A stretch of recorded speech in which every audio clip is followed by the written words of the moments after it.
This story starts in a training hall. Two shirtless men clashed fiercely in it. Their bodies moved with speed and precision, kicks and punches colliding with bursts of impact. Our main character, Su Hong, launched a powerful strike, while his opponent blocked and countered with equal force. Their fists met in midair, creating a shockwave that echoed through the hall. As the bout ended, Su Hong's opponent stumbled back, clutching his chest in pain. He winced and muttered that it hurt like hell. Around them, other students continued their own sparring sessions, the sound of hits filling the large, brightly lit training hall. That classmate called out to Su Hong, praising his progress. He said that Su Hong's diamond fist had improved again, and asked if he had reached the level of subtlety. Su Hong adjusted his stance and calmly replied that he had reached subtlety 2 days ago. Subtlety was one of the martial arts realms in this world. Mastery of any martial art could be divided into 5 levels: entry, proficiency, subtlety, great accomplishment, and perfection. Each stage represented a new depth of understanding and power. Hearing Su Hong's answer, the classmate's eyes widened with admiration. Giving a thumbs up, he said that in terms of diamond fist, nobody in their class could match Su Hong's level. Su Hong then turned toward his classmate and asked with determination if he had rested enough, suggesting they continue their training. His words carried a sense of tireless drive that made the other student freeze in surprise. His expression changed to irritation as he yelled that Su Hong was a training maniac. He grabbed his bag and declared that he was leaving to go home and eat instead. Su Hong was surprised as he watched his classmate dash toward the exit. At the door, the classmate waved and cheerfully said goodbye to Teacher Lee, who was just entering the hall. The teacher, looking calm but slightly exasperated, reminded him to put his clothes on properly before leaving. The student laughed awkwardly and hurried off, still half-dressed. Teacher Lee then looked around the hall until his eyes settled on Su Hong. His tone became serious as he said that he had finally found him.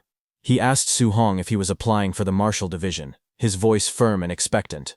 As Su Hong wiped sweat from his neck, the teacher continued, asking why he hadn't yet paid the 30,000 yuan registration fee, warning that registration would close next Monday. Hearing that, Su Hong paused, looking slightly tense. Lowering his head, he asked in a quiet tone if the teacher could give him a few more days. The teacher sighed and softened his expression. He told Su Hong that he understood his family was struggling, but there was nothing he could do about it. The rules were strict, and exceptions weren't allowed. Hearing that, Su Hong fell silent, his eyes showing a trace of worry and determination mixed together. Late at night, the training hall was silent, except for the sound of fists cutting through the air. The bright lights reflected off the polished wooden floor, while the moon shone faintly through the glass ceiling. In the center of the hall stood Su Hong, alone, his duffel bag nearby. He moved tirelessly, practicing his techniques again and again. Each punch echoed sharply, showing his frustration and determination. As he exhaled heavily, his thoughts focused on the words from earlier: 30,000 yuan for the registration fee. The number repeated in his mind over and over. Sweat ran down his body, his breathing heavy as he struck the air with even more force, whispering to himself, 30,000 yuan, 30,000 yuan. His mind drifted back to his childhood. He remembered a time when he was only 3 years old, crying amidst rubble and smoke. His parents had died during a ferocious beast disaster, leaving him all alone among the ruins. The memory of loss and helplessness still lingered vividly in his heart. After that tragedy, his uncle and aunt had taken him in, raising him as part of their family. He looked at a photograph showing all of them smiling together, a happy family that had supported him through everything. Once they discovered his talent in martial arts, they encouraged him wholeheartedly, helping him pursue training even when times were tough. Because in this era where the world was plagued by monstrous beasts, martial artists were considered the top earners, protectors, and symbols of hope. It was a path of both glory and survival. Yet as Su Hong looked down, his fists tightened. He whispered bitterly that he had trained in martial arts so his family could live better lives, but instead he was making things harder for them. His expression turned heavy with guilt and frustration, his body trembling under the weight of his own ambition and helplessness. Late at night, the quiet street was lit by a single street lamp, its light spilling across the narrow road. The small apartment building stood still under the calm blue sky, with the faint glow of indoor lights showing signs of life within. Su Hong returned home, his steps slow and tired. He stopped outside the door, his hand resting on the handle as he heard voices coming from inside. His aunt and uncle were talking about money again. His uncle asked how much they were short on rent since the payment date was approaching. But his aunt replied softly that rent could wait. They should focus on paying Su Hong's registration fee first. His uncle agreed, saying that Hong's talent was exceptional and that he would surely become someone great one day. He added that they couldn't afford to hold him back, no matter what it took. Su Hong's expression darkened as he listened. His aunt and uncle's voices softened again. His aunt suggested stopping her medication to save money, saying they didn't help anyway. But his uncle quickly refused, insisting he would take on an extra job so she could rest and not worry about anything. Standing silently outside, Su Hong clenched his fists. The sound of their kind words weighed heavily on him. He pressed his hands against his ears, unable to bear hearing any more of their sacrifices. Moments later, he pushed open the door with a forced smile and called out, "Uncle, Aunt, I'm home." His aunt smiled warmly, telling him he must be exhausted from practicing so late again. Su Hong tried to step forward and help, offering to take over her chores. But his aunt waved him off with a proud grin, saying couldn't she handle this little thing. His uncle firmly told him to go rest. His aunt chuckled and gently reminded him to listen and get some sleep. Su Hong looked at them both, his chest tightening with a mix of gratitude and guilt. The warmth of their home contrasted deeply with the struggle behind it. The night moonlight filtered through the window, casting soft patterns across the small room. Su Hong lay awake on his bed, staring quietly at the ceiling. Thoughts of his uncle and aunt filled his mind. They had already sacrificed so much for him. Clenching his fists under the blanket, he silently promised himself that he wouldn't let them suffer any longer. In his mind, he spoke to them, saying that they had done more than enough for him, and that from now on he would handle his own problems. His eyes hardened with resolve, as a plan began to form. He knew that for a martial practitioner to earn tens of thousands in just a few days, there was only one place to go. The next day, sunlight gleamed on a tall building surrounded by trees. It was the entrance to the underground fight club. Inside, an electrifying atmosphere filled the air as the announcer's voice echoed across the arena. "Folks in the crowd, welcome to the Martial Disciple Guard Challenge. No holds barred, life or death, victory is all that matters." In the center of the brightly lit ring stood a tall man wearing a Red Bull mask, his body covered in muscle. The announcer's tone rose with excitement as she introduced him, saying that today, holding down the stage, was the one and only Mr. Minotaur. The crowd roared as the rules were announced. Anyone who could win 4 matches in a row would walk away with 60,000 in prize money. Lose even once, and they'd get nothing. Among the audience, whispers began to spread. Some people noticed a masked newcomer stepping into the arena. One guy asked who that guy was, saying he had never seen him before. Another crossed his arms and said he was a newbie. A third spectator leaned forward, frowning, saying a newbie jumping straight into the guard challenge was just asking to die. As the lights focused on the stage, the tension thickened. Su Hong, hidden beneath the bull mask, was about to risk everything. Under the blinding lights of the arena, the announcer nudged Su Hong, who was wearing the bull mask. With a confident smile, she told him to liven things up and get the crowd excited. Su Hong tilted his head in confusion, scratching his mask. He asked how he was supposed to hype up the crowd. She rolled her eyes slightly, waving her hand dismissively. She explained that he should provoke them, throw some trash talk, stir them up. She muttered under her breath about how troublesome newbies could be. Hearing that, the masked Su Hong nodded firmly and gave a thumbs up. Then, stepping forward to the center of the stage, he clenched his fists and shouted with full confidence, declaring himself invincible against anyone below a martial artist. He challenged all weaklings to come and face him. Hearing that, the crowd immediately burst into noise. Some were shocked at his arrogance, whispering among themselves. One man frowned and said he was too cocky, while another laughed and called him a badass. Others muttered that he wouldn't even know how he died later. Excitement filled the air as people began chanting loudly, calling for his defeat, urging the fight to start. The announcer raised her microphone high and shouted, "Let's begin the match." As the crowd's cheers echoed through the arena, Su Hong stood tall behind his bull mask, his eyes sharpened with focus. He could feel the killing intent surrounding him. It was far stronger than anything he had felt before, but he wasn't surprised.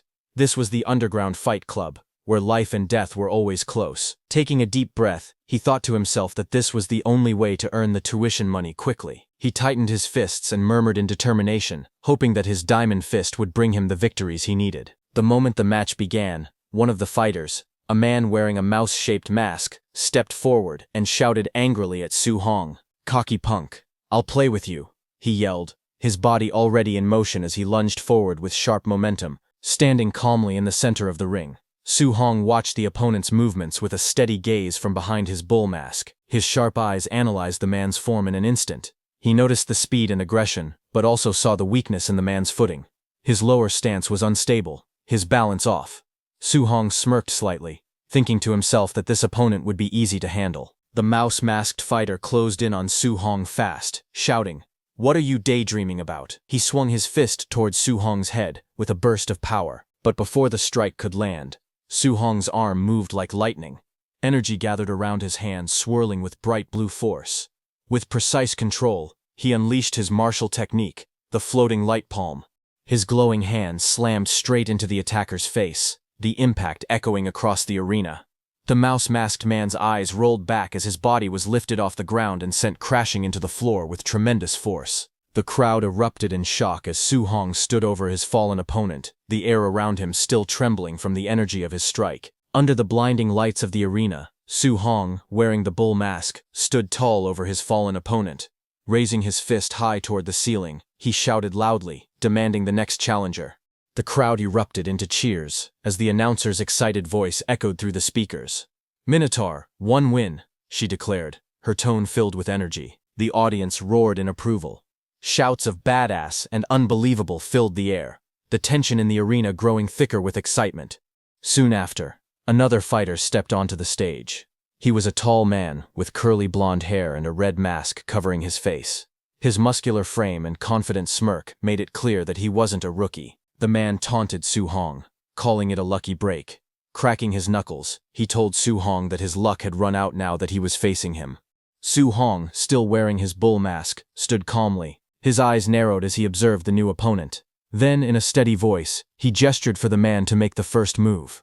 He analyzed his opponent's physique and aura, noting that the man seemed skilled and experienced, just the right kind of fighter to test the true strength of his diamond fist technique. The air grew still for a moment before the blonde fighter roared, charging forward with incredible speed. "Incoming," he shouted, as his massive frame blurred into motion. The two fists collided in a flash of blue energy, the shockwaves spreading across the stage. Both men gritted their teeth as their power clashed violently. The masked opponent widened his eyes, shocked by the strength he felt. It was the powerful fist wind that made him realize the impact behind Su Hong's strike. But Su Hong, calm and unshaken, analyzed the exchange with precision. His opponent's punch was strong, but still weaker than his. As the clash of fists echoed through the arena, Su Hong punched his opponent with his other hand. His punch landed squarely on the opponent's face. The masked man's mind raced as he felt his opponent's overwhelming strength. Su Hong's eyes sharpened beneath the bull mask. His analytical gaze focused on the fighter's movements. After taking the punch, his opponent's upper body was overcommitted, and his waist was left wide open with flaws. Taking advantage of that instant, Su Hong's body twisted sharply, and he kicked his opponent with explosive power. The impact sent the opponent flying across the ring, the force blasting through the air like thunder. The audience gasped in disbelief. "Holy crap! He's strong!" someone shouted from the stands. Dust and shattered flooring marked where the opponent had crashed, lying motionless. Su Hong straightened his back, his voice echoing through the silent arena. "Next," he said firmly. The announcer jumped with excitement, raising her microphone. "Minotaur, 2 wins in a row," she shouted, her voice filled with awe and energy as the crowd erupted once again. Inside the underground fighting arena, the crowd roared as Minotaur stood victorious once again in the center of the ring. In a luxurious viewing room above the ring, several men in black suits stood guard around an older man dressed sharply in a black suit. He watched the scene below with calm interest, his tone low and assessing. Looking at Su Hong, the man murmured that he wasn't even a quasi-martial artist, yet his strength was far above that of average disciples. That kid was no joke. Just then, the announcer's voice echoed through the loudspeakers. "Minotaur, 3 wins in a row," she shouted, excitement filling the air. "That man in the suit said Su Hong was not elite, but solid enough," he commented with a smirk, saying he was perfect for throwing matches. From behind him, a younger man wearing a fox-like mask spoke with determination. He called the old man in the suit teacher, and said he would recruit him. The older man turned slightly, his tone calm but commanding. He told his disciple not to let on that he had already advanced to martial artist. Meanwhile, down in the arena, Su Hong wiped the sweat from his face. His eyes remained sharp and focused as he analyzed his situation. He thought that his subtlety-level diamond fist had no trouble dealing with these regular disciples. As the defeated fighters were carried away, Su Hong clenched his fist, his expression steady and confident. A faint smirk crossed his lips, as he thought that with one more win, he would get that 60,000. But the crowd suddenly erupted in excitement, their voices echoing through the arena. Someone shouted from the stands that it was White Fox. Su Hong, wearing his bull mask, froze for a moment and turned his gaze toward the entrance. Everyone's eyes widened slightly when they realized that White Fox was challenging too. From the opposite end of the stage, the man known as White Fox walked calmly onto the platform. The crowd murmured, whispering among themselves. Someone asked if he wasn't Quasi. One person said a Quasi fighting against disciples was a total cheat. Su Hong's expression hardened as he assessed the situation. Hearing that his opponent this time was Quasi, he muttered under his breath that this one was tricky, but he couldn't lose. Determination gleamed in his eyes as his stance lowered, ready for battle. Across from him, the white-haired man in the fox mask smiled faintly. A confident glint flashed in his golden eyes. Stepping forward with composed elegance, he adjusted his white suit and spoke in a calm, steady tone. He told Su Hong not to fear, saying he knew his limits. Under the bright arena lights, the announcer raised her hand and shouted across the stage, declaring the start of the guard challenge final round. Both fighters stood ready, Minotaur with his fists clenched, and White Fox calmly standing tall in his white suit. The crowd held its breath as tension filled the air. Then, with a sharp cry, the announcer commanded, "Begin." In an instant, both figures burst forward, moving so fast that their afterimages trailed behind. The ground cracked beneath their feet as they collided in the center of the stage. Su Hong's eyes focused sharply beneath his bull mask. He thought to himself that his realm was lower, so his first move had to be all in. His muscles tightened, and with a roar, he launched a powerful punch straight at White Fox. The impact tore through the air like thunder. A wave of force spread outward, shaking the ring. But as the shock cleared, Su Hong's expression changed. Something felt off. He staggered back slightly, his eyes widening. After feeling his opponent's power, he realized that he was no Quasi. Sweat rolled down Su Hong's face as his thoughts raced. He realized that his opponent was a real martial artist. He was holding back his chi and blood on purpose. Su Hong's opponent wasn't just strong, he was far beyond the level of an ordinary challenger. White Fox's golden eyes gleamed from behind his mask as he drew in a deep breath. His voice was calm yet filled with restrained power. As he inhaled, a faint red aura began to rise around him, swirling like flames. Then, in a blur of movement, he stepped forward. His fist crackled with energy as he roared, rushing thunder fist, striking Su Hong in the face. The impact hit like a lightning bolt. Su Hong's body was sent flying backward, blood spraying from his mouth. He struggled to regain his balance, disbelief flashing across his eyes. He thought in shock if this was the strength of a true martial artist. The sheer force of the punch left the crowd stunned. In the audience, several people recognized the technique instantly. One guy shouted that it was triple ringing thunder fist. Another laughed, saying Minotaur was toast. On the stage, White Fox didn't stop. His fists moved like a storm, every strike heavy and precise. He taunted Su Hong between blows, asking if he was just going to defend. He told Su Hong to fight back and show him what he had.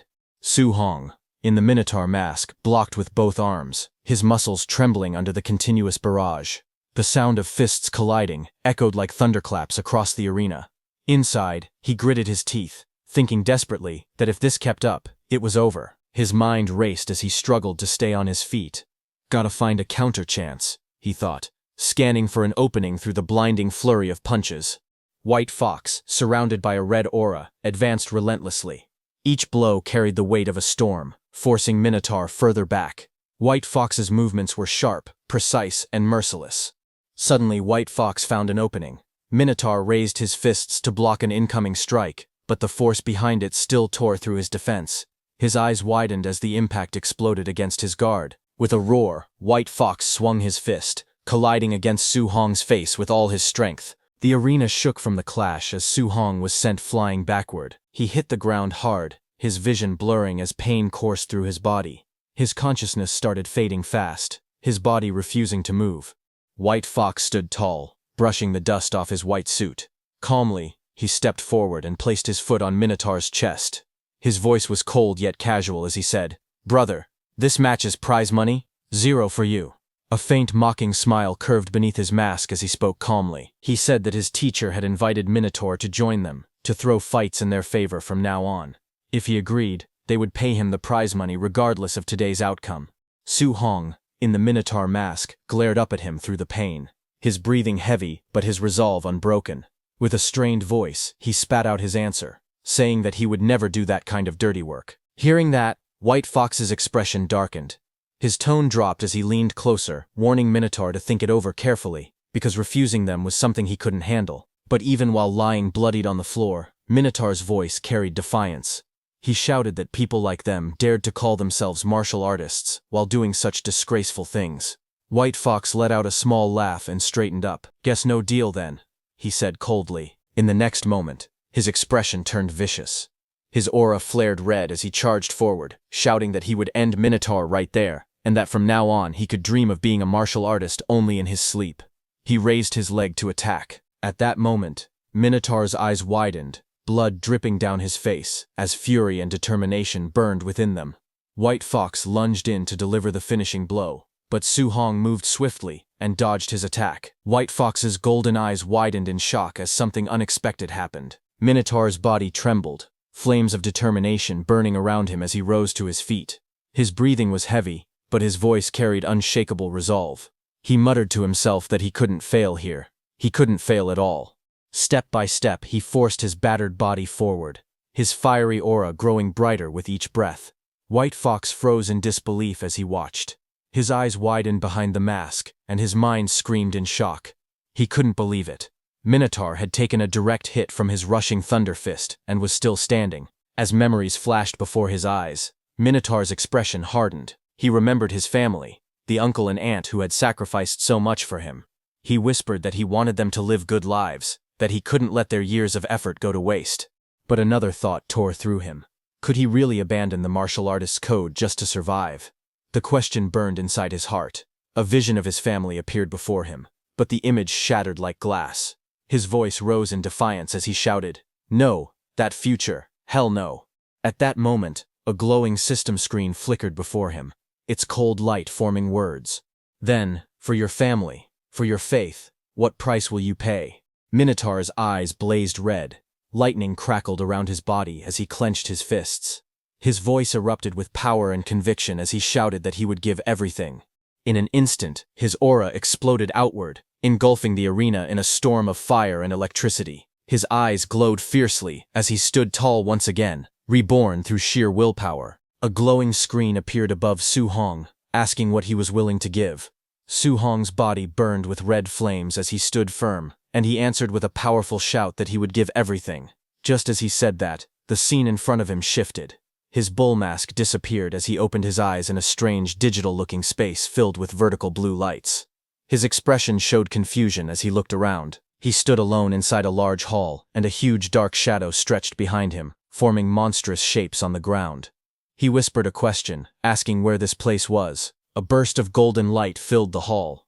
A towering, radiant figure appeared in front of him, its body shining like a golden statue with long, flowing limbs. Facing the blinding glow, Su Hong looked up as the figure asked who he was. The glowing figure leaned forward and said it would give him a chance.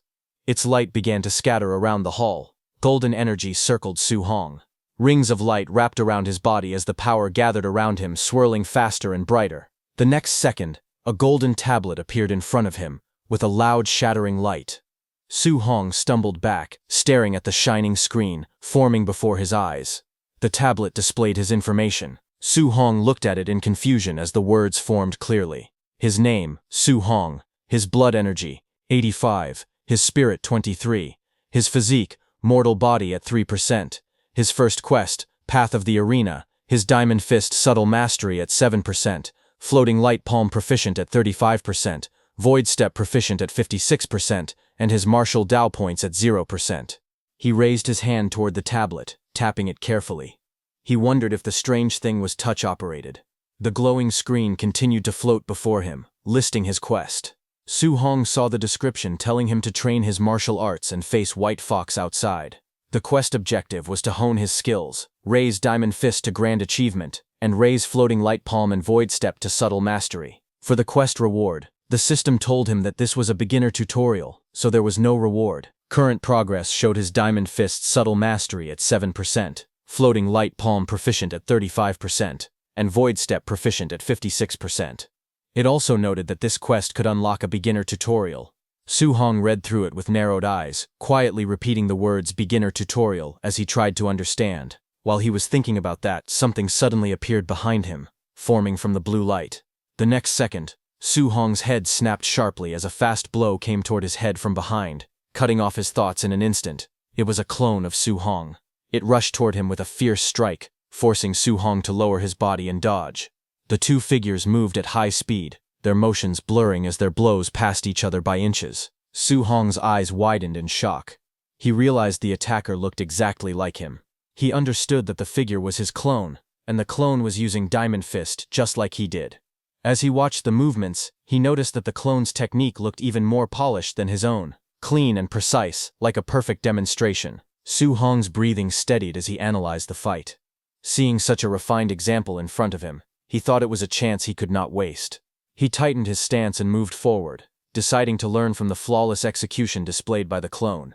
The two clashed again, their arms striking in a clean collision.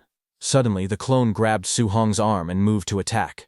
Su Hong watched every detail, thinking that the clone seemed to be showing the technique step by step. But before he could react properly, the clone's attack came too fast.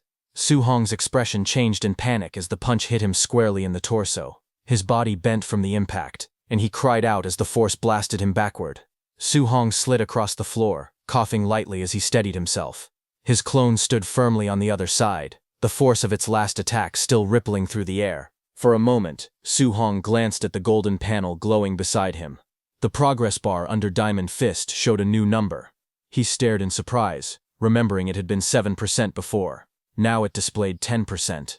He wondered how he had improved so quickly. He tightened his stance again, realizing that fighting here really did allow him to raise his martial skills at an incredible speed. Both he and the clone rushed forward at the same time, their steps carving sharp lines across the floor as they closed the distance in an instant. Their fists clashed again and again. Each collision sent out shockwaves, and with every exchange, the mastery numbers on the floating panels increased. One panel showed Diamond Fist reaching 15%. Another panel flashed as Su Hong's level climbed to 23%. The two continued moving, their bodies blurring as they shifted positions. The Void Step progress bars rose as well. Su Hong's Void Step reached 59%, then climbed to 70%. The battle continued, the room filled with streaks of motion and rising skill levels as the two figures pushed each other forward. They clashed again and again, their fists and palms striking with blinding speed. Each impact sent shockwaves through the air as their movements grew sharper, faster, and more refined.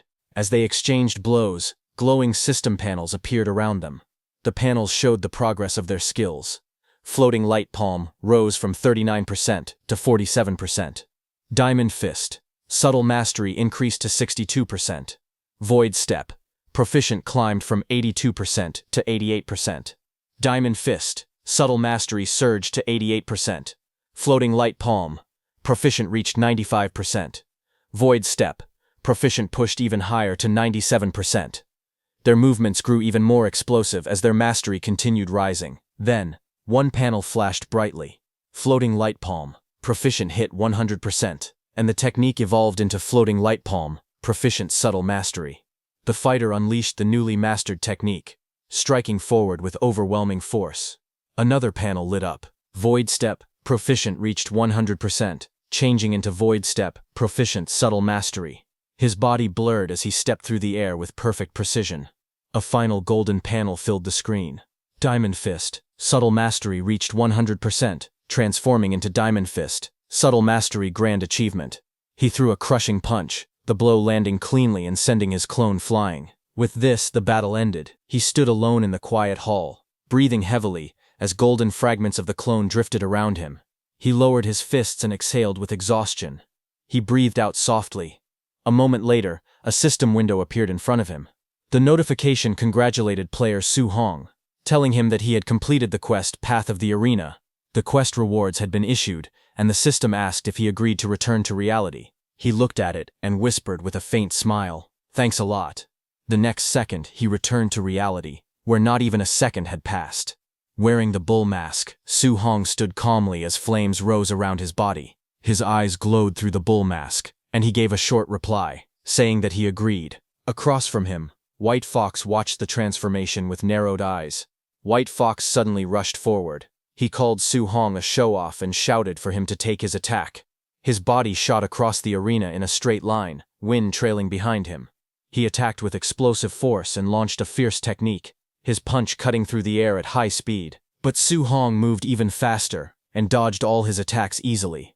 He then tilted his head slightly and answered in a low voice that White Fox's attack was too slow. Hearing that, White Fox's eyes widened. Before he could react, Su Hong's counterpunch smashed into him. The impact shattered the fox mask into pieces, sending fragments flying and knocking him backward. Su Hong rushed forward with fierce determination, his eyes sharp as debris scattered around him. The crowd in the stands gasped in shock as they watched the impact unfold. In the ring, the Minotaur-masked Su Hong stood tall and unmoving. His dark silhouette and glowing eyes loomed over his fallen opponent, who lay unconscious at his feet. The arena fell silent. A moment later, Su Hong looked toward the side of the ring where the announcer was standing. He spoke calmly, saying he had won the fourth match, and asked when he would receive his prize money. The announcer nearby blinked in surprise, before answering in a flustered tone. Inside the VIP viewing room, Fox Mask's teacher watched as the announcer announced the victory. She declared that Minotaur had successfully defended the arena and won the 60,000 yuan grand prize.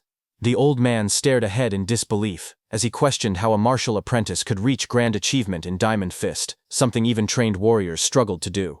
He ordered his subordinates to follow the Minotaur and find out who he really was. The two men in suits bowed and replied that they understood. Sometime later, the night was quiet as Su Hong walked alone down a narrow street, his hands in his pockets and his steps echoing softly between the buildings. His expression remained calm, but his eyes shifted slightly, sensing something behind him. Farther back in the alley, two men in black suits hid in the shadows, watching him carefully. When Su Hong glanced over his shoulder, the two men stiffened. A moment later, he suddenly disappeared from their view, leaving them confused. They rushed farther into the alley, whispering anxiously.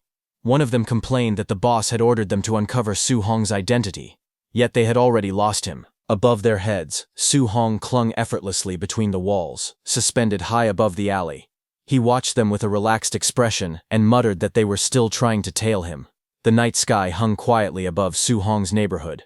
1 hour after escaping from the men tailing him, Su Hong returned home. Inside the house, Su Hong's family stared in shock at the huge stack of cash on the table. His uncle leaned forward with trembling hands and asked if he had robbed a bank, wondering where all that money came from.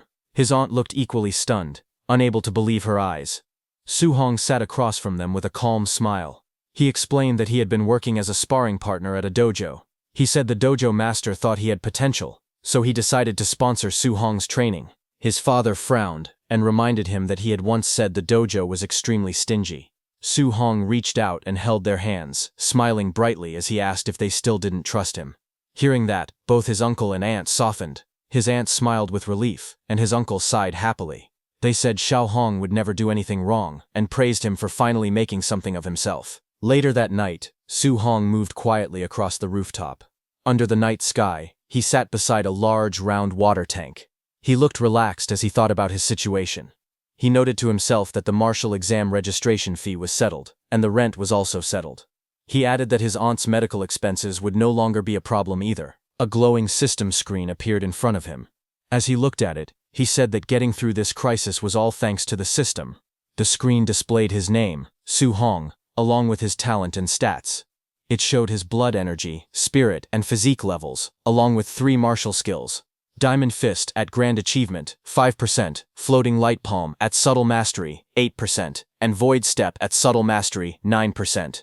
His martial Dao points were listed as 67. Su Hong observed that aside from his martial skill levels, the other stats didn't seem to have changed. Another notification appeared. It explained that he had gained 67 martial Dao points for defeating an opponent at a higher level.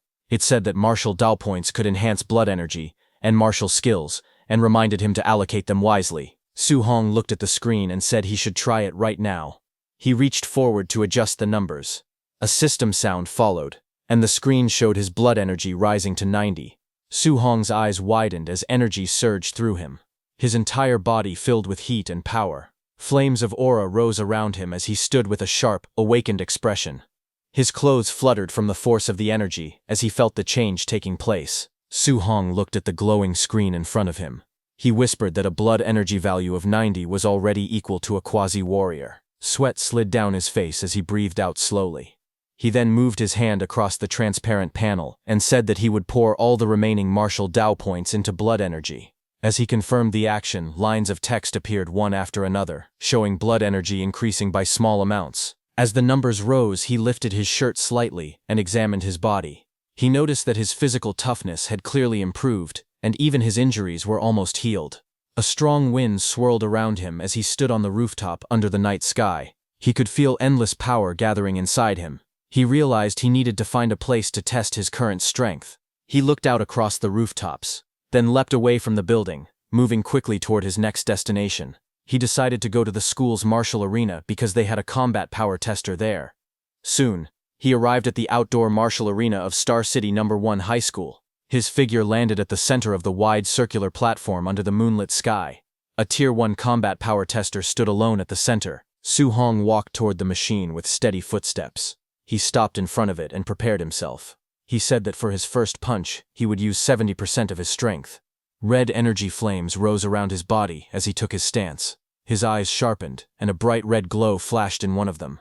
He swung his fist forward with force. The punch landed on the tester, sending a powerful shockwave through the arena. Su Hong froze for a moment and let out a tense sound. He looked at the damaged machine with sweat on his face. He said the tester was too flimsy and wondered if they would make him pay for breaking it. Steam and sparks leaked from the machine as it continued to shake. Suddenly, a loud voice shouted from behind, complaining that it was noisy and asking what he was doing in the middle of the night. Hearing that, Su Hong quickly turned and sprinted away, thinking it was time to run. A few minutes later, an old man in pajamas stood beside the broken combat tester. He yelled angrily, asking which bastard had smashed the tester in the school's martial arena. He looked around and complained that in this school, only two little brats, Chen Shan and Li Tu, would dare to do something like that. The old man grew even more furious. His face turned red as he shouted that when school started he would definitely teach those two a good lesson. The next day, inside the gymnasium of Star City No. 1 High School, students gathered in a large group, while two people stood on the stage. The students talked among themselves as the gym filled with noise. Among the students, Chen Shan stood with a bandage on his head. Su Hong behind him looked confused and wondered why Chen Shan had been beaten up. Another student leaned closer and whispered that he heard Chen Shan had smashed the tester in the outdoor drill ground in the middle of the night and refused to admit it, so the principal punished him. Hearing this, Su Hong beside him sweated nervously, realizing that they had made Chen Shan take the blame. While they were talking, the two men stood by the microphone, one in a brown suit and the other in blue martial clothing. The man in the suit was the principal of Star City No. 1 High School. He told the students to quiet down. He explained that he had invited his old comrade, Chen Tian, a Tier 3 martial artist, to teach them a C-rank martial art called Thunder Rush Fist. He told the students that everyone must learn it well. Hearing that, the students reacted with excitement. One student whispered that it was his first time seeing a Tier 3 martial artist. Another pointed out that C-rank martial arts usually cost hundreds of thousands to learn at outside dojos. When Su Hong heard that it was Thunder Rush Fist, he immediately remembered that the white fox he fought had also used Thunder Rush Fist. The move created a punch that burst out with the impact of 3 punches at once. He thought about how expensive it would be to learn this martial art outside. He clenched his fist and decided that he must seize this opportunity. From the stage, Chen Tian then told the students there was no need for more talking. He announced that he would demonstrate the technique 10 times from start to finish, and how much they learned would depend on themselves. He prepared to begin and first adjusted his footsteps on the gym floor. Instructor Chen Tian demonstrated the Thunder Rush Fist. His body twisted sharply as he threw a powerful punch forward, wind swirling around his arm. He explained that the Thunder Rush Fist carried fierce and domineering momentum, and even at the basic level, a punch would produce the sound of thunder. The students watched as he continued. He said that at the proficient level, a person could strike out 3 sounds. He added that at the micro level, 5 sounds could be produced. He then moved into another stance and declared that at the mastered level, 7 sounds could be struck. Bright energy burst around him as he performed the technique and announced that this was his current realm. He faced the students again and stated that once someone reached the perfect realm, they would be able to strike out 9 sounds. But he told them not to aim too high, saying that reaching the basic level today would be good enough. He then prepared for another round and told everyone that he would start the second demonstration and that they should try to follow along. The students lined up and shouted while copying the movements. Hours passed. The gym floor was now filled with exhausted students sitting or lying down. Some said they couldn't learn it at all, while others complained about being tired. The instructor looked at them and asked if any of them had figured out the trick. A student who was Su Hong's friend sat on the floor trembling.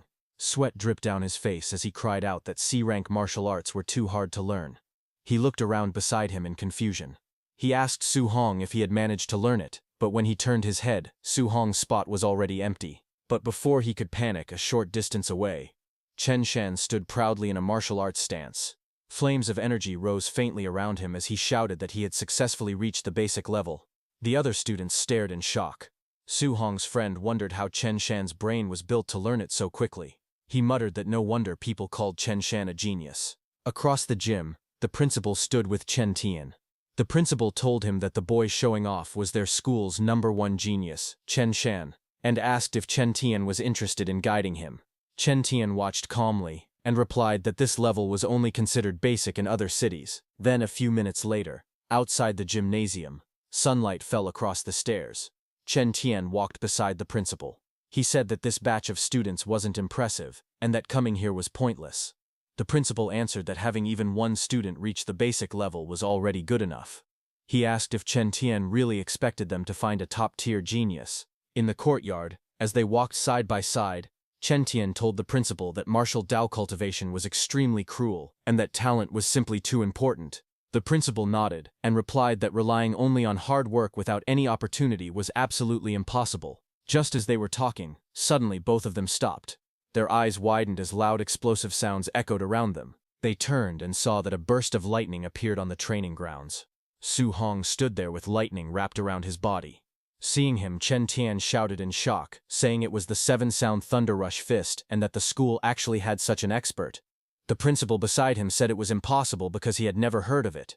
As he stared through the fence, he pointed at Su Hong and shouted that it was a student, based on the clothes. In front of them, Su Hong struck out repeatedly, each punch releasing powerful sounds in the air. Instructor Chen Tian looked stunned and said he had only taught for half a day, yet a student had already reached mastery. The principal rested his face against the fence and asked if he had heard wrong, repeating that the student had made 9 sounds. But instructor Chen Tian stood frozen, trembling slightly. Seeing that, the principal asked him what was wrong. Instructor Chen Tian then lowered his head slightly. Sweat rolled down his face as he shouted that he understood everything now. The next second, lightning gathered around instructor Chen Tian's hand. He clenched his fist as bright sparks wrapped around it. In the next moment, the instructor swung his arm forward with force. He shouted the name of the move, while lightning and impact lines burst around his punch, releasing 8 sounds. After punching, instructor Chen Tian looked excited. Sparks circled his fist as he smiled proudly. The principal beside him was shocked, shouting that the instructor had reached 8 sounds. Instructor Chen Tian explained that watching the Thunder Rush Fist from that student earlier had inspired him, allowing him to break through. Then both of them rushed forward in panic. Instructor Chen Tian said it was not the time to talk and told the principal to quickly find the student who used that move. But when they reached the field, they looked around in confusion. The outline showed that someone had just been there, but the person was now gone. On the other hand, Su Hong, not knowing he was being watched, walked through the street at sunset. He rubbed his shoulder tiredly and said he didn't expect training a C-rank martial skill to be this exhausting, far harder than the D-rank Vajra Fist. Su Hong then opened his system status window. The system screen showed his information. It displayed his name, Su Hong, along with his vitality, spirit, and physique. It listed his martial skills: Thunder Rush Fist, at the perfect level; Vajra Fist, at 5% mastery; Floating Light Palm, at micro level 8%, and Void Step, at micro level 9%. Below that, the martial value was shown as 0. Su Hong looked at the glowing system screen and said that his Thunder Rush Fist had already reached the perfect realm. He explained that he now needed to find a way to earn martial values and try to break through to martial artist soon. He said that unlike last time, he did not need a life-and-death battle. He wondered if sparring normally with someone could also let him obtain martial values. While thinking all that, Su Hong arrived at the entrance of the Raging Thunder Dojo, his workplace. He stood before the open gate and looked inside. Annoyed, he thought to himself that he had finally arrived. Inside the dojo, many students practiced with spears. They moved quickly across the training hall, clashing their weapons against each other as they trained. One of the students noticed Su Hong and walked over. He asked Su Hong why he had come today. Su Hong smiled lightly and answered that nothing special was happening. He had simply come over to practice. While they were talking, suddenly, a man with purple hair stepped violently on a student's head, slamming him into the floor. The student's body shook from the impact. The purple-haired man looked down coldly. He shouted, asking how someone dared to say his teacher taught badly. He said that if the student's comprehension was poor, he should admit it. He demanded to know why excuses were being made. When Su Hong saw that purple-haired man, he asked his friend about the situation nearby. His friend explained that Su Hong hadn't been around lately, so he didn't know what had happened. He said the aggressive instructor was a newly arrived teacher who was very strong. He added that the instructor looked down on common students like them and taught his classes carelessly. He continued explaining that this purple-haired man was that instructor's disciple, a man named Li Yan, who was also very strong. As he said this, Li Yan stepped forward with a confident, arrogant expression. He threw a punch and mocked the person he was fighting, asking how someone of that level dared to challenge him. But before the punch landed, a hand suddenly grabbed Li Yan's wrist, stopping the attack. It was Su Hong who grabbed his hand. Su Hong calmly told him that they should stop here. Li Yan pulled back and angrily demanded to know who Su Hong was. He shouted that if Su Hong had the guts, he should fight him one-on-one in the arena. Su Hong answered without hesitation that he would oblige. Just then, the instructor walked in with an angry expression and shouted, asking why there was so much noise when class was starting. Seeing him, purple-haired Li Yan backed down and glared at Su Hong angrily, saying that Su Hong was lucky. Su Hong looked at him calmly and thought to himself that this person was a bit too arrogant. The instructor then stood before all the students and announced that it was the last day he would be teaching the Raging Sea Spear technique. He said he would follow the old rule and demonstrate it only once. The students watched as he performed the technique with a spear, swinging it sharply across the room. After finishing the move, the instructor narrowed his eyes and said that he was only demonstrating it once because he did not believe they could learn it. But Su Hong stood with a spear in his hand. Blue light wrapped around the weapon as he stepped forward. His expression stayed calm, and his sharp blue eyes focused ahead. In the next moment, a reflection appeared in his eye. The silhouette of the instructor performing the spear technique could be seen clearly inside his pupil. Then, after showing it once, the instructor threw his spear onto the wooden floor with a sharp impact. The instructor then walked toward the doorway with Li Yan. He looked back and said that how much the students learned now depended on themselves. As he left, the students complained loudly. They said that demonstrating it only once was unfair, and that the students in the back could not see anything clearly. But it was different for Su Hong. He lowered his gaze to the spear in his hand. Flames rose behind him as he remembered the explanation. The technique's core was that the spear moved like a flood dragon crossing the sea. With momentum like endless waves, Su Hong held the spear tightly as blue energy wrapped around his arms. His body lowered slightly, and his eyes focused with a calm and determined expression. His body moved. Blue currents flowed around him, while he twisted his stance and swung the spear with powerful force.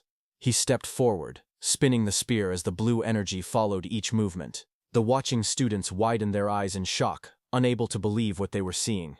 Some students shouted in surprise, saying that Su Hong seemed to have learned the technique. Others wondered what kind of martial arts prodigy he was, and questioned if they were too stupid to learn it. Hearing the commotion, purple-haired Li Yan rushed out, asking why they were making noise and who they thought had learned the technique.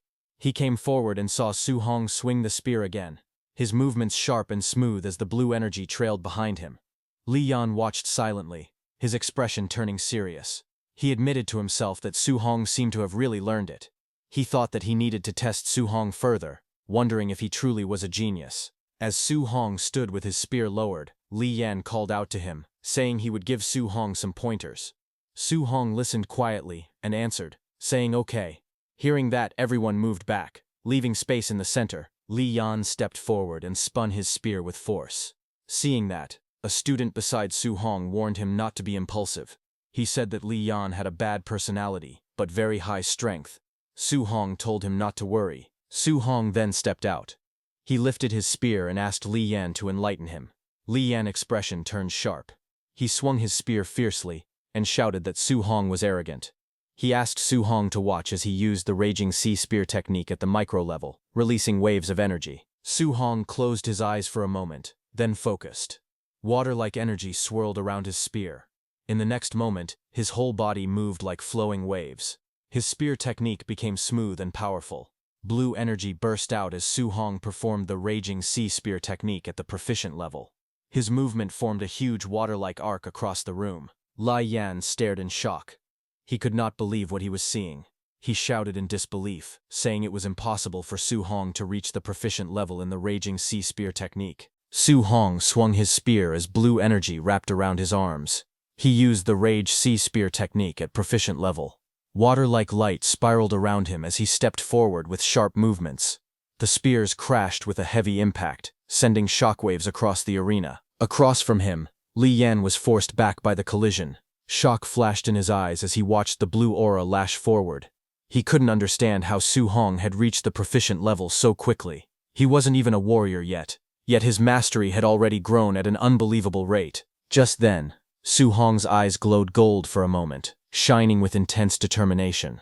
He pushed forward again, driving the spear straight toward Li Yan. A powerful impact exploded between them. Blue energy burst outward as Li Yan's spear was knocked back across the room. A glowing system message appeared in front of Su Hong, displaying that he had defeated a higher-level warrior. His martial Dao points increased by 35. Su Hong looked at the screen in shock, realizing that ordinary sparring matches also earned martial Dao points. He decided that he should spar with people more often. On the other hand, Li Yan fell to his knees, trembling as he stared at the floor. He muttered that it was impossible, absolutely impossible. He could not believe that Su Hong had trained the Rage Sea Spear technique to proficient level so quickly. His frustration rose, and he grew furious. He asked what would happen to him. He wondered what all his years of effort had meant. In the next moment, he shouted and rushed forward, swinging his fist toward Su Hong. He yelled, demanding to know what all his hard training had been for. But before the punch could land, a voice echoed, telling Li Yan to stop. Immediately, Li Yan's attack froze inches from Su Hong's face. The angry Li Yan turned his head and saw his teacher standing there. The teacher walked forward, slapped Li Yan, and scolded him. He said that if Li Yan could not even face defeat, then he was not worthy of being a martial artist. That slap struck Li Yan to his core, and his eyes widened in shock. The teacher looked at Li Yan's fallen spear in disbelief. He couldn't believe that just by watching his demonstration once, Su Hong had learned the Rage Sea Spear technique to proficient level. He admitted that even the geniuses from the imperial capital couldn't be this exaggerated. The teacher grabbed Li Yan by the head and bowed slightly towards Su Hong, thinking that Li Yan had talent but was far too arrogant, and that being beaten by someone like Su Hong was good for him. He apologized to Su Hong, saying it was his own failure for not disciplining his student properly. Su Hong watched silently and thought that this teacher had changed his attitude very quickly. Later that night, Su Hong walked alone down a quiet street. He felt that the day had worn him out, but he had gained a lot.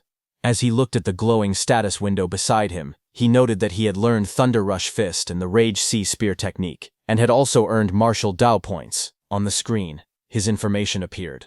Name, Su Hong. Blood energy, 91.7. Spirit, 23. Physique mortal body, 3%. Martial skills, Rage Sea Spear technique, subtle mastery, 28%. Thunder Rush Fist, perfect. Diamond Fist, grand achievement, 5%. Floating Light Palm, subtle mastery, 8%. Void Step, subtle mastery, 9%. Martial Dao points, 35 points. Su Hong fell deep in thought. He noted that the school exam was only a few days away, and students with money had already prepared high-grade alloy weapons. He thought that he needed to prepare his own weapon for the exam as well. He tested the feeling of the spear in his hand, and said that it felt comfortable. He thought that he might as well stick with using a spear from now on. He decided that he needed to buy an alloy spear, but remembering the price, he frowned. He admitted that his savings weren't even enough for his aunt's medical treatment, let alone buying an alloy weapon. Walking alone on the street, he wondered quietly what other ways he could make money. Just then, inside a convenience store, he overheard a broadcast. The announcement said that fierce beasts outside Star City were increasing every day, and the city lord was gathering warriors to hunt them. The rewards were described as generous. Hearing this, Su Hong looked up in surprise as an idea formed in his mind about leaving the city to hunt fierce beasts. Meanwhile, at Su Hong's house, his aunt stood behind his injured uncle, placing warm pads on his back as she scolded him. She asked why he was still working so hard when Su Hong had already given them money last time. His uncle, tired but firm, replied that Su Hong was still young, and they couldn't place all the household burdens on him.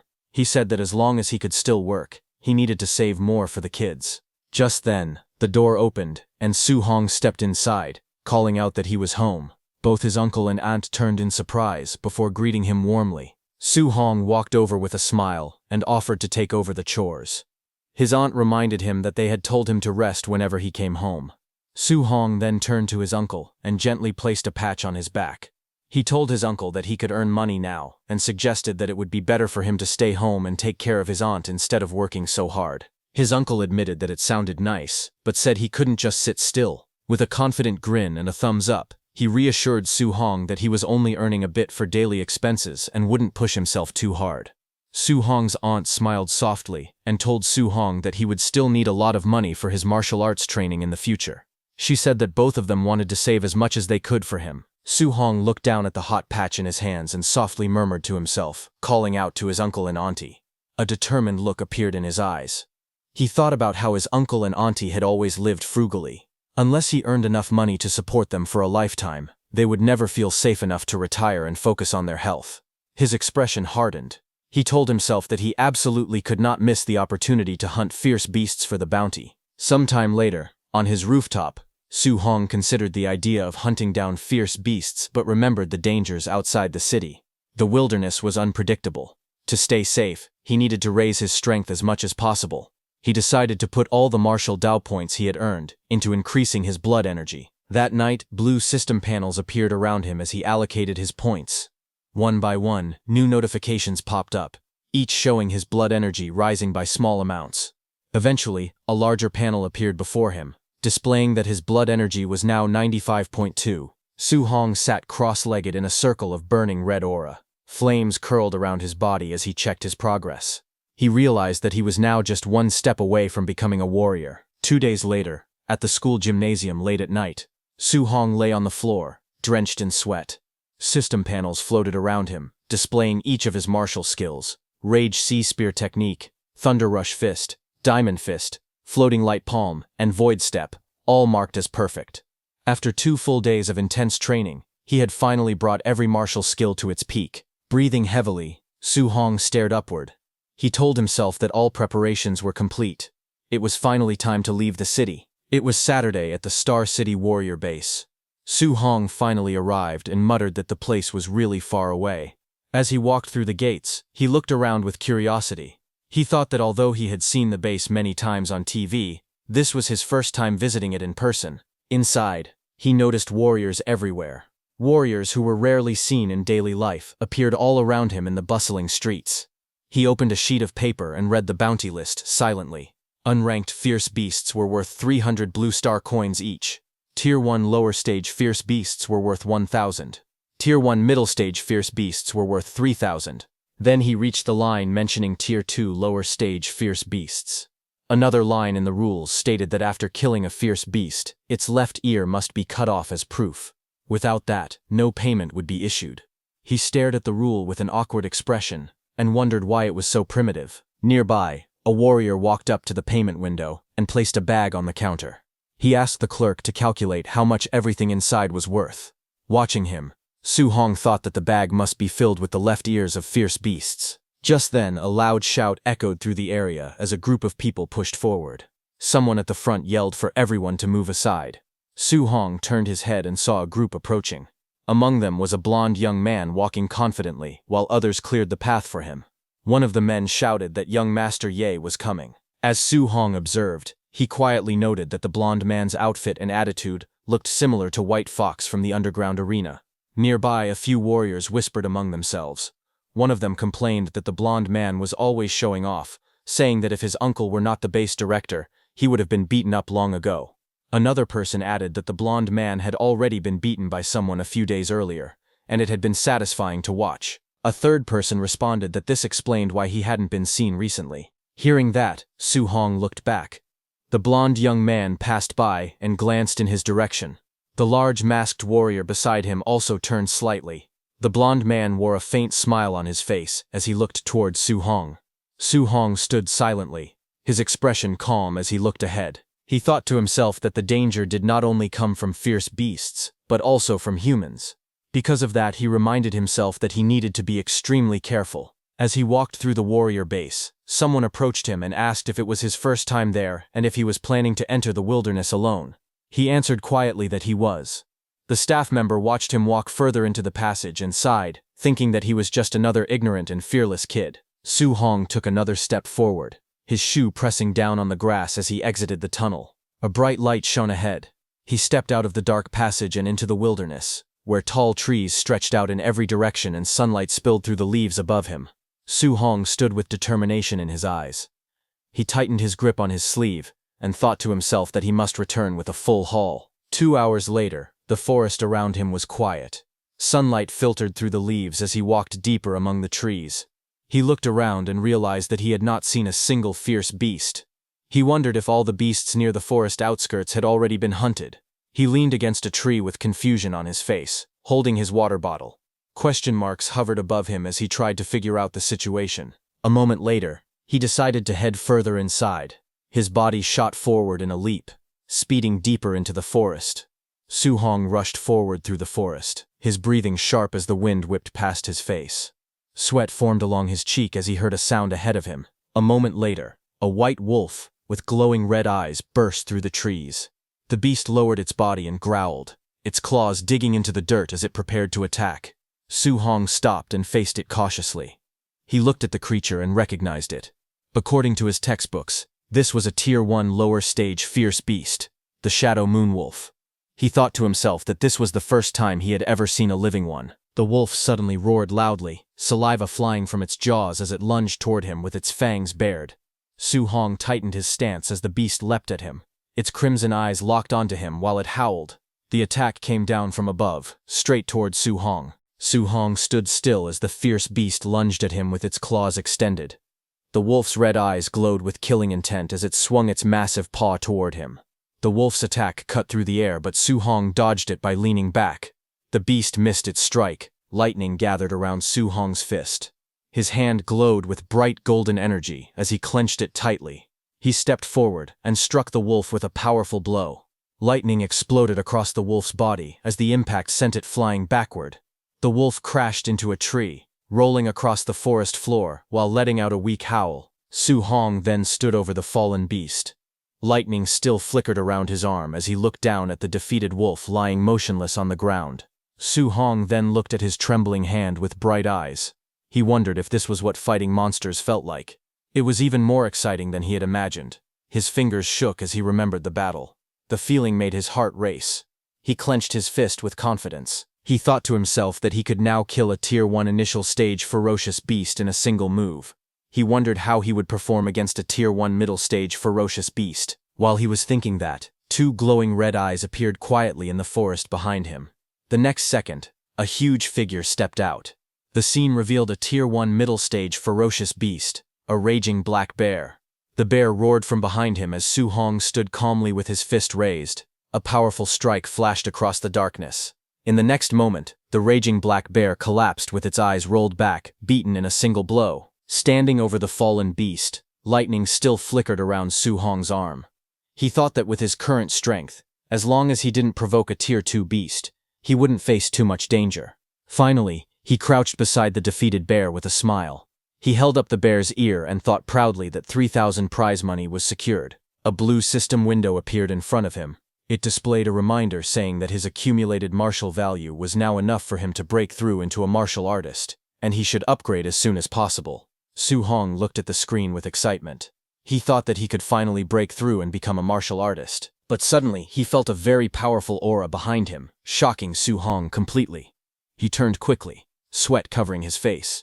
He looked toward the forest and sensed the pressure coming from afar. He thought that the aura was extremely intense and wondered what kind of ferocious beast it was. He decided to go take a look and rushed through the forest at high speed. He landed on top of a large rock and looked down. His eyes widened in shock as he whispered that this was. Before him stood a massive creature, A glowing description appeared, explaining that it was a Tier 1 late-stage ferocious beast, black jade giant python. Below, 2 men were fighting the python with their weapons. The python struck them with its giant tail. The men used their shields to block, but the python's power was too much, making them spit out blood with just one attack. The python's massive tail smashed into both of them, sending them flying backward. Their bodies slammed into a rocky wall, breaking the stones on impact. From a distance, Su Hong watched the scene with widened eyes. Suddenly, shock flashed across his face as he stared ahead. The python lunged again. It swung its tail with incredible force, aiming straight at Su Hong. The ground cracked apart as the huge tail cut through the air. The beast's body twisted sharply. Its tail curved like a giant whip, moving faster than Su Hong expected. He gritted his teeth, thinking it was too fast, as the python's attack came crashing down. The giant python's body smashed into Su Hong, sending him sliding across the dirt as dust exploded everywhere. Nearby, dark blood splattered across the stone. A weak voice coughed again and again, the sound mixed with the shaking of the earth. Su Hong knelt down, covering his mouth as he coughed blood. In front of him, another man lay motionless, his body torn open and stained black with blood. He wiped the blood from his lips with the back of his hand. His expression stayed calm even though pain filled his body. Reaching forward, he grabbed the fallen man's spear and lifted it from the ground. He quietly said that he would borrow it for a moment.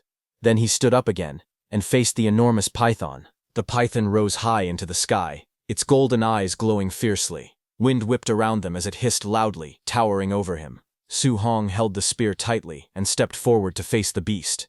The giant python opened its jaws wide and rushed forward with a roar, its sharp fangs flashing as it dove down like a falling mountain. Su Hong dodged aside just in time. The creature's massive body slammed into the ground, sending rocks flying everywhere. In that moment, Su Hong quietly recalled something. Normally, killing a Tier 1 late-stage ferocious beast required several martial artists working together. But he was different. All of his martial skills had already reached perfection. With that level of mastery, he had easily killed the Tier 1 middle-stage raging black bear before. Because of that, he believed he now had the strength to fight the black jade giant python directly. He dashed forward with incredible speed, his footsteps leaving white streaks behind him. His body spun through the air, avoiding another strike as the python whipped its tail. Using void step. Perfect. He closed the distance in a blink. The massive python lunged again, jaws wide. But Su Hong's eyes stayed calm. Blue light burst around his spear as water-like energy gathered and wrapped around the weapon. He raised the spear and unleashed his technique, Raging Sea Spear technique. Perfect. A powerful wave of blue energy burst forward as his spear swung down, carrying the force of crashing tides straight at the python. The giant python's massive body twisted violently as the golden spearhead pierced deep into its scales. The impact sent shockwaves through the air, and the beast let out a furious roar.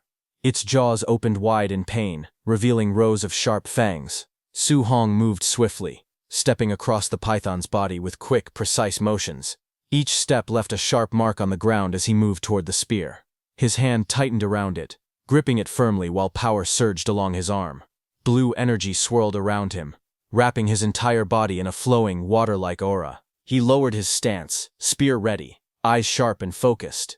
With determination burning in his expression, he whispered to himself that he would strike again, one more time. With full power, he threw his spear at the massive python. The weapon shot forward like a beam of light. The giant python whipped its massive body forward, but the blue energy slash cut straight through its attack.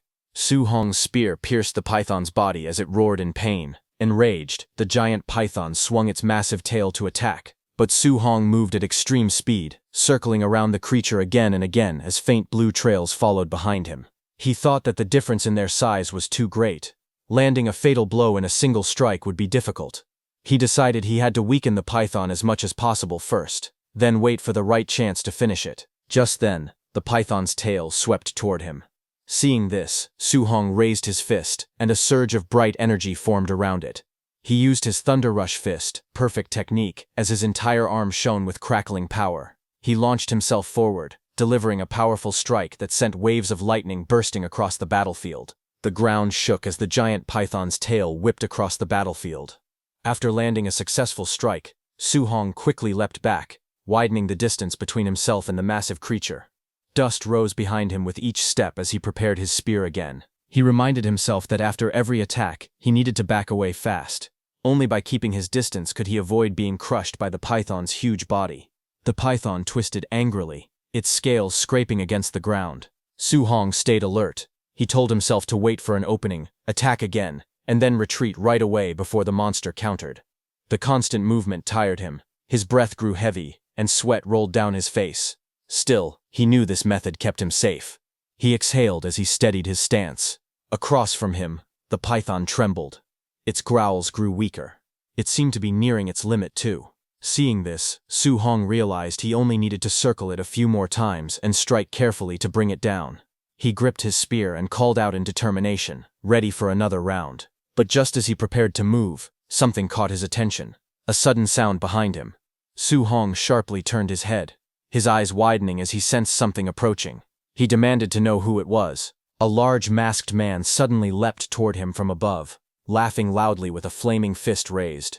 Su Hong quickly lifted his arm to block, gritting his teeth as the flaming punch crashed down on him.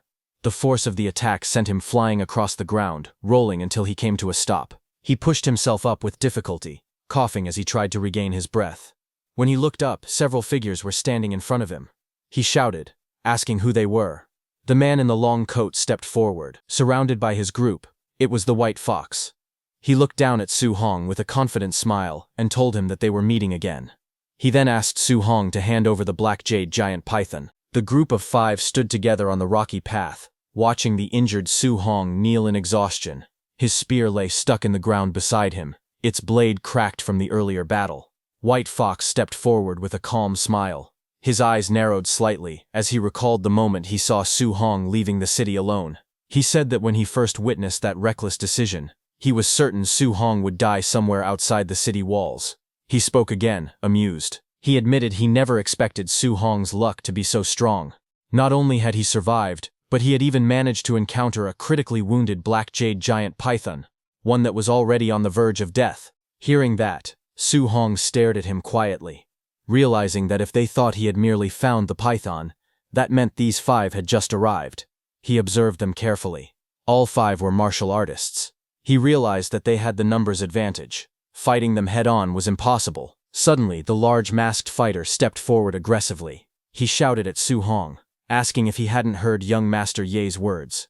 He demanded to know why Su Hong was still standing there when young Master Ye wanted the giant python for himself. Hearing that, Su Hong lowered his head slightly.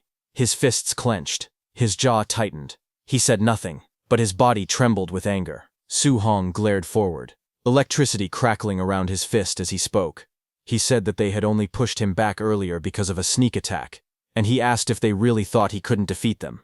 In the next moment, he shot forward and slammed his glowing fist into the masked brute's punch. The impact exploded outward, sending the large man flying. The brute's eyes widened behind his mask as he felt the force of the blow. Shock filled him as he thought about the terrifying power striking him. Su Hong didn't stop. He rushed in again, his fist flashing with red light, and struck the brute hard enough to knock him into the ground. The remaining group stood in the distance, watching their fallen companion lying in the grass. None of them moved. Then White Fox stepped forward slightly, looking at the scene with interest. With a slight smile, he commented on the attack. He said it was an excellent Vajra fist, and confirmed that Su Hong was indeed the Minotaur. Hearing that, Su Hong turned his head sharply, his expression tightening when he confirmed that it really was the White Fox mask. White Fox stood calmly, with his hand covering part of his face. His voice was smooth as he spoke. He said that Su Hong was the first person to humiliate him in front of so many people. He then dropped his hand and gave an order. His voice was cold as he commanded his subordinates to kill Su Hong. All 4 men around him rushed forward at once. Their weapons drew streaks across the ground as they charged towards Su Hong. Su Hong reacted instantly. His hand tightened around the spear, and his body shot upward in a single motion. Behind him, White Fox's group shouted to chase him. They sprinted after him as he leapt away from the rocky cliff. Deeper in the forest, the group slowed down, scanning their surroundings.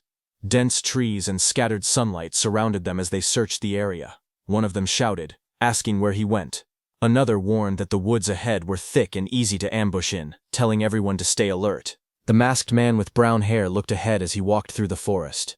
He scoffed and said there were so many of them, wondering if they were really afraid of just one man. Just as he said that, suddenly, a blur shot past him. Su Hong moved at incredible speed. The masked man's eyes widened as Su Hong dashed forward. Su Hong's eyes glowed with a sharp blue light as he closed the distance. In the next moment, he struck. The masked man was smashed into the ground with overwhelming force. From Su Hong's punch, 9 continuous sounds echoed in the air. Blood splattered across the man's mask as he lay motionless on the forest floor. Farther back, White Fox watched in shock. Sweat slid down his face as he stared at the settling dust clouds left behind by Su Hong. He cursed under his breath, unable to hide his disbelief. He wondered how Su Hong could possibly be this fast. White Fox's remaining 3 men stood together. One of them suddenly shouted in shock.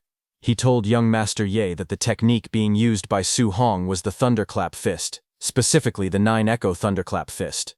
He added that even rank 3 martial artists couldn't train the Thunderclap Fist to perfection. Hearing that, White Fox's expression twisted in frustration. He snapped at them to shut up. Sweat slid down his cheek as he stared ahead in disbelief. He couldn't understand how Su Hong had perfection in the Vairara Fist, and now perfection in the Thunderclap Fist. He questioned how any of this was even possible. Up in the trees, Su Hong watched them from above, staying calm as he observed the group below. He quietly thought to himself that if he hadn't just fought the giant python and consumed so much vitality, he could have crushed all 3 of them head-on. Since he couldn't confront them directly now, he decided on a different approach. He decided that he would have to defeat them one by waiting for the right moments. Thinking that, he threw his spear, but he didn't attack them directly. He threw his spear onto the ground right behind White Fox's group. It was meant to distract their attention, and it worked. As everyone turned to look at the spear, Su Hong made his move. Before White Fox's men could react, Su Hong appeared right in front of one of them. Blue light flashed in his eyes as he reached forward with a swift, precise motion. The man facing him froze, shock spreading across his expression as he realized he had been targeted.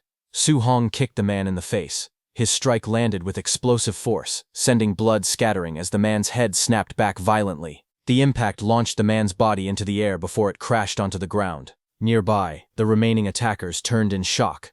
One of them stared at the fallen body with fear spreading across his face, while another looked nervously toward his leader. One man shouted that Su Hong was too strong and urged White Fox to retreat, but White Fox refused. He glared ahead and demanded whether they were joking, insisting that he would kill the boy today. A blur of motion cut through the forest as Su Hong dashed between the trees. His speed left streaks of blue light trailing behind him. The attackers could barely react as Su Hong appeared again and rushed straight toward them. In the next moment, another attacker was struck so hard that his body flipped upward and slammed into the ground, shaking the forest floor. White Fox clenched his teeth in frustration. Sweat slid down his face as he stared ahead. He cursed under his breath, wondering how Su Hong had grown so much stronger in just a few days. Just then, a blur shot past him. Su Hong rushed forward with incredible speed, closing in from behind. White Fox immediately spun around, eyes wide, but Su Hong was already gone.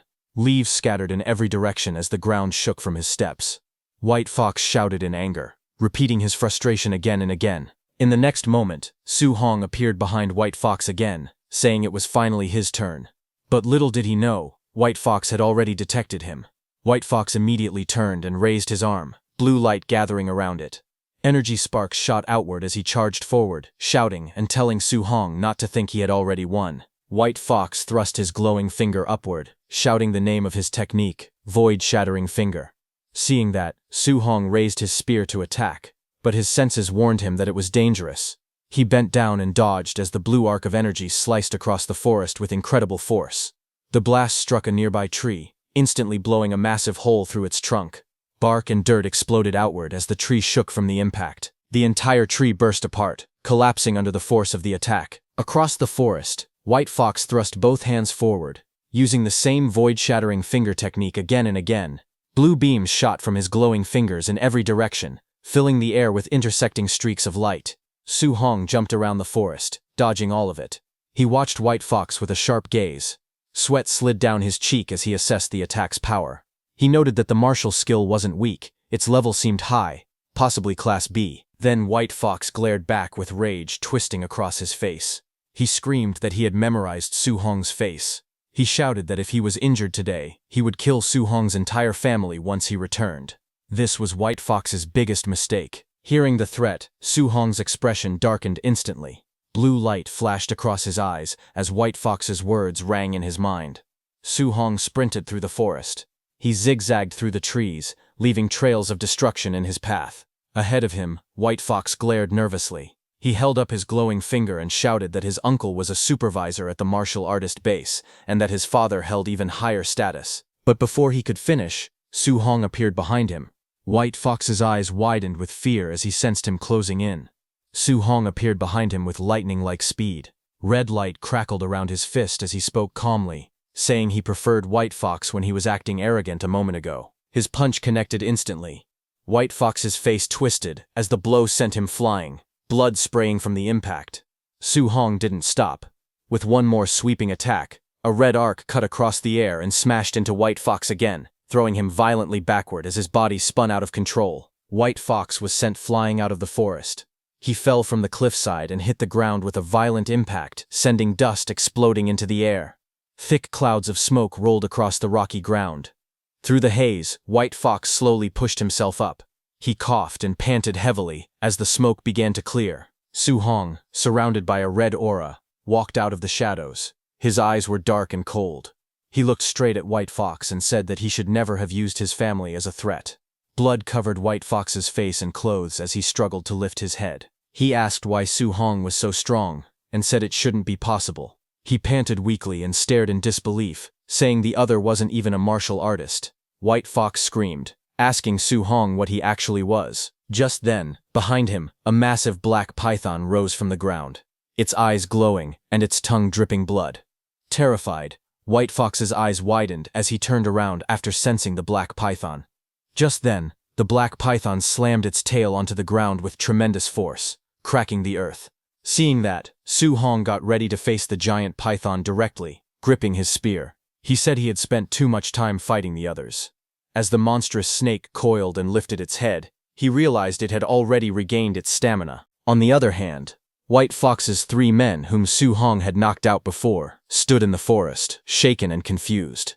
One of them muttered that Su Hong, whom they had fought, was far too strange. Another looked around anxiously and wondered where young Master Ye had gone, asking if he had already finished off Su Hong.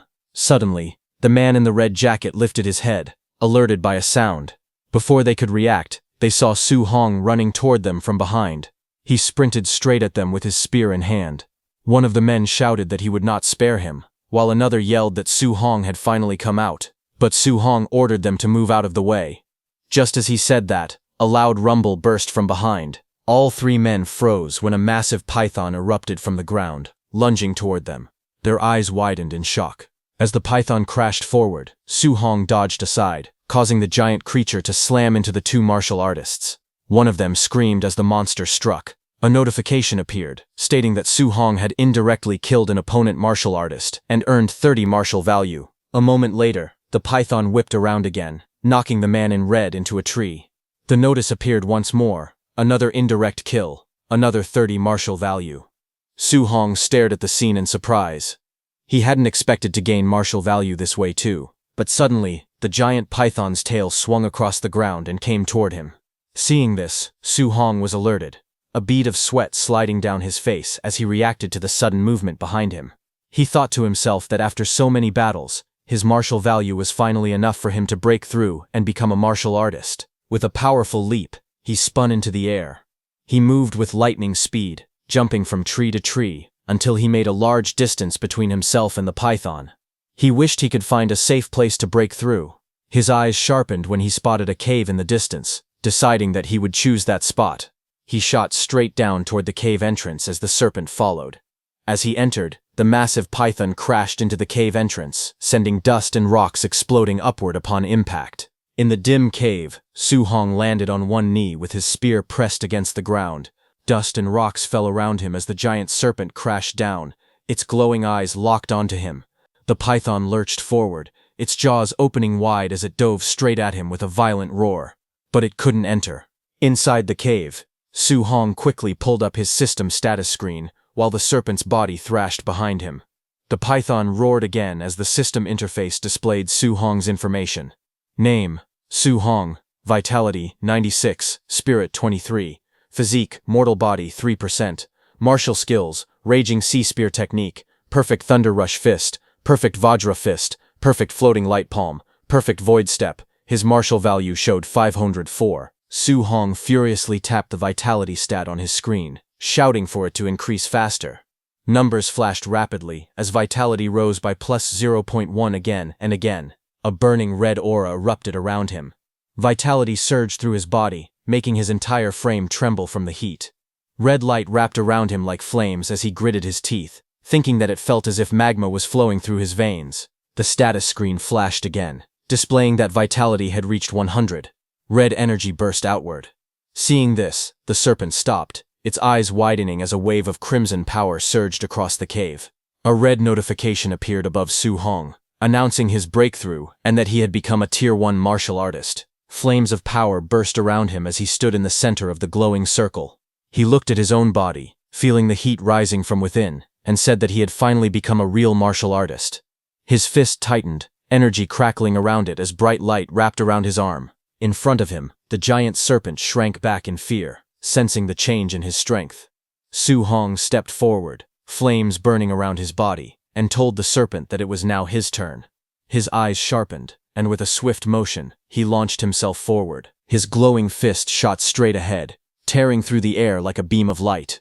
The python was using its whole body to crawl out of the cave, but a loud impact echoed when Su Hong's punch struck the serpent's body. The python let out a furious roar as golden energy surged upward, launching the python high into the sky. The giant serpent's face filled the panel. Its scales cracked, and its fangs stained with blood. It let out a fierce hiss as fresh wounds covered its jaw. Su Hong charged forward with glowing eyes and a blazing fist. Energy sparked around his arm as he shouted the name of his technique, Vajra Fist. He leaped through the air, aiming straight at the serpent's open mouth. The enormous snake lunged upward, roaring as it extended its tail to attack Su Hong from behind. Su Hong met its tail attack head-on, blocking it with his burning fist. Red lightning surged around him as the impact exploded against the serpent's tail. Su Hong gritted his teeth. Blood trickled from the corner of his mouth as he pulled back his arm. He tightened his grip on his spear and steadied himself. He then drove his spear downward with full strength. Blue energy burst outward as he slammed the attack straight into the serpent's stomach, forcing the massive creature down with overwhelming force. A blinding column of blue energy crashed down the python's body onto the ground.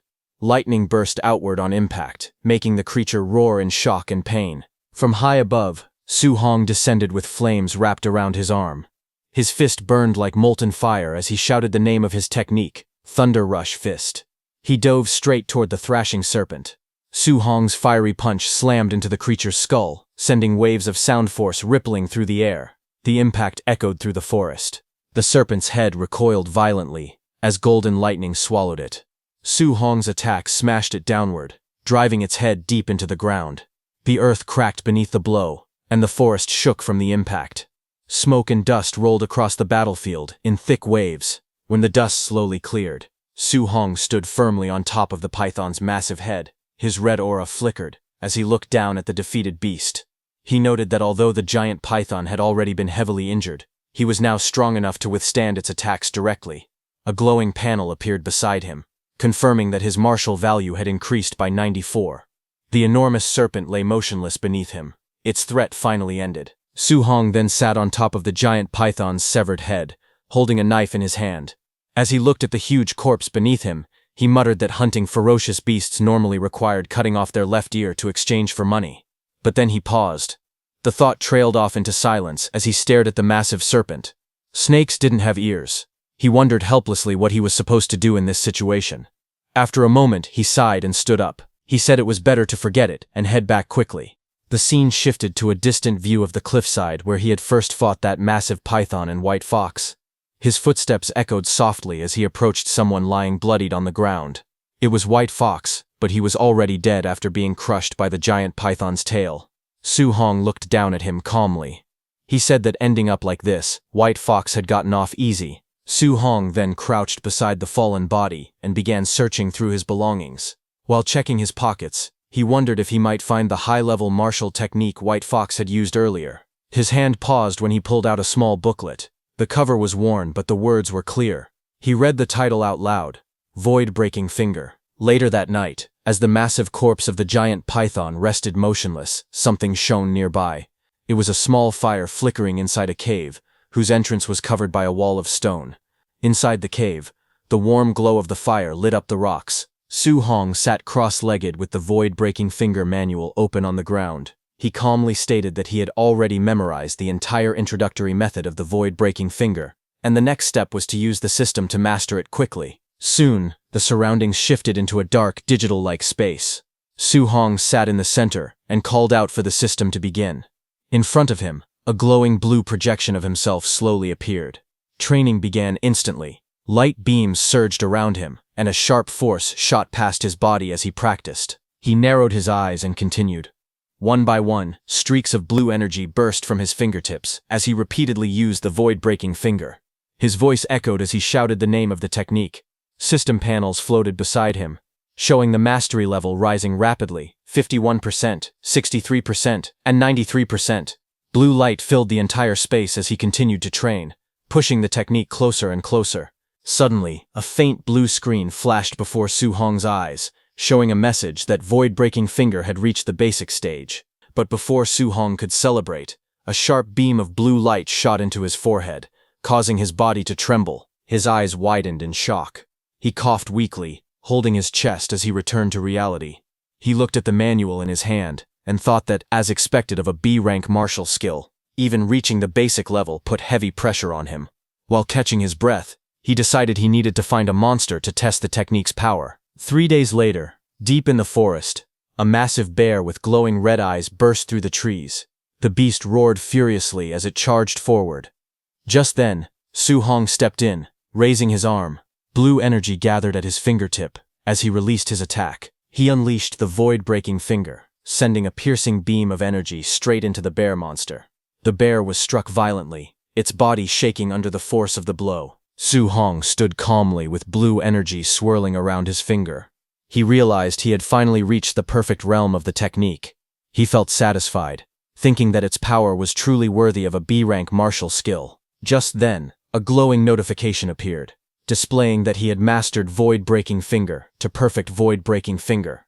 With the skill perfected, he lowered his hand and said that it was time to go back. The scene shifted to a large fortified compound, the martial artist base, where countless martial artists were gathered within the wide courtyard. The martial artist base was lively that day. At the exchange counter, a startled clerk counted the rewards and announced loudly that the total came to 230,000. The surrounding hunters murmured in surprise. One of them praised the Thunder Squad, saying they were incredibly fierce for killing so many beasts. Another muttered that this single harvest equaled several months of his own hard work. Just then, a little distance away, new voices rose in excitement. Hunters pointed out that this guy didn't bring back a single non-ranked beast. Every corpse he carried was a Tier 1 ferocious beast, and some were even high-stage ones. Those voices attracted the Thunder Squad's attention. Those voices were for Su Hong. He stepped forward with a large bundle. The clerk checked the records and read out the numbers in disbelief. 72 initial stage beasts, 83 middle stage beasts, and 17 high stage beasts. The total reward reached 406,000 blue star coins. The hunters nearby stared at him in shock. Su Hong lowered his gaze slightly, sweat forming at his temple. He wondered if he had hunted too many beasts and become too noticeable. If he had known this would draw so much attention, he thought he should have killed fewer. Just then, loud noises echoed through the base. A burst of force shattered part of the plaza, catching everyone's attention. Hunters gathered and stared at the destroyed area. People shouted in confusion. Someone asked how the base could be attacked. Another questioned how this was possible when so many high-level martial artists were stationed there. Su Hong stepped forward among the crowd, gripping his spear as he looked toward the smoke rising from the damaged building. From the smoke, a pale hand pressed against the ground, a faint glint of light reflecting off several metal rings wrapped around its fingers. A man in a suit stepped forward from the smoke-filled ruins of the base. His expression twisted with fury as he shouted for the base to be sealed, ordering that not even a single fly be allowed to escape. This man was Ye Qi, the person in charge of the base, and White Fox Ye Feng's uncle. His subordinates responded instantly, shouting their acknowledgement. Seeing this, another supervisor hurried toward him, panic visible on his face. He asked Ye Qi what had happened. Ye Qi's eyes burned red with rage as he answered. He shouted that his nephew Ye Feng, along with the 4 martial artists accompanying him, were all dead. News of the death spread quickly among the crowd. Several martial artists whispered in shock, wondering how Ye Feng could possibly have been killed and how an entire group of 5 could be wiped out at once. Some people muttered bitterly. One man thought that if not for Ye Feng's background, he would have killed him long ago. Another person said that everyone there had been robbed by Ye Feng before. More voices joined, saying the scourge had finally been eliminated. Hidden among the crowd, Su Hong stood silently, listening to their reactions as the discussions grew louder around him. Ye Qi walked forward, announcing in a stern voice that a B-rank martial skill found on Ye Feng's body was missing. He declared that all martial artists had to be body searched and cleared of suspicion before they were allowed to leave. Amid the tense crowd, Su Hong stood quietly with his spear. He observed the situation calmly. As he listened, he thought to himself that based on the corpses, it was obvious White Fox had been killed by the giant python, so the incident should not be traced back to him. From across the open plaza, the officials and Ye Qi gathered in a group. Their eyes scanned the crowd in suspicion. Su Hong noticed their focused stares drifting toward him. He wondered silently if they were targeting him. Suddenly, the people around him slowly stepped back, creating a clear path as the officials walked forward, led by Supervisor Ye. Their footsteps echoed as they approached directly towards Su Hong. Then Ye Qi, with a dark expression, stepped out from the group. His eyes glowed coldly as he spoke with a forced smile, addressing Su Hong as little brother. He said he had heard that Su Hong alone had killed ferocious beasts worth 400,000, and he claimed that Su Hong's skills were truly amazing. Ye Qi looked down at Su Hong and said he had heard that Su Hong had killed a ferocious beast worth 400,000 credits on his own. He called it impressive. A woman nearby stared at Su Bai suspiciously. She said he looked like a rank 1 early-stage fighter at best and questioned how he could possibly kill so many beasts.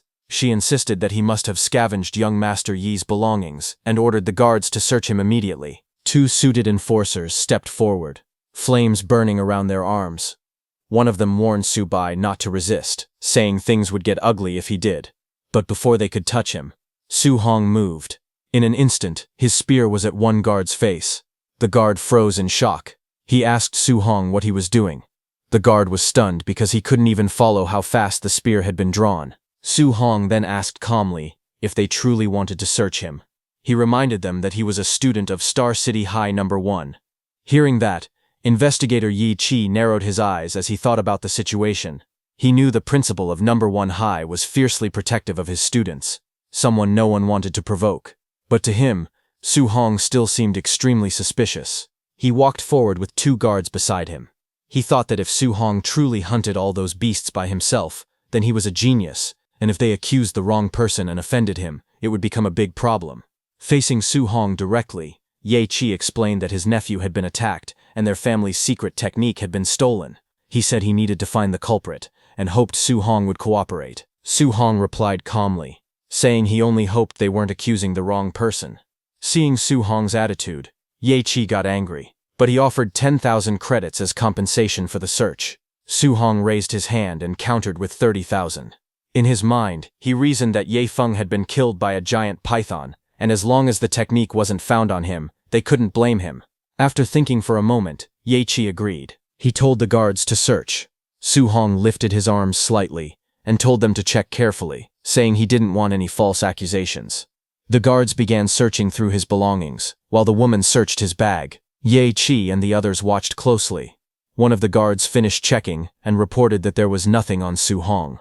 Hearing this, Ye Qi told his subordinates to give Su Hong the 30,000 credits and let him go. Hearing that, Su Hong let out a small sigh of relief. In his mind, he felt lucky that he had cleaned everything up earlier.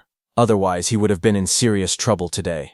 As he walked away with his spear, Ye Qi, who was in charge, ordered the others to continue searching everyone. No one was allowed to leave until they were cleared of all suspicion. Su Hong left, thinking about his next steps. He planned to shower and change clothes first. After that, he wanted to go to the Martial Artists Association to register for the assessment. He needed to get a guidance technique as soon as possible. Later, he arrived at an underground hotel inside the martial artist base. Inside a quiet and bright room, he sat shirtless on the bed, with his status window open in front of him. He checked his stats and was surprised. He had accumulated 534 martial points. He realized he had been so focused on training the void-shattering finger and hunting beasts these past few days that he hadn't used any of his points. His status panel showed name, Su Hong, vitality, spirit, 23, and physique, mortal frame at 6%. His martial arts were void-shattering finger at perfection, raging sea spear technique at perfection, thunderclap fist at perfection, vajra fist at perfection, floating light palm at perfection, and void step also at perfection. He also had 534 martial points. Su Hong remembered that a rank 1 early-stage martial artist usually had about 100 vitality, while a rank 1 mid-stage martial artist had around 200 vitality. He calculated quietly. If he used all his martial points on vitality, he could raise his vitality by 53.4 points, making him only about 40 points short of reaching mid-stage. He sat there, thinking carefully about what to upgrade next. He looked at his other stats and thought to himself that he still hadn't upgraded his spirit or mortal frame yet. He wondered what effects they might have. His screen displayed that he had 23 spirit and his physique, mortal frame was at 6%. He told himself that he had plenty of martial points anyway, so he decided to test it and see what would happen. He put some points into his spirit. Blue upgrade messages floated around him saying spirit increased by 0.1 again and again. As the light faded, he looked at his hands and admitted that he didn't feel much different after raising his spirit. Then he shifted his focus and began upgrading his mortal frame instead. Bright blue energy burst around him as new messages appeared. Mortal frame increased by 0.1, over and over. This time, he felt the strength increase clearly. He nodded to himself and decided to add even more. His status window updated again, showing that his spirit was now 26.5 and his physique mortal frame was at 36.1%. His martial arts list stayed the same: void-shattering finger, raging sea spear technique, thunderclap fist, vajra fist, floating light palm, and void step, all at perfection level. His martial points dropped to 0. He looked at his window and decided that his mortal frame level was enough for now. He planned to put 200 martial points into vitality next and the rest into spirit. A new wave of glowing panels swirled around him. Vitality increased by 0.1, filling the air, followed by more upgrades pouring into spirit. Suddenly, red energy exploded from his body. Su Hong clenched his fists as power surged through him. It felt as if an endless supply of strength was rising from deep inside, overflowing with unstoppable force. His body became very muscular. As the intense red aura around him faded, Su Hong's body slowly returned to normal. The overwhelming surge of power that had twisted his muscles settled down, leaving only a faint glow around him. He sat cross-legged on his bed, letting out a long breath. He was relieved that his body had returned to its usual shape. He thought to himself that if he had stayed in that bulky, muscle-bound form, he would have had no idea how to explain it to people he knew. Time passed, and an hour later, he arrived at the Star City Martial Artists Association. The tall building stood out among the surrounding structures. Inside the hall, Su Hong walked up to the front counter. He politely told the receptionist that he was there for the martial artist assessment. She nodded and told him that a staff member would guide him soon. As he followed her through the corridor, the guide glanced at him and commented that he looked quite young. She asked if it was his first time taking the assessment. She explained that to pass as a rank 1 martial artist, a person needed at least 100 vitality and over 1,000 combat power. She wished him good luck. Su Hong simply thanked her and continued walking. Nearby, 2 martial artists noticed him. One of them wondered aloud why Su Hong had come alone, without even a master accompanying him. The other guessed that Su Hong was probably just testing things out, considering his age. Su Hong continued forward quietly as their voices faded behind him. But just as he entered, his eyes widened slightly. His attention locked onto the assessment area ahead. A staff member read out the results loudly. Panjia's vitality was 102, but his combat power only reached 992, so the assessment failed. Panjia yelled in frustration, saying he had been so close. The crowd murmured all around. Next, another candidate stepped forward. The staff read the numbers again. Li Ming, vitality 105, passed. The examiner then announced that the next stage would be the combat power test. Li Ming faced the testing machine while the examiner watched. He took a stance and struck with full strength. The room shook from the force as he shouted. A moment later, the screen displayed the result. Combat power 1763, passed. Seeing that, the crowd murmured that Li Ming's combat power was 1763, almost reaching the level of a mid-stage rank 1 martial artist. People whispered that Jiang Ming from the Raging Thunder Dojo had a disciple named Li Ming.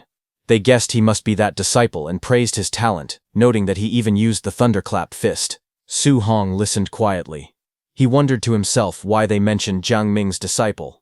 He recalled that Jiang Ming's disciple was Li Yan, and questioned how many disciples that dojo master actually had. While he was lost in thought, Li Ming stepped toward Su Hong and told him it was his turn. As Su Hong went inside, Li Ming smirked confidently. He thought to himself that he was taking the assessment at this age, because he was a genius. Watching Su Hong enter, he wondered if someone the same age could ever compare to him, but suddenly, shocked reactions filled the room. People stared at the screen and cursed in disbelief. They wondered if the vitality tester was broken. They couldn't understand how someone's vitality could be that high. Hearing this, Li Ming was stunned. He looked back in shock as the examiner announced the result. Su Hong, vitality, 123. Li Ming, who had mocked Su Hong earlier, shouted in frustration, saying it was impossible. He tried to steady himself. He told himself to calm down, repeating that high vitality meant nothing and that only combat power truly mattered. A moment later, the examiner announced that the combat power test was about to begin. Everyone watched as Su Hong stepped up in front of the machine. He thought about his progress. He had already advanced to a martial artist and strengthened his body, so his power had grown a lot. He guessed that using 40% of his strength should be enough for this test. But then he worried. If he held back too much, he might fail the requirement. To be safe, he decided to use 50%. He took his stance and focused. His eyes sharpened as he rushed forward, his fist glowing with power. In the next instant, he struck the machine with a powerful blue force, sending a huge shockwave through the entire room. The machine went flying back violently as his attack blasted straight into it, leaving the ground cracked behind him. The machine exploded into pieces the moment his punch landed, leaving behind streaks of motion as fragments of metal scattered across the floor. Everyone watching froze in shock. Li Ming's eyes widened as he saw that the tester had been sent flying with just a single punch, calling that level of power terrifying. But what was even more terrifying was that Su Hong didn't even use any martial arts. Then the results appeared. The broken machine displayed the number 3004, a combat power normally reached only by a rank 1 high-stage martial artist. The crowd was stunned. They said that number was unimaginable. Up on the balcony, an instructor pointed at the chaos below. He told his superior that the same kid had caused trouble again, calling him an absolute monster. The superior looked down and recognized Su Hong. That was the same man who had watched Su Hong's match in the underground arena.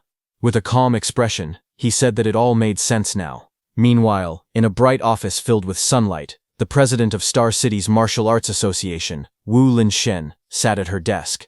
She complained that the Yang City branch next door kept producing geniuses and showing off every day.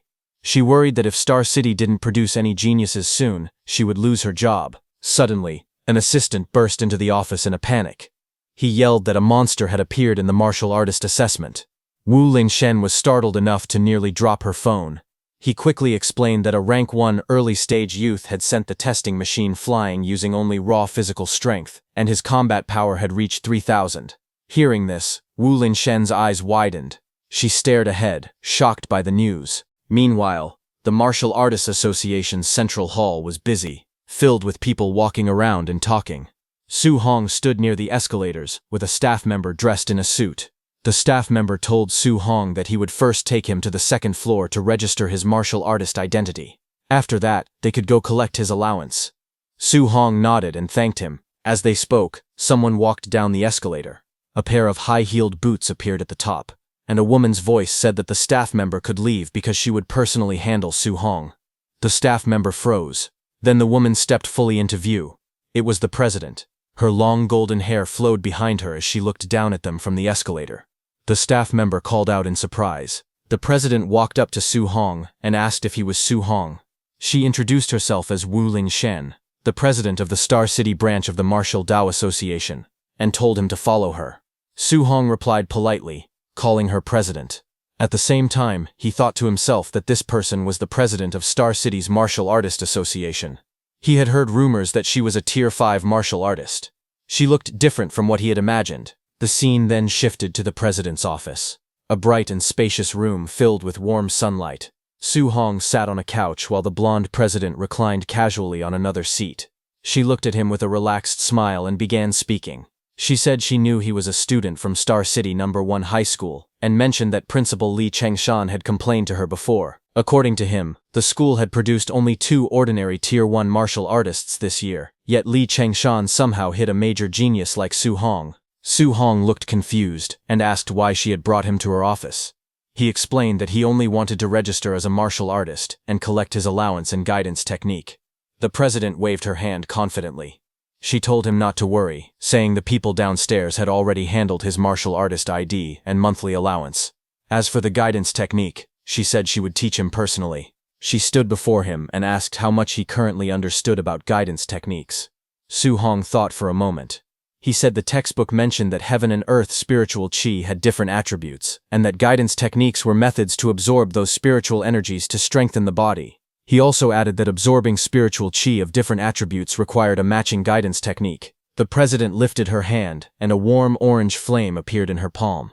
She explained calmly that the textbooks were not wrong, but guidance techniques were more than just cultivation methods.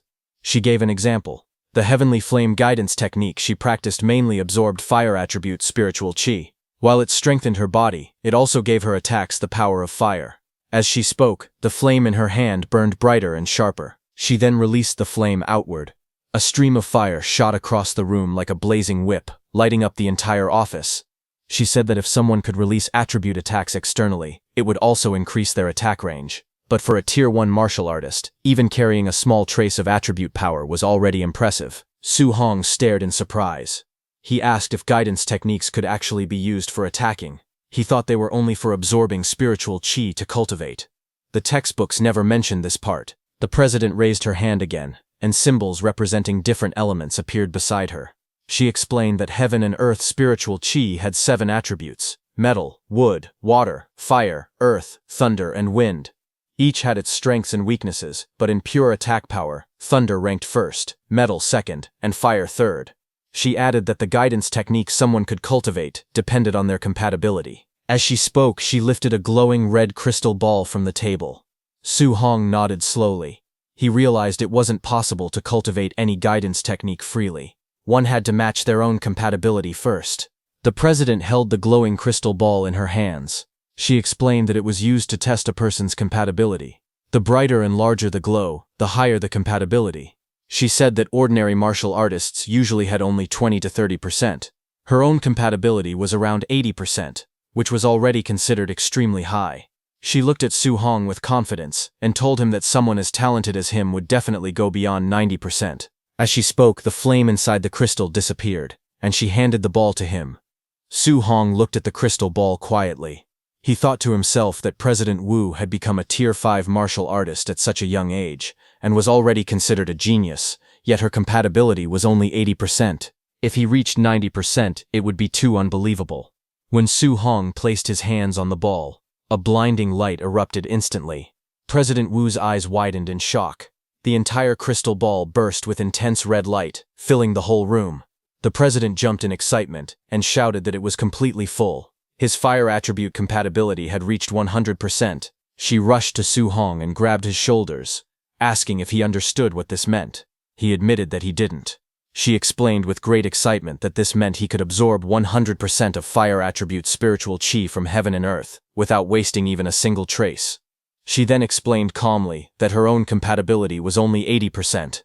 Because of that, she lost 20% of the fire attribute spiritual chi every time she absorbed it. Even so, she had already reached Tier 5 as a martial artist, and had become the president of the Star City Martial Artists Association. Then she leaned closer to him. With a confident smile, she said that his future achievements would definitely be higher than hers. She admitted that she never expected a small place like Star City to produce someone as talented as him. Someone who was not weaker than geniuses from the Magic City Imperial Capital region. Su Hong looked at the crystal ball in his hands. He thought quietly to himself that the fire attribute was good, but he still preferred the thunder attribute. He wished he had the thunder spirit attribute instead. Just as he said that, the crystal ball suddenly burst with bright golden lightning. Thunder-like patterns flashed inside it, as powerful light filled the room. When he lifted the glowing sphere, President Wu stared at him in shock. He looked at her and said that his thunder attribute compatibility also seemed to be 100%. She stayed silent, unable to respond. President Wu stared at the test results in shock. She wondered if it was real or fake because the thunder and fire attributes both showed 100% compatibility. She felt overwhelmed and thought to herself that Su Hong was a monster, something far beyond normal. Just then, Su Hong, now holding a green crystal ball, spoke nervously.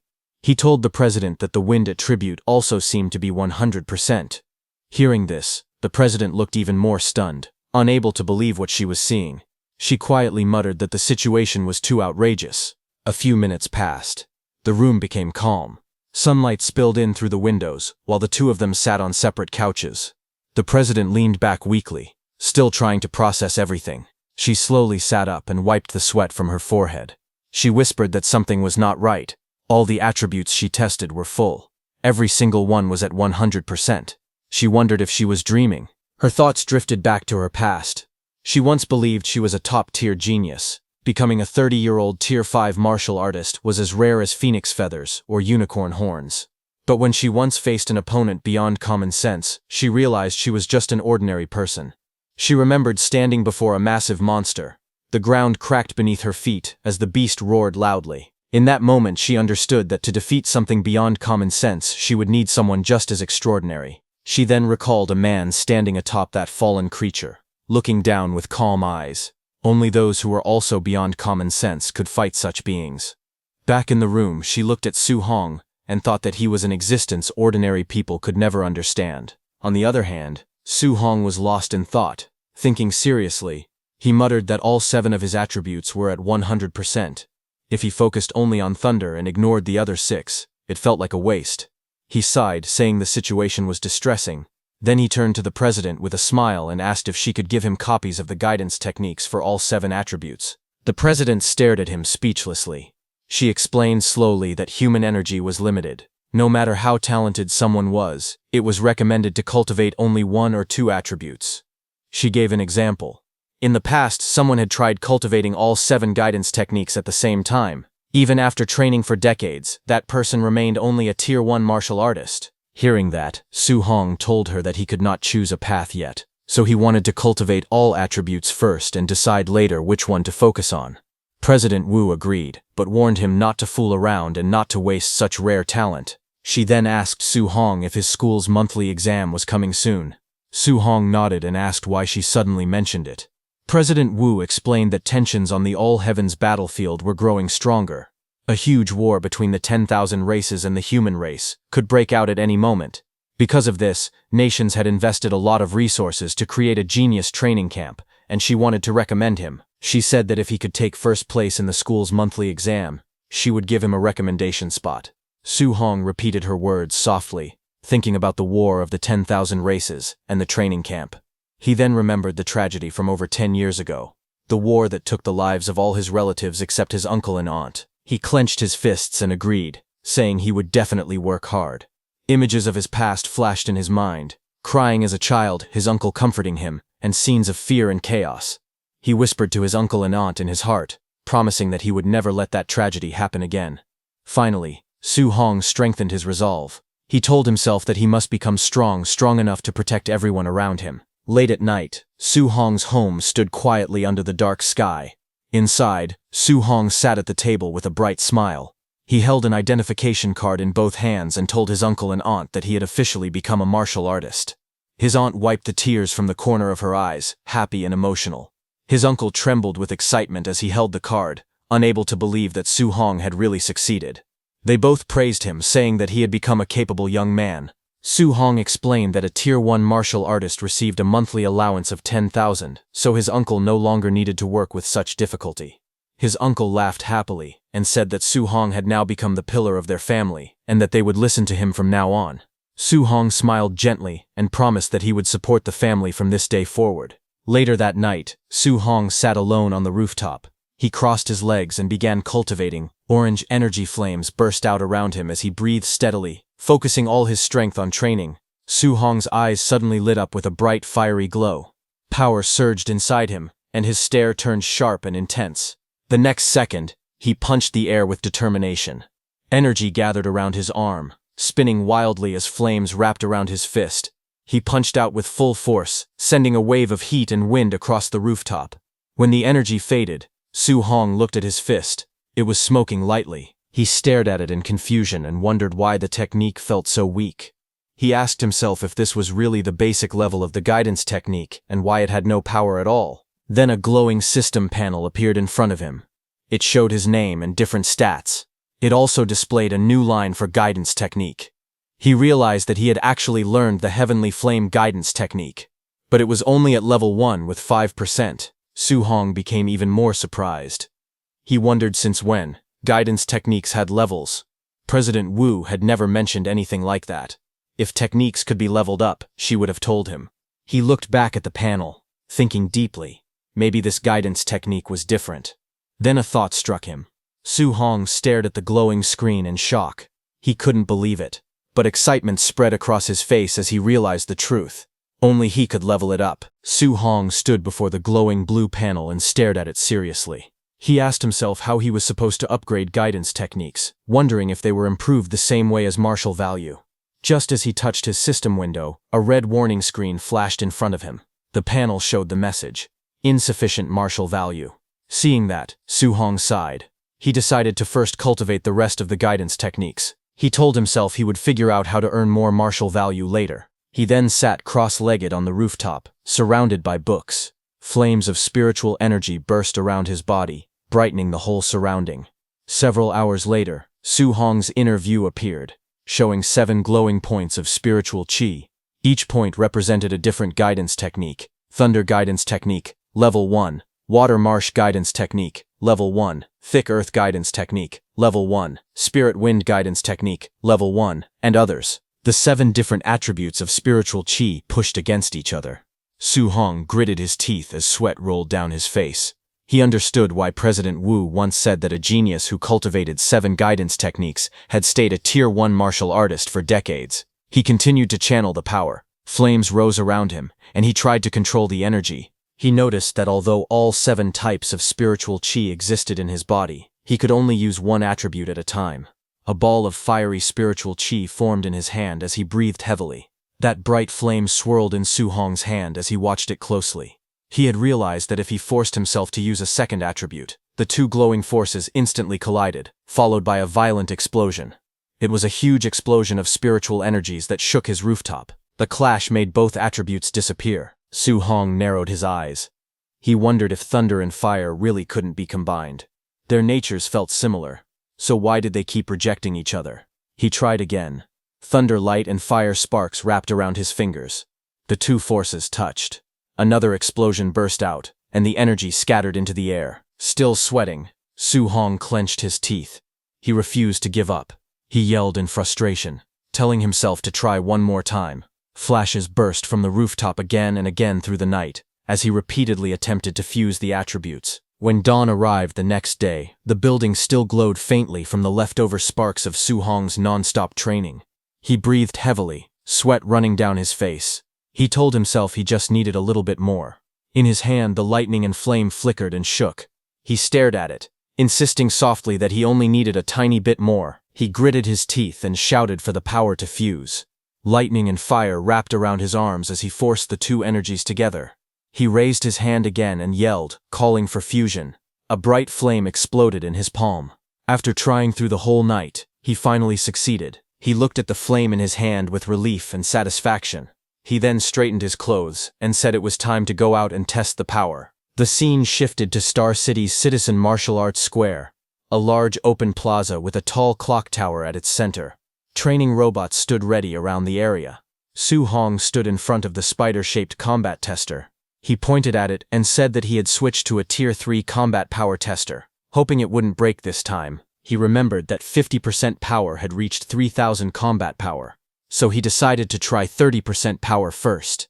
He raised his glowing fist and struck. The machine displayed the result. The number went above 2,300. He looked surprised. At 30% strength, the power should have been around 1,800, but it had increased by 500 more. He looked at the lightning burning in his hand, and thought that just the power of thunder alone was already this strong. Then he clenched his hand again, and aimed. He wondered how strong the fused power of thunder and fire would be. He released the combined force, and the explosion of lightning and flames shot forward. His punch smashed into the combat tester with overwhelming speed and power. The screen flashed new numbers. Su Hong stared in surprise. It showed 3041, far higher than he expected. He muttered in shock, wondering how it had passed 3000. He stood beside the damaged tester, rubbing his hands. He thought about how, with only his physical strength and the fused thunder fire, 30% of his power already surpassed a Tier 1 high-stage martial artist. Then he glanced at his own status and sighed. His vitality was only 123 points, which made the result even more terrifying. He thought that if the power was already this strong with just 2 fused attributes, he wondered what kind of strength he would have if he could fuse all 7 attributes. The thought of combining them filled him with excitement. He looked at the flames and lightning dancing in his hand, and smiled. He decided to go back and try fusing 3 attributes next time. Later, he was shown lying flat on the rooftop, exhausted. His shirt was gone, and his body was drenched in sweat. Small lights floated around him as he breathed heavily. He thought about the difficulty again. Fusing 2 attributes was already hard, but fusing 3 felt many times harder. He had rearranged and combined all 7 attribute patterns repeatedly, yet he still made no progress at all. Even so, he kept thinking about how powerful it could be if he finally succeeded. He looked at the system screen and wondered if increasing the level of his guidance techniques would help him succeed in fusing attributes. The screen listed the techniques he had. Thunder Guidance Technique, Level 1. Heavenly Flame Guidance Technique, Level 1. Water Marsh Guidance Technique, Level 1. Thick Earth Guidance Technique Level 1, and Spirit Wind Guidance Technique Level 1. He reminded himself that the monthly exam was tomorrow, and he needed to earn as much martial value as he could. The next day, all the students gathered at Star City No. 1 High School. Students stood on the field as the principal walked onto the stage. The principal told them that this monthly exam would be different. Because the front lines were under heavy pressure, a special training camp would now be held every year to select geniuses for focused training. He explained that the training camp had many resources, powerful martial arts, rare pills, and even grandmasters who would serve as instructors. The top 3 students in the monthly exam would be allowed to join Star City's training camp. Hearing that, the students became excited. Some shouted about wanting to enter the genius training camp. Others were shocked that a Tier 7 grandmaster might be an instructor, since even their principal was only Tier 3. Amid the noise, Su Hong stared ahead with a tired face as he remembered President Wu telling him that if he got first place, she would give him a spot. But didn't the top 3 all receive spots anyway? A friend of Su Hong told him that Chen Shan and Li Tu had already become Tier 1 martial artists. Beside them, several others had also reached the basic level of Thunder Rush Fist, and he felt they had no chance of winning. Su Hong looked confused. He thought about how he had only missed school for 10 days. Yet those students had already broken through to martial artist. His friend explained that recently, the principal had asked Senior Chen Tian, the instructor of Thunder Rush Fist, to give private lessons to talented students. Because of this, Chen Shan and Li Tu's vitality had already exceeded 100, and their Thunder Rush Fist could echo 3 times. While they were talking, suddenly Chen Shan and Li Tu walked forward confidently. One of them said he wanted everyone to know who the real No. 1 genius was. The other replied that when he beat him to the ground he hoped he would stay just as confident. Elsewhere, as Su Hong's principal came down from the stage, instructor Chen Tian asked him if he had found the genius who performed the 9 Echoes Thunder Rush Fist. Principal Li answered that he had searched everywhere recently, and didn't think that person was from his school. While they were talking, they suddenly heard some noise behind them and turned. A tall man in a black suit walked up with 2 others. It was Jiang Ming, who had taught Su Hong that spear technique. Along with him were Li Ming and Li Yan. Jiang Ming joked, calling Principal Li, Old Li, asking why he looked like his wife had run away. The principal looked at Jiang Ming and asked what he was doing at his school. Jiang Ming smiled and said that the quality of this year's students didn't seem very good. He then explained that he had brought 2 disciples with him. After the monthly exam, he suggested letting the first-place student come over for a spar. Hearing that, Principal Li's expression tightened. He knew that Jiang Ming had clearly come to embarrass him. He thought that if he refused, it would be like admitting that his school had no talented students at all. Jiang Ming continued speaking lightly. He said the students here looked weak anyway, so if the principal refused, he could understand. Hearing that, instructor Chen Tian snapped back angrily, asking if Jiang Ming was looking for trouble on purpose. Nearby, one of Jiang Ming's students, Li Yan, pointed toward the crowd. He told his teacher there was bad news. The kid named Su Hong had appeared. Jiang Ming looked confused and repeated the name, asking which Su they meant. As he turned toward the group of students, he suddenly recognized Su Hong standing at the back. Jiang Ming shouted in surprise. He realized it was that same little monster he had seen before. Su Hong looked at them calmly, a faint smile on his face as the crowd blurred around him. Jiang Ming stared in shock as sweat formed on his face. He realized that the kid they had been talking about was actually from Nome High School. He looked at his two disciples and grew even more troubled. He thought that if Li Yan and Li Ming fought Su Hong, they would definitely lose. Rather than letting them lose face in front of everyone, he needed to avoid the match. He quickly put on a smile and waved his hand. He told Principal Li and Instructor Chen not to be angry. He said he had only been joking and that there would be no competition. He even called his own disciples trash, saying they could never compare to the other school's students. Li Yan and Li Ming immediately shouted that they conceded. Hearing that, both Principal Li and Instructor Chen were furious. Their faces twisted in anger as they thought about how these men dared to mock them so sarcastically. Soon after, the scene shifted to the arena. A loud announcement echoed across the stadium, calling for match number 666, Su Hong, to begin. From the stands, Su Hong's friend leaned forward anxiously. He told his colleague that Su Hong's first opponent was a quasi-martial artist, and that this was extremely unlucky. He then called out to Su Hong, telling him that he could try to fight but shouldn't push himself. Getting injured at the start of the tournament wouldn't be worth it. Su Hong's opponent, Chen Peng, stepped forward and pointed at Su Hong. He asked if Su Hong planned to walk down on his own, or if he should beat him down instead. He clenched his fist and was about to charge straight at Su Hong with confidence. But before he could even react, Su Hong moved. He suddenly disappeared from his place, and the next second he appeared in front of Chen Peng. His figure flashed, and with one clean strike, he sent Chen Peng flying through the air. The impact was so strong that Chen Peng flipped upside down and crashed hard onto the ground. Everyone watching stared in shock. One student shouted in disbelief, asking when Su Hong had become so fierce. The others were stunned into silence. Su Hong stood calmly in the center of the field, surrounded by rising smoke. His posture was relaxed, but the crowd trembled. They realized what had happened. Su Hong had defeated a quasi-martial artist in one single move. Su Hong stood calmly on the battlefield, while another opponent lay defeated at his feet. The crowd shouted in disbelief, saying that Su Hong had won again and wondering how he had become so strong. Some even questioned if he had already reached the level of a Tier 1 martial artist.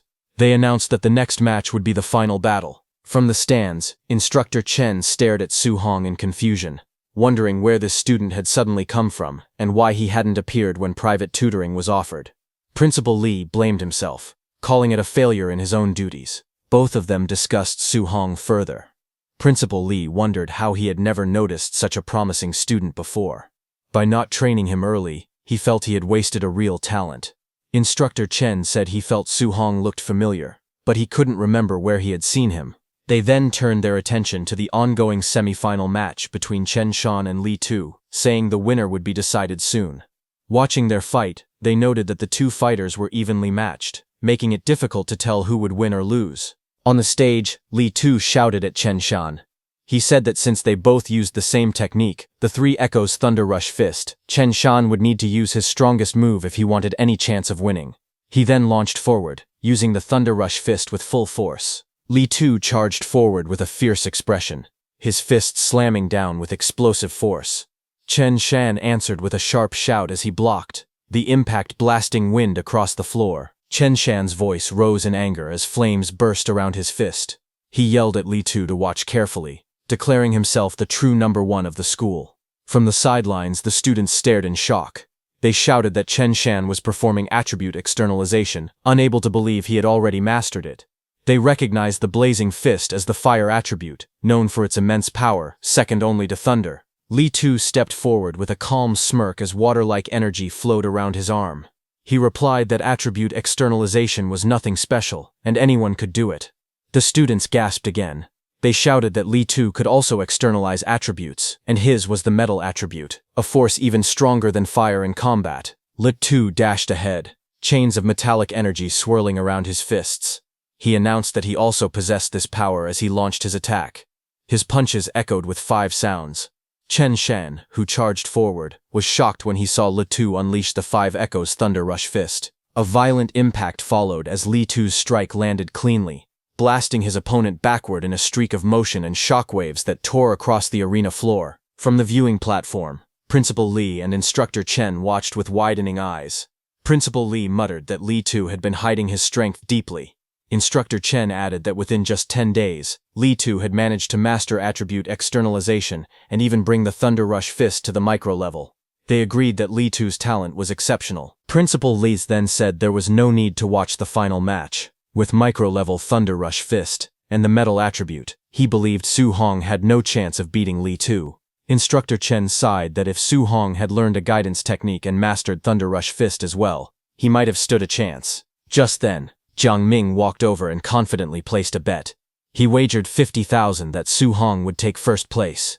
Hearing that, Principal Lee and Instructor Chen were shocked. Principal Lee asked Jiang Ming if he was crazy. He said although Su Hong was good, how could he possibly win without a guidance technique? But Instructor Chen only laughed, saying that if Jiang Ming was delivering money to him, he would gladly take it. Soon, the announcer declared the final battle. Number 01, Lee Tu, against number 666, Su Hong. The match began. Students shouted from around the arena. Some cheered for Su Hong to seize the championship. Others urged Lee Tu not to lose face. The two fighters stepped onto the circular stage, facing each other as the final showdown began. Lee Tu stood confidently, telling Su Hong that he was lucky. He said Su Hong had only reached the finals because he hadn't met him or Chen Shan earlier. Su Hong looked calm. After hunting so many ferocious beasts, he felt that the students here were too weak.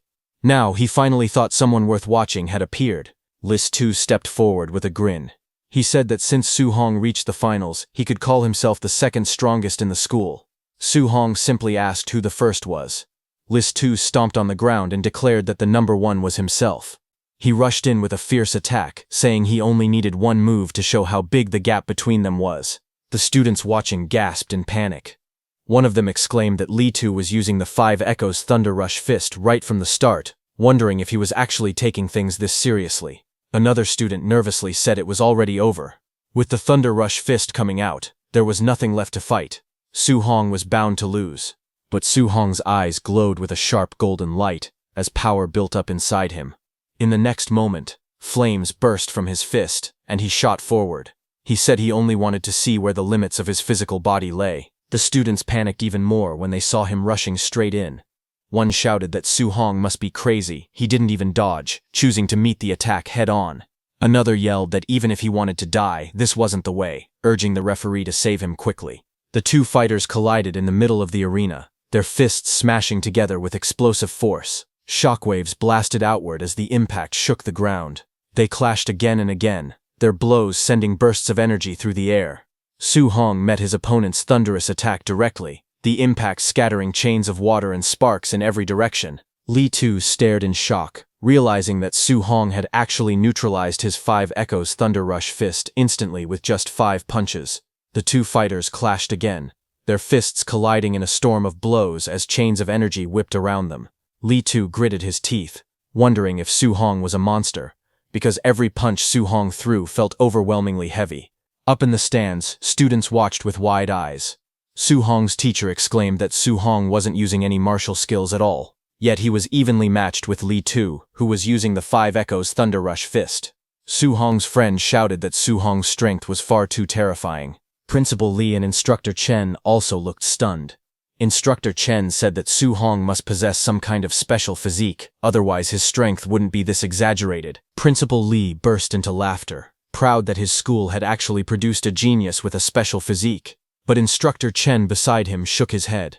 He said that although Su Hong's strength was astonishing, Lee Tu had already condensed an attribute, so Su Hong still held no real advantage. On the arena, the clash sent both fighters sliding back across the arena floor. Su Hong steadied himself as flames flickered around his fist, while Lee Tu skidded several meters away, forced backward by the impact. Lee Tu's eyes widened with anger and disbelief. He shouted that Su Hong shouldn't act arrogant, because the winner could only be him. Blue lightning surged around his arms as he powered up again. He then lunged forward, shouting for Su Hong to accept defeat. His fists, wrapped in chains of energy, tore through the air as he charged straight at him. Su Hong watched calmly. He thought to himself that he had originally planned to test how far he could fight Lee Tu, using only his physical body. But Li Tu had already stopped holding back and was now attacking at full power. Since Li Tu had gone all out, Su Hong decided he should also show some respect. Flames burst from his own fist as he sprinted forward to meet the attack head-on. Lightning burst across the arena as Li Tu shouted in shock. He looked at Su Hong with wide eyes as he recognized his technique. Realizing what he was seeing, he yelled that Su Hong could also use attribute externalization. Principal Li and Instructor Chen on the side trembled as golden lightning wrapped around the arena. Instructor Chen stammered in disbelief, unable to finish his sentence. Principal Li could only mutter in shock, saying he had no idea how this was even possible. Both of them were stunned that Su Hong possessed the Thunder attribute and had mastered the Thunder guidance technique. Instructor Chen explained that a special physique combined with the Thunder attribute, which had the strongest attack power, made this talent terrifying. Inside the arena, Su Hong and Li Tu clashed again, lightning and chains exploding in all directions. Li Tu stared forward, realizing something alarming. He admitted that Su Hong's Thunder attribute was even stronger than his own Metal attribute. Su Hong looked back with a calm, confident expression. Lightning coiled around his body as he spoke. He told Li Tu that since he had revealed his ultimate move, he would now answer it properly. Su Hong narrowed his eyes as lightning flickered around him. He told Li Tu that he would show his ultimate move as well. Golden light burned in his eyes as thunder wrapped around his fists. He also used his Thunder Rush fist technique as he charged forward. In the next moment, his strike landed with explosive force. The scene shook as repeated impacts echoed, one after another, driving Li Tu backward. Su Hong's blows landed so quickly that 9 echo bursts exploded across the arena. Li Tu's eyes widened in disbelief. While falling, he shouted that 9 echoes were impossible. Blood burst from his mouth as he crashed to the ground. Su Hong stood over him with a firm expression, thunder still crackling around his fists. The students in the stands fell silent for a moment. Shock spread across their faces. They were all speechless. A student finally spoke, stunned, asking if Su Hong had really won. Excitement erupted as others shouted that Su Hong had reached the perfect realm. Thunder Rush Fist, 9 echoes. They cheered that his technique was even fiercer than the teacher who taught it. Instructor Chen and Principal Li stared in shock. Instructor Chen stuttered out that Su Hong had produced 9 echoes. He asked if Su Hong was the same genius who had disappeared from school that day. Principal Li trembled as he said that this wasn't just a genius. This was the dragon of Star City No. 1 High School. Instructor Chen wiped his sweat and said that once a monster like Su Hong entered the training camp, he couldn't imagine how devastated the other geniuses with powerful backgrounds would be. Not far away, Su Hong walked forward calmly in his school tracksuit. Looking at him, Instructor Chen spoke with admiration, saying that a golden carp was not meant to stay in the pond. Once it met wind and cloud, it would transform into a dragon. To him, Star City was nothing more than a small puddle for Su Hong. Principal Li nodded with confidence. He said that in the upcoming training camp, Su Hong was destined to be a dragon rising from the abyss, soaring into the sky. He added that the Magic City Imperial Capital, and even the battlefield of 10,000 races, were the true places where a monster like Su Hong would shine the brightest. The scene then shifted to evening at Su Hong's home. As he returned, he called out to his uncle and auntie, saying he was back. Su Hong stepped in with his school bag. His uncle looked up from the table filled with dishes and asked how the exam had gone. Su Hong smiled and said he got first place. Hearing that, his uncle became excited, repeating that Su Hong had ranked first in the monthly exam. Then he eagerly asked if that meant Su Hong could now attend the training camp he had mentioned before. Su Hong nodded lightly, but suddenly, there was knocking on their house door. Su Hong turned his head toward the sound.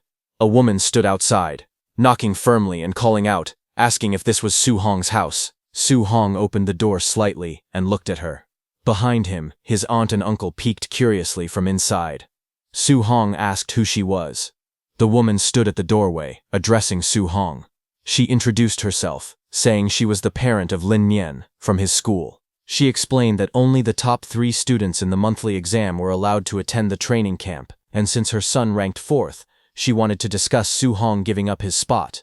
She then held out money, offering 30,000 in exchange for Su Hong's place, so Lin Nian could go instead. Hearing her, Su Hong remained expressionless, while his uncle and aunt looked on from behind, surprised. The woman grew irritated at his lack of reaction. She raised her voice, saying the training camp existed to nurture geniuses for the future battlefield. She warned that the competition was extremely cruel and that people could actually die. She continued, explaining that those in the camp consumed high-grade pills until they vomited and practiced high-level martial skills freely. She added that, given Su Hong's family circumstances, giving up early was for his own good. Hearing that, back inside the home, Su Hong's aunt looked worried and asked him if what the woman said was true and whether the camp was really that dangerous. Su Hong's uncle turned to his wife and told her to calm down. The uncle then looked at Su Hong seriously and asked if he could guarantee his own safety. Su Hong answered firmly that he could, a confident flicker in his eyes. Hearing that, the woman in the purple suit complained, saying they actually believed a child's promise. Su Hong's uncle replied that he trusted Su Hong. He said going to the training camp was Su Hong's own decision, and he believed his promise. He added that if he couldn't trust his own family, he wouldn't trust her instead. The woman shouted in anger, but the uncle slammed the door shut right in front of the woman's face, telling her to leave. The woman stormed out. As she walked away, she angrily muttered that they should wait to be eliminated from the training camp. Then inside the house, Su Hong stood in the room and looked at his uncle. He told his uncle that it was not like he had intentionally hidden the dangers of the training camp, but his uncle shook his head and told him it was fine. His uncle smiled and pointed at himself, saying he was just a rough man. He said Su Hong was more educated and understood the training camp better than he did. Since he had the resolve to face difficulties, they would support him. But his aunt suddenly slapped her husband's back and scolded him, asking what kind of talk that was. She stepped forward and told Su Hong that they did not ask for any ranking, they only wanted him to stay safe. Su Hong smiled gently and nodded. Night fell over the city. Lights from tall buildings glowed in the distance. Su Hong stood alone on the rooftop, looking over the skyline. He thought to himself that although his uncle and aunt supported him, they must still be worrying about him secretly. He told himself he absolutely could not let down their expectations. Standing under the night sky, he strengthened his resolve. He thought that to protect this hard-earned life, he had to become stronger. Su Hong looked at the glowing system panel in front of him. He said that he had fought more than a dozen matches in the monthly exam, and earned a total of 285 martial value points, but it still wasn't enough. The panel displayed his information: vitality, spirit, mortal body percentage, his guidance techniques, martial skills, and his total martial value. He tapped on the screen and increased his mortal body, which was currently at 36.1%. He said he didn't know what high-level skills or trump cards the geniuses in the training camp had. To fight against them, he needed to improve his physical combat power first. Immediately, red notifications floated around him one after another, showing that mortal body increased by 0.1. They appeared repeatedly as he pushed himself harder, sweat running down his face. A few minutes later, a new value flashed. His mortal body had reached 64.6%. Breathing heavily, he said he was still 35.4% away from reaching 100%. He wondered what kind of special physique would appear after the mortal body, but suddenly, he noticed something and looked at the panel again. He asked himself when the Thunder Guidance Technique and Heavenly Flame Guidance Technique had reached level 2. The screen showed both techniques listed at level 2. He touched his chin, thinking. He said he had only cultivated the guidance techniques for a few days and hadn't done anything else. He wondered if no special conditions were needed. Maybe simply cultivating the guidance techniques allowed them to level up naturally. Su Hong then activated his guidance techniques, thunder crackling in his left hand and flames rising in his right. He thought to himself that he would strive to level up one more time. The next morning, dawn broke across the city skyline as sunlight spilled between the tall buildings. Su Hong slowly opened his eyes after cultivating all night, sitting cross-legged with lightning and fire gathering in front of him. Notifications appeared showing that his Thunder Guidance Technique was now level 3, and his Heavenly Flame Guidance Technique had also reached level 3. He looked at the glowing panel beside him and realized that not only had his guidance techniques leveled up, but his vitality had increased by 3 points. He called it an unexpected harvest. The panel showed his stats. His vitality was at 126, spirit at 26.5, physique mortal body at 64.6%. In his guidance techniques, Thunder Guidance was at level 3, and Heavenly Flame Guidance was at level 3. His martial skills, Void Breaking Finger, perfect, Raging Sea Spear Technique, perfect, Thunder Rush Fist, perfect. His current martial value was 0. Finger, perfect, Raging Sea Spear Technique, perfect, Thunder Rush Fist, perfect. Then some time later, on a quiet street outside their house, his uncle and aunt stood together, watching him prepare to leave. His aunt told him to pay attention to safety, and if things didn't work out, he should just come home. His uncle waved and told her not to say such depressing things. He encouraged Su Hong instead, telling him to go to the training camp and bring back another first place. Su Hong raised his hand in response and said he was heading out now. Su Hong walked away down the empty street. His uncle's hand started shaking as he watched Su Hong's figure grow smaller in the distance. His wife looked at him and said he talked about her, but he was just as worried. His uncle sighed and said he only spoke that way because he didn't want little Hong to worry. Meanwhile, Su Hong walked through the city with a calm expression, carrying a long bag over his shoulder. The morning sunlight followed him as he continued forward. Suddenly, he heard a loud sound and turned his head slightly, his eyes narrowing. A red sports car screeched into view, drifting across the pedestrian crossing. Its tires smoked as it came to a sudden stop. President Wu was confidently in the driver's seat of the red sports car.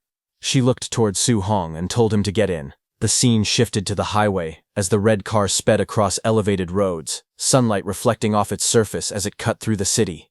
Inside the moving car, Su Hong sat beside her while the wind rushed past. Su Hong turned to her and asked what she needed from him.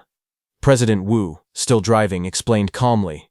She said that there were things about the training camp he needed to know. She told him that, as the president of the Martial Dao Association, she knew the profiles of several participants. She continued speaking as the car accelerated. She told him that, from what she knew, some of the martial artists entering the camp were already Tier 1 high-stage fighters. She added that a few of them weren't far from breaking through to become Tier 2 martial artists. She added that a few monsters in the training camp possessed martial skills that were at least B rank. Su Hong listened quietly. He thought to himself that a Tier 2 martial artist required 200 points of vitality, and some people in this batch were already close to that level. But he didn't feel afraid. He believed that with the system space, he could quickly learn even B-rank techniques. As the car sped forward, President Wu looked at him and continued speaking. She said that Su Hong's talent was the strongest she had ever seen, but he didn't have the same resources as the others. She told him not to worry even if he faced setbacks at the training camp, because with his talent, surpassing them was only a matter of time. Su Hong nodded and thanked her, calling her Sister Wu. Hearing that, President Wu glanced at him again. She thought to herself that even though his vitality and martial skills were lower than others, he still remained calm. She realized she didn't need to worry about his mental state causing problems. Then sometime later, Su Hong met with his principal and went with him. Their vehicle drove along the winding road of the Tianlin mountain range. Snowy peaks and green slopes stretched far into the distance as the car made its way deeper into the mountains. Inside the car, Chen Shan and Li Tu were shocked and asked their principal why the training camp was located in the Tianlin mountain range, a place filled with fierce beasts. The principal, who was seated behind Su Hong, tried to calm them. He told them that there was nothing to worry about because grandmasters were guarding the training camp, so normally their lives wouldn't be in danger. Su Hong sat quietly while listening. He recalled information about the mountain range. The Tianlin mountain range spanned multiple cities, including Star City and Yang City. It was rich in spiritual energy and full of dangerous beasts. Some of those beasts were strong enough to rival Tier 7 grandmasters. Su Hong remembered that competition among the beasts was extremely brutal. Even the outer ring Tier 1 beasts there were far more vicious than beasts elsewhere. Normally, even Tier 2 warriors wouldn't dare enter lightly. While he was lost in thought, the car entered the forest and continued driving through the dense trees as they approached the training camp.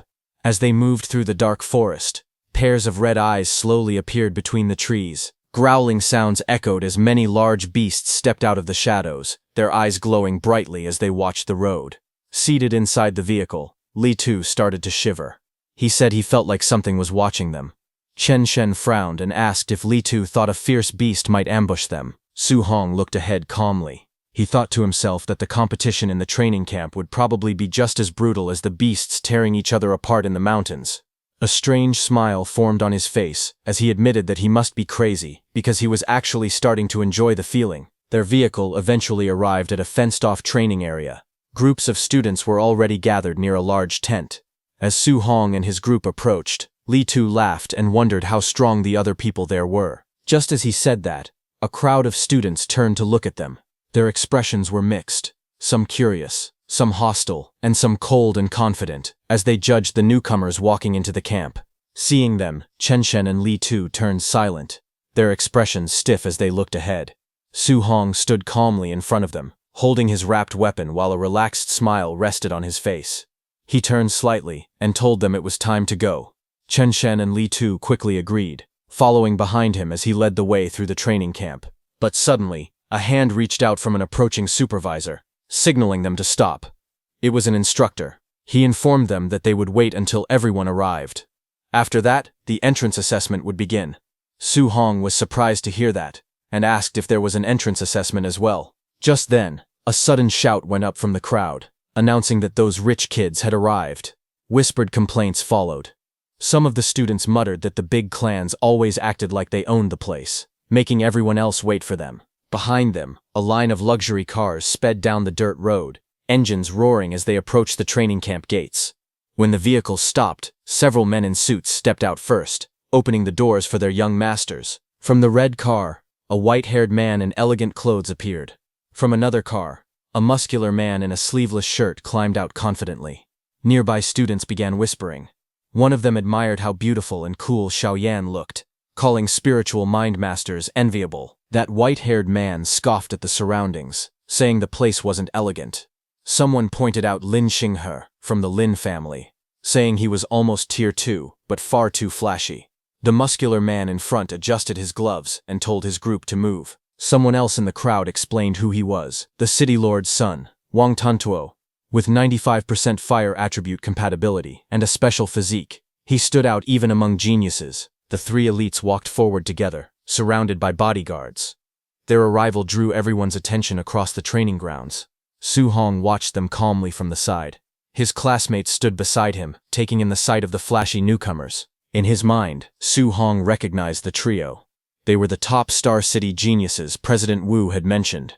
A faint smile appeared on his face as he wondered just how genius they really were. The instructor then stepped forward with a clipboard in hand. He announced that everyone had arrived and that he would now explain the rules for the entrance assessment. The crowd gathered around him in a wide circle. He told them that the actual training camp was located 30 kilometers deeper inside the Tianlin mountain range. He explained the next rule. Some of the fierce beasts in the mountains carried these tokens inside their bodies. Only those who obtained a token would be allowed to enter the training camp. Hearing that, Chen Shen and Li Tu grew worried. Chen Shen said that walking 30 kilometers in 8 hours might sound simple, but not in a place like the Tianlin mountain range. Li Tu pointed out that once they went deeper, they could run into high-level fierce beasts, and people could actually die. Su Hong listened quietly. He wondered if the task was really just to reach the camp within 8 hours. To him, that meant he had plenty of time to kill extra fierce beasts and earn more martial Dao points. Just then, a black-haired student raised his hand. He asked the instructor what would happen if they ran into beasts far beyond their level. The instructor answered bluntly, if that happened, they would be eliminated, though someone would step in to save their life. Hearing that, the crowd erupted in complaints. Several candidates shouted that the rules were unfair. They argued that stronger people could be eliminated, while weaker ones might pass by pure luck. Others joined in, saying the assessment seemed too luck-based. Hearing them, the instructor's expression hardened. He told them that fairness didn't exist in this world. He explained that someone could train for more than 10 years and still die instantly to a passing powerhouse the moment they stepped onto the myriad heavens battlefield. He asked if they would call that unfair too. Facing the group, he continued with a cold voice. He told them that if they didn't want to encounter high-level fierce beasts, then they needed to act carefully. He reminded them that avoiding risks, bullying the weak, and ganging up on the few with the many, those were the laws of the battlefield. A boy in a black suit agreed, and stepped forward with a dismissive tone. He said that if they were scared of dying, they should quit early, instead of wasting everyone's time. He added that being afraid of everything made them nothing but trash. Hearing that, the black-haired student who asked that question got furious. He pointed at the black suit man and shouted back, demanding he repeat what he said. The man in the suit turned and told him directly that he was a coward and trash. If he wasn't convinced, he could hit him, and he would cripple him on the spot. Seeing them fighting, the instructor raised the clipboard to cover his face, and continued explaining the rules. He said there would be no fighting inside the camp, but once they entered the mountains, the instructors wouldn't interfere. Whether someone wanted to steal tokens, or beat someone up, just because they didn't like their face, it was all allowed. Hearing that, a spark of energy flashed in the crowd as tension rose. Both the black-haired boy and the boy in the suit looked at each other in anger. Off to the side, Su Hong watched the scene unfold. He noted that the training camp was far more brutal than he expected. The rules practically encouraged the candidates to fight one another. He guessed that with rules like these, at least half the people would end up eliminated. He gripped his staff tighter and looked back at all the participants. He thought that if fighting was allowed outside the camp, then defeating these people might let him earn a huge amount of martial Dao points. The instructor finally raised his voice. He announced that the talking was over, and the assessment officially began. He ordered everyone to start moving. The moment he gave the signal, the entire group burst into motion. Candidates sprinted out of the gate, shouting as they pushed forward. Some yelled that they had to pass no matter what. Others complained about being shoved aside. The crowd stampeded into the forest, kicking up dust as they ran. Moments later, the dense trees swallowed the runners one by one, their figures disappearing deeper into the mountain path. As the assessment began, the black-haired boy immediately chased after the boy in the suit. He shouted while charging forward. He pointed at the boy in the suit and yelled that he would send him packing back home immediately. The suited trainee responded coldly, saying that if the man was so eager to be eliminated early, he would be glad to help. The attacker lunged with a glowing fist, shouting that the other man was dead. The suited man countered with a burst of blue energy, releasing a sharp cry as their fists collided. The impact exploded outward, sending shockwaves through the forest. The two exchanged rapid blows. Yellow and blue streaks filled the air as their punches crashed again and again, each collision blasting white sparks around them. The force of their clash rattled the trees while the spectators watched from a distance. High above on a branch, another trainee calmly observed the fight. It was Su Hong. He rested his weapon on his shoulder and thought quietly. He had wanted to use this chance to test the combat strength of the so-called geniuses, but what he saw was disappointing. They were nowhere near as strong as the rumors had claimed. He sighed, concluding that even if he defeated every one of them, he probably wouldn't earn many martial Dao points. Su Hong turned and walked through the forest, deciding to move away from the noise behind him. He thought that it was better to spend his time hunting more high-level fierce beasts instead. But behind him, those two boys' loud arguing echoed in the woods. They clashed, their hands locked together, blue and yellow energy bursting between them. One of them shouted that poor trash would always be poor trash, and that no amount of training could compare to generations of his family's wealth. The other fighter yelled back, refusing to be grouped with what he called poor trash. Their voices carried through the trees, and hearing them, Su Hong stopped, stunned as the insults repeated, calling people working-class losers and insisting that hard work was pointless. His expression darkened. A faint smile curved on his face as he muttered that he couldn't waste a martial Dao points delivery that had walked right up to him. He stepped forward toward the fighting pair and told them to stop fighting. When they looked up, Su Hong stood there holding a thick wooden stick. Blue energy flickered faintly around him. He stared at the two brawling trainees and asked, almost casually, why they didn't play with him instead. The two arguing trainees turned toward Su Hong. One of them shouted angrily, calling him another poor trash and warning that he would beat him up as well. The other scoffed, asking how someone at his level dared to butt into their fight. Su Hong didn't react. Instead, he told them they were misunderstanding him. He clarified and said how about they stop fighting with each other and team up to fight him instead. Hearing that, both trainees froze, staring at him in disbelief. Then one of them snapped. He charged forward with a roar, shouting how dare Su Hong look down on him. He shouted that Su Hong was dead and lunged with full force, fist drawn back. Su Hong didn't move until the attack reached him. His leg shot forward like a bullet, the air distorting from the speed. He kicked the boy in the stomach, and the boy was hurled backward in a blur. Su Hong's eyes glowed red as the strike landed cleanly. The trainee's face twisted in shock before he let out a pained shout. The force of Su Hong's strike tore through the clearing, sending that trainee flying across the ground. Wind spiraled violently, as the impact carved a clean path through the forest floor. The second trainee staggered back, shocked by the display of power. He stared at his fallen companion slumped against a tree.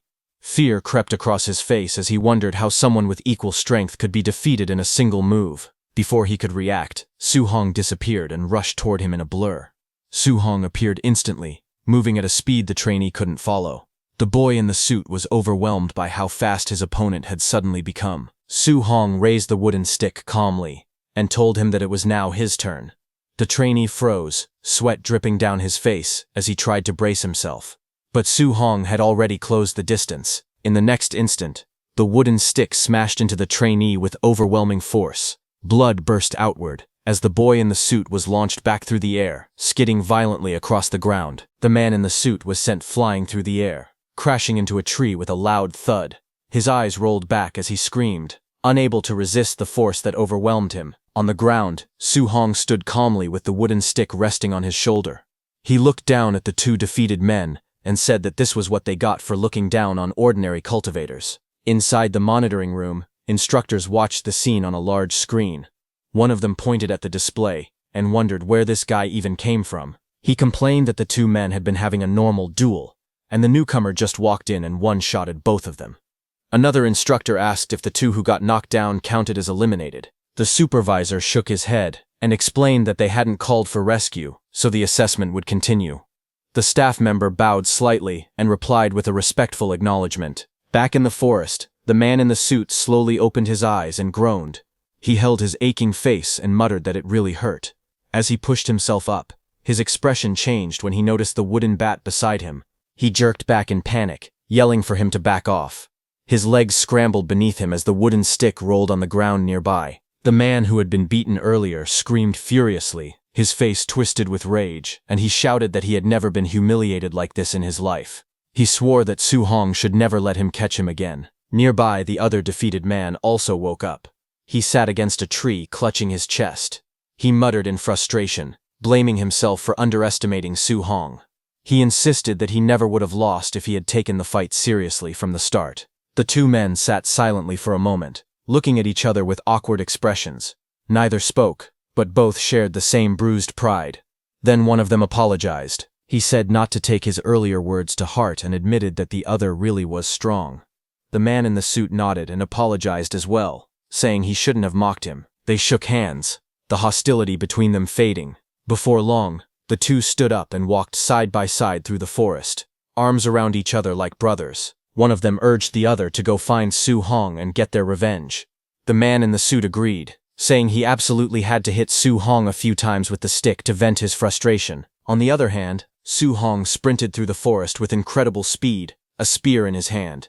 Blue energy trails followed behind him as he dashed forward, ready for whatever came next. Suddenly, Su Hong's eyes narrowed as he sensed movement ahead.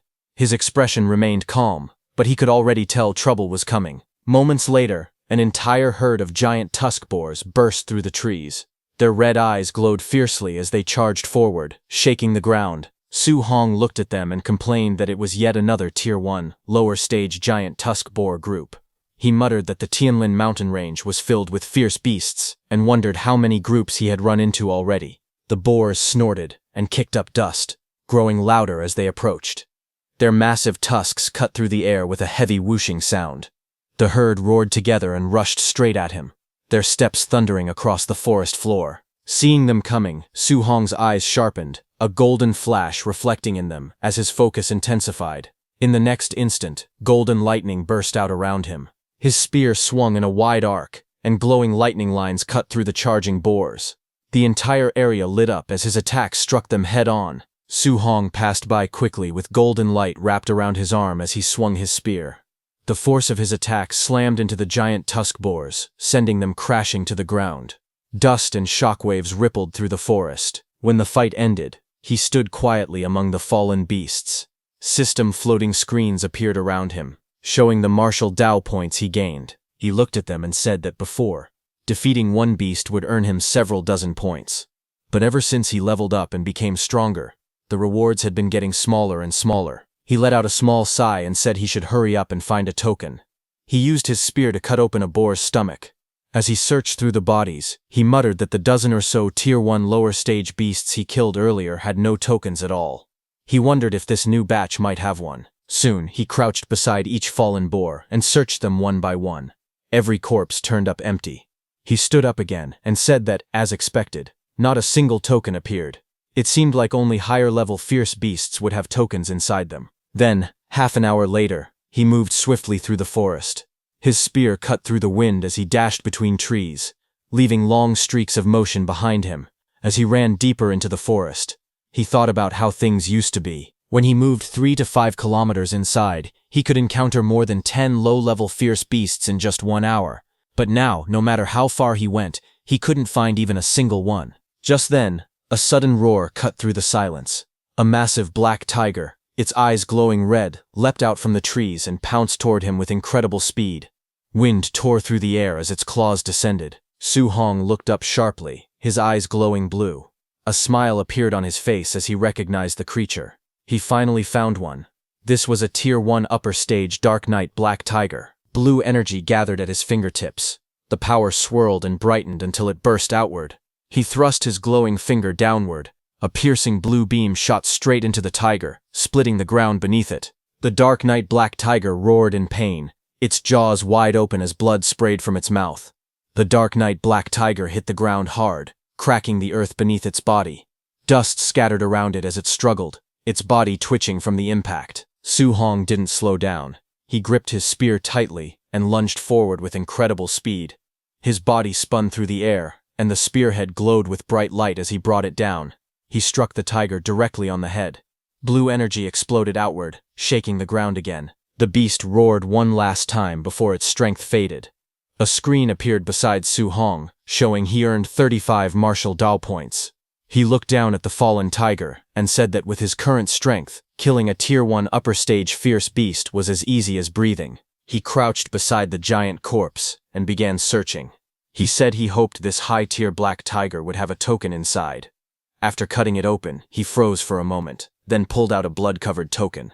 He laughed softly and said that, sure enough, it was inside the upper-tier beast's stomach. With the token in hand, he wiped the sweat from his forehead. Searching for just one token had taken him nearly 3 hours.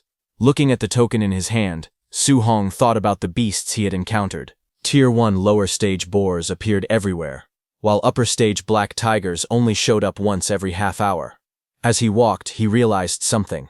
The deeper he went into the mountain range, the stronger the beasts became. But there were fewer of them. He glanced at the corpse of the black tiger at his feet.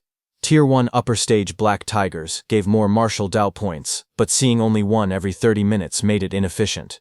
Hunting the low-level fierce beasts on the outer edges would actually earn him more martial Dao points overall. He gripped the token and smiled to himself.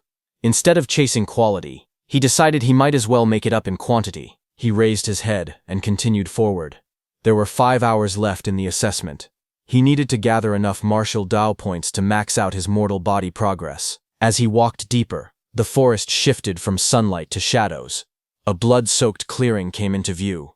Deer were torn apart, their bodies floating in pools of red. The ground was littered with the corpses of boars, their bodies piled up everywhere. Su Hong had killed them all.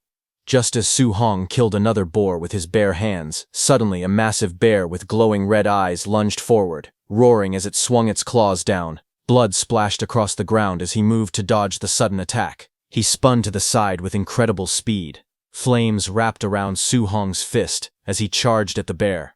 He said that after killing dozens of Tier 1 fierce beasts, he had finally run into another Tier 1 middle stage one. His fiery punch shot forward like a blazing cannon.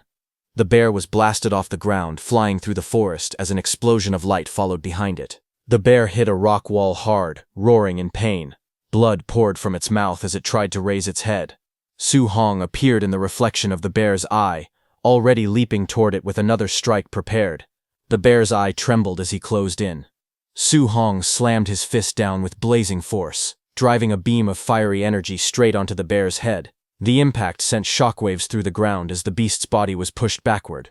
The force continued dragging the bear across the forest floor until it crashed violently into a large tree. The tree snapped in half from the impact, leaves scattering through the air. When everything settled, Su Hong stood covered in blood and dirt. He looked at his fist and spoke calmly.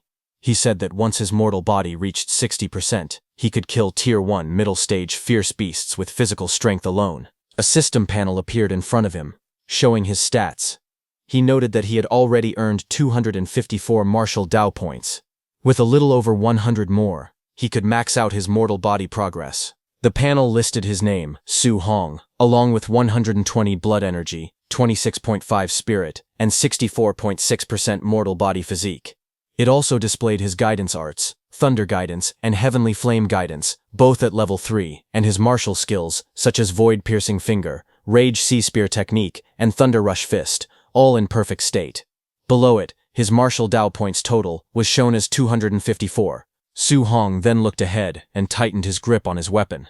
He said there were still over 3 hours left, and he absolutely had to gather all the martial Dao points he needed. But before he could do anything, suddenly a very loud roar echoed across the trees. Su Hong stopped and looked up as the noise echoed through the forest. With sweat on his face, he asked what that sound was. But suddenly, a massive shadow appeared above the trees. A gigantic golden bird descended from the sky, its wings glowing with bright light. Leaves and wind swirled everywhere as it hovered overhead. Su Hong stared in shock and asked what kind of fierce beast it was. As the creature spread its wings wider, golden feathers shined like fire. Su Hong's eyes widened, and he wondered if it was the legendary Golden Rock Beast King. Just then, the beast screeched loudly, diving downward with blazing energy around its body. The impact of its movement tore through the forest, sending violent shockwaves in every direction. Su Hong planted his feet and gripped his spear tightly. The wind roared against him. He said the Beast King's power was absolutely terrifying. He held on as the shockwave struck. He realized that the creature had only flapped its wings once, yet the force was already this devastating. Just then, a violent crash echoed through the forest as a massive tree split apart, the trunk snapping cleanly under an immense force. Su Hong jumped back onto a broken slab of stone while the shockwave rushed past him. Wind roared around him as he tried to steady himself. He looked into the sky and asked what kind of ferocious beast could cause something like this. Pressed against a cliff wall, sweat ran down his face. He admitted to himself that he had recently grown a bit complacent about his strength. But now, faced with such overwhelming power, he realized that in front of true top-tier experts, he was nothing more than an ant. But his eyes suddenly widened. He saw something else approaching. High in the air, the Golden Rock Beast King hovered with its wings spread wide. A second figure approached, also shining with powerful golden light. Seeing that glowing sphere, Su Hong wondered if that figure could be rank 7 Grandmaster Qin Tianli. Wrapped in a fierce aura, Qin Tianli stepped forward, flames swirling around him. He called out to the Beast King, announcing himself as Qin Tianli. He said he was borrowing this territory, and demanded to know why the Golden Rock Beast King had returned. The Golden Rock Beast King swooped down with its wings spread wide, its claws reaching forward. It shouted that it never said it would lend its territory to anyone. Qin Tianli shot forward like a blazing golden firestorm. His aura erupted around him as he yelled that he would simply beat the Beast King until it agreed. The two forces collided mid-air. The rock's wings flashed with golden light as it twisted through the sky. Qin Tianli's punch exploded against its feathers, shaking the air. The golden rock beat its wings again with a sharp cry. Light spiraled around it as it forced Qin Tianli back with another powerful shockwave. Qin Tianli steadied himself, irritated by the noise. He rushed in again, yelling that the rock was too noisy. A rapid series of impacts followed. Explosions of golden force struck the rock's body again and again, lighting up the sky with bursts of energy as the two clashed violently in mid-air. Qin Tianli's punch smashed directly into the Golden Rock Beast King's head, sending feathers and blood scattering through the air. The explosive impact forced the massive beast backward. Qin Tianli floated calmly in the golden aura around him. With an icy voice, he warned the beast not to make him repeat himself. Qin Tianli declared that he was borrowing this land and ordered the Golden Rock Beast King to leave immediately. The rock screeched angrily as it pulled away into the sky, yelling that Qin Tianli should just wait. Qin Tianli waved it dismissively and told it to stop talking nonsense and get lost. As the beast disappeared, Qin Tianli took a slow breath, golden light swirling around his body. Then his voice echoed across the entire area. He introduced himself as Rank 7 Grandmaster Qin Tianli and told all trainees not to panic. The assessment would continue. Far below, Su Hong looked up in shock. Leaves drifted around him as he watched the golden rings of power spreading through the sky. He asked himself if this was truly the strength of a Rank 7 human martial artist. Su Hong clenched his jaw as he looked upward. Determination filled his eyes as he told himself that sooner or later he would reach that realm too. High above the training grounds, Qin Tianli descended toward the base. The crater-like area below was filled with buildings arranged for assessment. Hovering above the officials, Qin Tianli complained that the golden-winged rock should have just agreed from the start. He said he only wanted to borrow the territory as a trial ground. but the beast forced him to smack it instead. The staff stood at attention as he floated in the air. Among them, Lin Zi and Bai Mu, both rank 5 martial artists, spoke in admiration. They said Grandmaster Qin was even more fearsome than the rumors, and they noted that the Golden Rock Beast King, famous for its powerful body, had gotten its temper knocked out of it. Qin Tianli brushed off the praise and ordered them to follow him to the monitoring room. He wanted to see which trainee had withstood the Golden Rock's pressure earlier. The staff answered him respectfully. Inside the surveillance room, Qin Tianli pointed at the screens. The monitors showed trainees collapsed on the ground during the earlier shockwave. Lin Zi explained that most of them had been unable to move under the Golden Rock's aura. Qin Tianli stared at the surveillance footage with surprise. On the screen, a trainee knelt beside the corpses of several Tier 1 late-stage black tigers, still calm even under the Golden Rock's pressure. Qin Tianli asked who the boy was. Bai Mu checked the documents and explained. The trainee's name was Wang Tiantuo, a Tier 1 high-tier martial artist with blood chi 340 and a 95% fire attribute affinity. She added that he possessed the barbarian god-body physique, incredible strength, and was the son of the Star City Castellan. Hearing that, Qin Tianli raised an eyebrow. He said the Star City Castellan always compared having children to drawing lottery tickets. The man had fathered no less than 100 kids, and this time he finally produced a good one. Another playback appeared on the screen. Qin Tianli watched a different trainee slip out of the pressure zone using incredible speed. He commented that the boy's movement skills were impressive. Bai Mu reported his name, Lin Xinghe, Tier 1 high tier, blood chi 325, with a 96% wind attribute affinity from the Lin family of Star City. The footage switched again, showing a girl surrounded by a glowing protective barrier while rocks and trees shook around her. Qin Tianli noted that she was a spiritual telekinetic and praised her ability to use spirit power to counter the Golden Rock's pressure. Bai Mu identified her as Zhao Yan, a Tier 1 mid-stage spiritual telekinetic, with blood chi 290 and a 95% wood attribute affinity, from the Zhao family of Star City. Qin Tianli nodded, saying these three handled the Golden Rock's pressure with ease and clearly outmatched their peers. He then asked if there were any other talents worth noting. Bai Mu listed more names. Lin Po, a Tier 1 mid-stage martial artist from the Lin family, and another member of the Wang family, also Tier 1 mid-stage. She hesitated as she continued reading, noting that several more belonged to the famous families of Star City. Hearing that, Qin Tianli frowned. Bai Mu explained that the dozen or so students on the list all possessed Tier 2 mid-stage combat power, and none of them had fainted under the rock's aura. Qin Tianli questioned why every standout was from a major family, and asked what had happened to the school's students, especially those from number 1 high. Bai Mu continued reading the reports, explaining that the students from the various schools were only at Tier 1 early stage. She added that the 3 students from number 1 high had only broken through recently, and began listing their names. Qin Tianli waved his hand dismissively. He said he wouldn't bother looking, and commented that Star City number 1 high was unworthy of its reputation. But just then, Lin Zi suddenly shouted in shock, asking what was happening with one particular person. All 3 of them looked up at the screen. The scene showed Su Hong cutting down a ferocious beast with a powerful strike. They were all shocked to see that even after experiencing the Golden Rock's pressure, he still had enough strength to continue hunting. Bai Mu trembled as she clutched the report. She stuttered that the boy was Star City number 1 high's monster. Hearing that, Lin Zhao scolded her, telling her not to make a fuss in front of the Grandmaster. Qin Tianli stood between them in silence.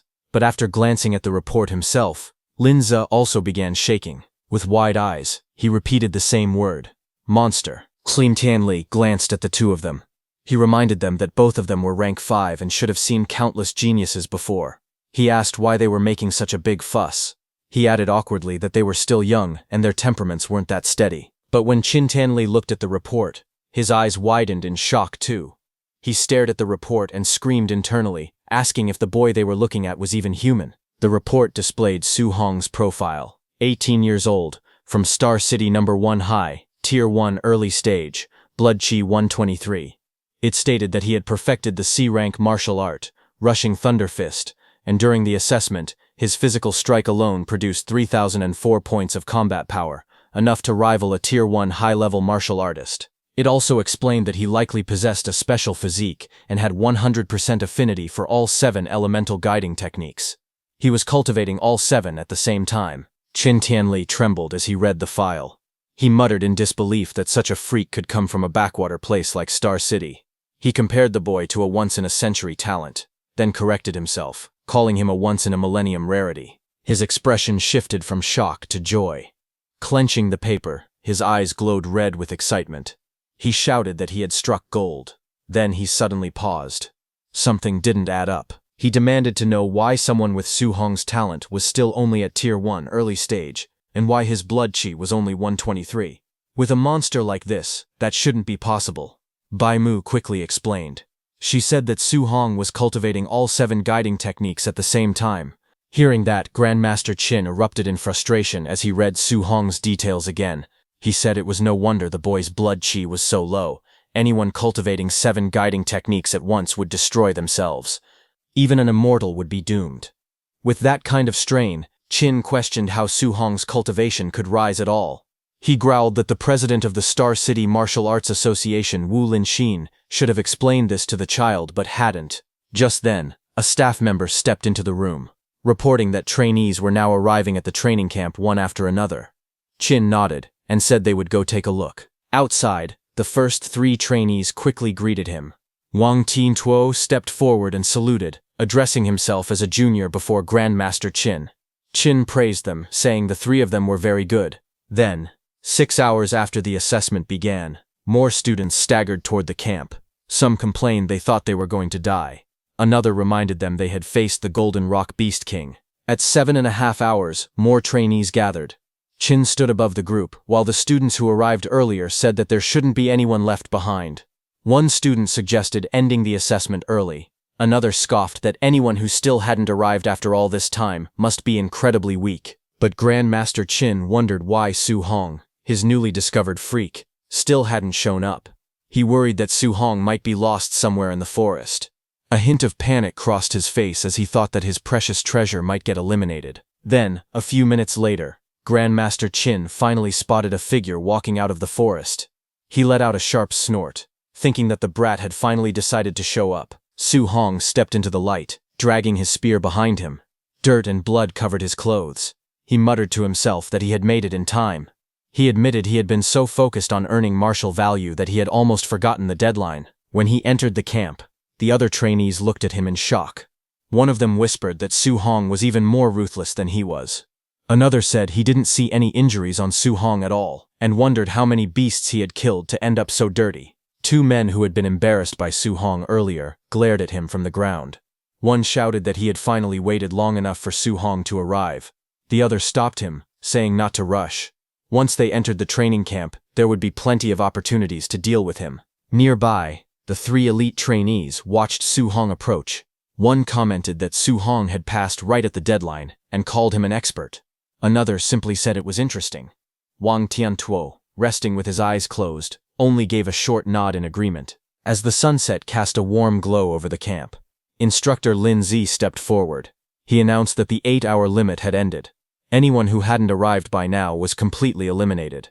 He then said he would begin introducing the facilities and rules of the training camp. Instructor Lin began introducing the major facilities inside the training camp. He explained that the camp contained a gravity training room, a movement skill training room, and even a ferocious beast combat room. He continued the tour, pointing toward a large traditional building and announcing the martial arts pavilion. Inside that pavilion, trainees could exchange contribution points for martial arts, movement skills, pills, and weapons, some even reaching A rank. Hearing this, Su Hong sat among the other trainees, blood-covered but calm. He thought to himself that coming to this training camp had been the right decision. But then Instructor Lin shifted to the rules. He stated that all these facilities required contribution points to use. There was only one way to earn those points, by passing the various training subjects. Outstanding performance would bring extra rewards. With the sun setting behind him, he dismissed the group. He told those who still had energy to begin training immediately. Then he instructed the injured students to follow him to the dormitories so they could rest, saying he wouldn't allow anyone to die under his supervision. Su Hong entered his assigned dorm room and looked around. He was surprised to find that it was a single room. He thought to himself that from now on he could cultivate and level up without worrying about anyone seeing him. Then sometime later, he sat cross-legged on his bed, finally ready for the moment he had been waiting for. His status screen appeared before him. showing his stats. His blood chi was 126, spirit was 26.5, and his physique, mortal body, was at 64.6%. His guiding techniques were the thunder guiding technique at level 3 and the heavenly flame guiding technique at level 3. His martial arts skills, void piercing finger, raging sea spear art, and rushing thunder fist were all at perfection. Currently, he had 354 martial value. With a calm breath, he decided to use all 354 points of martial value to completely upgrade his mortal body. A surge of power erupted around him. Red flames rose, and glowing notifications appeared one after another, showing that his mortal body increased by 0.1. Countless notifications appeared like this. His entire body strengthened continuously as the red energy washed over him. Finally, a new message appeared, showing that his mortal body had reached 100% and was now evolving. Su Hong's eyes snapped open, glowing with intense crimson light. His breath surged like a storm as the evolution began. A powerful change began inside Su Hong's body. Brilliant red light burst from the center of his forehead and chest. Lines of energy spread across his body like a glowing constellation, connecting different points as lightning-like power surged through him. Flames of red energy rose behind him while the transformation continued. The force of the evolution exploded outward. A violent shockwave spread through the room, spinning the air around him as the power gathered around his body. Moments later, the energy slowly settled. Su Hong opened his eyes, his body still glowing faintly with red power. Feeling the change in his strength, he realized that even the eruption of his physical body alone already possessed terrifying power. Then a new system panel appeared before him. It showed his new physique, talent, physique, overlord body. Spirit rank 0%. The system explained that the Overlord body was an existence possessing the strongest strength among all physiques in the world. Su Hong stared at the information in surprise. He admitted he had never even heard of such a physique before. Looking at the panel again, he noticed that the spirit rank was still at 0%, which meant the Overlord body could still continue to evolve. A curious thought appeared in his mind. If the Overlord body kept evolving, what kind of heaven-defying physique would it eventually become? Su Hong looked at his body and felt the overwhelming strength flowing through it. The quality of this special physique was truly extraordinary. Wanting to know exactly how powerful the Overlord body was, he decided to test its strength. He picked up his spear and casually gripped it. The moment he squeezed it slightly, the metal shaft began to bend and crack under the pressure of his hand. Su Hong stared at it in shock. The spear was made from C-rank alloy, and it was already about to snap just from him squeezing it. He quickly realized how terrifying his new strength had become. Then another thought crossed his mind. C-rank alloy spears were extremely expensive, and breaking one like this would cost a fortune. But a moment later, he remembered something. This spear had actually been picked up earlier in the Star City wilderness, so it hadn't cost him any money at all.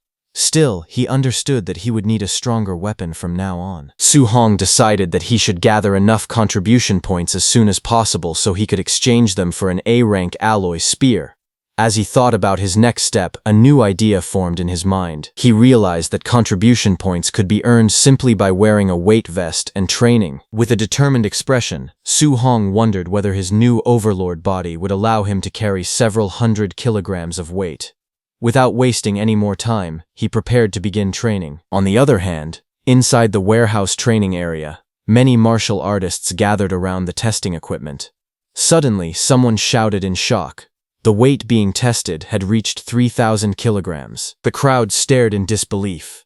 In the center of the room, Wang Tiantuo, wearing a heavy training vest, stood calmly. Even under the enormous weight, he moved without much difficulty. After testing the load, he casually remarked that it was still a bit light. The surrounding trainees were stunned.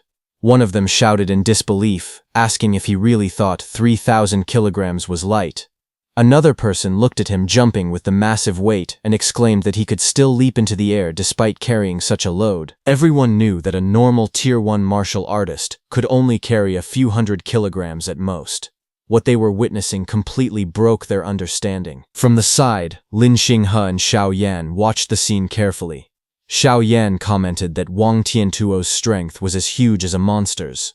Lin Xinghe looked at him with a complicated expression and muttered that he was like a barbarian bull. Meanwhile, inside a monitoring room, Grandmaster Qin and staff members watched the training through a large screen. The footage clearly showed Wang Tiantuo carrying the enormous weight with ease. Grandmaster Qin spoke calmly, saying that Wang Tiantuo could easily carry a 3,000-kilogram load, a strength worthy of the barbarian god body. Nearby, Bai Mu, holding a report, asked Grandmaster Qin about Su Hong.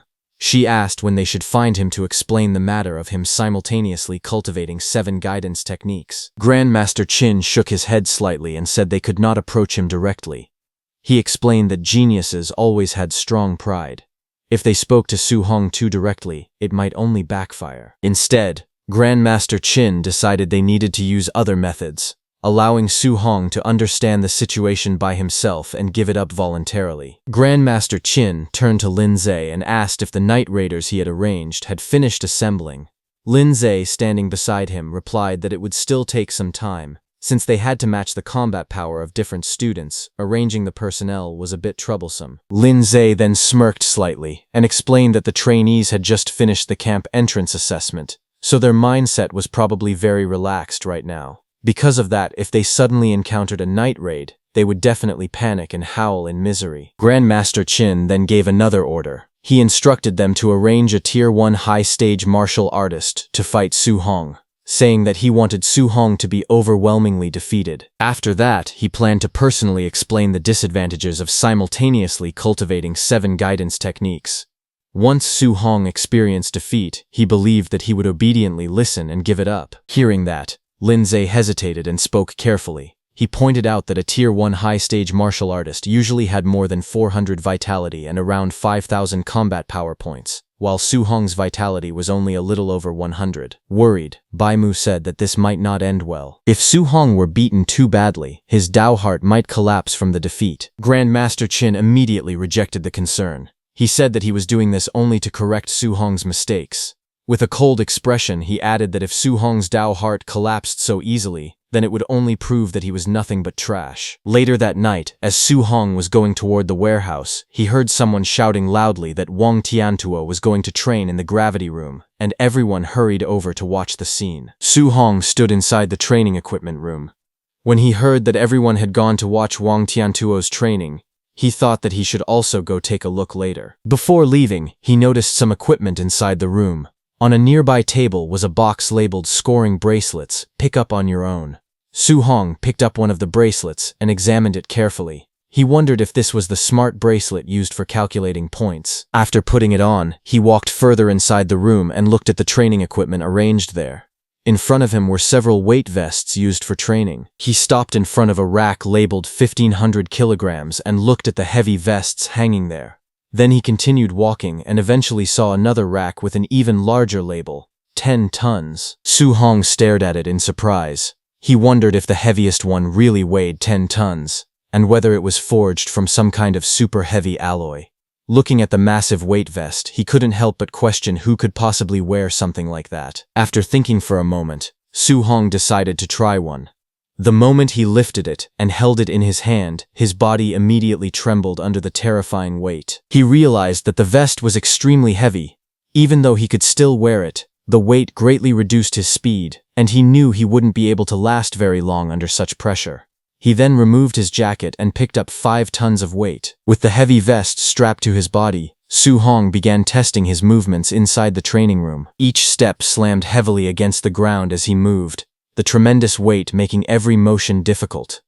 Despite the pressure, he quickly adjusted his posture and stabilized his breathing. After testing it for a moment, he concluded that the 5-ton weight load was the most suitable level for him right now. Standing there in the training room, Su Hong thought about the others. He wondered how much weight Wang Tiantuo and the other 2 had chosen for their training. Since they were already at the Tier 1 high stage, he guessed their strength should be around the same as his, or maybe even a little stronger. After thinking for a moment, Su Hong wore his jacket on top of the weight vest and decided he should go watch their training. Observing their cultivation methods might help him learn something useful. With that thought in mind, he quickly left the training room and headed toward the gravity training hall, hoping to gain some experience. Outside the massive building, many students had already gathered, watching the training inside through a large display screen. Some of them spoke in amazement. They said that Wang Tiantuo was truly unbelievable because he had entered the gravity room without even removing his 3-ton weight vest. Another person added that Wang Tiantuo had even set the gravity to double the normal level, which sounded completely absurd. Inside the gravity chamber, Wang Tiantuo could be seen struggling slightly while moving under the overwhelming pressure. But even so, everyone watching knew the terrifying truth. The weight he was carrying had already reached 6 tons. Standing outside the gravity training hall, Su Hong listened to the discussions around him.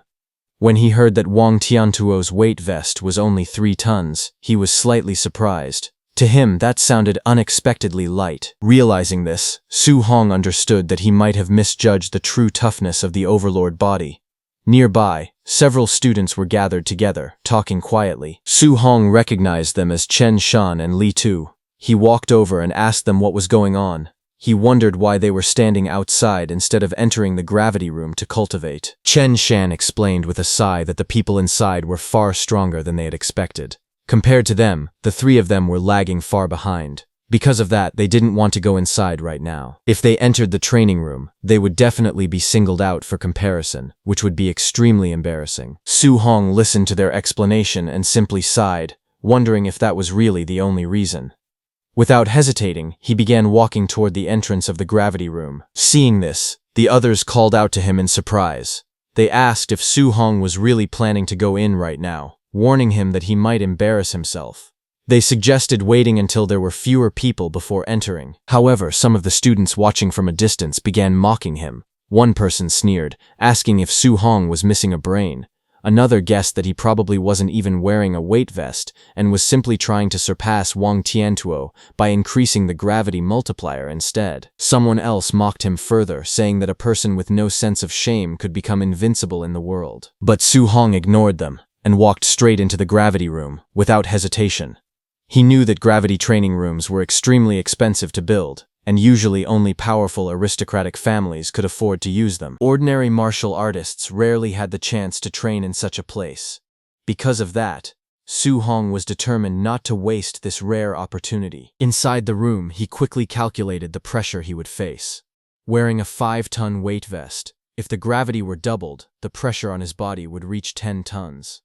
Under that level of force, he knew he would only be able to hold on for a little over 10 minutes. After thinking for a moment, Su Hong decided it would be better to start with 1.5 times gravity so he could last a bit longer. He reached out and adjusted the control panel. The screen immediately displayed the setting: Gravity 1.5x. The moment the gravity field activated, Su Hong's body trembled violently under the sudden pressure.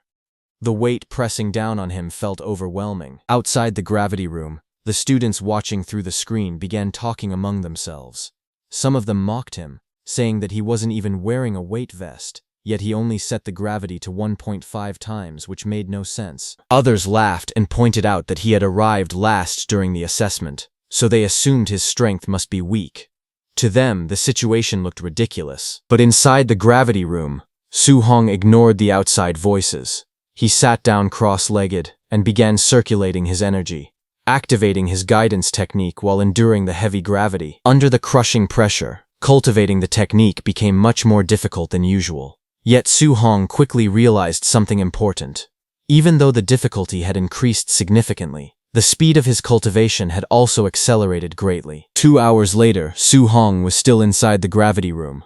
Red energy flames surrounded his body as he continued circulating his guidance technique under the intense pressure. Sweat poured down his face, and his breathing became heavier, showing how exhausting the training was. After enduring the pressure for a long time, Su Hong finally stopped and checked his progress.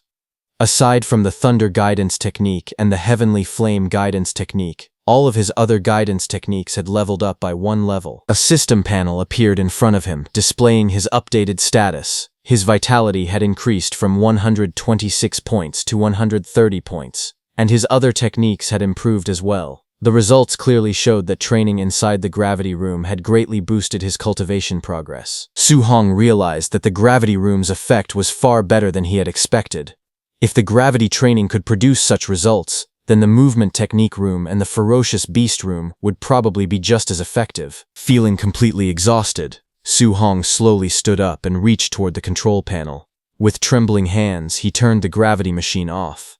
Even standing up was difficult under the lingering pressure, but he managed to walk toward the exit. Finally stepping out of the gravity room, Su-hong wiped the sweat from his forehead and admitted that he was completely exhausted. Outside, a few students noticed him leaving and immediately began whispering among themselves.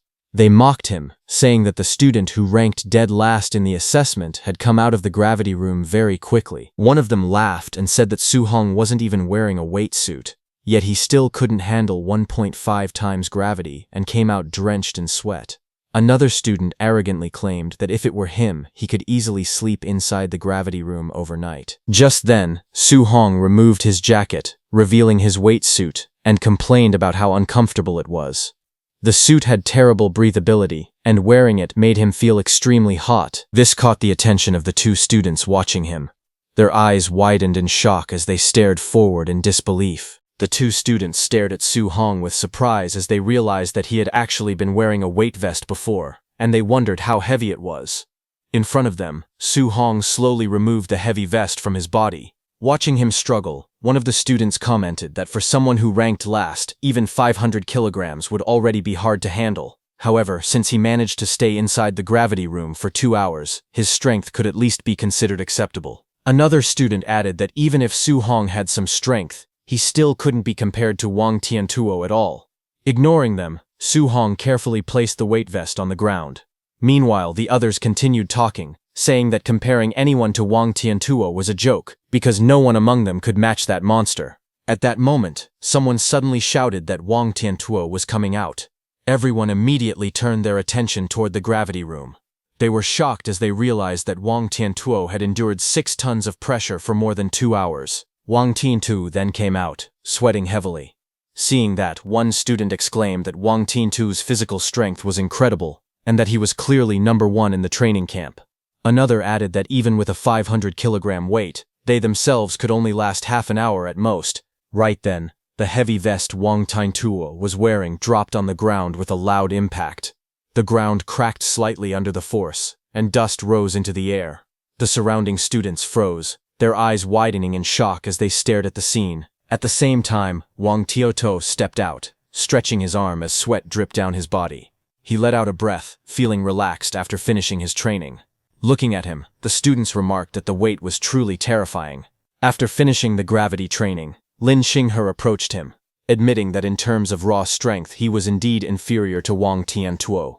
However, he suggested that they go to the movement technique room and compete there instead. Hearing that, Wang Tiantuo sighed and said that Lin Xinghe cultivated an A-rank movement technique, and it even had the wind attribute. Competing against him in that field would be nearly impossible. Hearing this, Su-hong was shocked because an A-rank movement technique was extremely rare and powerful. Su-hong smiled and acknowledged that although his overlord body granted him tremendous physical strength, he was currently lacking a high-level movement technique. Soon, everyone arrived at the movement technique training room. Someone recognized the technique being used and exclaimed that it was the A-rank movement technique called Flying Swan, Startling Cloud Step. Its power was overwhelming.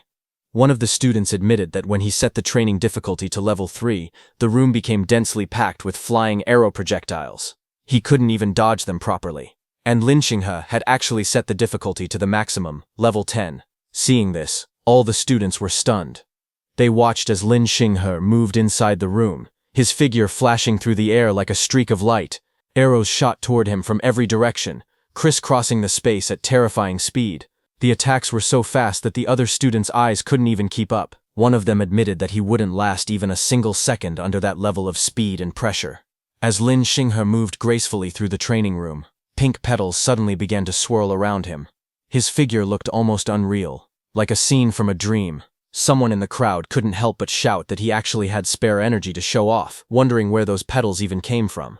Another person immediately protested, saying it wasn't showing off at all. All they could think about was how handsome he looked. Watching from the side, Su-hong commented that it was a good movement technique. Immediately, a system screen appeared before him, showing that his understanding of Flying Swan's Startling Cloud Step was at 1%. Su-hong's blue eyes sharpened as he focused carefully on Lin Xinghe's movements. Every step, every shift in balance, every subtle flow of force was reflected clearly in his eyes. He took a step forward. In the crowd, someone noticed him and shouted for the others to look quickly. Another person frowned in confusion. Soon, everyone noticed what Su Hong was doing. He began to move his body in the same rhythm he had just observed. Blue streams of light swirled around him as he mimicked the footwork. But seeing that, someone burst out laughing, saying they should look at what this guy was trying to do. Another mocked him, asking if he really thought he could learn the flying swan's startling cloud step just by watching Lin Xinghe's movements. Someone else laughed even harder, saying there was no way an A-rank movement technique could be so easy to learn. Su Hong's mind transferred to the digital space. Su Hong continued moving his body the same as Lin Xinghe, dodging flying arrows as his progress bar slowly started rising. It reached 8%, then 15%. His steps became smoother. His body began to follow the natural rhythm of the technique. Progress reached 30%. Blue light wrapped around him as he advanced rapidly, weaving through the complex grid of attacks. Inside the digital space, his progress continued to rise at an unbelievable speed. As it reached 43%, pink light swirled around his body. It went up to 78%, then 93%. Then a system notification appeared before him, congratulating him for officially reaching the basic level of the flying swan's startling cloud step. Blue energy surged around his body as he stabilized his stance. He realized that he had finally learned his first A-rank movement technique. However, as he thought about it, he felt a little awkward. Lin Xinghe's movements were too showy, they were flashy and overly dramatic. He admitted to himself that he had never seen a normal version of the flying swan's startling cloud step before. For now, he could only learn from Lin Xinghe. Just then, another system message appeared, saying that it was now sending Su Hong back to reality. When he returned, he clenched his fists with excitement. He thought that since he had already learned the movement technique, there was no need to continue training in the movement technique room in the future. Instead, he decided it would be better to go to the ferocious beast room, kill ferocious beasts, obtain martial value, and raise his vitality. But as he stood there, he suddenly noticed that everyone around him was staring at him. Confused, he wondered why they were all looking at him like that. Someone finally spoke up, telling him that his posture just now had been extremely showy. It perfectly captured the essence of Lin Xinghe. Another person admitted in amazement that they definitely couldn't imitate it. It was simply too flashy. Hearing that, he froze. A troubling thought crossed his mind. Could it be that he had also performed those showy movements in reality? Sweat formed on his forehead as he replayed the scene in his mind, realizing just how dramatic he must have looked. As he hurried away, frustration filled his mind. He swore to himself that he absolutely could not use Lin Xinghe as a learning template again in the future. Behind him, voices echoed loudly. Some girls shouted for him not to leave. Others begged him to perform that move again. Someone even yelled that he had been exploding with handsomeness just now. Hearing those words, he moved even faster, trying to escape the crowd.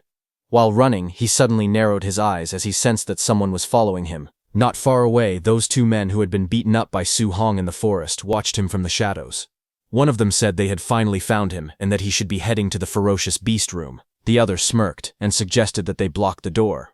When he came out, they would give him a few vicious blows. Soon, Su Hong arrived at the ferocious beast room. It was a large building with crowds already gathered outside. Inside, Wang Tiantuo laughed loudly. He asked Xiao Yan if she had said she wanted to compete with him in killing ferocious beasts. Xiao Yan calmly replied that she only wanted to know, between the two of them, who was truly number one in the training camp. Hearing that, Wang Tiantuo raised an eyebrow and questioned whether she really thought she could defeat his barbarian god body by relying on spiritual telekinesis. He wondered aloud if he was being underestimated. Xiao Yan remained composed. She answered that it was actually he who had underestimated the power of a spirit master.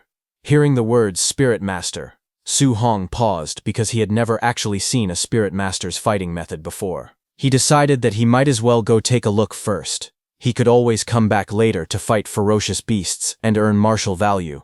Inside the ferocious beast room, something shocking was happening. Xiao Yan suddenly floated into the air. Seeing this, Su Hong was stunned. He could not understand what was going on. She had actually floated out of thin air. Sweat formed on his face as he remembered that walking on air was a method only grandmasters possessed. He wondered if this was truly the power of a spirit master. In the next instant, Xiao Yan raised her hand. Golden light gathered at her fingertips. Streaks of flowing light shot forward at terrifying speed. Before anyone could react, 3 Tier 1 high-stage black tigers were pierced at the same time by that golden light. Blood splashed as the beasts collapsed instantly. Su Hong stared in disbelief. In just one moment, she had simultaneously killed all three of them. He could not understand what those streaks of flowing light were. Suddenly, a deafening roar echoed through the arena. A massive, ferocious beast appeared behind Zhao Yan, its eyes glowing red with killing intent. Red energy surged around it like flames. But suddenly, the massive beast's eyes widened in shock. Xiao Yan turned sharply, and using her telekinesis, she grabbed the beast's neck. Su Hong was shocked to see that Xiao Yan was actually using spiritual telekinesis to forcibly bind and control her enemy. Golden energy flared again. Xiao Yan made a simple motion with her hand. In the next instant, blazing streaks of light slashed forward. The attack tore through the beast with explosive force. As Su Hong observed closely, he finally understood. Those streaks of flowing light were daggers. He felt a chill run down his spine, walking on air, controlling objects from a distance, even controlling enemies directly. Now he truly understood why spirit masters were known to be ridiculously strong enough to easily crush ordinary martial artists. Suddenly, the crowd behind him erupted in shock. They stared at the battlefield in disbelief. Someone shouted in confusion, asking what that giant sword was. Golden light filled the entire ferocious beast room as a giant ferocious beast appeared there. Seeing that, Xiao Yan created a massive golden sword in the sky. Blazing light poured down like a pillar from the heavens. Xiao Yan raised one hand calmly. In the next instant, the enormous sword slammed straight down. The giant ferocious beast opened its mouth and roared, but the golden blade pierced through it with overwhelming force. The beast's massive body trembled violently as the attack tore through it from head to tail. Watching from the side, Su Hong felt his heart shake. He realized that it was a weapon, but just moments ago she had not been holding any weapon at all. He could not understand how such a huge weapon appeared out of nowhere. He also wondered how something that massive could possibly not weigh several tons. At that moment, Lin Xinghe appeared there and explained to everyone that this was a martial skill belonging to spirit masters, and it was even ranked as high as A rank. Hearing this, everyone was stunned. A martial skill belonging to spirit masters was already shocking enough, but A rank made it even more unbelievable. Some of them admitted they had never even heard of such a thing before. Then someone turned toward Lin Xinghe, questioning how they all seemed to know A rank martial skills. He asked Lin Xinghe whether Wang Tiantu might also possess one. Lin Xinghe casually waved his folding fan and calmly stated that Wang Tiantu indeed possessed an offensive A-rank martial skill. The others stared at him in disbelief. Someone muttered in shock, wondering if they were all monsters. Another voice questioned how they could be so heaven-defying. Sweat rolled down Su Hong's face when he heard that Wang Tiantu not only had an A-rank martial skill, but that it was also offensive. Inwardly, he exclaimed that this training camp was truly filled with A-rank martial skills, and felt that coming here had been the right choice. Suddenly, an explosion echoed from the testing area. A Tier 1 high-level ferocious beast was blown apart with a single punch from Wang Tiantu. Seeing that, all the students were stunned. They could not understand what kind of martial skill could destroy such a beast in one strike. But someone corrected them, saying it was not a martial skill at all. It was purely Wang Tiantu's physical strength. The realization shocked everyone even more. He was this powerful without even using a martial skill. Watching quietly, Su Hong observed that Wang Tiantu did not seem to have any intention of using his martial skills at all. After a moment of thought, Su Hong decided he would find a chance to learn from him next time. For now, his goal was simple. He wanted to become a spirit master. However, his spirit stat was only 26.5. A system panel showed his current stats. His vitality was 130. His spirit was 26.5. His physique showed overlord body, profound rank at 0%. He had mastered several guidance techniques. As for martial skills, he possessed many. Still, to become a spirit master, one needed their spirit stat to exceed 100 points. Su Hong calculated silently. He was still short by 73.5 points. Then he calculated that 73.5 points in spirit meant he needed 735 points of martial value. Clenching his glowing fist, his eyes hardened with determination as he was about to go on a killing spree. At that moment, those two boys who were after Su Hong arrived there. One of the boys pointed toward the entrance and said that Su Hong had gone inside. They immediately walked toward the entrance, saying that everyone else was focused on watching Wang Tiantu and Xiao Yan's training, and no one was paying attention to this side at all. A greedy smile appeared on one of the boys' faces. He called it a perfect opportunity and suggested they rush in and ruthlessly beat that kid up. Just as they were about to move, one of them suddenly saw something and shouted in alarm. The other quickly scolded him, telling him not to scream, otherwise Su Hong would notice them. Then both of them turned toward the large screen, which was showing Su Hong. They stared in disbelief. Su Hong was standing alone in the training arena, but he was not facing just one ferocious beast. He was challenging more than 10 ferocious beasts at once, and every single one of them was Tier 1 high stage. The sight left those two boys stunned. They could not believe what they were seeing and wondered if he was completely insane. The two boys panicked as they watched the screen. One of them urgently suggested going to find the instructor to save Su Hong, fearing that otherwise he would definitely die, but the other shook his head, saying it was already too late. At this rate, Su Hong would be torn to shreds in seconds. He said it seemed there was no way for them to get revenge anymore. At the same time, Su Hong stood calmly in the arena as a faint smile appeared on his face. His eyes sharpened as he raised his hand and challenged the beasts directly. He told them to come. In the next moment, the ferocious beasts roared wildly. Their massive bodies charged toward him from all directions, shaking the ground as they closed in. But Su Hong did not retreat. Instead, he moved, his body twisted mid-air, effortlessly dodging a powerful strike. In the very next instant, as he jumped high, blue energy gathered in both of his hands. He used his void-breaking finger technique. A brilliant glow burst out as he prepared his counterattack. Surrounded by ferocious beasts on all sides, he did not retreat.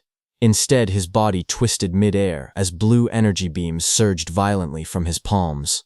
With a single rotation, streaks of blue light sliced through the air. His attacks landed one after another. Claws and fangs never even reached him. Blood sprayed as the beasts were torn apart mid-charge, their bodies slashed open by the glowing arcs of energy. The arena filled with flashes of blue light. Outside, the two students stared at the screen in complete disbelief. One of them muttered, asking if he was dreaming. He could not believe this was something a Tier 1 initial stage martial artist could do. Even a middle stage martial artist, surrounded and attacked by over a dozen high stage ferocious beasts, would definitely die. Yet Su Hong was dominating them effortlessly. Suddenly, one of them leaned forward. He said that Su Hong's movement technique looked familiar. He said it was Lin Xinghe's flying swan startling cloud step. Hearing this, the other boy was too shocked, saying there was no way. He immediately rejected the idea, saying Su Hong was just a number 1 high school student. It was impossible for him to have access to such a high-grade movement technique. He wondered if Su Hong could possibly be from some great family. Then the other boy asked if it could be that he had seen Lin Xinghe use it once and learned it. Both of them were stunned thinking that. Then one of them exclaimed that the technique Su Hong was using was an A-rank movement technique. It was impossible to master something like that just by watching it briefly. He wondered how heaven-defying Su Hong's talent must be. The other boy swallowed nervously. He suggested that maybe they should forget about revenge. Even if they gathered more people, they would not be strong enough to defeat Su Hong. But the first student clenched his teeth tightly. Sweat rolled down his face as anger burned in his eyes. He said that whether Su Hong was the heir of a great family or some kind of monster genius, he could not swallow this humiliation. While shaking, the other boy raised a hand and pointed toward the screen, telling the first boy that before he went looking for trouble with Su Hong, he should take another look at the screen. Hearing this, the first boy froze and turned back toward the screen in silence. What he saw left him speechless. His metal bat fell from his hand. He muttered in disbelief that they had only been talking for a few minutes. Yet all the high-stage ferocious beasts inside were already completely dead. On the screen, Su Hong stood calmly atop the massive corpse of a giant serpent-like beast. Around him, the bodies of other monsters lay scattered across the battlefield. Standing among the corpses of fallen beasts, Su Hong calmly calculated his gains. Over a dozen Tier 1 high-stage ferocious beasts had only given him a total of 81 martial value points. That meant they averaged just 7 points each. He realized that the stronger he became, the harder it was to earn martial value. But suddenly his blue eyes sharpened as he noticed movement. From the dark upper level of the building, several ferocious beasts emerged. Their red eyes glowed ominously in the shadows. The air turned heavy with bloodlust. Without hesitation, Su Hong stood tall atop the corpse beneath his feet. Red light flickered throughout the building as more beasts stirred in the darkness. He declared that there was no time to rest. He said they should continue. In the next instant, the giant beast lunged downward from above, claws extended, tearing through the air toward him. But Su Hong did not panic. His expression remained steady. A golden glow ignited around his fist as energy gathered rapidly. Using his Vajra fist, he stepped forward and threw a powerful punch that collided with the descending beast. A burst of golden light exploded outward. The impact sent shockwaves ripping through the air as multiple beasts were struck at the same time. He landed in the middle of those beasts as golden energy spiraled around him, expanding violently. The ground beneath his feet cracked. Seeing his power, the remaining beasts hesitated. The saber-toothed and the giant scorpion-like monsters began to retreat. But Su Hong did not let them escape. He launched himself forward as a faint smile appeared on his face. He demanded to know where they thought they were going, and ordered them to hand over all their martial value. His body shot through the air at incredible speed as he reached out with one hand. He grabbed onto the thick tail of a fleeing scorpion beast. With a violent motion, he swung it around. The massive creature crashed into the surrounding beasts. The beasts' bodies were sent flying across the battlefield. The arena echoed with the sounds of bones breaking and monsters howling. Outside, the giant screen flickered with violent flashes of red and gold. The two boys stood frozen in front of it, and neither of them spoke. After a long moment, the first boy forced a smile and said he wondered when this cycle of vengeance would ever end. He said he had decided to forgive Su Hong. The other boy immediately agreed. He suggested they should slip away quickly before Su Hong noticed them again. Otherwise, they might end up beaten half to death one more time. While they were going, they passed by a group of students gathering in front of the screen showing Wang Tiantuo and Xiao Yan's fight. Someone shouted that 9 Tier 1 high-stage ferocious beasts had been hammered to death by Wang Tiantuo in less than 10 minutes. Another voice added that Xiao Yan had stood completely still and killed a full 8 Tier 1 high-stage ferocious beasts. The crowd buzzed with shock. Just then, one man noticed the two boys and called out to them. The two boys stiffened and slowly turned around.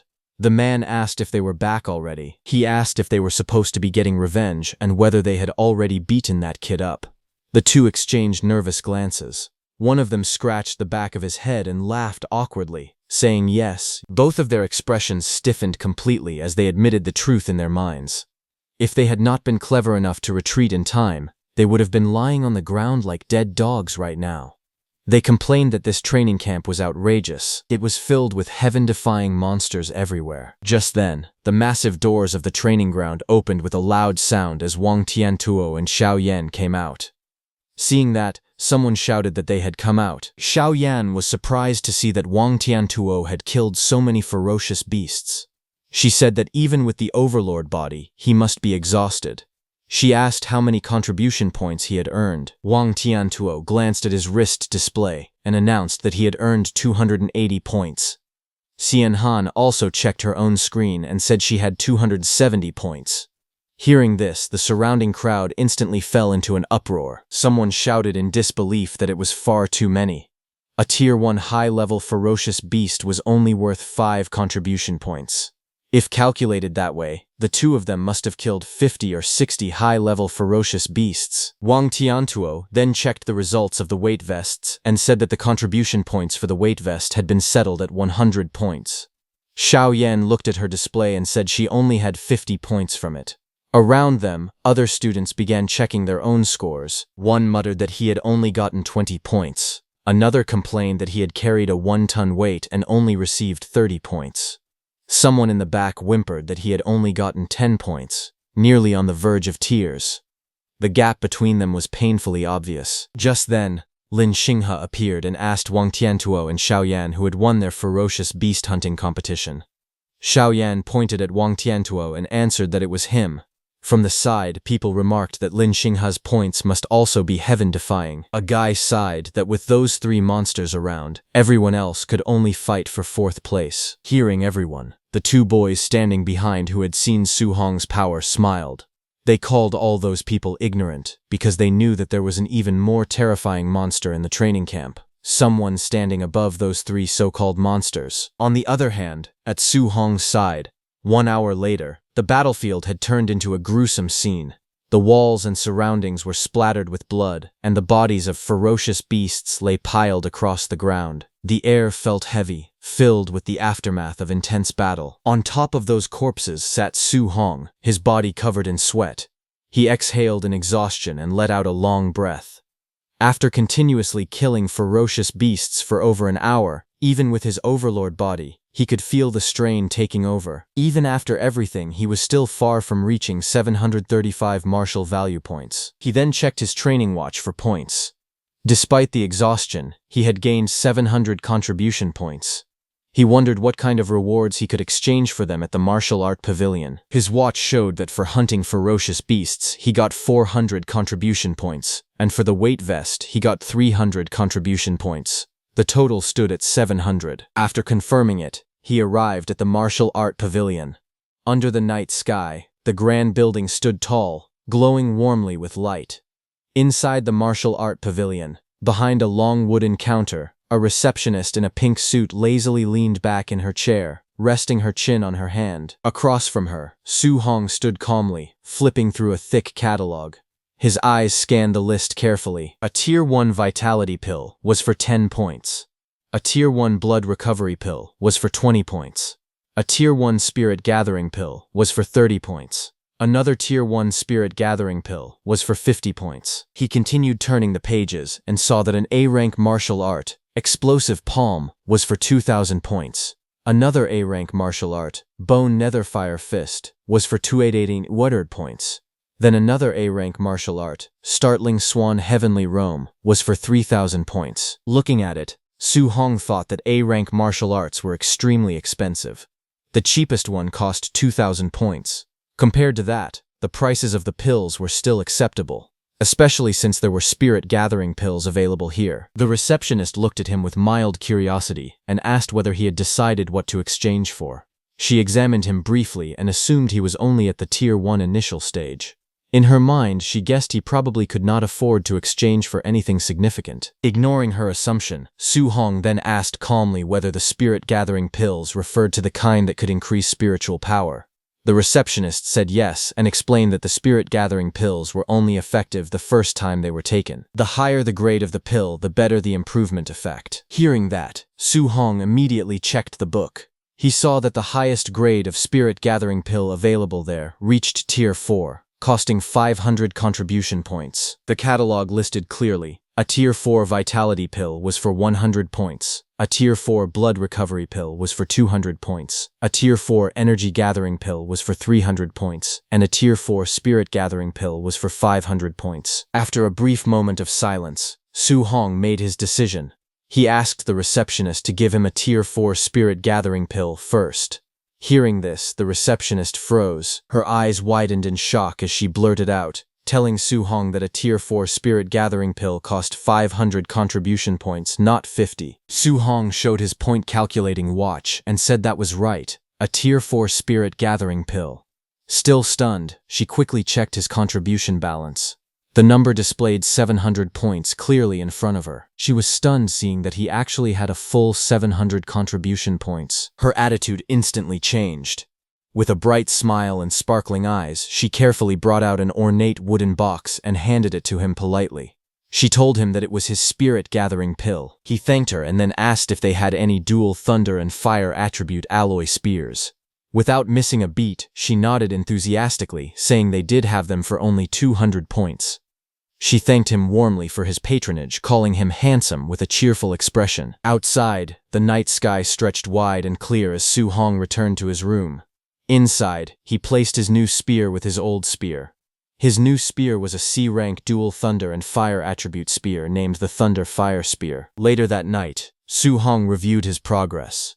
His vitality and guidance techniques had improved again. He had also obtained 490 martial value points. A translucent system panel appeared before him, showing his stats. Currently, he had 135 vitality and 26.5 spirit. He had 5 guidance techniques and 3 martial arts. His martial value was 490 points. Su Hong sat cross-legged on his bed with the wooden box placed before him. The improvement he achieved in a single day was greater than what he had gained in an entire previous week. Still, after calculating carefully, he realized that his spiritual power stood at 26.5. Even with 490 martial value points, he was still 25.5 points short of reaching 100. He opened the box. Inside was the golden spirit gathering pill. He picked up the pill and looked at it steadily. He hoped this spirit gathering pill could provide at least 25 points of spiritual power improvement. With determination in his eyes, he ate the pill, thinking that no matter what, he was going to become a spirit master. The next second, the Tier 4 spirit gathering pill dissolved inside his body. The instant he swallowed it, its effects manifested immediately. A surge of vibrant green energy burst forth from within him. Spiritual power radiated outward as streams of luminous energy flowed through his meridians, converging at his core. The energy spiraled steadily, filling his entire body with warmth and vitality. Su Hong felt the exhausted nerves throughout his body gradually relax. A deep sense of comfort spread from within, soothing every part of him. As the energy continued to circulate, his mind became astonishingly clear. His senses sharpened, allowing him to perceive everything around him with perfect clarity. The spiritual energy settled smoothly within him, strengthening both his body and mind. Finally, he opened his eyes slowly as a sharp glint flashed across them. After absorbing the effects of the pill, Su Hong quickly checked his system panel. His eyes widened as he saw the results. His spiritual power had risen to 50.5, increasing by a full 24 points. The astonishing improvement left him stunned, making him realize the incredible potency of a Tier 4 spirit gathering pill. Su Hong carefully analyzed the numbers once more. With 50.5 spiritual power and 490 martial value points, his progress had reached 99.5%. He was only 0.5% short of breaking through. Thinking about it, he sighed inwardly. If he had known earlier, he would have hunted one more ferocious beast to obtain the remaining 5 martial value points needed for the breakthrough. A faint sense of regret crossed his face, but it quickly faded. Calmly leaning back on his bed, he accepted the situation. Since he could only collect martial value again tomorrow, there was nothing more to do for now. Closing his eyes, Su Hong decided to rest for the night. Meanwhile, at the training camp warehouse, rows of hunters gathered inside the vast hall. Weapons lined the walls, and the atmosphere buzzed with quiet discussion as the trainees held documents in their hands. Among the crowd, a group of men recognized someone familiar. One of them spoke with surprise, asking why Bu Jingfeng, who had been cultivating at Martial Dao University, had also been summoned there. Another man echoed the question with curiosity, wondering why Bu Jingfeng was serving alongside them like everyone else, despite his status among the geniuses. Bu Jingfeng scoffed arrogantly, his lips curling into a disdainful smirk. He declared that if he were still in high school, those so-called geniuses would not even be qualified to serve as his sparring partners. Nearby, several hunters laughed loudly as they examined the documents in their hands. One of them remarked confidently that the trainee under his supervision, Wang Tiantuo, possessed a vitality score as high as 340 points. He mockingly asked whether such a level had even been attainable back in their own days. Another man joined in the laughter, boasting proudly that the trainee he was responsible for also had vitality exceeding 300. Another guy added with confidence that his trainee was even a spirit master, implying that the strength of such a prodigy required no further explanation. Hearing this, Bu Jingfeng could not help but feel surprised. He questioned how the trainees under their charge could all be so powerful, while the one assigned to him was only at the Tier 1 initial stage with a vitality value of 123. As he spoke, he stared at the document in his hand. It contained Su Hong's profile, an 18-year-old student from Star City No. 1 High School. The report detailed that Su Hong was at the Tier 1 initial stage with a vitality value of 123. The others looked at the document in disbelief. One of them questioned how such a seemingly insignificant trainee could have been assigned to him. Another insisted that Bu Jingfeng's strength was the highest among all martial artists who had arrived that day, even superior to the three of them. They wondered aloud whether Grandmaster Qin had made a mistake by arranging a Tier 1 initial stage trainee for a sneak attack against another of the same level. At that moment, footsteps echoed through the hall. The murmuring ceased instantly as Grandmaster Qin entered, accompanied by 2 of his attendants. With calm authority, Grandmaster Qin affirmed their doubts, saying this was right. Bu Jingfeng stood before Grandmaster Qin, with visible frustration. He complained that the arrangement was insulting, claiming that assigning him such an opponent was nothing more than giving him a piece of trash at the Tier 1 initial stage. But Grandmaster Qin looked at him calmly and explained that Su Hong was not as simple as he appeared. Despite having a vitality of only 123 points, his combat power was strong enough to rival that of a Tier 1 high-stage martial artist. Hearing this, the surrounding hunters were stunned. They could hardly believe that someone with such low vitality could possess strength equal to a high-stage martial artist. Shock filled their expressions as they wondered what kind of monster Su Hong truly was. Grandmaster Qin continued, revealing that part of Su Hong's intelligence was classified and therefore not included in the files they had received. He assured them that once he exchanged blows with Su Hong, he would naturally understand his true abilities. Still dissatisfied, Bao Jingfeng lowered his head and protested. He explained that his own vitality was nearly 500 points, and he was on the verge of breaking through to become a Tier 2 martial artist. Yet he was being ordered to bully a junior with only 123 vitality points, which he found utterly unreasonable. Grandmaster Qin's expression hardened. He sternly ordered him to stop complaining and fight as instructed. With decisive authority, he struck Bu Jingfeng lightly on the head, reminding him to go all out. He emphasized that it would be best if he defeated Su Hong so thoroughly that Su Hong would begin to doubt his own life. Hearing this, Bu Jingfeng hesitated before asking cautiously whether Grandmaster Qin held a grudge against the trainee. He warned that if he crippled Su Hong during the fight, he would not take responsibility. A sinister smile slowly spread across Grandmaster Qin's face. He coldly replied that Bu Jingfeng should beat Su Hong without restraint. Not only would he bear no blame if Su Hong were crippled, but he would also be rewarded for it. Bu Jingfeng felt a chill run down his spine, terrified by the Grandmaster's cruel smile. To him, Su Hong seemed pitiful, unaware of the brutal challenge that awaited him. A cold command echoed through the night as Grandmaster Qin ordered everyone to stop wasting time and begin the operation immediately. In the next instant, all those hunters, now wearing masks, launched forward with explosive speed, their movements slicing through the air as they descended toward their target. The scene shifted to a quiet training city under the night sky, where faint lights glowed from buildings scattered across the skyline. The calm atmosphere was suddenly shattered as the hunters stormed into action.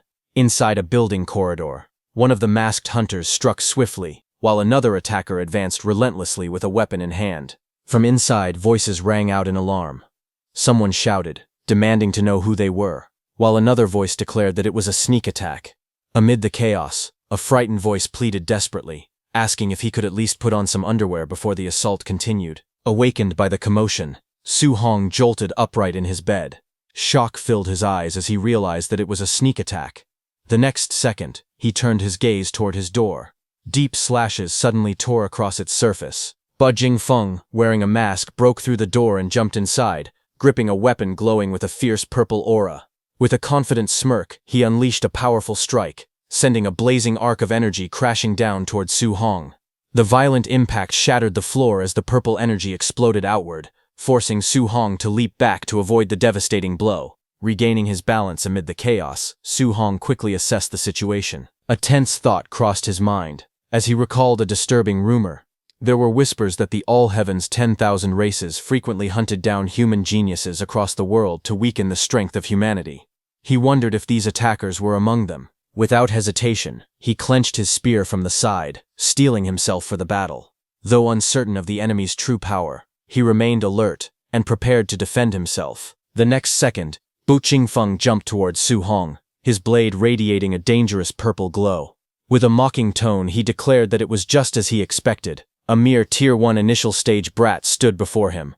Running into him, he sneered, was nothing but bad luck. Su Hong was surprised to see that the attacker was a human martial artist at the Tier 1 high stage, not a member of the All Heaven's 10,000 races as he had initially suspected.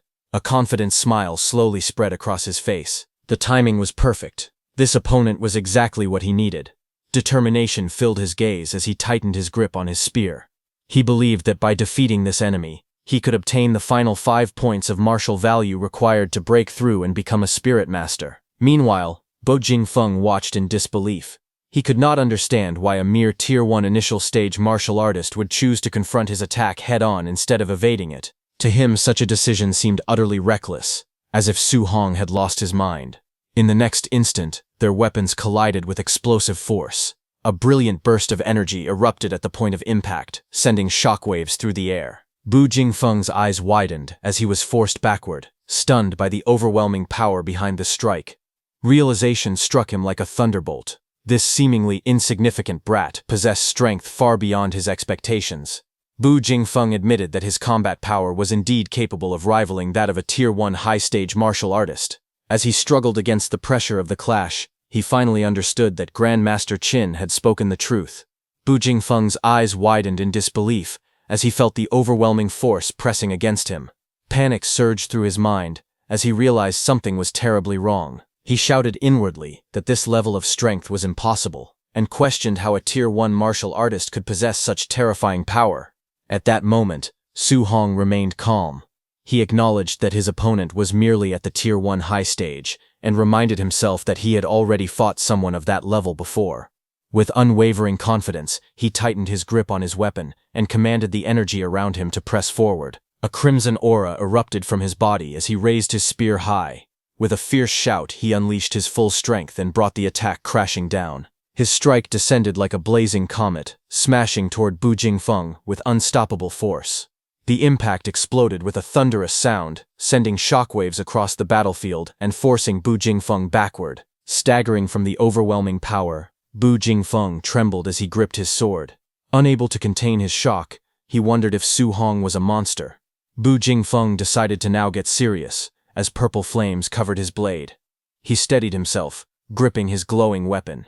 With a confident expression, he declared that a battle between martial artists was not merely about comparing who possessed greater physical strength. Su Hong watched closely, recognizing that it was a fire attribute martial art, something he had never encountered before. So he also activated his lightning attribute martial arts. Without hesitation, Bu Jingfeng unleashed his power. Purple flames surged violently, forming a blazing arc that tore through the air. With a mocking grin, he challenged Su Hong, questioning how he intended to withstand a B-rank martial art. With a thunderous roar, he executed his technique, Flame Slash, sending a massive wave of blazing power crashing towards Su Hong. Facing the incoming attack, Su Hong remained calm. Golden lightning crackled fiercely around his body as he raised his spear, gathering immense energy. As he assessed the incoming strike, he realized that the power behind it might be even greater than the void-breaking finger. A technique also ranked at B level. The clash of power erupted violently as the two attacks collided mid-air. Purple flames and golden lightning struck against each other, releasing a blinding burst of energy that illuminated the battlefield. The impact exploded outward with overwhelming force, sending shockwaves in every direction and shattering the ground beneath them. Amid the swirling dust and debris, Su Hong descended calmly from the air, smoke curling around him as the battlefield fell silent. Standing in front of Bu Jingfeng, he held his spear firmly, his expression composed and unwavering. Bu Jingfeng stared in shock, sweat running down his face as he struggled to comprehend what had just happened. He realized that Su Hong had not used any martial arts at all. Instead, he had blocked his B-rank fire attribute martial art, using only thunder externalization. The realization struck him deeply, filling his mind with disbelief. Bu Jingfeng clenched his fists as he acknowledged the terrifying talent before him. It was no wonder Grandmaster Qin had instructed him to go all out. This opponent was far stronger than he had anticipated. Then, with a faint hint of mockery in his tone, Bu Jingfeng remarked that it was truly a pity that Su Hong still did not know any thunder attribute spear techniques. Otherwise, he would not have been defeated so easily. Hearing this, Su Hong smiled, golden lightning crackling around his spear as he spoke with quiet confidence. He admitted that it was true. He did not know any thunder attribute spear techniques. However, what if he said this on top of it? Just as he said that, blazing crimson flames erupted from his spear as lightning wrapped around it, merging together. The fusion of lightning and fire ignited violently, surrounding his body in a brilliant aura. Flames roared along the length of the spear, while arcs of thunder crackled fiercely, intertwining into a single devastating power. But Jingfeng watched in disbelief, asking how this was possible. Shock and fear spread across his face as his eyes widened. He realized that this was attribute fusion. The reason Bu Jingfeng was so shocked upon seeing Su Hong's attribute fusion was because it was a principle understood by every martial artist that attributes repel each other. Both Su Hong and Bu Jingfeng stood facing one another inside the damaged room, as Su Hong held his spear blazing with fire and streaks of lightning crackling. Across from him, Bu Jingfeng tightened his grip on his weapon, sweat running down his face. Shock filled his eyes as realization dawned on him.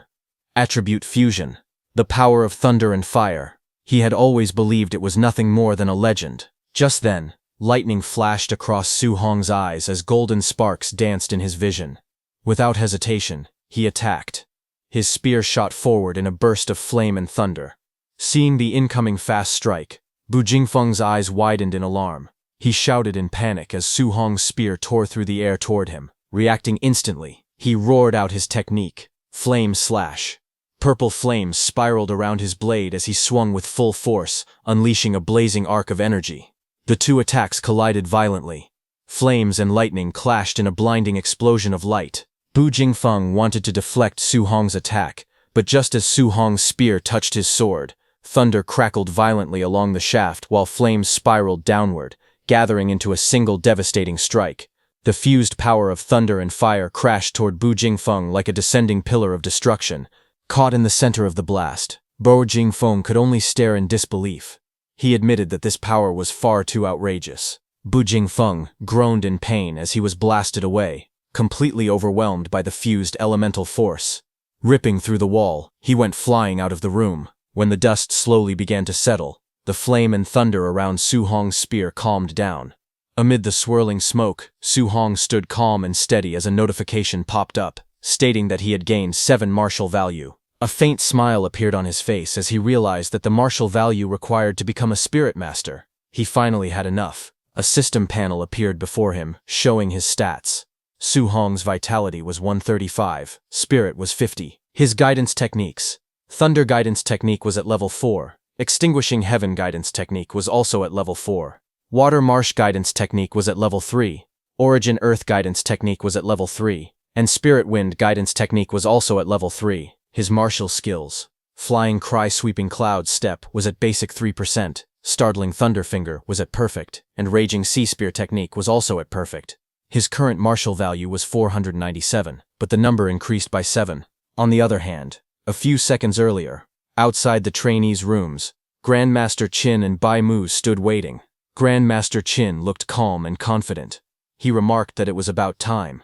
In his view, Su Hong should have already been defeated by Bu Jingfeng. He had prepared several sets of arguments to persuade Su Hong to give up cultivating multiple guidance techniques simultaneously. Tonight, he was certain he would correct him. Just then, the rooftop of Su Hong's room exploded outward, as a body was blasted into the air, debris and fragments scattering across the night sky.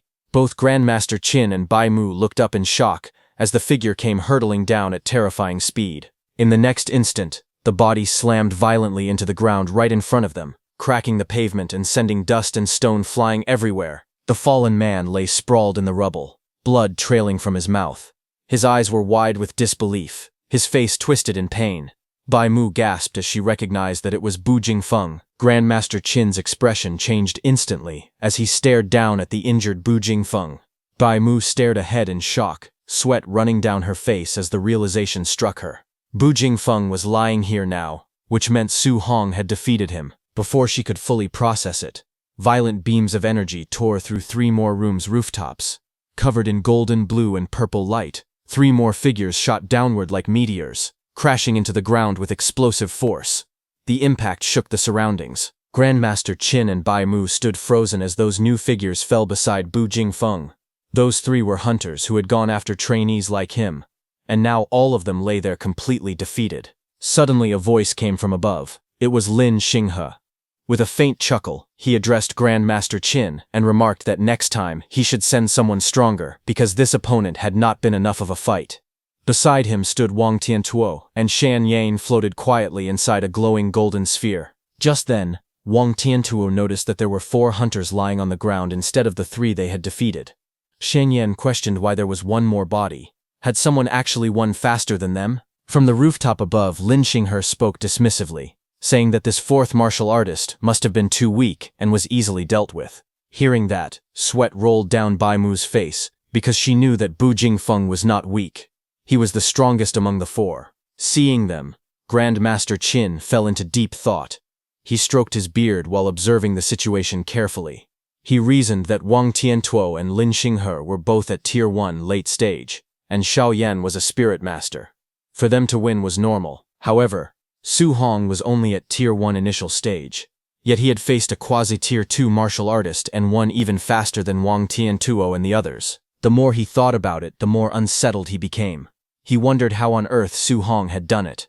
Was it a top-tier martial skill or a top-tier physique? Before he could continue analyzing, Lin Zhao came running toward them in panic. He shouted that something big had happened. Grandmaster Qin turned slightly and asked calmly if a trainee had been killed by mistake. Without showing any concern, he waved his hand dismissively and remarked that it was no big deal. After all, it was normal for a few people to die. But Lin Zhao rushed forward in panic and shouted that it was Su Hong. He quickly explained that when Su Hong was fighting Bu Jingfeng, he had used a fusion guidance technique. Hearing this, Grandmaster Qin paused slightly and murmured that it was a fusion guidance technique. He admitted that he had been wondering how Su Hong managed to defeat Bu Jingfeng. But the next second, Grandmaster Qin's expression changed. While releasing huge amounts of golden energy, he grabbed Lin Zhau's shoulders and demanded to know what he had just said, declaring that he could not simply spout such nonsense. Lin Zhao stated that Su Hong had truly fused the dual thunder and fire attribute guidance techniques and used them to defeat Bu Jingfeng. He insisted that he had seen it clearly on the surveillance. If no one believed him, they could go and ask Bu Jingfeng directly. Hearing that, Grandmaster Qin fell silent. He looked at Bu Jingfeng, lying on the ground, who also stated that it was indeed the dual thunder and fire attribute fusion. Hearing that, Grandmaster Qin's eyes burned with intensity as he declared that the only genius martial artist of the human race who had ever researched and achieved dual attribute fusion had taken a full 19 years to accomplish it. Yet Su Hong, according to the Star City Association, had been in contact with the 7 guidance techniques for less than a month.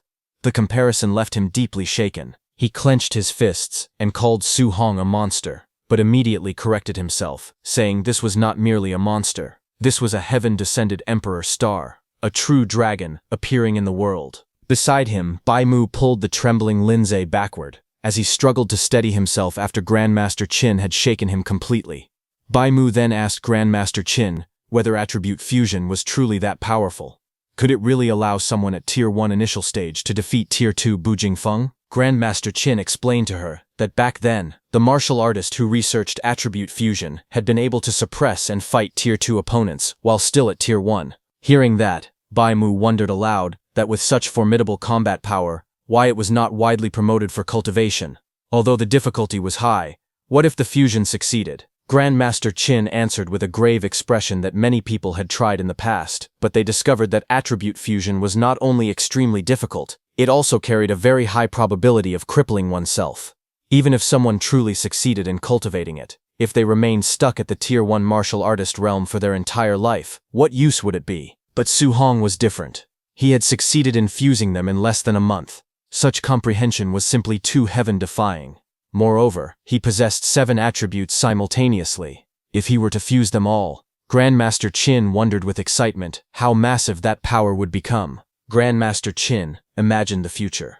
He said that if a monster like Su Hong were allowed to grow, he feared that one day Su Hong could stun the great emperors of the 10,000 races with a single move. Hearing this, Lin Zhao told Grandmaster Qin that he was boasting too much, far too much. Bai Mu pointed out that fusing 2 attributes was already extremely difficult. Fusing 7 attributes was nothing but pure fantasy. Grandmaster Qin coughed lightly and told them to forget his brief loss of composure. However, he continued seriously that if Su Hong were allowed to cultivate 7 attributes simultaneously, what if he became stuck while trying to fuse 3 attributes in the future and ended up delaying his breakthrough? If that happened, he, Qin Tianli, would become a sinner of the human race.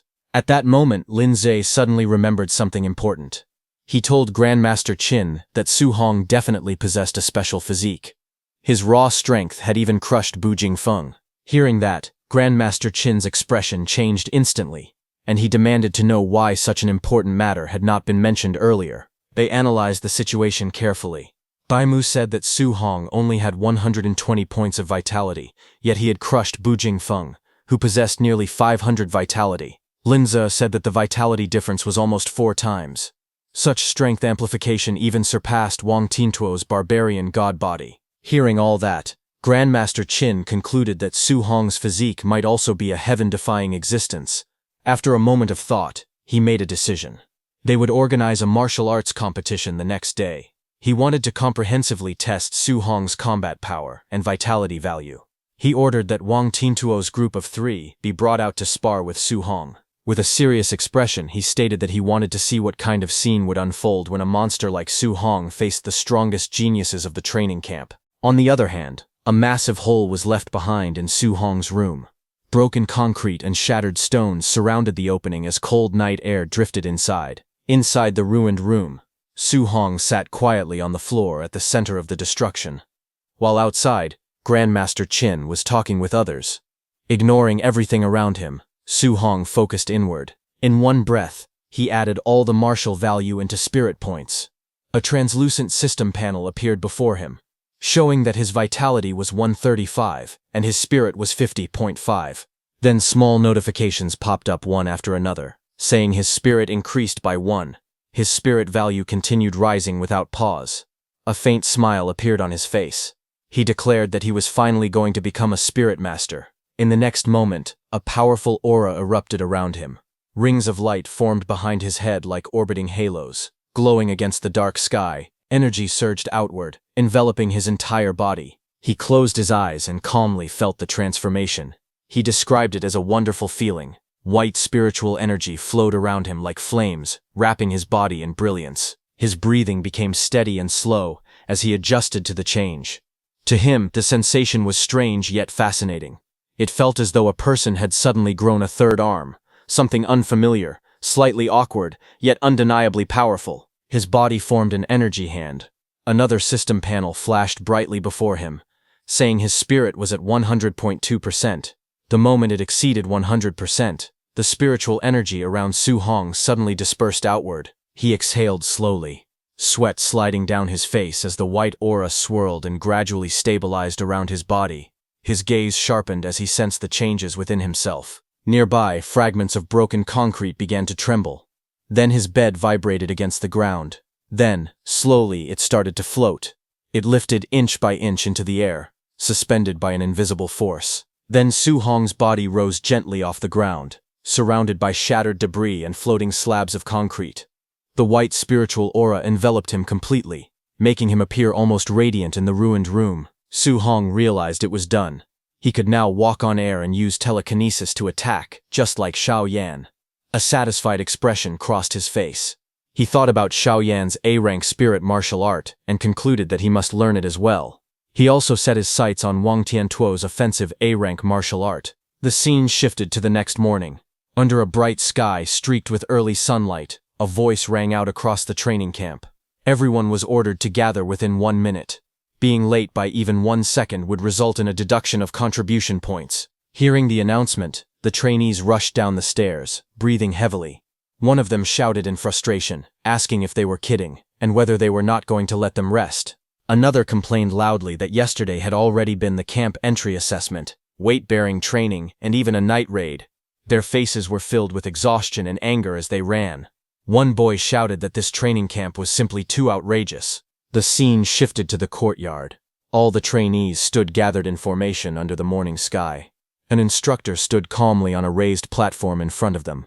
Su Hong had also arrived and adjusted his sleeve quietly while standing among the crowd, watching without saying anything. The instructor looked around at everyone and said that it was very good. Not a single person was late. He then added that he had originally thought many of them would be beaten so badly that they would not even be able to get up. Smiling slightly, he remarked that it was as expected of geniuses. Suddenly, a trainee stepped forward and raised his hand. He complained that he could have won against the Night Raider martial artist the previous night, but the opponent had launched a sneak attack. He continued angrily, saying that the raider had not even let him put on his underpants and had deliberately aimed for his crotch. That, he insisted, was the real reason he lost. Hearing that, the instructor looked at the complaining trainee with faint anger. He asked whether, if the one sneaking up on him the previous night had been an assassin from the All Heaven's 10,000 races, he would have asked them to wait for him to put on his underpants as well. Hearing that, the trainee froze, unsure how to respond, and laughter erupted from the crowd. One of the trainees slung an arm over the embarrassed man's shoulder and joked that from now on, they would call him Bro Underpants. The surrounding students burst into even louder laughter. Meanwhile, Su Hong, standing quietly among them, thought to himself that although the instructor made a lot of sense, actual combat would never care whether someone was ready or not. Still, after a tiring day and being ambushed in the middle of the night, it was normal for everyone to feel disgruntled. The instructor raised his hand again and addressed the group. He said that he knew many of them were still unconvinced, so today he would give them another chance to perform.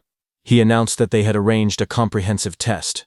Whether it was vitality, combat power, spirit, strength, or speed, the system would test everything. He continued by saying that after the test, there would be an actual combat ranking.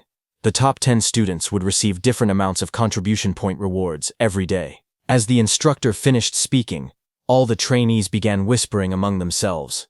Some of them glanced toward Wang Tantuo, Lin Xinghe, and Xiao Yan, standing confidently at the front. They thought that the top 3 would definitely be those 3. Others felt relieved, saying that fortunately there were also rewards for 4th to 10th place. One trainee clenched his fists and muttered to himself that no matter what, he had to squeeze into the top 10. Meanwhile, Su Hong stood quietly and wondered what the reward for first place would be in such a comprehensive test and ranking. The instructor suddenly coughed loudly and ordered everyone to quiet down and follow him to the test. Soon, the group arrived at a warehouse that served as a temporary testing ground. Inside, a large machine stood on a raised platform.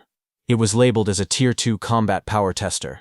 The trainees gathered below, forming a crowd as they looked up at the equipment. From the stage, Grandmaster Qin observed the crowd and noticed that Su Hong was hiding among them. He noted that Su Hong did not stand out at all. A trainee standing nearby, Su Hong noticed Grandmaster Qin's gaze and mistakenly thought that Grandmaster Qin was looking at him and thinking highly of him. However, Su Hong beside him knew that he was 80% wrong. Su Hong knew that the person being targeted by Grandmaster Qin was him. On the stage, Grandmaster Qin looked at the crowd and calmly announced that he thought highly of all of them, so he had made a temporary decision. He declared that the one who ranked first in the comprehensive score for combat power, vitality, speed, and other aspects would receive an additional reward. That person would be allowed to choose an A-rank martial art or movement technique. Hearing this, the crowd immediately grew excited. Someone exclaimed that it was an A-rank martial art and called it a grand gesture. Others began discussing intensely, saying that Wang Tiantuo and the other 2 would probably have to go all out now. One person asked who everyone thought could win. Hearing this, Wang Tiantuo thought to himself that A-rank martial arts were not common. Even his family only possessed a few of them. Xiao Yan smiled faintly as she thought that simply by getting first place in the comprehensive test, she could freely choose an A-rank martial art. Lin Xinghe thought that as long as he obtained an A-rank martial art that could complement the Flying Swan's startling cloud step, no one in the family would dare to say that speed was useless anymore. When Su Hong heard about the reward, his eyes sharpened. He thought to himself that it was another A-rank martial art. A faint red aura seemed to glow around him as he decided that he would have to go all out in this test. On the stage, Grandmaster Qin narrowed his eyes slightly. He wanted to see just how strong the true strength of this monster-like, talented Su Hong really was. Soon, he began calling names. He ordered Lin Xinghe to go first. Second would be Xiao Yan. Third would be Wang Tiantuo. The crowd immediately reacted. Some whispered that the test was starting off explosively right away. Others said that with those 3 testing first, who would even dare to test next? Many began wondering who the 4th person would be, thinking that whoever it was would definitely be sweating bullets. Then Grandmaster Qin calmly announced the next name. 4th, Su Hong. The crowd instantly turned their heads in surprise. Su Hong stood among them, a bead of sweat sliding down his face. He calmly thought that, as expected, this Grandmaster Qin had his eyes on him. Whispers spread through the crowd. Someone questioned whether Su Hong was not the one who had come last during the camp entry assessment. Su Hong's classmate Chen Shen shook his head and sighed, saying that Su Hong was truly too unlucky. Li Tu placed a hand on Su Hong's shoulder and asked if he had offended Grandmaster Qin. The crowd murmured among themselves. They said that putting the 3 strongest first and then the weakest would make the contrast even stronger. It was too stimulating. Someone guessed that Grandmaster Qin probably wanted to use this method to motivate the weaker students, hoping they would learn from shame and become braver. Amid the whispers, those 2 trainees who had seen Su Hong's strength let out a quiet laugh and said that they would all be dumbfounded later. Then, on the stage, the instructor reminded everyone that they would test physical body combat power first, and then martial skill combat power. A large combat power tester stood in the center of the arena. Lin Xinghe stepped forward calmly. He thought that the combat power tester was not his strong point. Without hesitation, he dashed forward and threw a powerful punch. His fist struck the machine with explosive force. The impact caused sparks to fly as the number on the screen rapidly increased to 4113. The crowd was instantly shocked. Someone shouted that it was over 4,000 and that this punch was thrown without using any martial skills. People stared in disbelief. They could not believe that Lin Xinghe had called this his weak point. However, someone commented that compared to his terrifying speed in the movement technique room, his physical combat power was indeed his weak point. But Su Hong knew that since Lin Xinghe could cultivate an A-rank movement technique, his physical body would definitely not be bad either. His lips curved slightly into a faint smile. He judged that it had to be at least a B-rank martial art. He wondered if he could learn it. Green energy began to swirl tightly around Lin Xinghe's fist. Wind gathered in layers, wrapping around his hand as sharp currents formed. In the next moment, he stepped forward and unleashed his technique, Cloud-Hiding Gale Fist. A powerful green torrent of wind crashed down onto the combat power tester. The machine trembled violently as the numbers on the screen surged upward to 5642. Seeing that, the crowd was completely stunned. Someone shouted that 5600 was already the standard of a Tier 2 martial artist. Another cried out in disbelief, saying the combat power was unbelievable. What shocked them even more was that this was not his strongest ability. It was only his weak point. They realized that he had just used a B-rank wind attribute martial art, and they called it terrifying. At that moment, a system notification appeared before Su Hong, saying he had acquired a new achievement. Wind, Cloud-Hiding Gale Fist. Su Hong immediately used it, calmly observed the result, and thought that using a B-rank martial art had only increased his combat power by 1600. To him, the increase felt a bit small. On the stage, Lin Xinghe brushed shoulders with Xiao Yan as they passed each other. She told him that it was just so-so and asked why he looked so smug. With a faint smile, he told her to do her best. The examiner announced the next result. Xiao Yan's physical body combat power was 32,053. The number appeared clearly on the combat power tester. Seeing that, Su Hong commented that it was normal for a spirit master's physical body to be a little weaker. What truly mattered was spiritual telekinesis, martial arts. Xiao Yan closed her eyes and took a deep breath. A golden light suddenly ignited around her body. Her spiritual power surged outward, blazing like flames. In the next moment, a massive golden spirit weapon condensed in the air and smashed heavily toward the combat power tester. The entire machine shook under the impact. At that instant, a notification appeared before Su Hong, saying he had acquired a new martial art, Spirit Weapon Condensation Art. Seeing this, a faint smile appeared on his face. He thought to himself that this training camp was simply amazing. With excitement in his eyes, he wondered how many martial skills he could still learn today. Golden energy surged and rapidly condensed, forming a massive glowing spirit weapon in mid-air. The brilliant construct pulsed with power as it fully materialized. With a sharp motion, Xiao Yan swung her arm downward.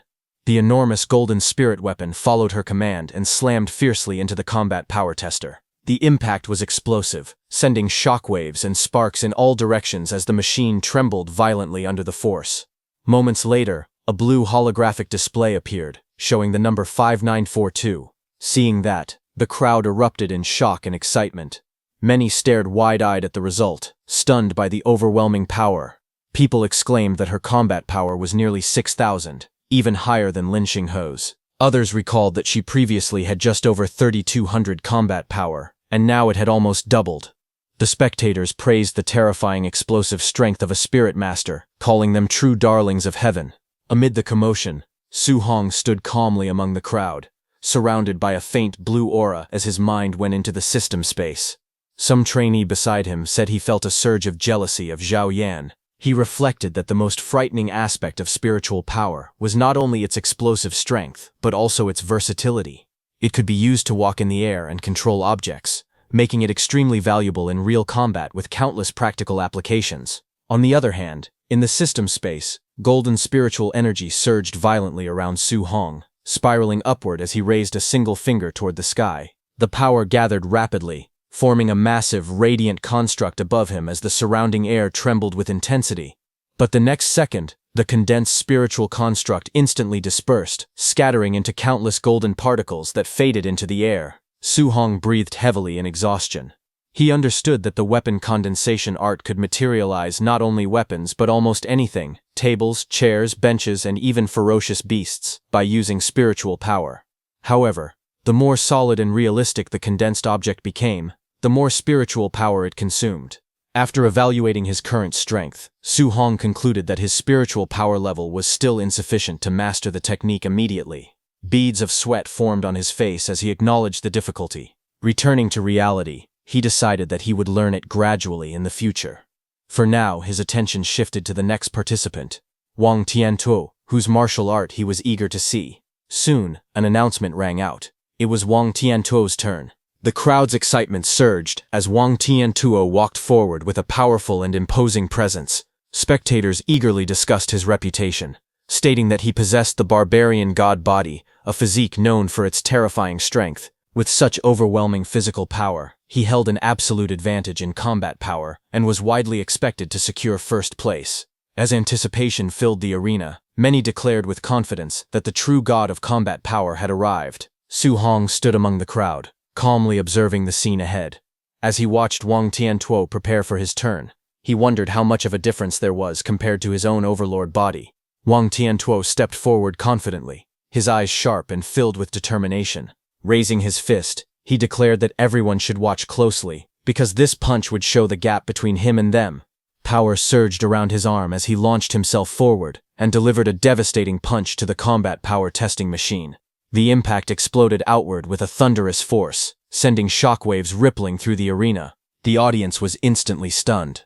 Some shouted in disbelief, questioning whether what they had just seen was real. Others exclaimed that it was unbelievable. Wang Tiantuo's pure physical punch was only 300 points lower than Lin Xinghe's result when he had used a martial art. The crowd erupted in amazement, recognizing the terrifying power of the barbarian god body, a physique famed for its immense strength. Amid the lingering dust and shockwaves, Grandmaster Qin and Lin Ze observed the scene from a distance. Grandmaster Qin remarked that it was very good. Hearing this praise, Wang Tiantuo respectfully cupped his fists and thanked Grandmaster Qin.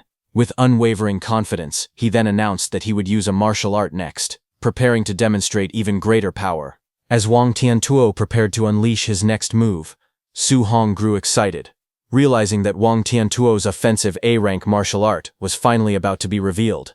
He watched calmly from the side with a faint smile.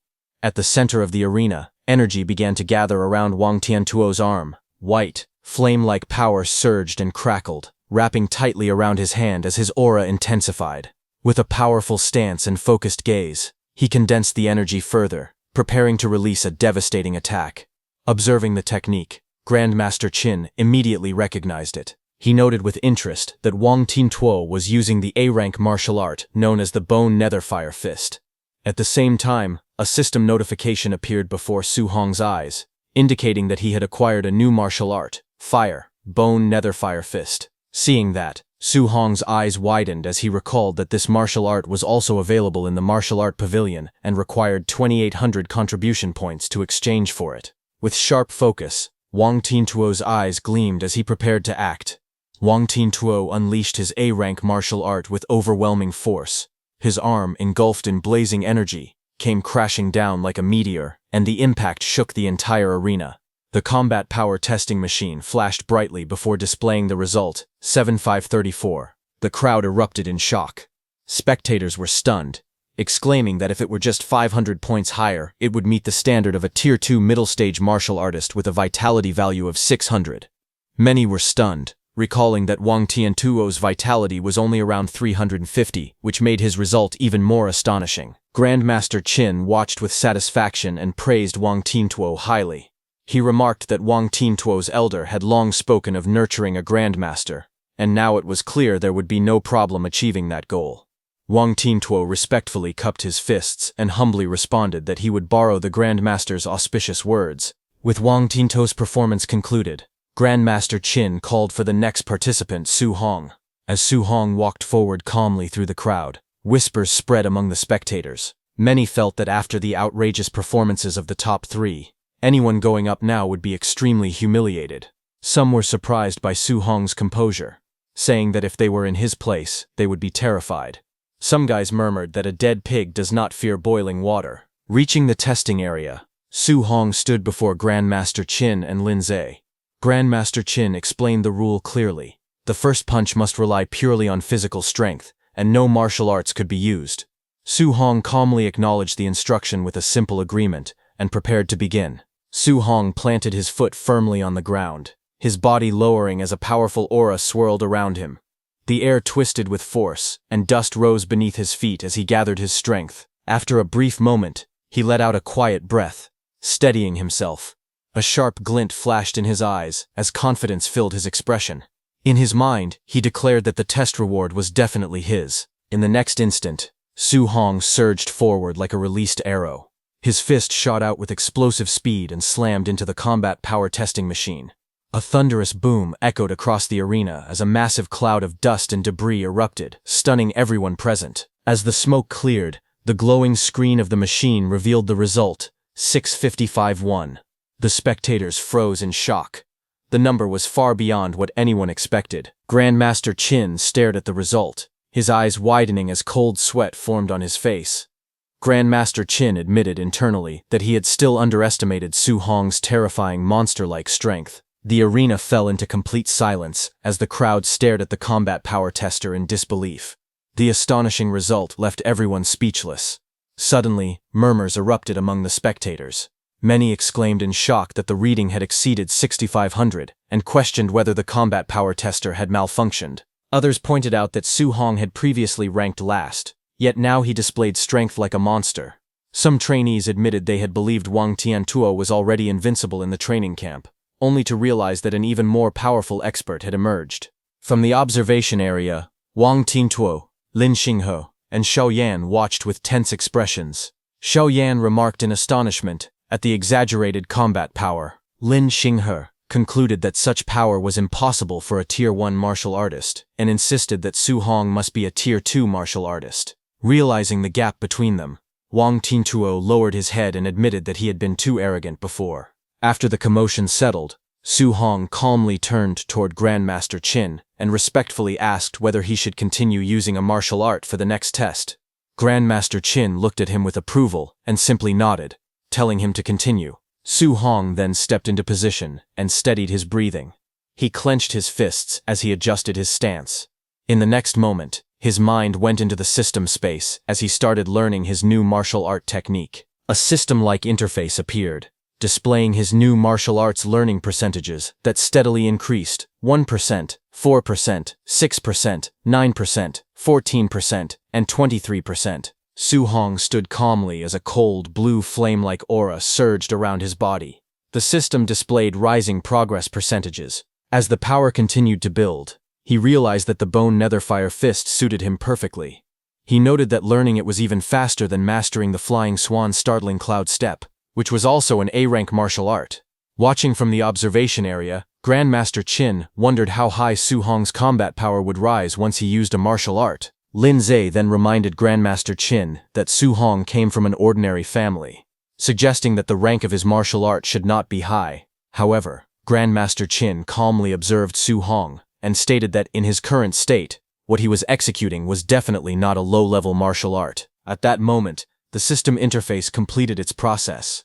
The display showed that his bone netherfire fist learning had reached 100%. Now he had learned the bone netherfire fist at the basic level. A sharp glint flashed in Su Hong's eyes as his mastery was finalized. Blue netherfire gathered around his fist as he stood firmly in the arena. Shocked voices rang out from the crowd as someone recognized the technique, exclaiming that it was Wang Tiantuo's bone netherfire fist. The spectators were stunned and questioned how Su Hong could know it as well. Without hesitation, Su Hong stepped forward and unleashed the technique. As his aura surged and power condensed into his strike, he wondered how powerful an A-rank offensive martial art was. With netherfire blazing around his arm, Su Hong drove forward to deliver the attack. Su Hong's blazing strike slammed into the combat power tester with explosive force. A shockwave burst outward, sending dust and debris flying across the arena as the machine trembled under the impact. The spectators were forced to shield their faces from the powerful gust. Amid the swirling dust, shocked voices rang out. Some exclaimed in disbelief that Su Hong's power was even greater than Wang Tiantuo's and urgently asked for the combat power reading. As the dust settled, the display lit up with a shocking number. A stunned voice cried out that it was a full 9,000 combat power. Others quickly pointed out that 9,000 was already the standard for the Tier 2 high stage, expressing disbelief at the result. From the observation area, Lin Ze questioned whether such combat power was possible for a Tier 1 initial stage martial artist with only 123 points of vitality, suspecting that the tester's data might be faulty. Grandmaster Qin, watching calmly, concluded that Su Hong was truly a monster.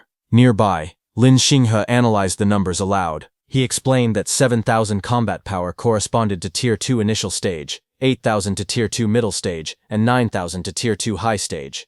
Zhao Yan reasoned that the standard vitality for a Tier 2 martial artist was 500 and concluded that Su Hong must have hidden his true vitality, which should definitely exceed 500. Hearing this, Wang Tiantuo admitted that his own vitality had not even reached 400 yet and said it was not shameful to lose to Su Hong. However, the situation took another shocking turn. When the vitality tester displayed Su Hong's actual value, only 137, the crowd erupted in disbelief.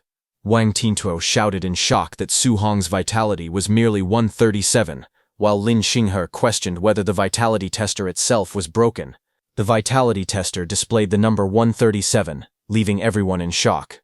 Lin Zi stared at the result in disbelief and declared that the situation was simply outrageous. The crowd quickly erupted into heated discussion. Some questioned whether the number was missing a zero and wondered if it should have been 13,700 instead. Others shouted in astonishment that Su Hong was actually only a Tier 1 initial stage martial artist. The shock deepened as people exclaimed that producing 9,000 combat power with just 137 vitality was far too outrageous to believe. As the murmurs spread through the room, Su Hong calmly stepped out of the testing chamber, steam drifting around him. Nearby, Grandmaster Qin watched with a serious and thoughtful expression, silently acknowledging the extraordinary result. Regaining control of the situation, Grandmaster Qin addressed the crowd and told them to stop crowding around. He announced that they would proceed with the practical combat test and directly begin the practical combat tournament ranking. He then explained the rules of the competition. The tournament would adopt a challenge system where participants could designate their own opponents. He further stated that if no one dared to challenge a participant, that person would be ranked first and would receive the reward of an A-rank martial art. At that moment, someone called out to Grandmaster Qin. It was Lin Xinghe. He stepped forward confidently and, with a determined expression, pointed at Su Hong and declared that he wanted to fight him. Lin Xinghe looked at Su Hong with a confident smile, thinking that although Su Hong's combat power could be called invincible, his vitality was far too weak. He planned that as long as he used his movement technique to avoid Su Hong's attacks, he could rely on his higher vitality to slowly exhaust him to death. But Grandmaster Qin firmly rejected the idea. Lin Xinghe was startled and let out a confused sound, unable to understand the response. Grandmaster Qin then made a shocking proposal. He looked at Lin Xinghe, Zhao Yan, and Wang Tiantuo, and said that the three of them could attack together. Hearing that, the group froze in surprise. Lin Xinghe immediately questioned the decision, asking what kind of opponent deserved the three of them attacking at the same time. Zhao Yan accused Grandmaster Qin of looking down on them too much. With a sneer, Wang Tiantuo added that he was only worried they might accidentally cripple Su Hong while playing around. Grandmaster Qin ignored the complaints and turned his gaze towards Su Hong, asking him what he thought. Without hesitation, Su Hong said that he had no objections. Hearing that, Wang Tiantuo and his group looked at him with amusement. Wang Tiantuo wondered aloud if Su Hong truly believed he was guaranteed to win.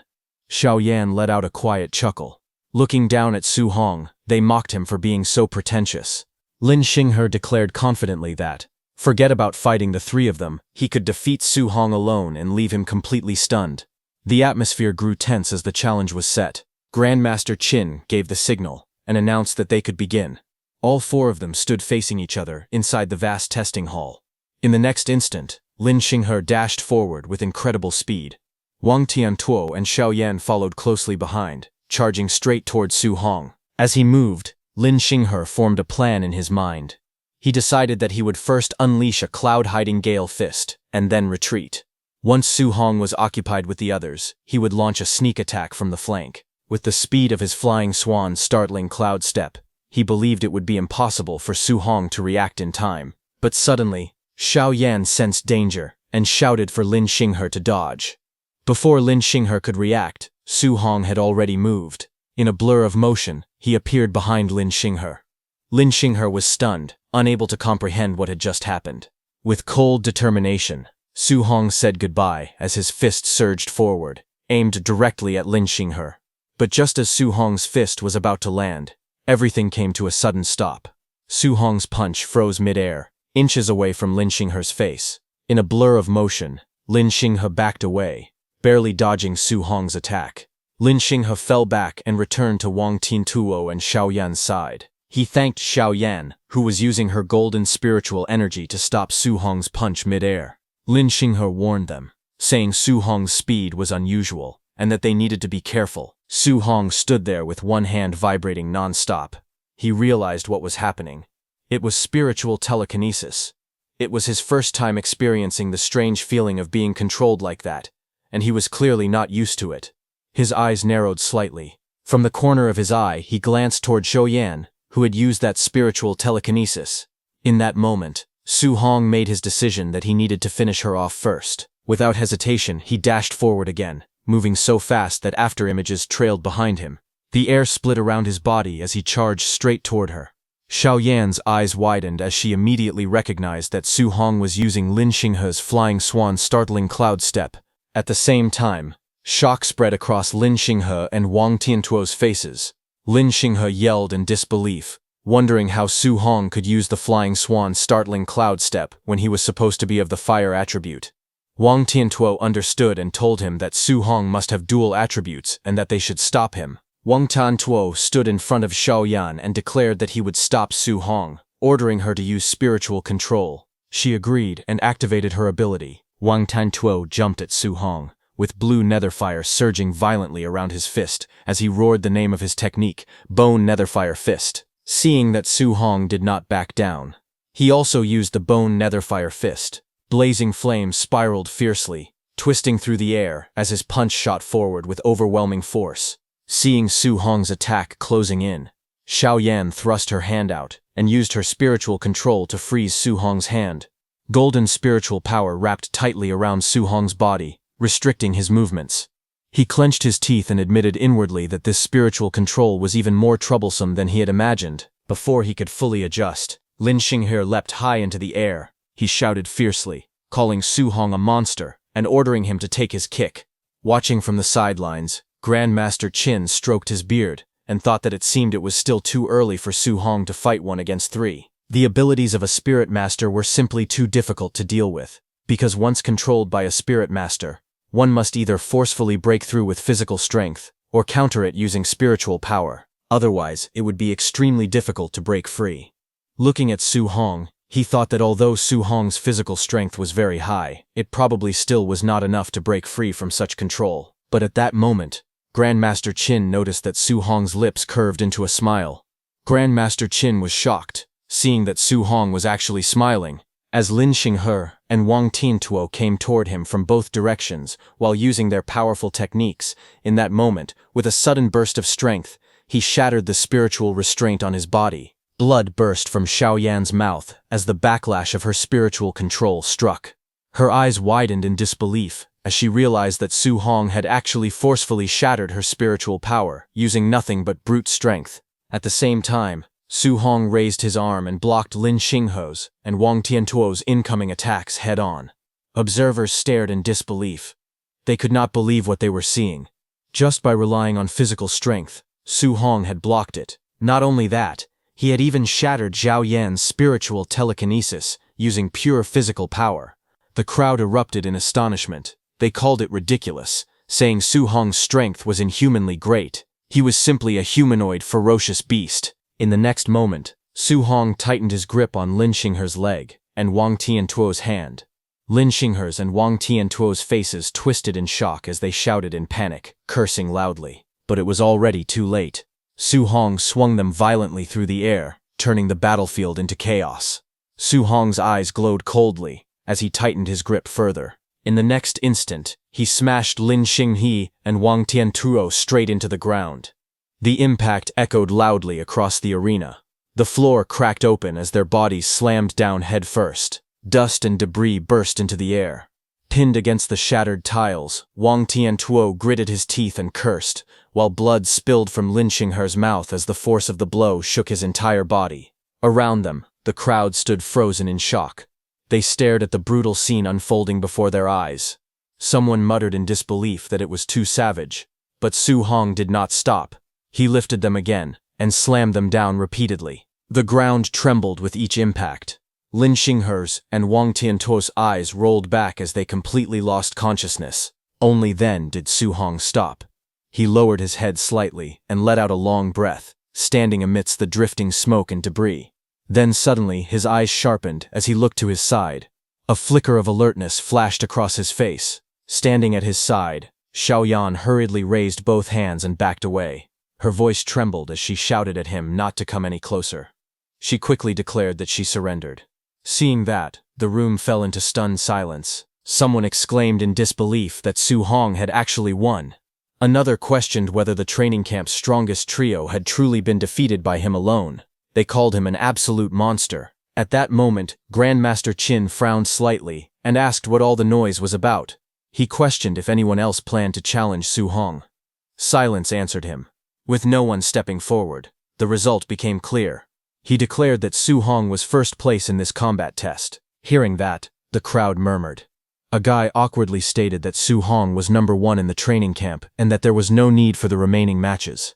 Another voice quickly admitted surrender, saying he forfeited and did not want to take a beating. After witnessing that battle, only an idiot would dare to challenge Su Hong. Grandmaster Qin then looked over the arena and announced that since that was the case, Su Hong would take first place. Looking at Lin Xinghe and Wang Tiantuo lying there, he continued speaking, stating that the 2nd to 10th places in the tournament would also receive rewards. He instructed everyone to continue the competition, adding that instructor Lin Zi would arrange the rest. Then he turned his attention back to Su Hong. He declared that as the universally acknowledged first place, Su Hong should come with him to receive his reward and choose an A-rank martial art. Hearing this, Su Hong's eyes lit up. He felt a surge of excitement because he had obtained another A-rank martial art. Later, away from the crowd, while walking with Su Hong, Grandmaster Qin told him that ever since the day he stepped into the training camp, he had been paying attention to him. He remarked that while others could not wait to show off their strength, Su Hong chose to hide his. Su Hong replied that he had no power or influence. If he revealed himself too early, it would only make him an easy target. Hearing that, Grandmaster Qin started laughing. He said he liked smart people like him. Then he explained that this combat tournament had actually been arranged by him specifically for Su Hong. He wanted to strive for more resources on Su Hong's behalf. Then, with a serious tone, Grandmaster Qin said that in today's world, the strong only grow stronger and resources would always be concentrated on geniuses. He told Su Hong that there was no need for him to hide his strength in the future. He declared that he, Qin Tianli, would personally cover him and challenge anyone who dared to cause Su Hong trouble. Hearing this, Su Hong respectfully thanked Grandmaster Qin. Soon after, they arrived at the martial art pavilion. The warm golden light filled the room as they stepped inside. A staff member immediately greeted Grandmaster Qin with respect. Grandmaster Qin instructed the staff member to bring the list of martial arts. He then told Su Hong to look carefully and choose well, adding that he should ask if there was anything he did not understand. Su Hong asked Grandmaster Qin what kind of martial art he thought would be better for him to choose at that moment. Grandmaster Qin looked at him and asked what martial arts he already knew.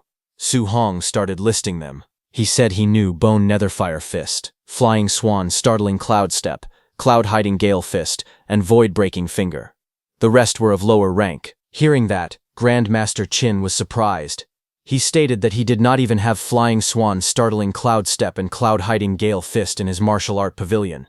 He asked if Su Hong had learned them simply by watching Lin Xinghe use them once. Su Hong only responded with a quiet sound. Hearing that, Grandmaster Qin fell silent. Inwardly, he admitted the truth that Su Hong was truly a monster. That staff member looked at Su Hong with surprise. She wondered who he was, thinking that Grandmaster Qin had actually brought him personally to choose a martial art. Grandmaster Qin calmly explained that Su Hong already had an offensive martial art and a movement technique. He said that Su Hong could now learn a control-type martial art, and pointed out that this one was not bad. He introduced it as Flame Cage, an A-rank martial art. He explained that it condensed fire spiritual chi into a flame cage to trap and solidify enemies. Grandmaster Qin continued explaining. He said that offensive martial arts only required attaching spiritual chi to weapons or the body. However, control-type martial arts required spiritual chi to leave the body, something most Tier 2 martial artists could not achieve. He reminded Su Hong that he was currently only at the Tier 1 initial stage. Logically speaking, he should not recommend it. But with Su Hong's talent, he believed he should be able to learn it. Grandmaster Qin then said that he had learned this martial art before. He offered to demonstrate it first, so Su Hong could decide whether to choose it or not.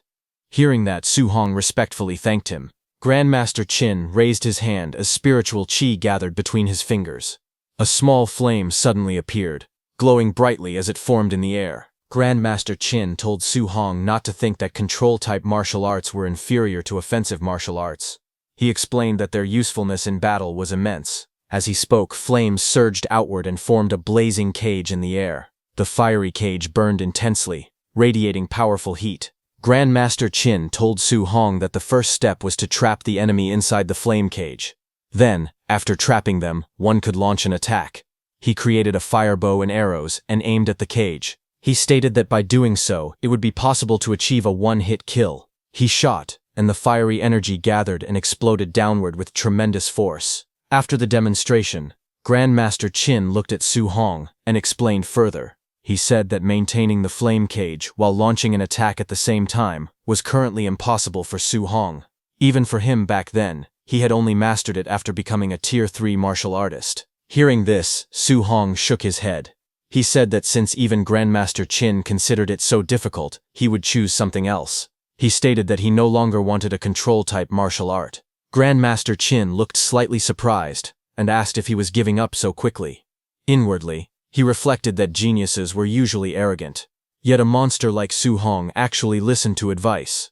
He thought that Su Hong's future was limitless. But on the other hand, a system notification appeared before Su Hong, telling him that he had acquired a new skill. Fire, flame cage. Su Hong gave a faint smile because he had already obtained this martial art. He then politely asked Grandmaster Qin to help him look for another martial art instead. Grandmaster Qin looked at him and explained that he already possessed an offensive martial art and a movement technique. For now, a control-type martial art was not suitable for him. He suggested that Su Hong should consider learning a defensive martial art next. After flipping through the book, Grandmaster Qin pointed at one technique and stated that this martial art was definitely suitable for him.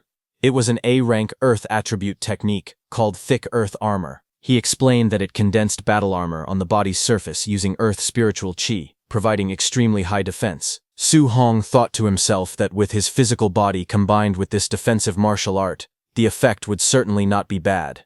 He nodded and agreed that he would listen to Grandmaster Qin. Suddenly, Grandmaster Qin remembered something and asked about Su Hong's special physique. Su Hong answered that his special physique was the Overlord body. Saying that, Su Hong thought inwardly that the Overlord body possessed the greatest strength among the 3,000 physiques. If the Grandmaster heard this, he might even pull out a whole basket of A-rank martial arts to give him. He even imagined that Grandmaster Qin was shocked and exclaimed that it was actually the once-in-a-millennium Overlord body, and excitedly declared that all those A-rank martial arts were his. But in reality, Grandmaster Qin frowned and said he had never heard of a physique called the Overlord body. Su Hong laughed awkwardly and admitted that he had actually come up with that name himself. Hearing that, Grandmaster Qin realized that it seemed to be a physique that had not been recorded yet. Grandmaster Qin then spoke seriously. He said that even a full-power punch from Wang Tintoke, who possessed the barbarian god body, had been easily blocked by Su Hong. The strength amplification of Su Hong's Overlord body was truly terrifying. He added that he had never seen the strength of a Tier 1 martial artist reach such a level. Just then, his phone rang with a funny ringtone. Su Hong was surprised to hear that. Grandmaster Qin answered it and asked what the matter was, saying that he was still busy. On the other end, he was informed that the contribution point statistics backend showed that when Su Hong was fighting earlier, he seemed to still be wearing a weight vest. Grandmaster Qin was stunned. He immediately turned to Su Hong and asked whether he had really been wearing a weight vest while fighting Wang Tiantuo and the other two. Su Hong replied that if he had taken off the vest to fight those three, wouldn't he have been unable to get the contribution points? Hearing this, Grandmaster Qin was shaken. Sweat formed on his forehead as he tried to calm himself.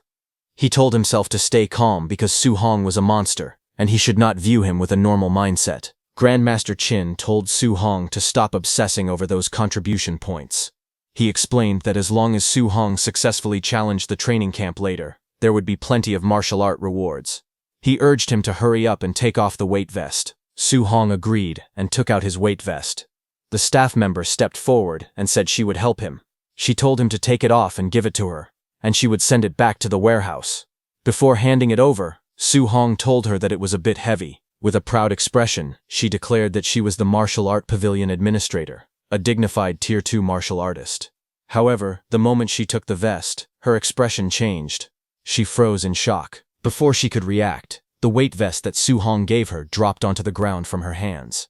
Its impact was thunderous. The floor cracked and shattered under the weight. Startled, the staff member asked how many kilograms the vest weighed. Su Hong answered that it weighed 5 tons. Hearing this, Grandmaster Qin was stunned. He thought to himself that Su Hong had been carrying a 5-ton weight at the Tier 1 initial stage. Not only that, he had even defeated 3 Tier 1 late-stage geniuses while wearing it. The realization left him speechless. Grandmaster Qin wrapped an arm around Su Hong's shoulders and called him a little monster. He said that he actually had an A-rank martial art that he wanted to give him. Su Hong looked up and asked what martial art it was. Grandmaster Qin reminded him that he used a spear. He added that Grandmaster Zhang Lin of Yang City also used a spear. He explained that Zhang Lin possessed an A-rank thunder spear art. Its power was considered extremely strong even among A-rank martial arts. Grandmaster Qin then proposed an idea. He said he would take Su Hong to arrange a battle with Zhang Lin's student and help him trick Zhang Lin out of his martial art. Su Hong hesitated and said that did not sound very nice. Grandmaster Qin immediately replied that Zhang Lin had been mocking Star City's training camp, calling it full of trash. He declared that he had to mock him back. After that, Grandmaster Qin told Su Hong to go back and prepare first. They would head to Yang City early the next morning. Su Hong agreed. Later that night, the lights of a student's building glowed under the quiet sky as Su Hong returned to his room. Su Hong looked around his room and said that the training camp had actually helped tidy it up very nicely. As he sat down to start cultivating, system notifications soon appeared before him, telling him that he had acquired a new martial art, fire. Then another notification appeared, saying he had acquired a new martial art, spirit, soul capture art. Then a third notification followed, saying he had acquired a new martial art, earth, thick earth armor. Sitting cross-legged, surrounded by rising flames, Su Hong decided that he would hurry and cultivate these 3 martial arts. He aimed to reach the basic level for all of them before tomorrow morning. At the same time, Grandmaster Qin contacted Zhang Lin. He told Zhang Lin to prepare his Thunder Spear art because tomorrow he would bring his student to challenge his dojo. Zhang Lin responded confidently. He told Grandmaster Qin to drop it. He said that Yang City's training camp had produced a wood spirit body and that the student had even broken through to become a Tier 2 martial artist. He added that in just 2 days, the student had cultivated the A-rank control-type martial art, Wood Prison, to the point where spiritual chi could leave the body. In front of him, in a training room, a muscular young man stood with a green aura surrounding him. Power surged through his body as he trained, showing the strength of his cultivation. His name was Lin Chunfeng.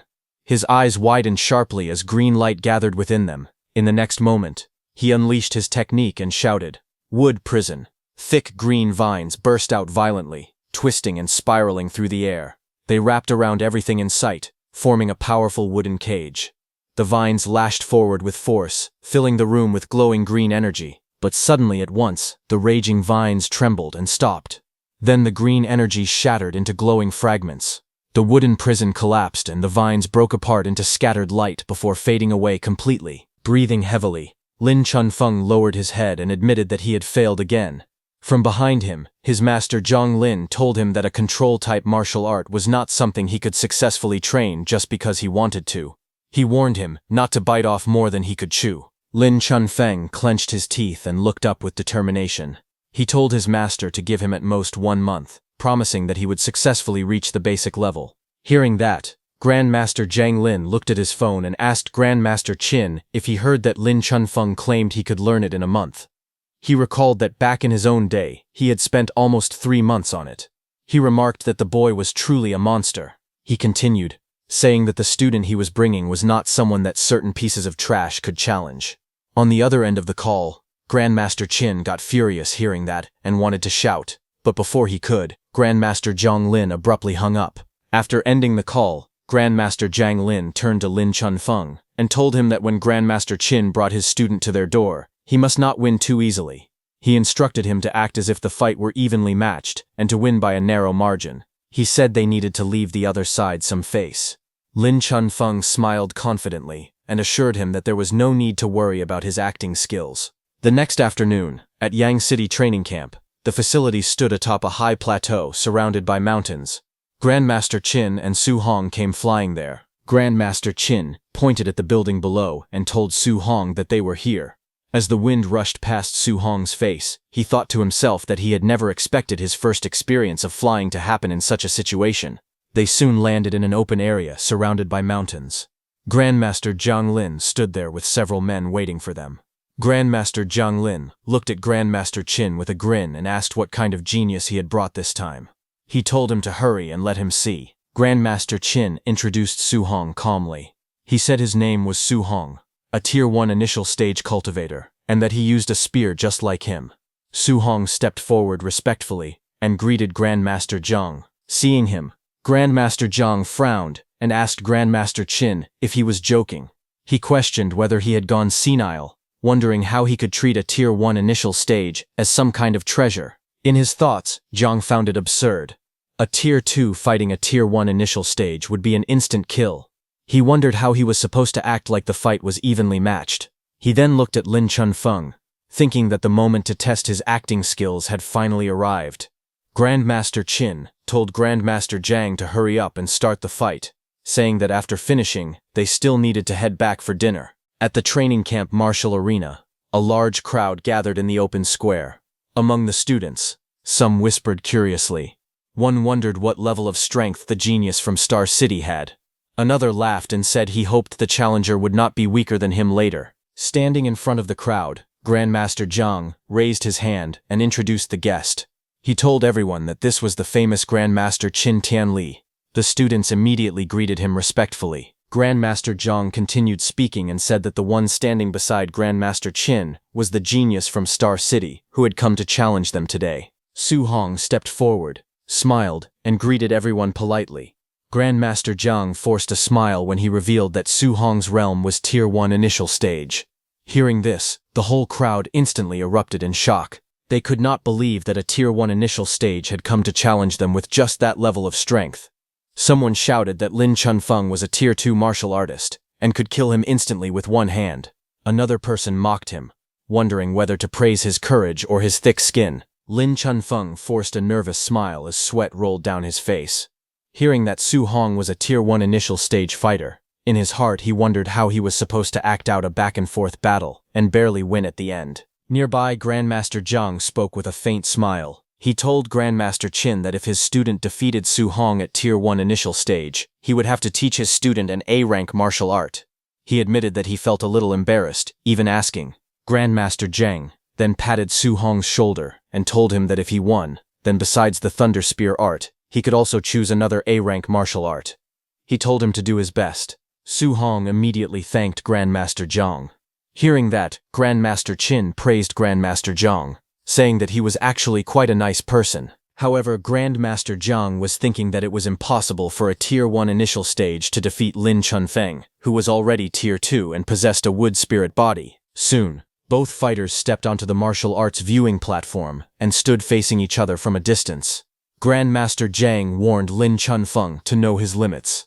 Lin Chunfeng answered calmly, telling him not to worry. Lin Chunfeng stepped onto the platform with his sword in hand, looking calm on the outside. Inside, however, he was thinking carefully. He wondered how he should act out the fight. If he seriously injured the other party with just one move, it would not look good. From the other side, Su Hong stepped onto the stage barehanded. Seeing that, Lin Chunfeng called out to him and asked if he was not going to use his spear. Saying he remembered that Su Hong had brought one with him, Su Hong replied calmly that he would not use it for now. In his heart, he thought that he only knew the C-rank Raging Sea Spear technique. Its power was far inferior to the Cloud Hiding Gale Fist and the Bone Nether Cold Ghost Fist. If he used a spear, he would actually be at a disadvantage. But hearing this, Lin Chunfeng misunderstood him and sneered, calling him arrogant.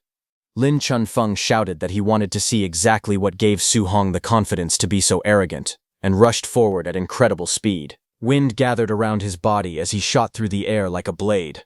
A green aura burst out from him, and he slashed downward fiercely, but Su Hong easily dodged. The force of the attack crashed into the ground, sending shockwaves across the platform. Using his flying swan startles the cloud's footwork, Su Hong moved with incredible speed and went behind Lin Chunfeng. Seeing that, Lin Chunfeng was shocked, realizing that Su Hong actually knew an A-rank wind attribute movement technique. Watching that move, a smile appeared on Lin Chunfeng's face. He found it interesting. Lin Chunfeng sneered and charged at Su Hong again, declaring that movement techniques were useless against him right now. He extended his hand. Green light gathered around it as he activated his technique, Wood Prison. A burst of green energy shot forward, and wooden vines rose from the ground, rushing toward Su Hong and trapping his legs. Seeing the vines, Su Hong was shocked, realizing that it was a control-type martial art. He remembered Grandmaster Qin telling him that control-type martial arts were very hard to practice. Realizing this, he understood that Lin Chunfeng was truly a genius. Facing the incoming restraint, Su Hong narrowed his eyes and decided that if he could not escape normally, he would use brute strength to break free. But before Su Hong could do anything, something unexpected happened. The green vines started disappearing. Su Hong blinked in confusion. He was surprised to see that Lin Chunfeng's wooden restraint had dissipated in just a second. But at that moment, Lin Chunfeng was already behind Su Hong. He leapt into the air with his weapon raised high. With a fierce expression, he declared that being able to hold his opponent down for a moment was enough. He swung down with full force, aiming to finish the attack. Below him, Su Hong remained calm. His eyes sharpened as he watched the strike descend. In the next instant, green energy gathered around his fist. Power surged outward as he clenched his hand tightly. With a sudden burst of speed, he threw a punch. The air around his fist twisted as green energy spiraled violently. His body moved forward with unstoppable momentum. Seeing this, Lin Chunfeng's eyes widened in shock. He realized that the punch was far too fast. Before he could chop down with his weapon, the strike would arrive first, and hit him instead. Sweat ran down his face as he quickly made a decision. Shouting desperately, he activated his technique, Wood Escape. Wooden energy erupted in front of him, forming a protective barrier as he tried to block the incoming punch. Su Hong's punch slammed directly into the wooden defense. With a loud crash, the green barrier shattered under the force of his strike. Splinters and fragments exploded outward as the impact tore through the wood. Lin Chunfeng was blasted backward, thrown into the air by the overwhelming power. The shockwave spread in a wide circle, shaking the surroundings. Gritting his teeth, Lin Chunfeng stared in disbelief. He could not help but think that Su Hong's strength was ridiculous. The spectators watching the fight were completely stunned. One of them muttered in shock, asking what the hell had just happened. Another exclaimed that the shattered technique had been an A-rank defensive martial art, executed by a Tier 2 martial artist. They realized that the strength of this Tier 1 initial stage fighter was probably greater than that of a ferocious beast. In the seating area, Grandmaster Qin laughed loudly and asked Grandmaster Jiang how it was. Grandmaster Jiang replied calmly that having just great strength would not be enough to defeat Lin Chunfeng. He told him to watch carefully. In the arena, as Lin Chunfeng was sent flying backward, Su Hong charged at him with explosive speed. In the blink of an eye, Su Hong suddenly appeared and delivered a powerful kick. The force of the strike tore through the air and cut Lin Chunfeng in two, but then he disappeared. Watching closely, Su Hong realized the truth. It was actually an afterimage. Before he could fully react, Lin Chunfeng appeared behind him and attacked with a powerful strike, saying that Su Hong was not the only one who knew an A-rank movement technique. Green light erupted as Lin Chunfeng countered with his technique, but Su Hong moved fast and dodged his strike again. Lin Chunfeng's attack hit the ground with a violent explosion, sending debris and cracks across the ground. Smoke and dust filled the surroundings as the shockwave faded. Breathing heavily, Lin Chunfeng told Su Hong to give up, saying that for a Tier 1 initial stage fighter to push him to this extent, he was already strong enough. He added honestly that if they were in the same tier, he would be inferior to him. But suddenly, Su Hong raised his hand toward Lin Chunfeng. Lin Chunfeng stared at him in confusion, but suddenly his eyes widened as a thought crossed his mind. Could Su Hong also know? But it was already too late. Su Hong smiled as flames began to gather around his palm, burning fiercely. In the next instant, a massive pillar of fire erupted upward, forming a blazing structure around Lin Chunfeng. Surrounded by roaring flames, Lin Chunfeng trembled and shouted in shock. He instantly recognized that it was a control-type martial art. His heart pounded as he realized the truth. A mere Tier 1 initial stage martial artist had actually learned a control-type martial art. Sweat rolled down his face as he tried to calm himself. He told himself that it did not matter. Su Hong would not be able to maintain it for long. All he had to do was wait for the flames to collapse on their own. Not far away, Grandmaster Qin and Grandmaster Jiang watched in disbelief. Grandmaster Jiang exclaimed in shock that it was the flame cage. He could not believe that Su Hong had mastered the flame cage at the Tier 1 middle stage. He turned to Grandmaster Qin, telling him that his student was simply too ridiculous. When Grandmaster Jiang saw Grandmaster Qin's expression, he asked why he looked so shocked. Wasn't this the very martial art he taught Su Hong? Grandmaster Qin hesitated awkwardly and tried to respond, stumbling over his words. Grandmaster Jiang suddenly realized something and shouted in disbelief. He pointed out that Su Hong was supposed to have a wind attribute. He demanded to know where this fire attribute had come from. Grandmaster Qin coughed and replied that it was simply multiple attributes. He asked whether there was really a need to be so shocked about it. But Grandmaster Jiang frowned and said that if that was the case, why had the flame cage not collapsed yet? Grandmaster Qin told him to look carefully at Su Hong's hand. There was a white flame there. On the battlefield while Lin Chunfeng stood inside the blazing flame cage, Su Hong stood in front of him as white flames rose on his hand. Sweat dripped down Lin Chunfeng's face as he forced out a strained smile. He could not believe what he was seeing. He asked whether Su Hong could really maintain the flame cage and attack at the same time. He admitted that even a Tier 3 martial artist would find something like that difficult to do. Su Hong said bingo and raised his fist, blue flames swirling around it. Su Hong charged at Lin Chunfeng with blue energy swirling around his fist as the flame cage continued burning fiercely around him. Seeing the incoming attack, Lin Chunfeng gritted his teeth and reacted quickly. He activated his technique, Wood Escape, forming a wooden barrier to block Su Hong's attack. But Su Hong's fist crashed forward with unstoppable force. The impact struck hard against Lin Chunfeng's body. A sharp sound echoed as the blow landed. Blood spurted from Lin Chunfeng's mouth, and his eyes widened in shock. Wooden fragments exploded into the air as he was driven backward by Su Hong's strike. Through clenched teeth, he cursed bitterly, saying this was simply too ridiculous. Su Hong's strike connected cleanly, and Lin Chunfeng's body bent backward from the force, fragments of wood and debris scattering through the air. A sharp cry escaped his mouth. Blood sprayed from his lips as he was sent flying. He gritted his teeth in pain, letting out another strained sound as he hit the flame cage behind him. Fire roared upward, surrounding his entire body. Lin Chunfeng slowly turned his shoulder, flames swirling violently around his back. Then glowing green energy began to spread across his wounds. His heal and recover immediately started. Bright green light pulsed as the damaged flesh visibly regenerated. With sweat rolling down his face, he clenched both fists, flames blazing higher behind him. He smirked confidently and declared not to underestimate the healing power of a Tier 2 martial artist's wood spirit body. Su Hong narrowed his eyes as he looked at Lin Chunfeng and muttered to himself that it was a wood spirit body, a special physique with incredibly strong recovery power. But then his gaze sharpened. He thought that if one punch was not enough, then he would throw a few more. Without hesitation, he launched himself forward, his fist cutting through the blazing flames. He declared that he did not believe Lin Chunfeng could keep recovering forever. His punches rained down one after another, crashing through the fire with explosive force. But Lin Chunfeng only grinned through the blood on his lips. He shouted that it was useless, and that Su Hong could not outlast him. He added confidently that a Tier 1's endurance could never surpass a Tier 2's. Green spiritual energy swirled around his body as he raised his hand.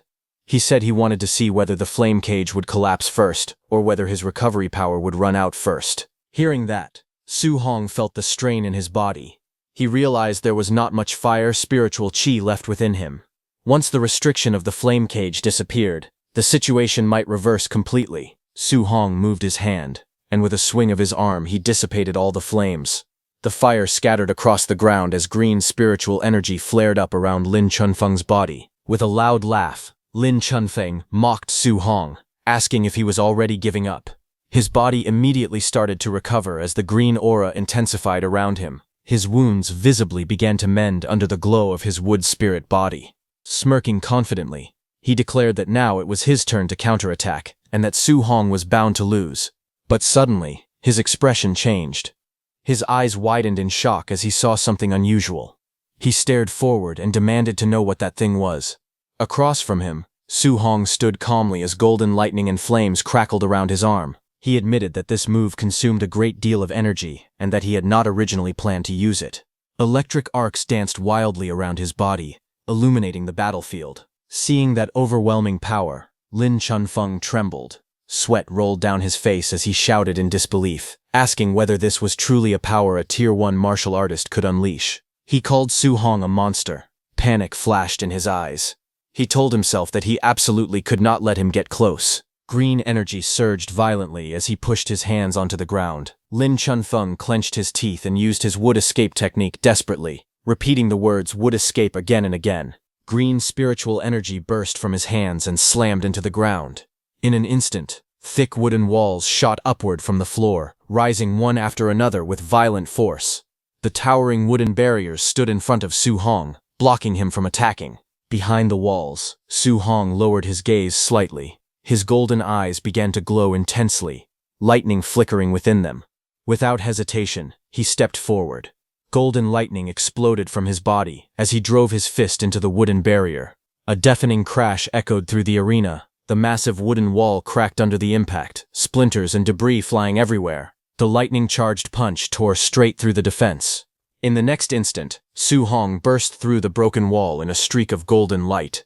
Before Lin Chunfeng could react, Su Hong descended and smashed his electrified fist downward. Lin Chunfeng was blasted backward violently. His body spun through the air before crashing heavily onto the ground. Dust exploded outward as he struck the floor, completely overwhelmed by the lightning-infused punch. Su Hong stood calmly amid the fading golden aura. Flames and lightning slowly settled around him as he looked down at his defeated opponent. Silence spread across the arena. Su Hong stood alone at the center, while Lin Chunfeng lay motionless on the tiles. The crowd watching from a distance fell into stunned silence. Someone finally broke the quiet in disbelief. They exclaimed that Lin Chunfeng had been knocked out with just one punch, even though he possessed a wood spirit body. Another voice cried out in shock, saying that the power of that punch was almost catching up to an S-rank martial art. They could not believe it. They added that Su Hong was only at the Tier 1 initial stage. Grandmaster Zhang stared in disbelief and demanded to know what kind of monster Grandmaster Qin had brought. He turned to Grandmaster Qin and, pointing at the arena, shouted that it was attribute fusion. Su Hong actually knew attribute fusion. He emphasized that such a young Tier 1 martial artist had already mastered attribute fusion and asked whether he understood what that truly meant. Grandmaster Qin calmly sipped his tea and said that it did not matter. He added that he definitely would not tell anyone that Su Hong had only taken 1 month to achieve dual attribute fusion. Grandmaster Zhang, beside him, froze in confusion. Still holding his teacup, Grandmaster Qin continued in a casual tone. He said that if people knew Su Hong had 100% compatibility with 7 attributes and could cultivate 7 guidance techniques simultaneously, they would probably be scared to death on the spot. Hearing that, Grandmaster Zhang turned pale, sweat running down his face. Grandmaster Qin simply looked away calmly while drinking his tea. After a moment, he suddenly exclaimed that it had slipped out and claimed he regretted it very much. However, his satisfied expression clearly showed otherwise. His words echoed dramatically in Grandmaster Zhang's mind. Fusing dual attributes in 1 month, achieving 100% compatibility in 7 attributes, and cultivating 7 guidance techniques at the same time. He was too stunned. Grandmaster Qin then reminded Grandmaster Zhang that since Su Hong had won, it was now time for him to fulfill his promise. He demanded an A-rank Thunder Spear art, and for the other reward, he wanted him to personally teach Su Hong the ultimate skill, Palm Thunder. Grandmaster Zhang stuttered in disbelief before finally nodding weakly and agreeing. Later, the scene shifted to the martial arts training room, a large dome-shaped building standing quietly under the open sky. Inside the martial arts training room, Su Hong and Grandmaster Zhang stood facing each other on the circular platform, each holding a spear. Grandmaster Jiang looked at Su Hong and admitted inwardly that Su Hong was truly a monster. He had never seen someone like him in his entire life. After a moment, he straightened his posture and began explaining seriously. He said that the A-rank Thunder Spear art he was about to teach was called 9 heaven-breaking spears.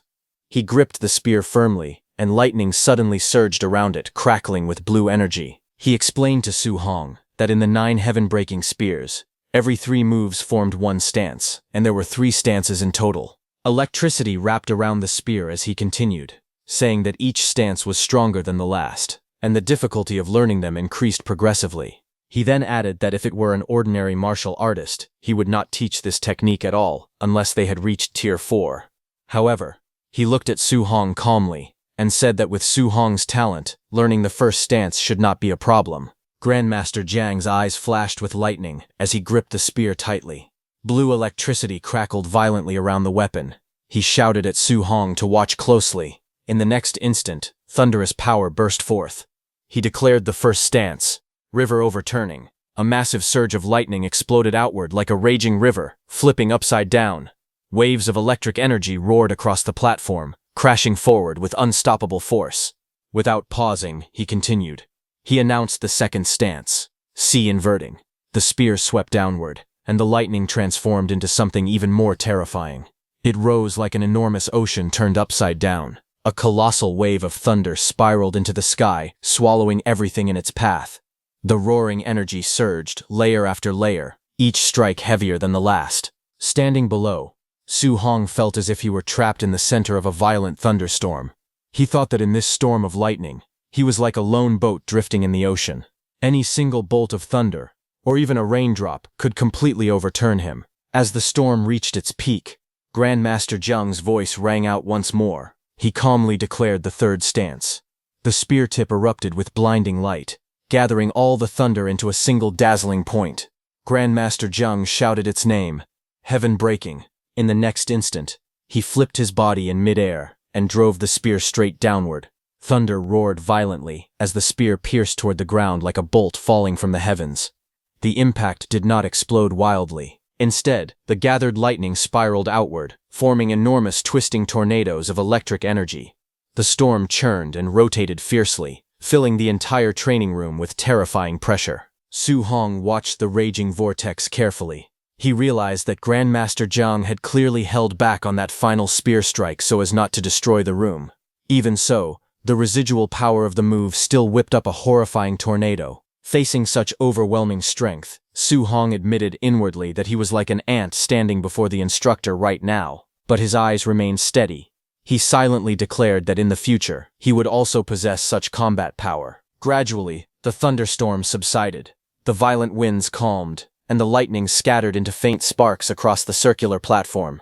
Grandmaster Jiang lowered his spear and looked at Su Hong calmly. He threw a manual at Su Hong and explained that this was the full demonstration of the 9 heaven-breaking spears.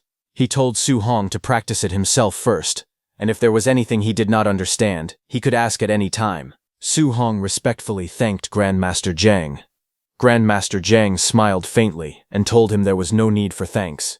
He said he was only honoring the bet between them. He then added that once Su Hong had mastered the first stance, he would teach him a second martial art called Palm Thunder. Grandmaster Jiang explained that although the power of the 9 heaven-breaking spears was considered extremely strong compared to Palm Thunder, it still fell far short.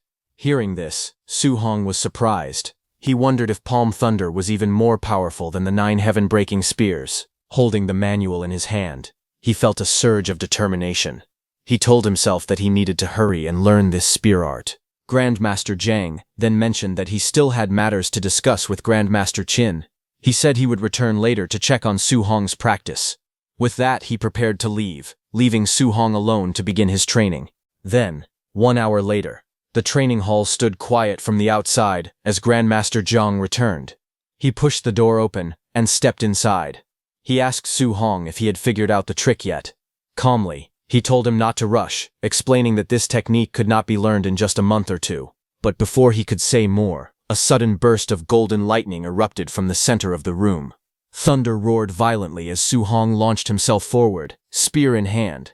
Electric arcs wrapped around the weapon as he struck downward with force. The impact sent shockwaves across the floor, lightning flashing in every direction. Grandmaster Zhang watched from behind as the storm of energy gradually faded. Su Hong stood upright, breathing steadily. He admitted that the 9 heaven-breaking spear art was too difficult. For now, he had only barely reached the beginner level. Then, without hesitation, he looked at Grandmaster Zhang and firmly asked him to teach Palm Thunder next. Grandmaster Zhang wiped the sweat from his face as he forced a smile. In disbelief, he muttered to himself that this was what a monster's talent looked like. A few hours later, outside, the sun was already setting, its golden light reflecting off the glass dome of the training hall as someone was seated on its stairs.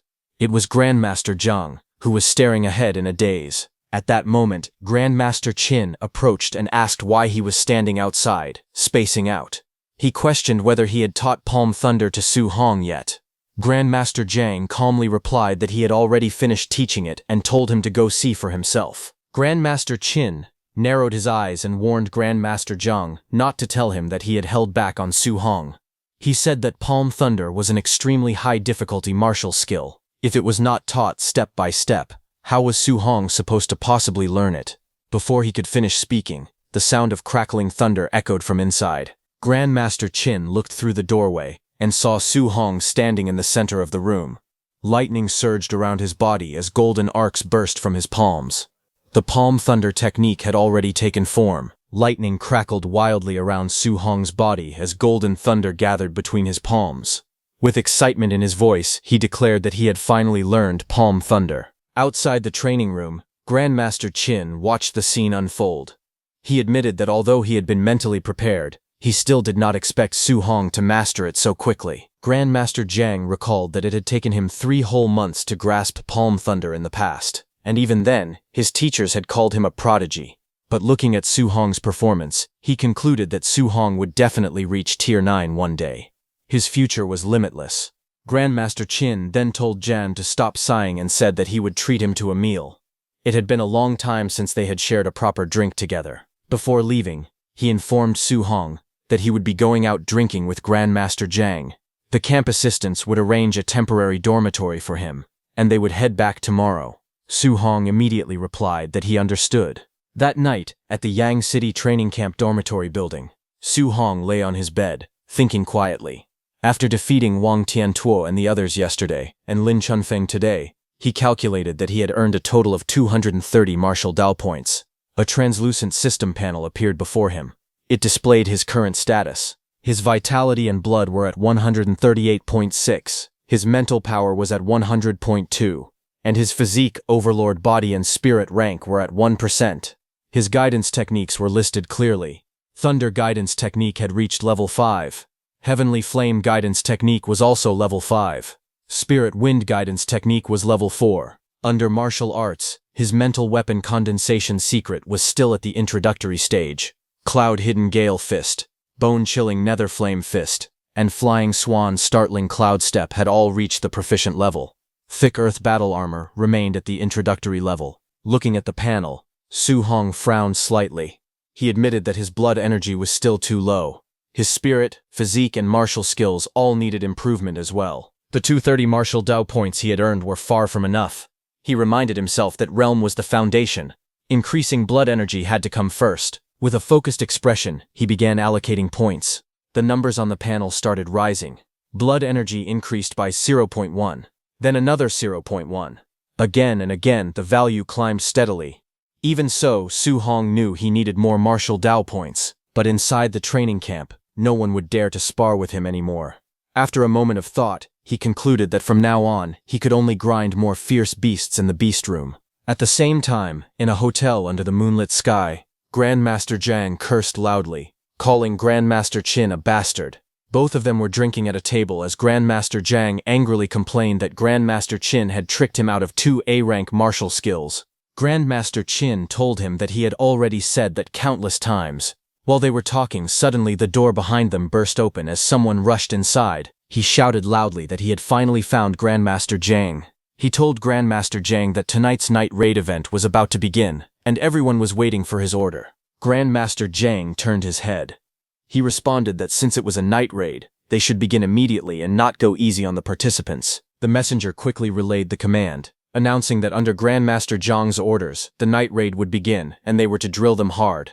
However, Grandmaster Qin reminded Grandmaster Zhang that Su Hong was also staying in his dorms tonight. Hearing that, Grandmaster Zhang's expression changed.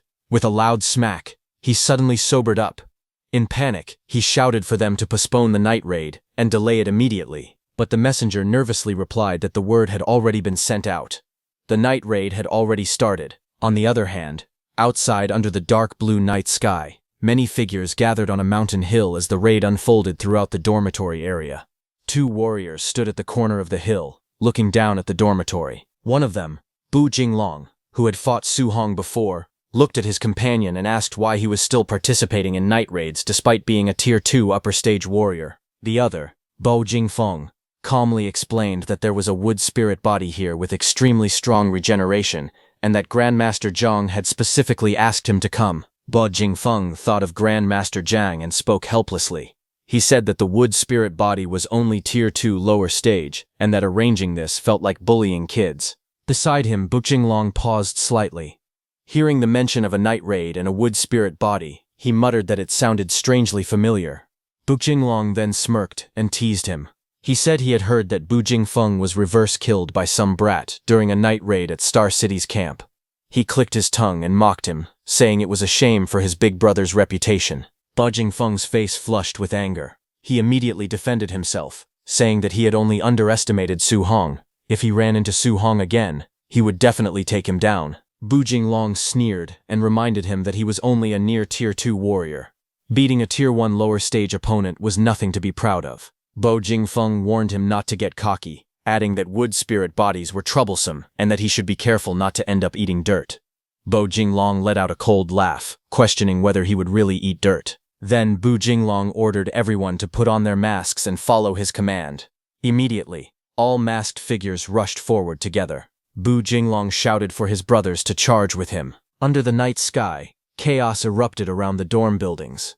Shouts rang out as someone yelled that they were under attack. Cries of pain echoed through the area, followed by angry curses in the darkness. Hearing the loud commotion outside, Su Hong slowly opened his door and looked into the hallway.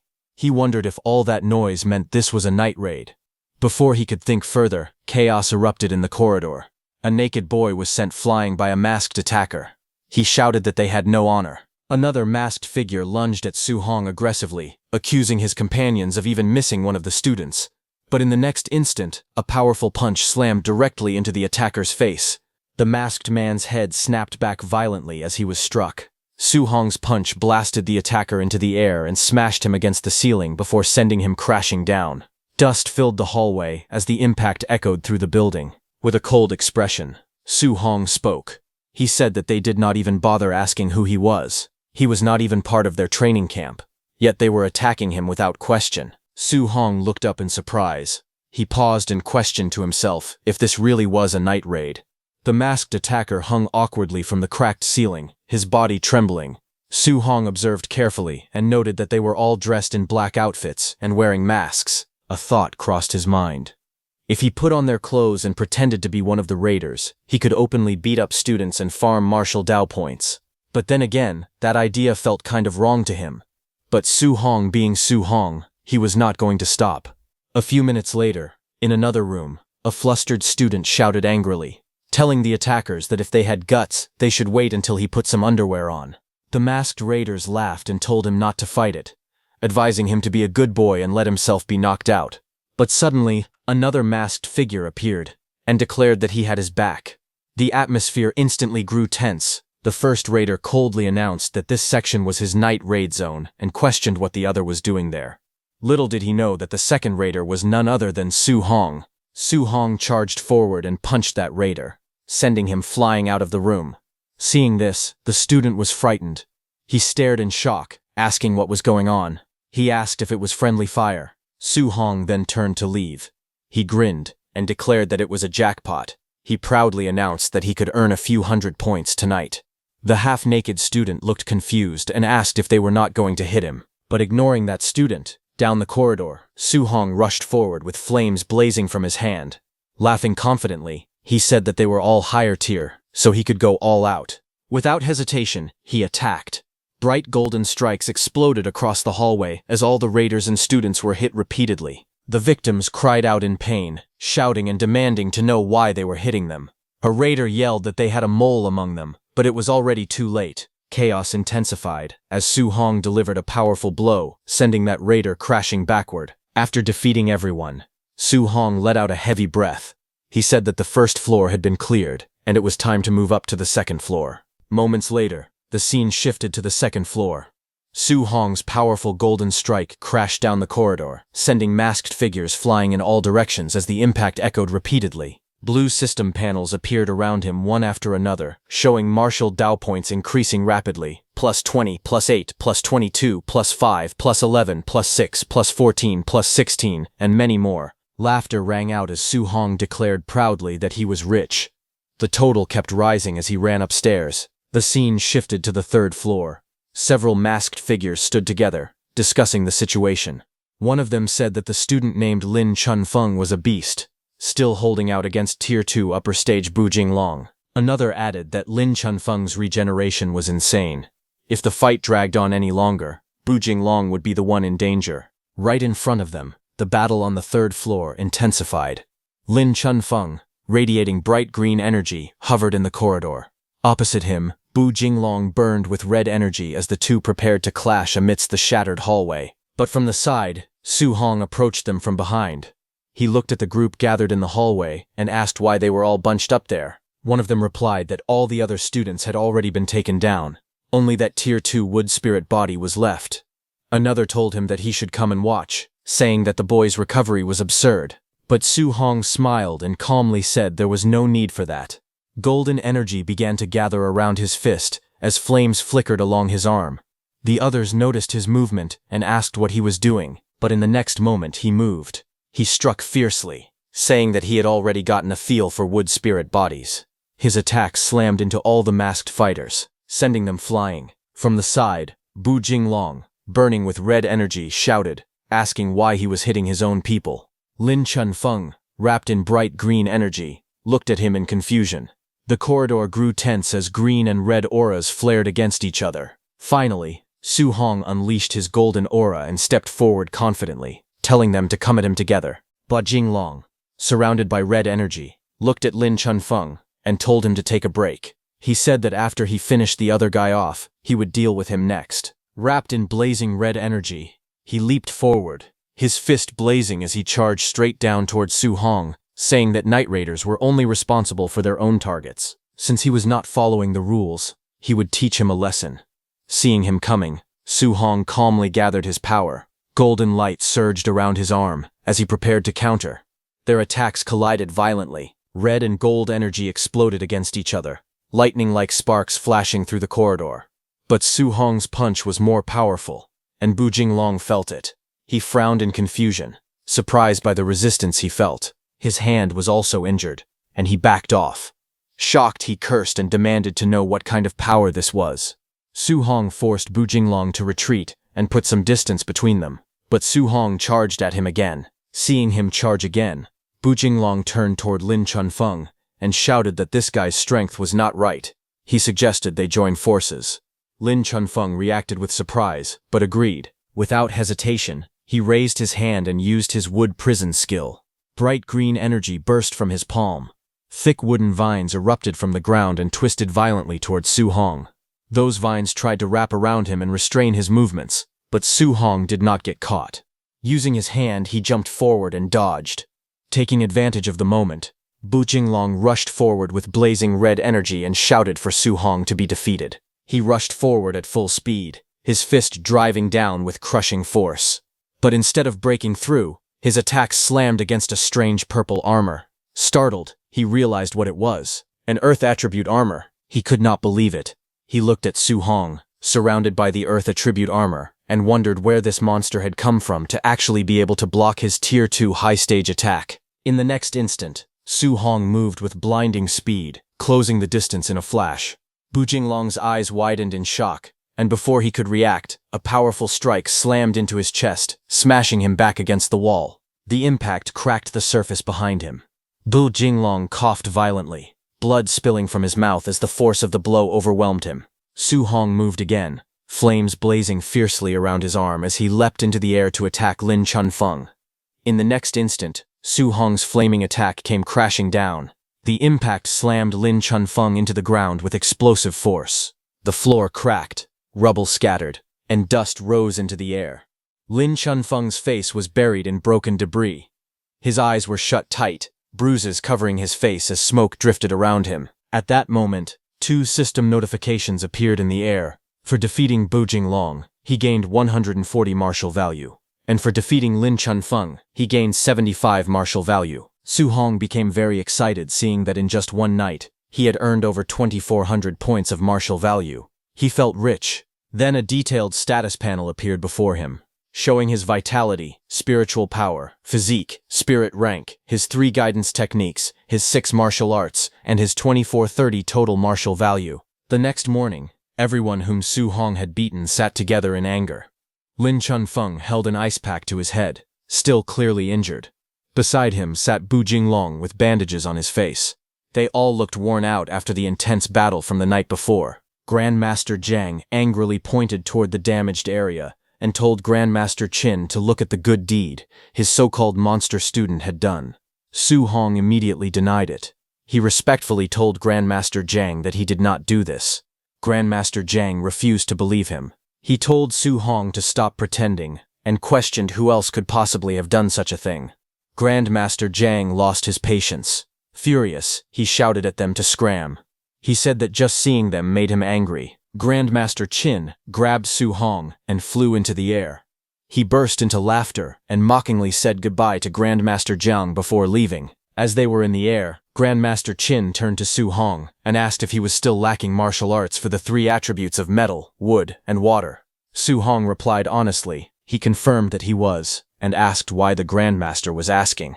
Grandmaster Qin smiled slightly and said that he still had some old friends. He suggested they go pay them a visit. Over the next 10 days, they visited 3 other training camps. At one camp, when Su Hong defeated that Grandmaster's disciple, that Grandmaster angrily accused Grandmaster Qin of fraud. But Grandmaster Qin calmly told him to concede defeat when losing a bet and not to play dirty. With the same routine as before, Su Hong won 3 new A-rank cultivation methods. Later, the scene shifted to Su Hong's training camp dormitory. Inside his dormitory, Su Hong sat cross-legged as a powerful red aura flared around his body. He learned those 3 new martial arts, and system notifications appeared, telling him that he had learned the metal element technique, Metal Repel, at basic level, the wood element technique, Vine Entanglement at basic level, and the water element technique, Water Dragon at basic level. Su Hong had finally raised all 3 A-rank martial arts to the basic level. Sweat rolled down his face as he reflected on it. Suddenly possessing so many A-rank martial arts was something he would not have even dared to imagine before. After accumulating so much martial value, he decided it was time to increase his vitality. His status panel appeared. He currently had 2,984 martial value. He began pouring his martial value into vitality. Vitality increase panels flashed repeatedly in front of him. Again and again the numbers rose. His body swelled with power, muscles tightening as red flames surged wildly around him. He realized he might have added a bit too much this time. Even so, when the surge finally stabilized, he calculated the result. He had gained 450 points of vitality. Now, he was only 50 points away from breaking through to become a Tier 2 martial artist. After increasing his vitality, Su Hong checked his remaining martial value.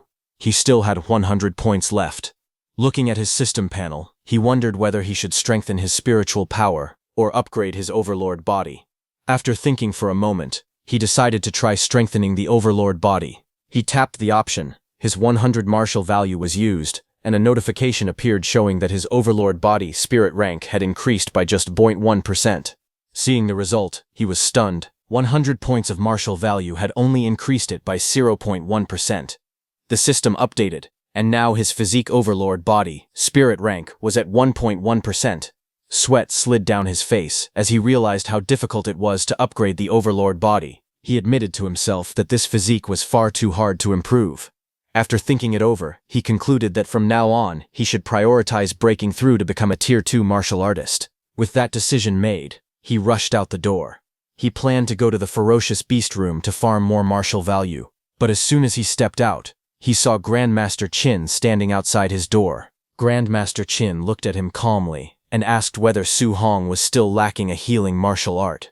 Su Hong looked at Grandmaster Qin with an awkward smile and wondered if the old master had come once again with another arrangement. Soon after, the scene shifted to the Hang City training camp. A vast compound stood among towering mountains and drifting clouds. Birds circled above the tiled rooftops as young martial artists gathered below. Grandmaster Wang Qingshan explained the rules of the wilderness special training. The training required surviving in the 10,000 monster mountain range for 7 days. No supplies were allowed to be carried. Only by killing ferocious beasts of the same realm or higher could the participants obtain contribution points. Su Hong listened carefully while standing among other trainees holding long spears. He realized that Hang City, the provincial capital of Jiangnan Province, truly gathered geniuses from everywhere. The difficulty of training here far exceeded that of Star City. Grandmaster Wang Qingshan then announced that the special training would begin and ordered everyone to move out. Without hesitation, the trainees leapt off the platform and rushed into the mountains below. As they left, Grandmaster Wang spoke to Grandmaster Qin. He questioned whether the boy Grandmaster Qin had brought, who had not even reached Tier 2 yet, was really worth making a bet on. Grandmaster Qin said that was right. He told him that the terms of the bet were clear. If Su Hong won, Grandmaster Wang would teach him an A-rank healing martial art. In exchange for however many of Grandmaster Wang's students managed to defeat Su Hong, he would personally teach each of them an A-rank martial art. Grandmaster Wang hesitated and pointed out that half of the students present were already Tier 2. He questioned whether Grandmaster Qin truly had the ability to teach that many A-rank martial arts. Grandmaster Qin remained indifferent.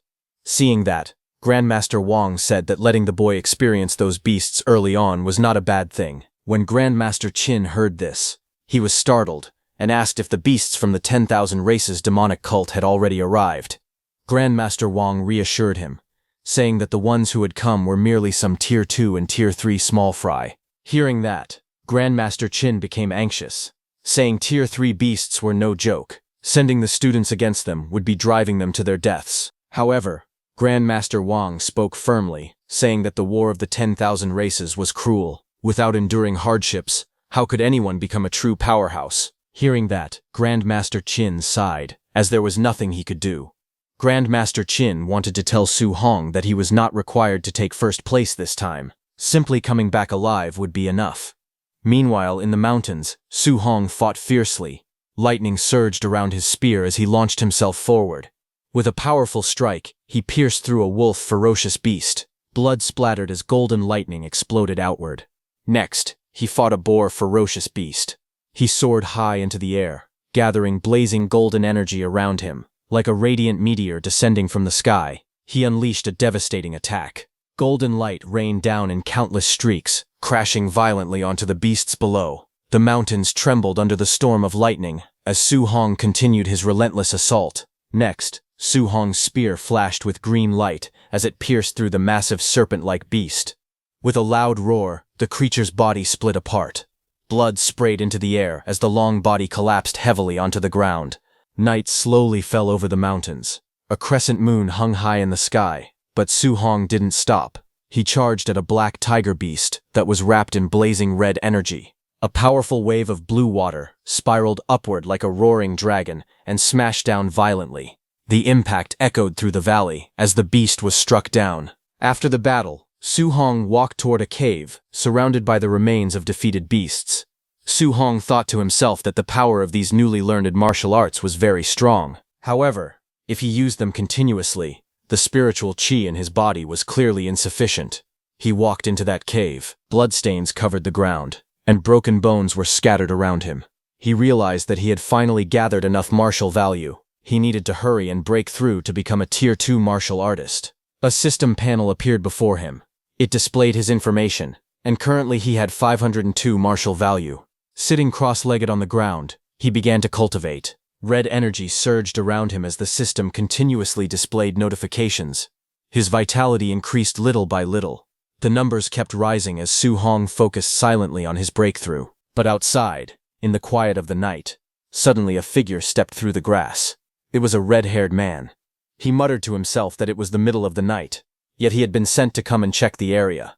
He felt there was no need to be so careful. As he walked deeper into the forest, he thought about the sacrificial location hidden deep within the 10,000 monster mountain range. In such a remote and desolate place, he believed there was no way anyone else could possibly be there. But suddenly, he paused when he saw something. He saw the body of a fallen beast lying near the cave entrance, blood pooled beneath it. He narrowed his eyes and looked ahead. To his surprise, there really was someone there. That man stared toward the dark cave opening under the starry sky and coldly ordered the hidden person to stop. With a sinister smile, he spoke loudly into the night. He declared that he knew someone was hiding inside. He told them to come out on their own, and he would give them a quick death. Otherwise, he threatened that he would swallow them alive and skin them. That red-haired man stood at the cave entrance with his arms spread slightly. He stated calmly that the person inside had killed a rank 1 Crimson Flame Black Tiger. At most, he concluded, that meant they only had the strength of a rank 2 or rank 3 martial artist. He warned them not to try to resist, otherwise he would show them something worse than death. Inside the cave, Su Hong, who was hiding behind a rock, listened carefully. Judging by that man's tone, Su Hong realized he did not seem like someone who could be trusted. And the way he spoke showed that he even looked down on rank 3 martial artists. Su Hong wondered if that man could possibly be rank 4. Although Su Hong had already broken through to rank 2, he was not sure whether he could defeat a rank 4 opponent. No matter what, he decided that he needed to escape the cave first. With a sudden burst of movement, he attacked, unleashing a powerful surge of blue energy that roared outward like a dragon. The force blasted through the cave entrance, shaking the ground. Outside, the red-haired man looked up at the sudden attack. A grin spread across his face. He laughed and said that Su Hong had finally shown his face. Flames ignited in his hand as he took out his blade and prepared to respond. That red-haired man cut down Su Hong's attack with ease, surrounded by clashing waves of red energy. After sensing the power of the technique, he smirked and concluded that the opponent was only an early-stage rank 2. Su Hong used the opportunity to run out of the cave. That red-haired man looked toward the cave and asked mockingly if he was trying to escape. Then he ran after him, laughing and admitting that killing a Crimson Flame Black Tiger at early-stage rank 2 was quite impressive. He even called him a genius, but he added that he loved crushing so-called lucky geniuses the most. As he rushed forward to attack, his expression suddenly changed. He froze for a moment, confusion flashing across his face. A drop of sweat rolled down as he let out a puzzled sound. Outside the cave, he noticed that Su Hong had stopped running. He asked why he had stopped. Standing calmly with his spear in hand, Su Hong looked at him steadily. After observing the power that had just been released, Su Hong concluded that the red-haired man was only an early-stage rank 3. He added that he had initially thought the man was rank 4. Su Hong noticed the dark tattoo on the man's neck, and stated that the tattoo belonged to the celestial race. He then asked if the man was part of the Myriad Race's demon cult. It was known that the members of the Myriad Race's demon cult were originally humans. However, they viewed being human as a disgrace and took pride in becoming part of the so-called Myriad Races. They carried out terrorist attacks and captured humans as sacrifices for other races, all in order to receive rewards. Golden energy surged around Su Hong as anger filled his eyes. He called that man human scum and declared that people like him deserved to die. The red-haired man smirked and told him to try. Flames wrapped around his arm as he prepared his attack. With a fierce shout, he unleashed his technique, Sky Sun Slash. A blazing arc of fire tore through the air, descending with overwhelming force. Facing the incoming attack, Su Hong steadied himself. He realized that this was his first time fighting a rank 3 martial artist. He decided that he would have to go all out. As the blazing attack descended, Su Hong unleashed his counter. With a powerful shout, he activated his technique, River Flip. A massive surge of energy roared upward, colliding directly with the fiery slash. The two forces crashed violently, flames and lightning scattering in every direction. Seeing the clash, Su Hong was stunned. He realized that a rank 3 martial artist's technique had actually been scattered by his own attack. The red-haired man's eyes widened in disbelief. He could not understand it. He was an entire level higher, and was even using an A-rank technique. Yet he was falling behind. On top of that, Su Hong was supposed to use water attribute abilities. How could he also wield lightning? Anger twisted his expression. He cursed and declared that Su Hong was asking for death. Golden arcs of energy tore across the battlefield as he swung his blade in all directions to attack. In the next instant, a flash of lightning streaked through the air. Before the red-haired man could react, Su Hong appeared behind him in a burst of speed, his blade cutting forward with decisive force. Golden lightning roared upward like a blazing pillar, illuminating the entire battlefield. Su Hong leapt into the air, surrounded by crackling energy. The red-haired man froze in shock as the overwhelming power pressed down. With calm eyes and steady resolve, Su Hong called out his next technique, Sea Treader. The lightning intensified, surging violently around him. The red-haired man felt the terrifying pressure and realized that this power was even stronger than his own Sky Sun Slash. Panic gripped his heart. He immediately decided that he had to retreat. Just as he attempted to pull back, green vines suddenly shot upward from the ground and wrapped tightly around his legs. His eyes widened in disbelief. It was a wood attribute control technique. First water, then lightning, and now wood. He couldn't believe his opponent was using multiple attributes. The vines tightened, holding him firmly in place. In the next instant, the blazing sphere of lightning energy crashed down with unstoppable force, exploding in a brilliant burst of light. The lightning slowly faded, leaving smoke drifting through the forest. Su Hong stood calmly, holding his spear as arcs of electricity crackled around him. In front of him, a molten figure knelt within the smoke, its body melting and reforming. Seeing that, Su Hong wondered if the man had dodged the attack using some strange movement technique. The molten body continued to dissolve, heat rising from it as it softened and shifted. Suddenly, a little farther away, fragments of dark rock began floating in the air. An eye opened within the rocky mass as it reappeared. The red-haired man reformed his body from the scattered stones, kneeling on the ground. His skin looked cracked like burning rock, glowing with lava-like veins. Fear filled his thoughts. He realized that he had not encountered a mere human genius. He had run into a complete monster. But anger quickly replaced fear, as Su Hong tracked him down, saying that he wanted to see where he could run now. With a furious roar, the red-haired man cursed him and shouted that the brat would pay. A bright light began to gather on his neck where the wing tattoo was, glowing intensely as he prepared another attack. The red-haired man roared as dark wings burst out from his back. He shouted for Su Hong to feel the divine might of the celestial race. His body, cracked like burning stone, surged with violent energy as the transformation continued. Seeing this, Su Hong tightened his grip on his spear and swung it forward. He declared that neither human nor ghost had ever mutated into such a state, and that everyone in the demon cult was insane. But in the next instant, the red-haired man caught the spear with his bare hand. Shockwaves rippled outward from the impact. Su Hong was flung backward as the force exploded between them. The red-haired man sneered and shouted that Su Hong knew nothing. Once his transformation was complete, he would become a true celestial. He then roared that their sacrifice ritual would not be ruined. Dark wings spread wide as he pressed forward with killing intent. But suddenly, flames erupted violently around him. His eyes widened in disbelief as the blazing attack pierced through the battlefield. He could only shout in shock as the overwhelming fire engulfed him. Su Hong's eyes sharpened as flames spiraled violently around his fist. He thrust his hand forward and used his flame cage technique. In an instant, towering pillars of fire erupted from the ground, forming a blazing prison around the red-haired man. The flames roared upward like burning walls, sealing him inside. Without hesitation, Su Hong shifted his stance. Golden lightning crackled wildly around his spear as he lowered his body and used his piercing spear Destruction. The spear shot out like a bolt of thunder, wrapped in violent arcs of lightning. It pierced straight into the enemy's chest, sparks exploding upon impact. A massive blast followed. The ground shattered as debris flew into the air. Fire and lightning collided in a blinding explosion. When the smoke cleared, Su Hong knelt firmly with his spear planted before him, lightning still dancing around the blade.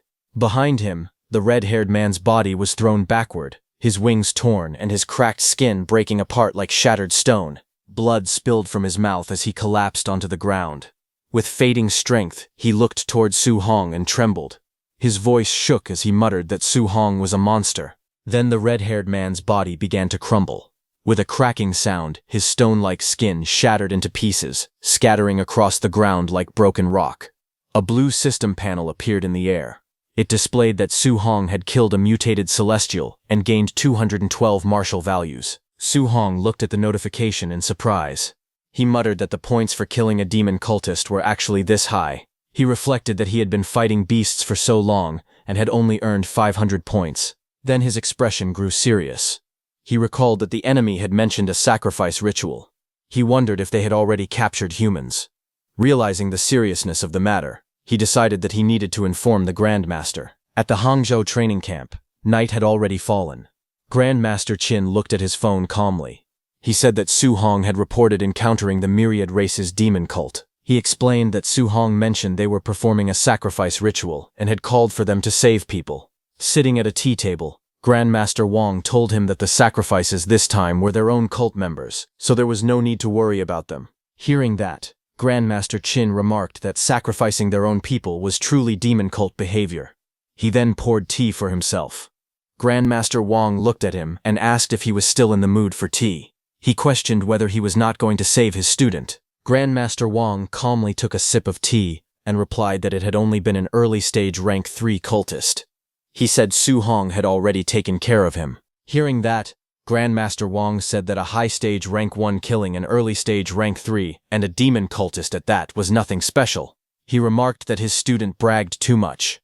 Grandmaster Qin simply told him to believe whatever he wanted. Then, 3 days later, a beast lay dead on the ground, blood pooling beneath its body. Su Hong stood nearby, leaning against the monster with his spear resting at his side. He muttered that it had already been 3 days. He had killed plenty of rank 3 beasts, but he had not found another cultist. A blue status panel appeared before him, displaying his information. His vitality had reached 5002 and his mental strength was 100.5. His constitution was listed as Overlord Body, Spirit Grade 11%. His total martial values were 832. Looking at the number, he remarked that it was only a little over 800 points in total. Not as good as killing 4 cultists. Just then, he sensed a sudden warning and looked up. From between the trees, a woman stepped forward and spoke in a playful tone. She called him a little handsome guy and praised his perception for being sharp enough to notice her presence. She smiled faintly and told him that if they had met at another time, she would not have minded showing him some love. Her expression then turned cold. She declared that since he was here now, he would simply have to die. In the next instant, energy gathered in her hand. Sharp, glowing blades formed around her as she launched a fierce attack, sending multiple streaks of light slicing toward him at high speed. Su Hong stood calmly, his spear resting over his shoulder as the attacks rushed toward him. Looking at her, he realized she was a cultist. A faint smile appeared on his face as he thought that his martial values had just delivered themselves to him. Su Hong raised his hand and unleashed his powerful water dragon technique. A massive dragon formed from surging water burst forward, roaring as it crashed ahead with overwhelming force. The water dragon exploded outward, blasting through everything in its path. Just then, as Su Hong was extending his arm, a red robe suddenly blasted out from the smoke to attack him. In the next moment, Su Hong moved swiftly and grabbed that red robe. He thought that this was perfect. He could ask her where the other cult bases were. With full force, he pulled that woman toward himself, ordering her to get over there. The woman was dragged by that robe toward Su Hong. She was shocked and cried out in disbelief, asking what kind of crazy strength this was. That woman swung through the air, her red whip-like weapon still wrapped around him as the momentum pulled her violently. And in the next instant, Su Hong moved. With explosive force, he countered mid-air and slammed her down toward the ground. A powerful burst of energy followed as she crashed heavily below. Dust and shockwaves spread outward from the impact. Su Hong stood over her fallen body, his spear pointed down at her. Coldly, he ordered her to talk and demanded to know where the 10,000 Races demon cult base was located. Lying on the ground, injured and bleeding from the mouth, she quickly gave in. She told him it was 10 kilometers north of there. Desperately, she begged him to spare her life and promised to tell him everything. Without hesitation, he asked how many third-tier warriors they had brought this time. She answered weakly that, counting herself, there had only been one more third-tier warrior. Hearing that, Su Hong calculated that he had already taken out 2 third-tier warriors. That meant only one remained. If that was the case, then he could wipe out every last cultist there. Killing enemies at his own tier should be enough to push him into tier 2. While he was lost in thought, that woman suddenly broke free from him. She shouted that he was underestimating her and swore that this old lady would never let him off. Suddenly, the wing tattoo on her back began to glow. With a fierce roar, she declared that it was a heavenly god race mutation. Dark wings burst out from her back as her aura surged wildly. She announced that once she mutated, her strength would double, and killing him would be a piece of cake. But the next second, golden lightning suddenly tore down from above. In the next instant, a blazing pillar of energy struck through her body, forcing her down violently. Su Hong stood firm amid the crackling lightning and coldly stated that the 10,000 Races demon cult had committed too many vile acts. He would not let a single one of them escape. He then cut that woman in two, telling her to hand over her martial Dao points. A blue system panel appeared before him, displaying that he had gained 208 martial Dao points. Seeing the number, he remarked that 208 martial Dao points were not bad at all. On the other hand, deep within the forest stood the 10,000 Races demon cult's sacrifice site. Dozens of cultists gathered around a group of humans, and the air was thick with tension. One of the humans cursed angrily, saying that the cultists had lied to them. They had been told there were only 2 people at the base. They were also told those 2 were Tier 2. But now, all of them were clearly Tier 3. At that moment, a tall and muscular man stepped forward.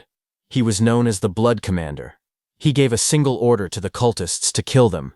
Hearing that, one cultist sneered and pointed out that there were 3 Tier 2 fighters, and all of them were human geniuses. With killing intent rising, they charged forward, mocking the so-called geniuses and shouting for them to die. They roared that they would skin them, tear out their tendons, and offer them up to the immortals. On the other side, the 3 fighters remained fearless. They declared that their enemies were only Tier 3, so there was nothing to be afraid of. Even if the worst happened, they would die together, and no matter what, their grandmasters would avenge them. High above the scene, Grandmaster Qin and Grandmaster Wang observed everything from a distance. Grandmaster Wang remarked that those 3 were the top geniuses in Hongcheng, and asked if they were not bad at all. Grandmaster Qin remarked that the 3 youths were truly impressive. To stand their ground against a swarm of Tier 3 enemies and risk their lives like that showed real courage. They were not bad at all. Grandmaster Wang then decided to let them fight it out first. If the situation truly became dangerous, they would step in. But Grandmaster Qin, looking behind him, said that he did not think it would be necessary. With a faint smile, he added that his little monster was already on the way to rescue his kids. Hearing that, Grandmaster Wang scoffed and asked how much fake liquor he had drunk that day. A Tier 1 kid saving people from a pack of Tier 3 warriors? Even he could not boast that boldly. Grandmaster Qin didn't reply to that and just smiled. Down below, the 3 young fighters were already injured and exhausted. One of them gripped his weapon tightly and shouted that he would hold the enemies off while the others ran, but his companions refused. If they were going to die, they would die together. Suddenly, a cultist lunged forward with a sinister laugh, declaring that none of them were getting away. A violent red slash tore through the air toward the trio. Seeing the attack descending upon them, one of the youths could only mutter in despair that it was over. Just as the red slash was about to strike the 3 youths, a golden streak suddenly tore across the battlefield. A powerful bolt of lightning shot forward, cutting through the air and slamming into the attacking cultist. The force of the strike carved a long trench across the ground. Before anyone could react, the cultist was blasted backward and pinned violently against a tree. Blood splattered as his body hung there, pierced through and unable to move. The surrounding cultists froze in shock. They looked around nervously and shouted, demanding to know who was there. In the next instant, Su Hong appeared in front of them with golden lightning crackling around his arms. He struck 2 cultists simultaneously, electricity wrapping around their bodies. They convulsed violently as the lightning exploded around them. Su Hong stepped in close and drove a palm filled with crackling lightning straight into his opponent's body. Golden electricity exploded outward with a sharp snap spreading across the man's chest. He moved with lightning speed and attacked several enemies simultaneously. They were all lifted off the ground as arcs of golden energy whipped around them in a wide curve. Su Hong then stopped and looked toward the 3 youths, asking if they were okay. The 3 stared at him in shock. One of them, breathing heavily and covered in sweat, recognized him. He asked if he was Su Hong from Star City. Another muttered in disbelief that he had taken out that many Tier 3 opponents in an instant. He could hardly believe it. Grandmaster Wang watched the scene with a serious expression. He turned and asked Grandmaster Qin why his student knew Thunder Palm. Didn't he say that Su Hong had no attributes and could not learn martial skills? If he could repeatedly use Fire Palm Thunder, did that mean he had already broken through to Tier 2? Grandmaster Qin was shocked himself and explained that when Su Hong first entered the camp, he had only been at the Tier 1 lower stage. Then suddenly, he advanced to the Tier 1 upper stage. It had only been a few days, and now he had truly reached Tier 2. His cultivation speed was nothing short of ridiculous. Su Hong told the three behind him that he would cover the rear, and that they should leave first. The young man with the shield hesitated, but finally nodded. He told Su Hong to be careful as they prepared to retreat. Su Hong remained calm, though a drop of sweat slid down his face. He realized that the woman had lied to him. She had brought more than a dozen Tier 2 fighters with her. But instead of fear, a grin slowly formed on his face. He muttered to himself that they were all his. No one was going to take them from him. Each kill was worth at least 200 martial Dao points. To him, this was a fortune waiting to be claimed. Suddenly, a bald man with glowing fists rushed forward, roaring that he would smash him into paste. The ground cracked beneath his charge as he lunged at Su Hong. In the next instant, golden lightning flashed. Su Hong moved like a streak of light, his kick striking with explosive force. Blood sprayed into the air as the attacker was blown away. When the dust settled, Su Hong stood alone, calm and unmoving, as the pieces of that man's body fell onto the ground. Golden lightning crackled violently around Su Hong's hand as he lunged forward. His eyes were cold and focused, as he declared that it was their turn next. The remaining men froze in fear. One of them stammered, telling him not to come any closer.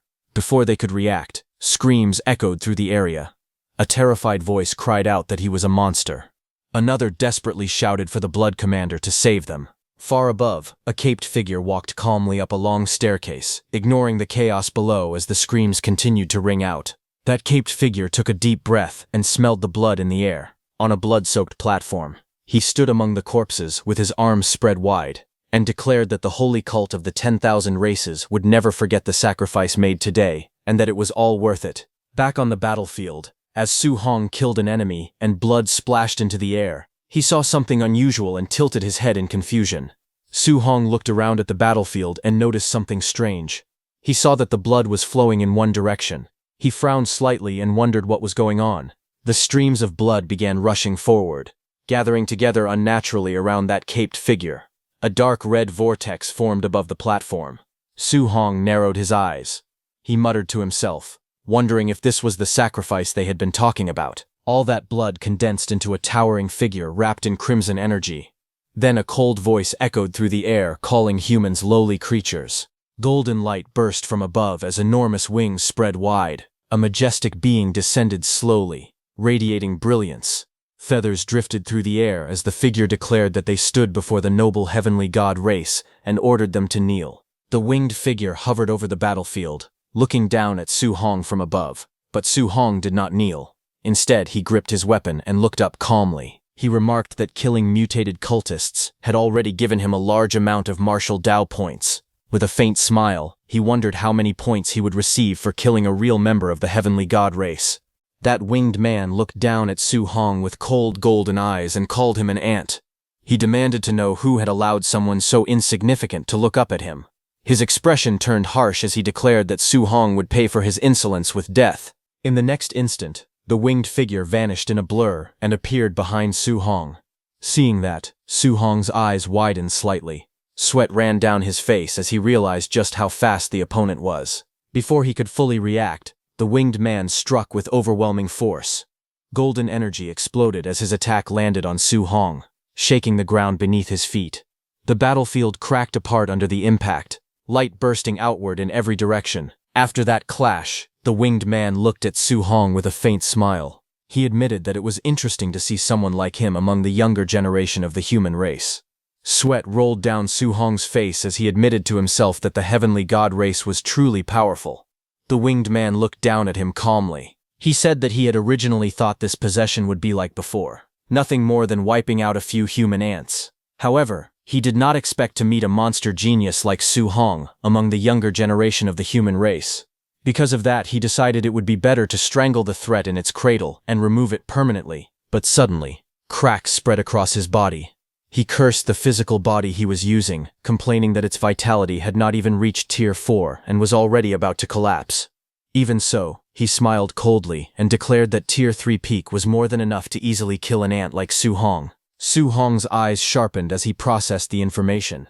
He realized that it was not a true member of the heavenly god race standing before him, but a human possessed by one of them. Understanding this, he clenched his fist as lightning began to surge around his body. Then he declared that, in that case, it was not certain who would kill whom. Su Hong used his Thunder Rush fist to attack. Golden lightning streaked across the battlefield as the two of them collided again and again.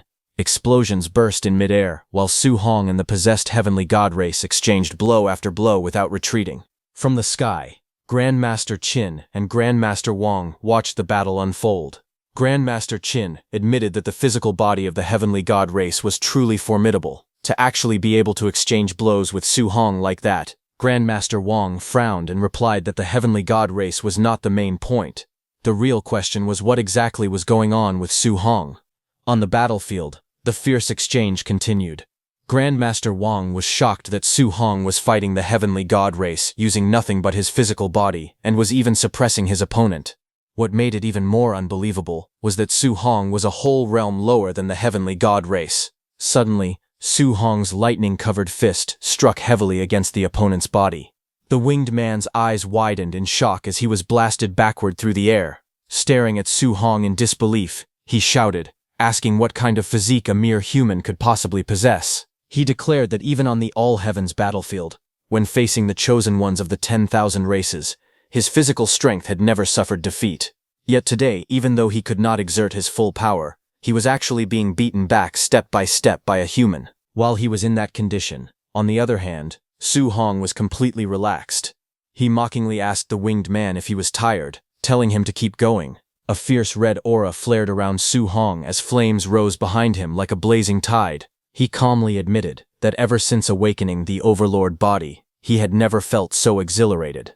In the past, he had been afraid of accidentally beating someone to death, but now, all he needed to consider was how to kill his opponent. Across from him, the possessed heavenly god race gritted his teeth and said that if not for this physical body being too weak, with his true strength, Su Hong interrupted casually, saying that if the opponent's real body were here, the battle would have been even more satisfying.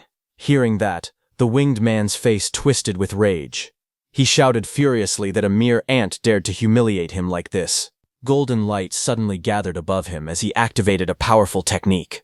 A dark sphere surrounded by blazing golden radiance appeared in the sky. He declared the name of the technique, Divine Arsenal. Immediately, multiple golden portals opened in midair. From each portal, brilliant golden weapons came out. Blazing golden spears descended like a divine rain of weapons. Hovering in midair, the winged man declared that Su Hong was the very first person to force him to use this move. Standing below, Su Hong looked up at the overwhelming storm of spears.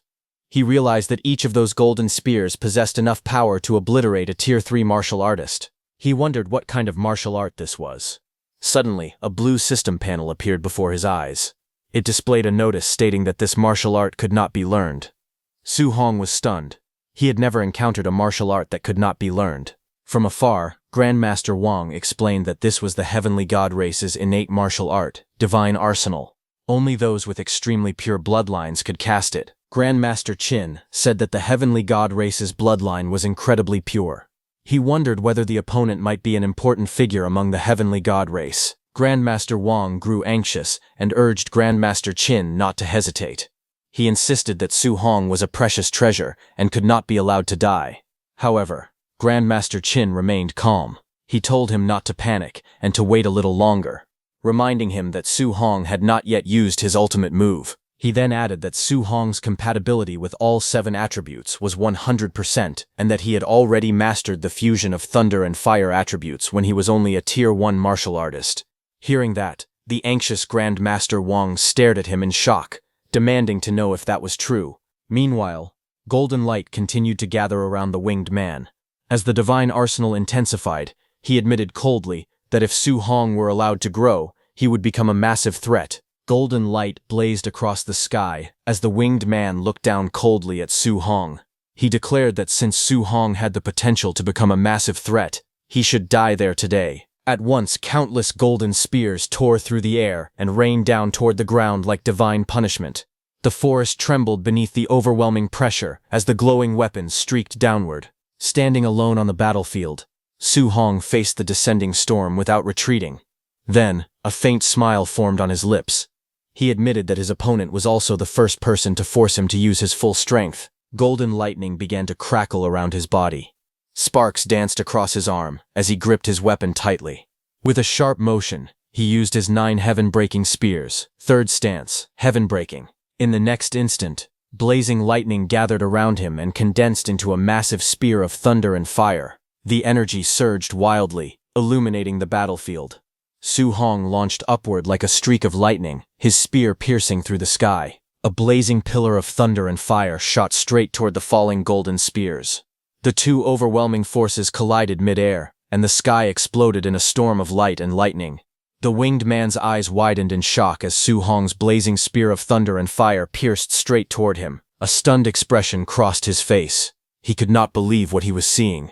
He shouted that this was impossible as the lightning-infused spear tore through his divine attack. The overwhelming force slammed downward, and in the next instant, a violent explosion erupted on the ground. Thunder and fire spread outward in a blazing circle, scorching everything in their path. When the light finally faded, only charred fragments remained. He was completely carbonized. The shattered stone structures collapsed with loud crashes, dust rising into the air as debris rolled across the ground. At the center of it all, Su Hong stood holding his spear, his body trembling slightly from the exertion. A translucent blue panel appeared before him. It displayed that he had gained 843 martial value. Sweat dripped down his face as he steadied himself, a faint smile forming on his lips. He admitted quietly that it was really worth a lot. Grandmaster Wang rushed down excitedly, his robes fluttering as he exclaimed that this was his darling treasure, his great genius. Su Hong stood there holding his spear, still catching his breath, looking slightly confused by the sudden enthusiasm. Grandmaster Wang declared that if he had not seen it with his own eyes, even if someone had beaten him to death, he would never have believed it. A Tier 2 martial artist had actually taken out a member of the heavenly god race. Su Hong wondered why Grandmaster Wang was so excited. After all, was it not just a heavenly god race opponent? Grandmaster Qin asked Grandmaster Wang if he should not be excited. Calming down slightly, Su Hong reflected that, as expected of the heavenly god race, ranked in the top 10 of the all heavens, even an ordinary clansman had forced him to use his trump card. He admitted it was hard to imagine how terrifying the true geniuses of the heavenly god race must be. Su Hong blinked and asked if he had been wrong. Grandmaster Qin quickly corrected himself, saying that he should not be this excited over defeating a small fry from the heavenly god race. Then, 4 days later, the special training came to an end. At the martial grounds surrounded by mountains and grand buildings, the results were announced. Someone commented that the Su Hong brought by Grandmaster Qin was far too absurd. The rankings were displayed. First place was Su Hong with 17,210 points. Second place was Lu Dao with 4,700 points, and then so on. Seeing the rankings, a guy muttered that Su Hong had not even reached Tier 2 yet, so those points must have come from cheating. But those students who had seen Su Hong fighting could not stand the accusations anymore. One of them angrily declared that Su Hong was impossibly strong. Even if the 3 of them teamed up, they still would not be his match. Another agreed, saying that Tier 3 demonic cultists were nothing to Su Hong. He took them down with a single move each. Someone then wondered where Su Hong was, mentioning that he still wanted to ask him for some guidance. Another replied that Grandmaster Wang was currently teaching Su Hong an A-rank martial art personally. Walking out of the hall, Grandmaster Wang clicked his tongue in disbelief and said that the little monster had learned his healing martial art in just half a day. Grandmaster Qin simply laughed and told him to get used to it. Meanwhile, Su Hong sat cross-legged inside the training room. His upper body was bare as energy swirled around him. After circulating the technique, he slowly opened his eyes. He said it was as expected of the most valuable healing martial art among A-rank techniques. It had completely erased even old, long-standing scars on his body. His skin gleamed as if polished. After killing ferocious beasts and demonic cultists, he had also accumulated enough for 4,800 martial value. A translucent panel appeared before him, displaying his information. His vitality was at 506.9, spiritual power at 100.6, and his physique, overlord body. Spirit rank was at 1.1%. He had 4,842 martial value. Looking at the panel, Su Hong calmly analyzed his situation. Not only could he raise his spiritual power to 500 points and become a Tier 2 Spirit Master, but his vitality could also be increased significantly. On the other hand, at the Heavenly God Race planet, within the Heavenly God Palace, A grand and radiant palace stood above cascading waterfalls and blooming gardens. Inside the majestic hall, towering figures of the heavenly god race sat upon their thrones, looking down at a lone man standing below. One of them questioned coldly how he could have lost. He had faced a human whose realm was lower than his. Not only had his physical strength been suppressed, but even after using the divine arsenal, he still lost. The man below lowered his head respectfully. He admitted that the human could only be described as a monster genius. His name was Tia Ming of the heavenly god race, the same winged man who had fought with Su Hong. Then a voice asked where Tian Shang was. Tian Shang stepped forward calmly and answered that he was present. The commanding voice declared that if the human child was not eliminated, he would surely become a massive threat. An order was issued to kill him and eradicate him as soon as possible. Tian Shang accepted the order without hesitation. That voice continued, asking whether the divine object fragments within the human race territory had been found. Tian Shang reported that not a single fragment had been discovered yet, though there had been some recent news. The command came once more, saying that no matter what, they were to continue searching, and they must ensure that the human race did not notice. A ferocious bear threw its head back and roared loudly, its jaws wide open and fangs glistening. In the next instant, Wang Tiantuo charged forward. He unleashed the bone netherfire fist, his attack surging with power as it crashed toward the beast, cutting its head in two. At the Star City training camp, a group of trainees gathered below a large screen, watching the battle unfold. Someone exclaimed in disbelief, wondering if Wang Tiantuo had gone crazy. He had already fought several Tier 2 ferocious beasts. Another person said that ever since the three of them joined forces and were defeated by Su Hong, they had all gone mad. They now spent every day inside the gravity room and the ferocious beast room, exchanging all their contribution points for pills to improve their strength. In a training chamber, intense battles continued. Ferocious beasts fell one after another under relentless attacks. Surprisingly, within just a month, all three of them broke through to Tier 2. It was terrifying. Elsewhere, Lin Xinghe roared as he trained, gripping heavy weights in both hands. His muscles trembled as he pushed himself to the limit. Someone remarked that the once flashy Lin Xinghe had almost trained himself into a muscular macho man. At the same time, their thoughts turned toward one person. They wondered when Su Hong would return, admitting that they could no longer wait. Then, a few hours later, Grandmaster Qin returned to his own training camp. Lin Ze greeted Grandmaster Qin, saying that he was finally back. He immediately looked around and asked where Su Hong was. Grandmaster Qin calmly explained that Su Hong had wanted to train in the woods for a few more days, so he had returned first. Lin Ze questioned whether Su Hong would miss the training camp, since it would end in just a few days. Grandmaster Qin reassured them, saying that Su Hong was not stupid. 2 days later, deep in the mountains, a massive serpent coiled itself tightly around a tall stone pillar, its body wrapped firmly as it let out a sharp hiss. On top of that stone pillar, Su Hong sat cross-legged in meditation, surrounded by a golden aura. System notifications appeared one after another, showing his spiritual power increasing by 0.1 repeatedly. The increments continued steadily, until the display showed that his spiritual power had reached 500. At that moment, the giant serpent opened its jaws wide and roared fiercely. The giant serpent lunged at him with its jaws wide open, its red eyes glowing fiercely. A burst of golden light flared from Su Hong's hand as he thrust his palm forward. Su Hong's spiritual hand grabbed the giant serpent, making it unable to move. The giant serpent was stunned, but Su Hong remained calm. A brilliant golden radiance gathered in his palm, forming a sharp radiant structure. He declared the use of the weapon condensation art.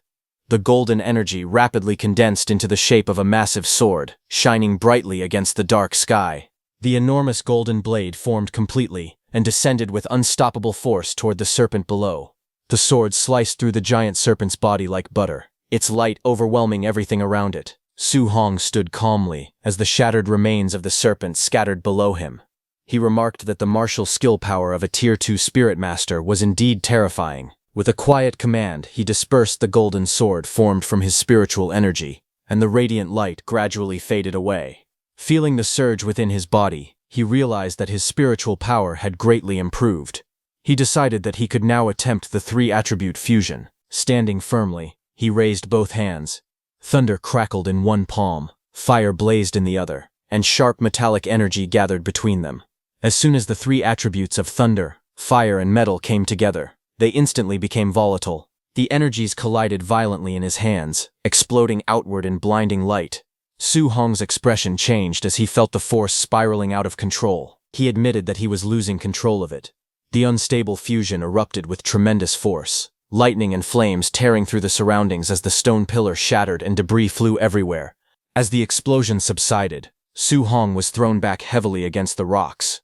Coughing weakly, he acknowledged that the power of a failed fusion was truly terrifying. Even so, he concluded that if the fusion ever succeeded, it might even be powerful enough to injure a Tier 4 martial artist. It was the last day of the training camp. Su Hong walked forward calmly, holding his spear over his shoulder as he entered through the open gates. Soon someone noticed him and shouted that Su Hong was back. They urged others to quickly notify Wang Tiantuo. The news spread quickly. People rushed to watch, saying that Wang Tiantuo and the other two were going to challenge Su Hong again. Some spectators began wondering who would win this time. Standing before the three challengers, Grandmaster Qin asked them if they thought they could win. Without hesitation, they answered confidently that they would win. Facing them, Su Hong calmly asked if they were sure they truly wanted to challenge him. Wang Tiantuo and the others released their auras and warned Su Hong not to underestimate his enemies. Lin Xinghe declared that now all three of them had broken through to Tier 2. With overwhelming confidence, Xiao Yan added that she could now defeat him all by herself. Su Hong smiled awkwardly and apologized softly. Then he calmly revealed that he was also a Tier 2 martial artist now. Flames erupted around his body, rising fiercely as his aura expanded outward. All three opponents were stunned. Wang Tiantuo demanded to know how that was possible, saying that Su Hong had just been at the Tier 1 initial stage before. Lin Xinghe could not believe what he was seeing, and questioned if this was even real. Even so, Xiao Yan stepped forward boldly. She declared that even though Su Hong was Tier 2, she was still a Tier 1 spirit master and was not afraid of him. She immediately activated her weapon condensation art. Golden light surged into the sky, condensing into a massive radiant sword that descended with overwhelming power. But suddenly, her radiant sword was hit by another, more powerful sword, and shattered. Caught in the explosion of light, Xiao Yan coughed up blood and cried out in pain as the impact overwhelmed her. Su Hong pointed his spiritual sword, surrounded by a brilliant white aura, and apologized calmly once more, revealing that he was actually a spirit master as well. The three opponents were stunned. Lin Xinghe was shocked, realizing that Su Hong was a Tier 2 spirit master. Wang Tiantuo understood that Su Hong had not even used his full strength when he sparred with them last time. As they instinctively backed away, they began listing his abilities in disbelief. Tier 2 Spirit Master, Tier 2 Martial Artist, and a top-tier special physique. Looking down at them with a faint smile, Su Hong declared that the three of them were not enough. He suggested that everyone come at him together instead. He treated it as an opportunity, thinking that it was another great chance to earn a large amount of martial value. Behind him, a massive spiritual phantom manifested, its glowing eyes shining with overwhelming pressure. The spectators trembled at the terrifying presence. The crowd quickly panicked.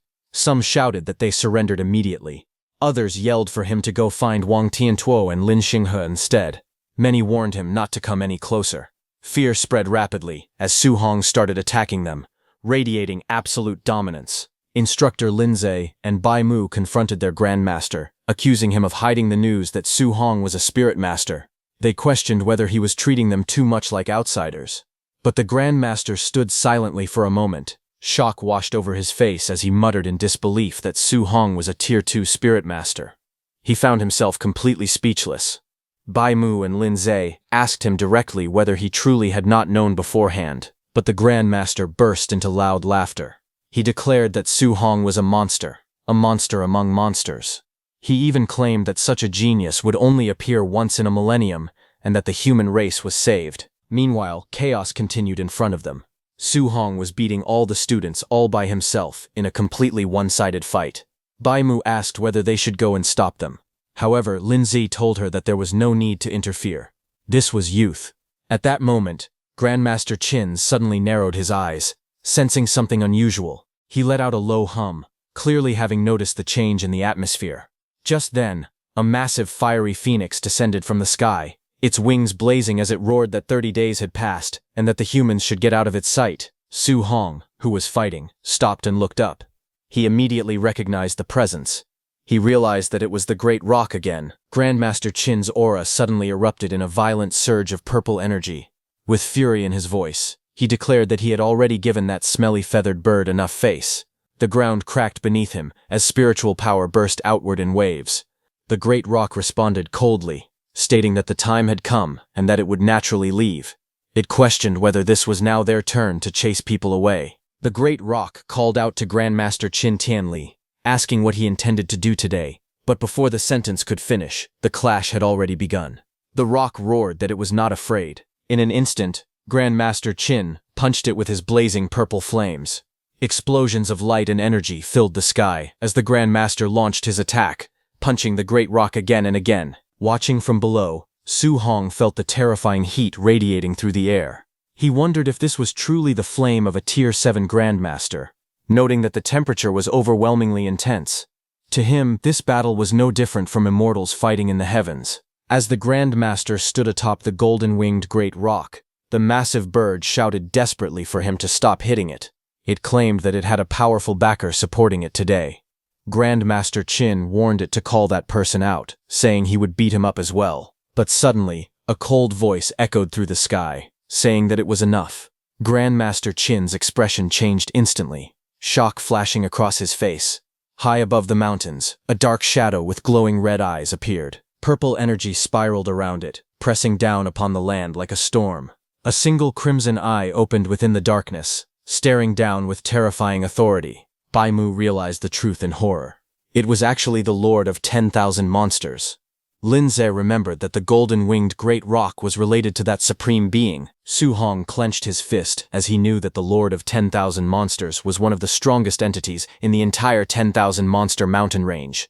Even the weakest among those monsters were Tier 9, and above Tier 9 there were still King Tidal realms. High above the forest, the Lord of 10,000 Monsters with the crimson eye stared down coldly, its gaze piercing through the storm. Su Hong felt the overwhelming pressure and realized the truth.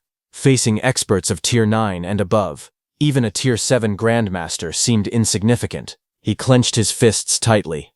At that moment, he was only Tier 2. The gap between him and those beings was like heaven and earth. He thought that if that kind of expert were to attack Star City, the current him would be powerless. Who could he protect? He would not be able to protect anyone. A strong determination rose in his heart. He had to become stronger. Tier 3, Tier 4, Tier 8, Tier 9, and one day he would reach the King Realm. Meanwhile, Grandmaster Qin looked at the golden-winged Great Rock and said that even the Lord of 10,000 Monsters had appeared. The mixed feathered bird truly had a deep background. The rock glared fiercely and warned Qin Tianli to just wait. Soon after, the enormous bird spread its wings and flew into the distance. Its figure slowly dissipated into the sky.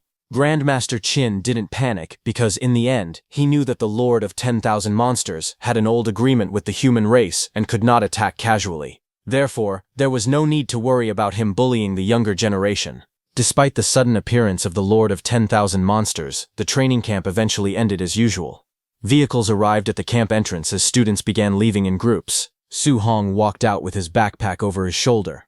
It had already been a month since he left home, and he thought that his uncle and aunt must be very worried about him. Just then, someone called out happily, saying they had finally found him. It was his classmates, Chen Shen and Li Tu. They gathered around him and joked that after the training camp, he would become famous in Star City. Even though they had not gotten along before, they hoped he would not target them in the future. Su Hong sighed and asked if he was really that petty. He said that if they had not mentioned those past issues, he would have already forgotten about them. Soon, an announcement was made to all the students. They were praised for their hard work during training. To welcome everyone back, the City Lord's estate had prepared a banquet with various gifts. All students were invited to attend. The students thanked the City Lord for his hospitality. As his friends chatted excitedly around him, Su Hong felt slightly overwhelmed. In his heart, however, he did not want to attend any banquet. He only wished to return home as soon as possible and reunite with his uncle and aunt. The scene shifted to Star City, at the City Lord's estate. Inside the grand banquet hall, golden chandeliers hung from the ceiling, and a long red carpet stretched down the center. Guests filled the hall, seated at round tables covered with luxurious dishes. The atmosphere was lively, and the sound of chatter echoed everywhere. A waiter approached two guests and politely told them that they were assigned to a specific table. One of them nervously thanked him. It was Su Hong's uncle and aunt. When they sat down, an awkward silence surrounded them. The two looked uncomfortable as they stared at the lavish food in front of them. At another table, some elegantly dressed guests whispered among themselves. They questioned whose parents were sitting over there. One woman wondered aloud if migrant workers were also allowed to attend the banquet. Another person complained about the waiter, asking why he was bringing just anyone over. Meanwhile, Su Hong's uncle and aunt, sitting at the table, felt uneasy. His aunt worried that they might be embarrassing little Hong by dressing the way they did. His uncle could only respond helplessly, saying those were their best clothes. With a sigh, they both felt that perhaps they should not have come at all. While they were feeling uneasy at their table, suddenly Su Hong's principal approached them with a warm smile. He asked if they were Su Hong's relatives. He then introduced himself as Li Chengsham, the principal of No. 1 High School. Su Hong's uncle and aunt were startled and quickly greeted him respectfully, addressing him as principal. Both of them were clearly nervous. The principal laughed kindly and told them there was no need to be nervous. He reached out to shake their hands, but Wu Lingshan noticed them and stepped forward. She grabbed Su Hong's uncle's hand and introduced herself as Wu Lingshan, the president of the Star City Martial Artists Association. With great excitement, she declared that Su Hong was the most promising genius she had ever seen. She laughed loudly, clearly proud of the young man. Overwhelmed, Su Hong's uncle and aunt stuttered nervously as they greeted the president. At another table, several guests watched the scene in shock. They whispered among themselves, wondering what was happening. They could not believe that the principal of No. 1 High School and the president of the Martial Dao Association had personally gone to greet those people. They also noticed that the two of them seemed to have a very good relationship with them. Some guests looked confused and asked who Su Hong was. They even wondered whether there was any powerful family with the surname Su in Star City. Meanwhile, another table was filled with chatter as the banquet continued. Lin Xinghe's father smiled proudly and said that the city lord had a good son with a barbarian god body. In his opinion, that boy would easily take first place in the training camp. Nearby, the city lord of Star City and Wang Tiantuo's father, Wang Ni, calmly held a glass of wine and laughed. He admitted that both the Xiao family and the Lin family made him envious. He explained that one of the younger generation was the only spirit master in Star City, while another had terrifying comprehension. That young genius had mastered the A-rank martial art, Flying Swan, Startling Cloud Step, even when he was only at the Tier 1 initial stage. Xiaoyan's father nodded confidently.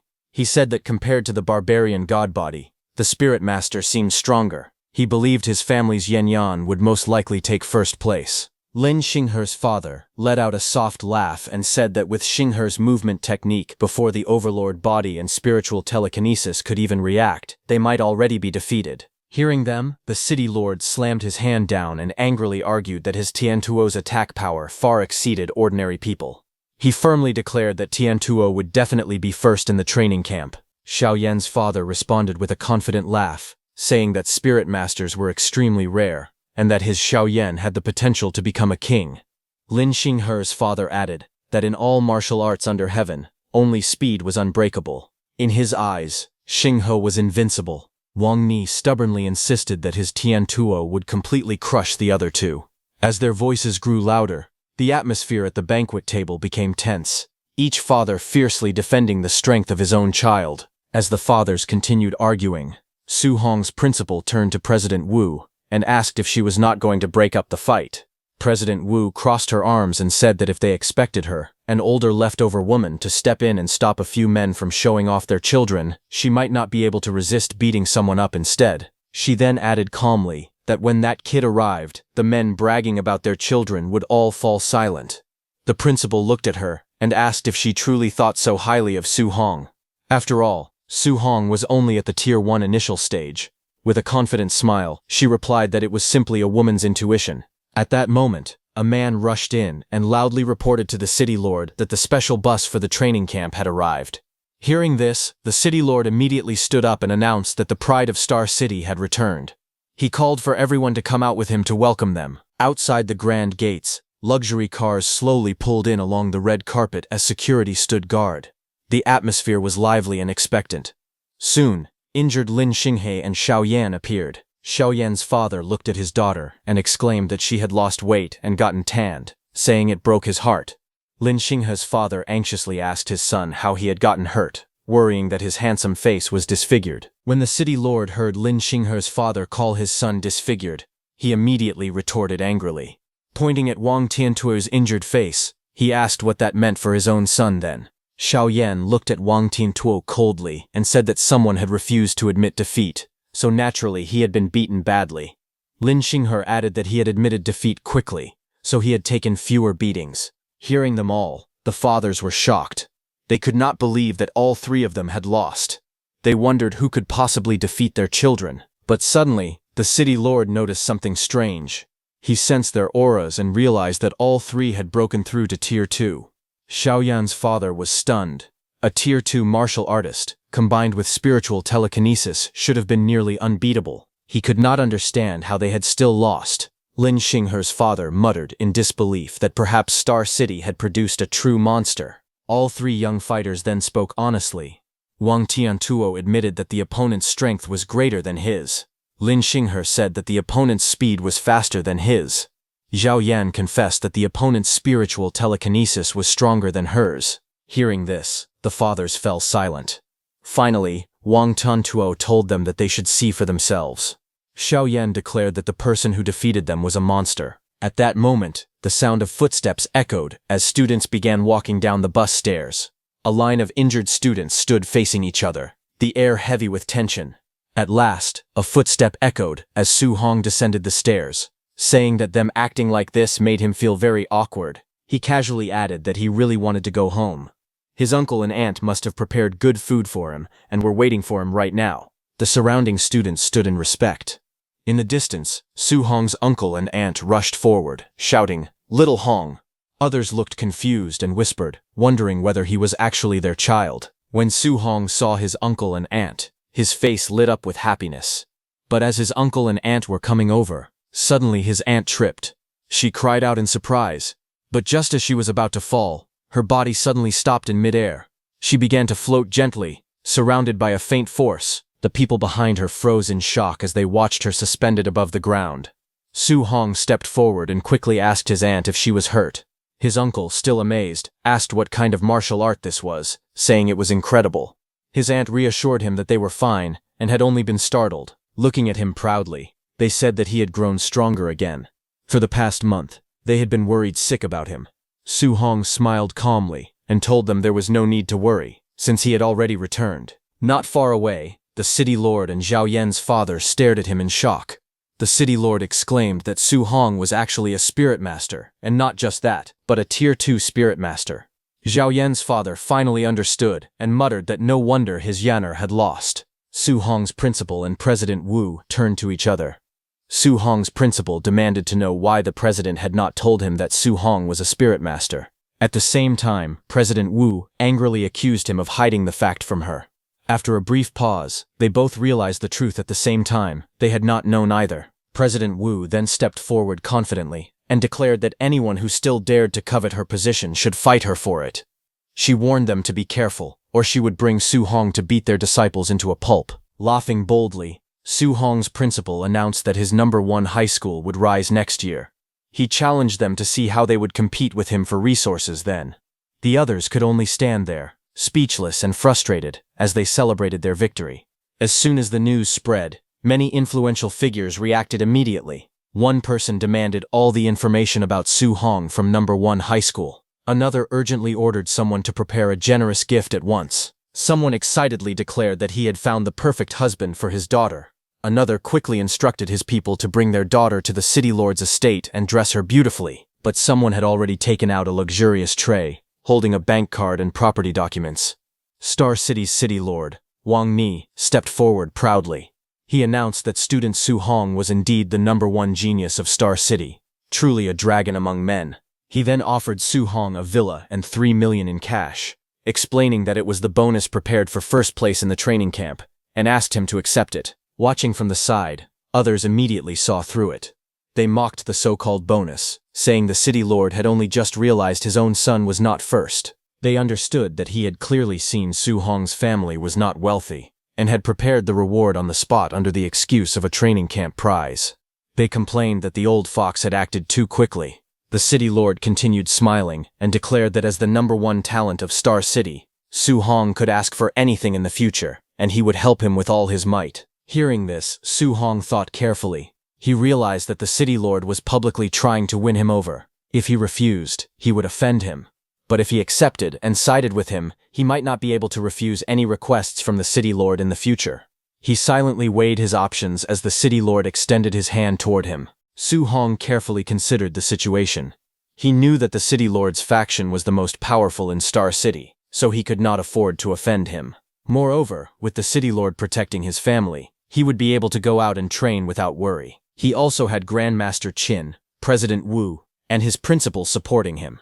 With their backing, he would not have to fear the city lord forcing him into anything excessive in the future. After weighing everything, Su Hong made his decision. He thanked the city lord for his favor, and admitted that he truly did need his help.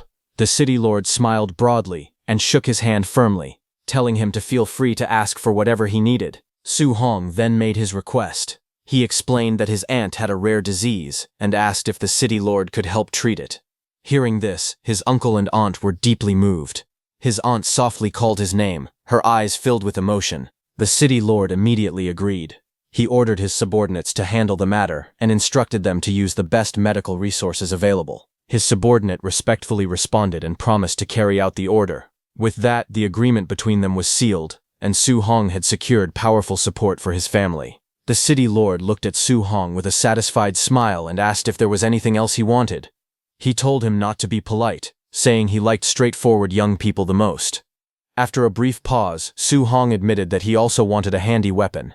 The city lord laughed heartily and told him to come with him to the armory and pick whatever he liked. Su Hong thanked the city lord respectfully. The city lord smiled even wider and thought to himself that he had been afraid Su Hong would not ask for more. The more requests Su Hong made, the deeper he would be tied to the Wang family. Su Hong then turned to his uncle and aunt and asked them to wait for him for a while. The city lord instructed Tine Tuo to host the banquet in his place and said he would return shortly. Wang Tiantuo politely guided Su Hong's uncle and aunt to another area. Onlookers whispered that Su Hong's family had truly risen to great heights. Soon they arrived at the city lord's mansion armory. Inside, rows of weapons were neatly displayed. The city lord explained that one section contained C-grade alloy weapons, another held B-grade weapons, and the deepest part contained A-grade weapons. He then asked Su Hong what attribute he possessed and told him to go straight to the A-grade area and pick one. Seeing the display of high-level weapons, Su Hong realized that an A-grade alloy weapon was worth hundreds of millions. He understood that the city lord was truly going all out to win him over. Su Hong looked at the city lord and respectfully asked whether there were any multi-attribute alloy weapons available. The city lord was startled. He repeated the question in disbelief and asked whether Su Hong was a multi-attribute martial artist. Su Hong calmly explained that he cultivated multiple attributes at the same time. He added that Grandmaster Qin thought highly of him and had advised him to choose a multi-attribute weapon if possible. As he spoke, 7 different attribute energies appeared around his body, glowing in different colors. The city lord stared in shock and stammered that there were 7 attributes. Seeing the city lord's reaction, Su Hong thought to himself that since he had already decided to accept the city lord's attempt to win him over, the more monstrous he appeared, the more the city lord would value him. The city lord could hardly believe what he was seeing. He exclaimed that cultivating 7 attributes at the same time should make cultivation extremely slow. He questioned how Su Hong's cultivation speed could be so fast. He even recalled that it was said that those who cultivated 7 attributes could not even reach rank 2, but Su Hong was already a rank 2 7-attribute martial artist. He was also a rank 2 spirit reader and possessed a special physique that surpassed the barbarian god body. Overwhelmed, the city lord declared that such a monster had actually appeared in his Star City. He felt as though a heaven-sent genius had descended upon them. After a moment, he sighed and called himself useless in front of nephew Su Hong. Seeing his sudden reaction, Su Hong asked what had happened to the city lord all of a sudden. The city lord led Su Hong through the armory and explained that multi-attribute alloy weapons were extremely rare. Even in his own collection, there were only a few dual-attribute weapons. As for 3-attribute weapons, he said there was only one available, a B-grade dark gold profound iron spearhead. Holding the spearhead in his hand, the city lord asked whether Su Hong wanted him to dismantle an A-grade alloy spear shaft so he could make do with it for now. Su Hong clasped his hands politely and thanked the city lord for the offer. He said that for the shaft he could simply continue using his Thunderfire spear. A 3-attribute spearhead would already be enough for him at the moment. The city lord then mentioned that anomalies had recently appeared near Star City. Rumors claimed that dual-attribute and even multi-attribute fierce beasts had emerged.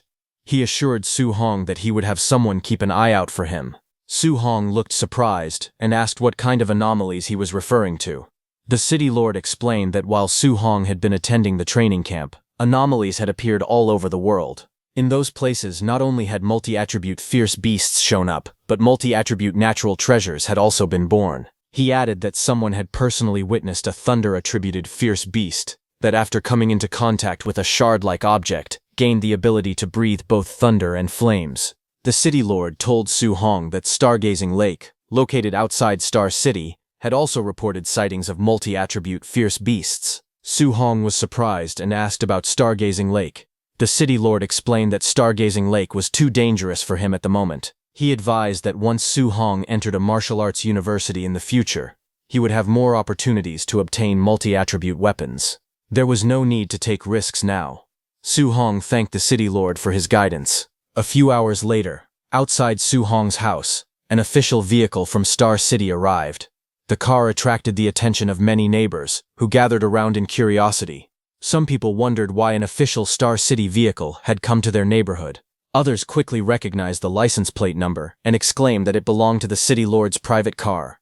The crowd was shocked, questioning what the city lord was doing there of all places. Among the onlookers, the woman who had tried to buy Su Hong's training camp pass stared at the luxurious car with longing. She thought that if her son Lin Nian could ride in such a car, she could die without regrets. At the same time, resentment filled her heart. She believed that if Su Hong had given the training camp slot to Lin Nian, her son would have had a bright future. Angrily, she swore that she would raise the Su family's rent and drive them out. The woman stood with her arms crossed, staring at the car in disbelief as the door slowly opened. Then, from inside, Su Hong, his uncle, and his aunt stepped out. Seeing that, everyone was shocked. Someone asked why Su Hong's family was getting out of the car. Another person explained that Su Hong had gone to the training camp and was now being sent back in the city lord's private car. It seemed that the Su family had truly struck it rich. Hearing this, the woman was stunned. She could not believe it and muttered in shock, wondering how such a thing was possible. Su Hong's uncle stepped forward and spoke calmly. He greeted Sister Hong and said he just happened to have something to tell her. He announced that Su Hong had taken first place in the training camp and that the city lord had rewarded their family with a villa. They would be moving the next day. Sister Hong could only stammer in disbelief, asking if it was true. Su Hong's uncle then added that they would no longer be renting the apartment. He politely asked if she could refund the extra rent they had paid. His wife quickly interrupted, saying there was no need for a refund. Their family now had money, so they could simply treat it as a gift for Sister Hong. Later, as they walked inside, Su Hong's uncle asked whether they should move the tables and chairs from the apartment to the villa. His wife told him not to be so stingy. Su Hong was an important figure now, and they should not embarrass him.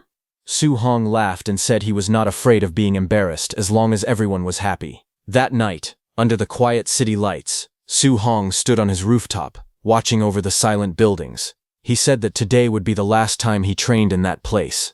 Surprisingly, he felt a little reluctant to leave. He checked his remaining martial values and calculated that after upgrading his mental strength and defeating everyone in the training camp, his total martial values had exceeded 1,900. His status panel displayed his information. His blood chi was over 500, and his mental strength had reached 500. Various breathing techniques and martial arts skills were listed, along with their levels. At the bottom, his martial values showed 1944. He began to convert his martial values into blood chi. One notification after another appeared, each showing his blood chi increasing by 0.1. His blood chi steadily increased until it reached 701. With over 700 blood chi points, he successfully broke through to the mid-stage of rank 2. As he sat there, red energy flames surged around his body. His muscles swelled as the power coursed through him. After stabilizing himself, he said that he should look up the anomalies the city lord had mentioned, along with information about Stargazing Lake. However, when he gripped his phone, cracks suddenly spread across the screen. He realized that his body had not fully adapted to the power of mid-stage rank 2 yet. Fortunately, his phone had not been completely crushed. While sitting on the rooftop at night, Su Hong scrolled through the news on his phone. He read that an S-grade spiritual medicine had appeared abroad, causing countless martial artists to scramble for it. Even grandmasters had taken action. Another report stated that after a fierce flame beast touched a certain mysterious shard, it immediately gained thunder and earth attributes. It was also mentioned that all the martial artists who had witnessed the mysterious shard had recently died under strange circumstances. As he continued reading, he found information about Stargazing Lake. A rank 2 multi-attribute fierce beast had been discovered there, attracting a large number of rank 3 and rank 4 martial artists. Su Hong fell into deep thought. He admitted that he might not be able to defeat a rank 4 martial artist yet, but escaping from one should not be a problem. After making up his mind, he decided that once his family finished moving the next day, he would personally go and check out Stargazing Lake. The next day at Star City's Villa District, Su Hong's new home was already attracting attention. Inside the luxurious villa, gifts were piled everywhere. So many people had come to drop off presents that morning that it felt as if the doorstep was being worn out. It was clear that everyone living in the area was extremely wealthy. Because of that, his family felt they could not afford to embarrass Su Hong in the future. Soon, visitors arrived one after another.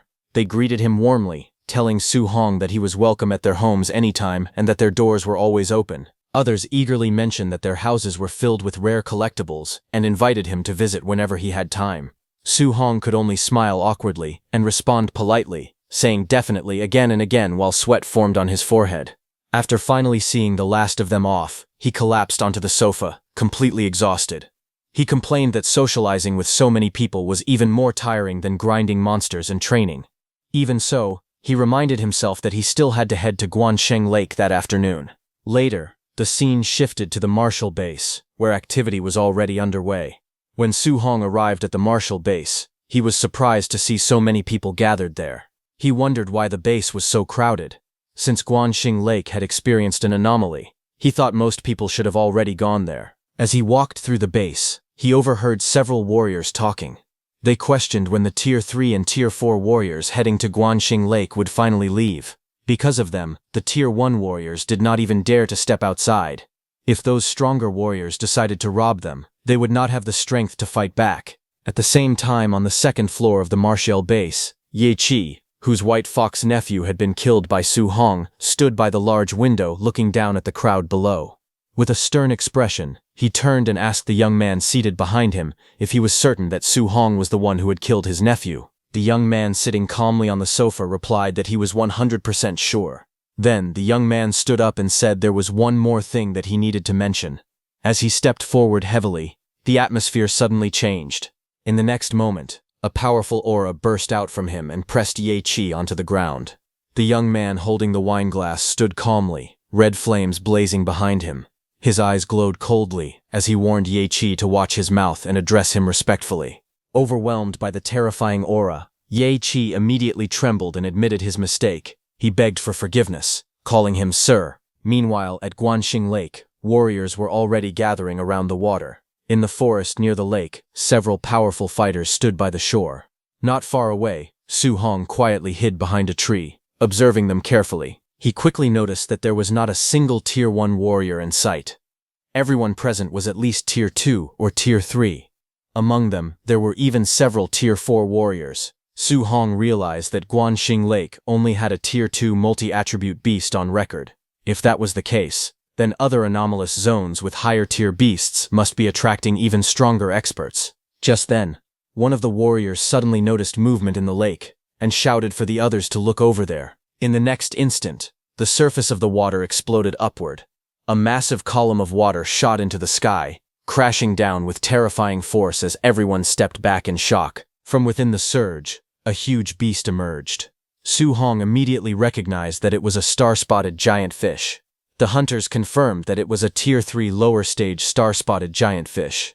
The enormous creature roared as blue energy gathered in its mouth. A glowing sphere of water and lightning condensed rapidly, crackling with power. Seeing the attack charging, someone yelled for everyone to run, warning that the beast possessed a dual-attribute water cannon. But not everyone panicked. One warrior scoffed and said there was nothing to run from, insisting that it was only a Tier 3 fish. He stepped forward confidently and pressed his hand onto the ground, creating a rock wall and declaring that he was a Tier 4 warrior. He moved to block the star-spotted giant fish's attack head-on, but the beast released its dual-attribute water cannon. The glowing beam pierced straight through his earth defense as if it were nothing. The impact was devastating, and he was heavily injured. Su Hong, watching in shock, realized that a Tier 3 dual-attribute attack had just torn through a Tier 4 earth defense like paper. As chaos spread along the shore, another warrior suddenly stepped forward. Surrounded by a golden aura, he declared that he had waited half a month for this moment. Finally, a dual-attribute beast had appeared. He rushed toward the fish as the glowing energy sphere gathered once again in its mouth. Then he threw a punch and told it to get back onto the shore. The star-spotted giant fish crashed onto the land as multiple warriors attacked at once. Blades and weapons struck its massive body from every direction.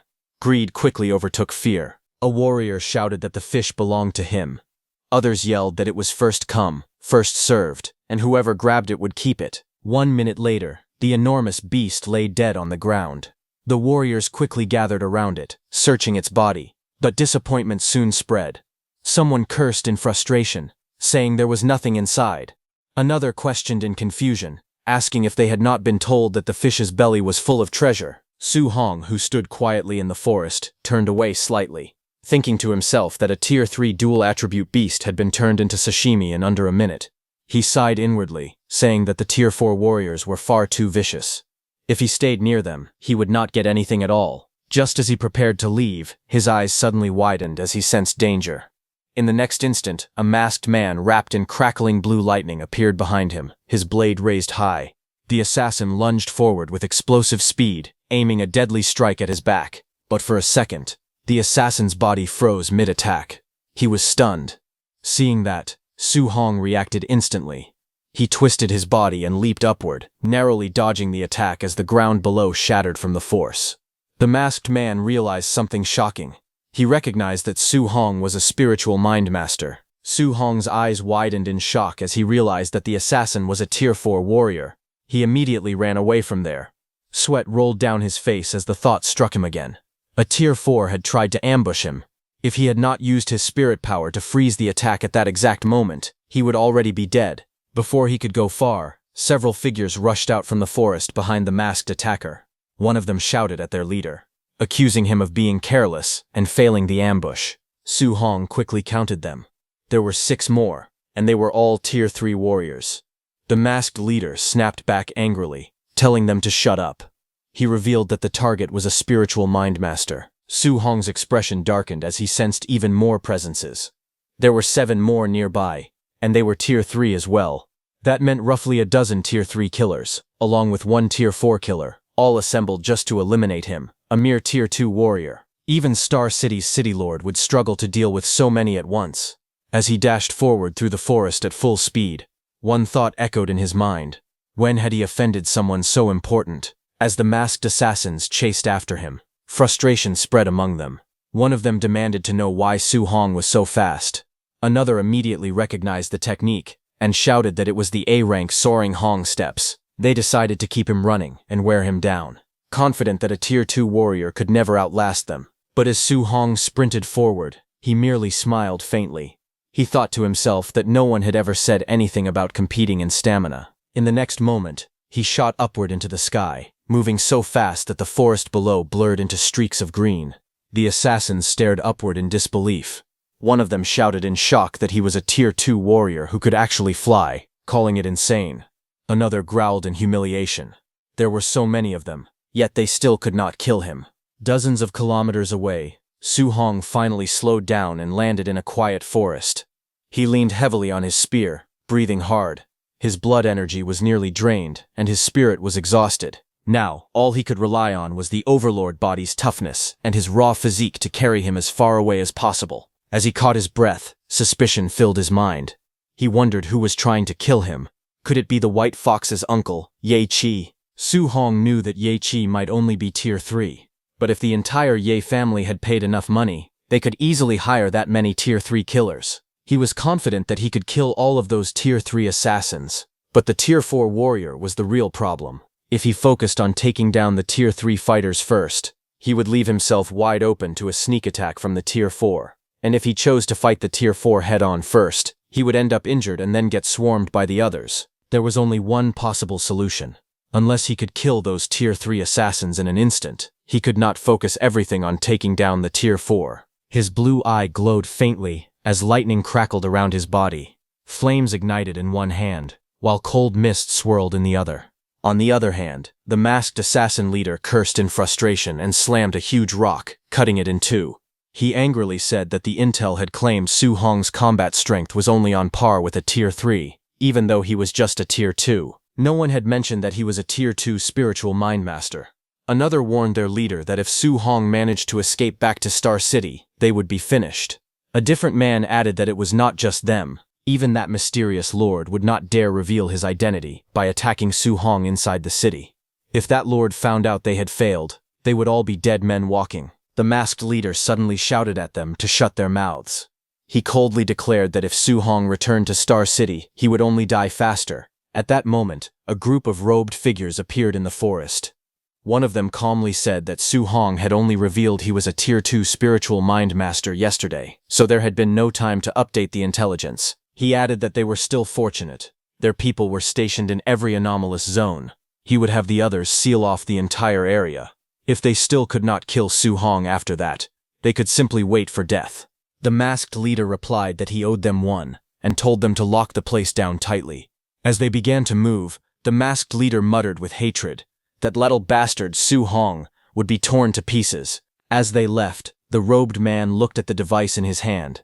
He examined the area carefully and concluded that there was nothing there either. He calmly said they should move to the next area. The next day, at night, while Su Hong was killing a beast, an assassin suddenly shouted that they had found the brat. Another yelled not to let him get away. Days passed. Then, on the fourth day, those assassins found Su Hong again. The masked assassin leader roared for him to die as he attacked with a violent slash, but Su Hong leapt into the air and dodged the attack. Time continued to move forward. Then, on the seventh day, while Su Hong was answering nature's call, one of the assassins found him and suddenly shouted that Su Hong was there. He urgently called for everyone to gather in that direction as he rushed towards Su Hong once again. In a burst of anger, Su Hong kicked the masked man hard and shouted that the man had been peeping while he was relieving himself.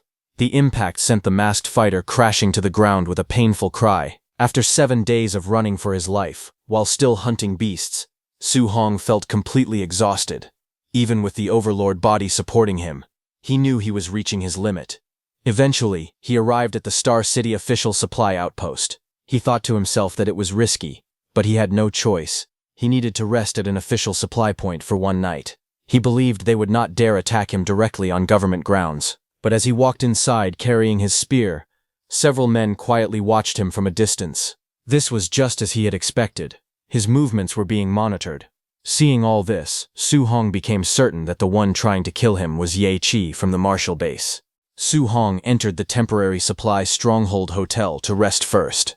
He checked his status window. His vitality was at 705.5, spiritual power at 500, physique overlord body spirit rank at 1.1%, and he currently had 540 martial value. Sitting cross-legged on the bed, he calmly reviewed his condition. His current vitality was 705, but to reach the Tier 2 high stage, it needed to reach 900. The martial value he had earned over the past 7 days was not much. It was not enough to let him break through. But he knew that increasing vitality by only a few dozen points would not help much right now. His eyes shifted to the Overlord body. Its spirit rank was only 1.1%. He decided that strengthening the Overlord body would be better. Not only would it directly increase his combat power, but it would also improve his endurance. He began upgrading it. Red notifications appeared one after another, saying that his Overlord body had increased by 0.01%. Again and again, the value rose as power surged through his body. A fierce crimson aura erupted around him, filling the room with overwhelming pressure. He could not help but feel shocked. The increase in strength was terrifying. Finally, the system displayed a new notification. His Overlord body spirit rank had reached 6.5%. Although it had only increased from 1.1% to 6.5%, his overall strength had risen by at least 20%. Su Hong decided that next he would cultivate his guidance techniques while resting his eyes. Red energy continued to flow around his body as he calmly focused on training. He thought that if enemies came, he would simply jump out of the window and escape. A few hours later, night fell. The moon hung quietly in the sky outside the open window. Su Hong went downstairs to the dining hall. Someone laughed loudly and told the others to hurry and record the scene to post online.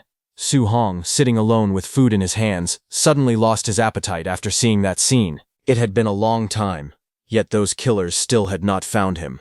He began to wonder if they truly did not dare to make a move inside the supply stronghold and were instead preparing to ambush him outside. Nearby, a group of people talked loudly.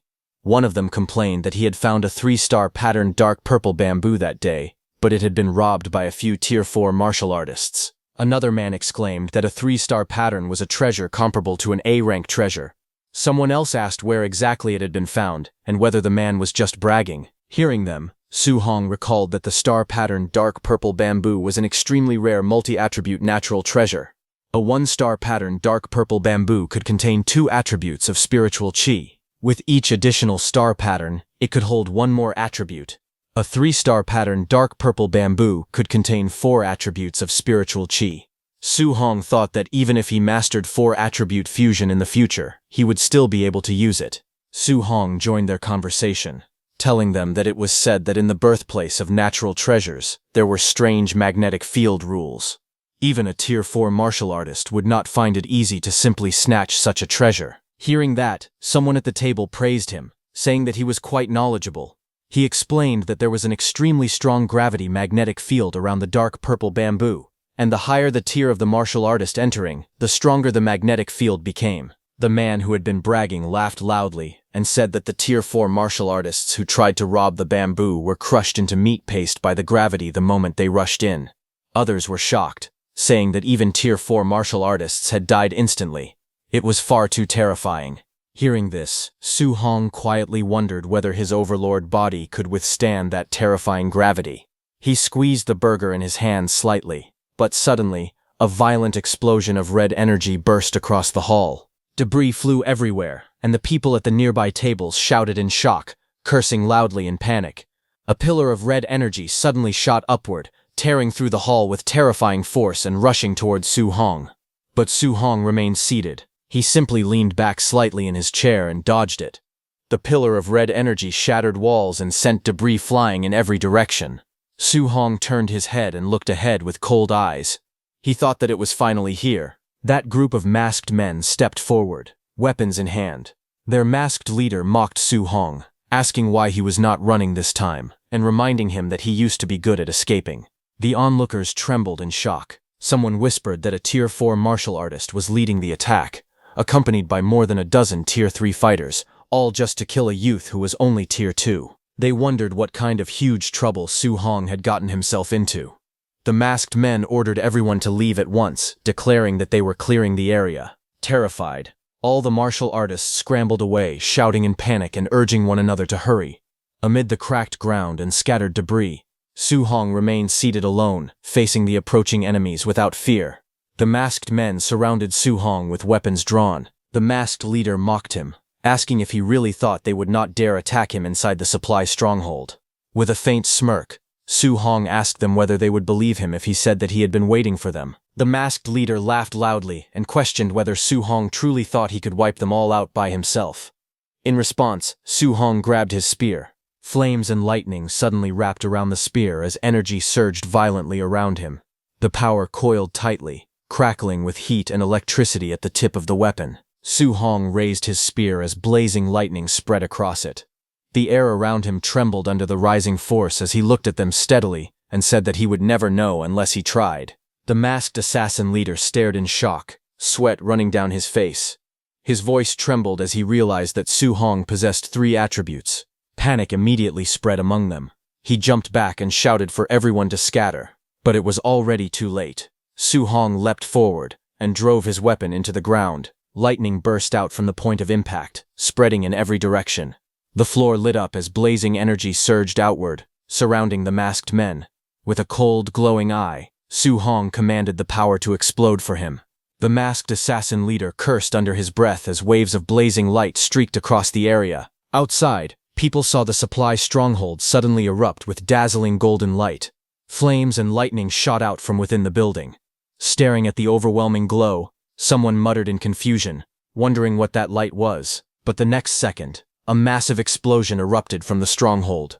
Fire and debris blasted outward, sending shockwaves across the courtyard.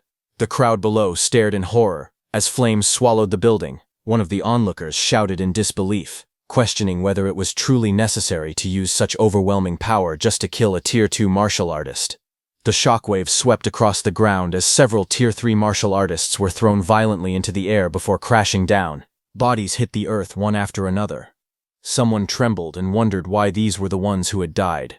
He could not believe that such terrifying power had truly been released by that Tier 2 youth. Moments later, the building collapsed completely. Dust and smoke filled the air as the ruins settled into silence. At the center of a deep crater, with debris scattered all around, one figure slowly stirred, coughing repeatedly. He struggled to rise amid the fallen bodies surrounding him. It was the Tier 4 masked assassin leader. He stood among the ruins, his body trembling slightly as embers drifted through the night sky. He stared at the destruction in disbelief and admitted that the power was truly terrifying. He realized it was even a 3-attribute martial art. Frustration rose inside him as he cursed the intelligence network for failing to mention this detail. Looking at the crater and the scattered bodies around him, he assessed the situation calmly. Even at the center of the explosion, as a Tier 4 martial artist, he himself had suffered heavy injuries. Since Su Hong was only Tier 2, he concluded that he must be dead. After a moment of silence, he decided to let it go.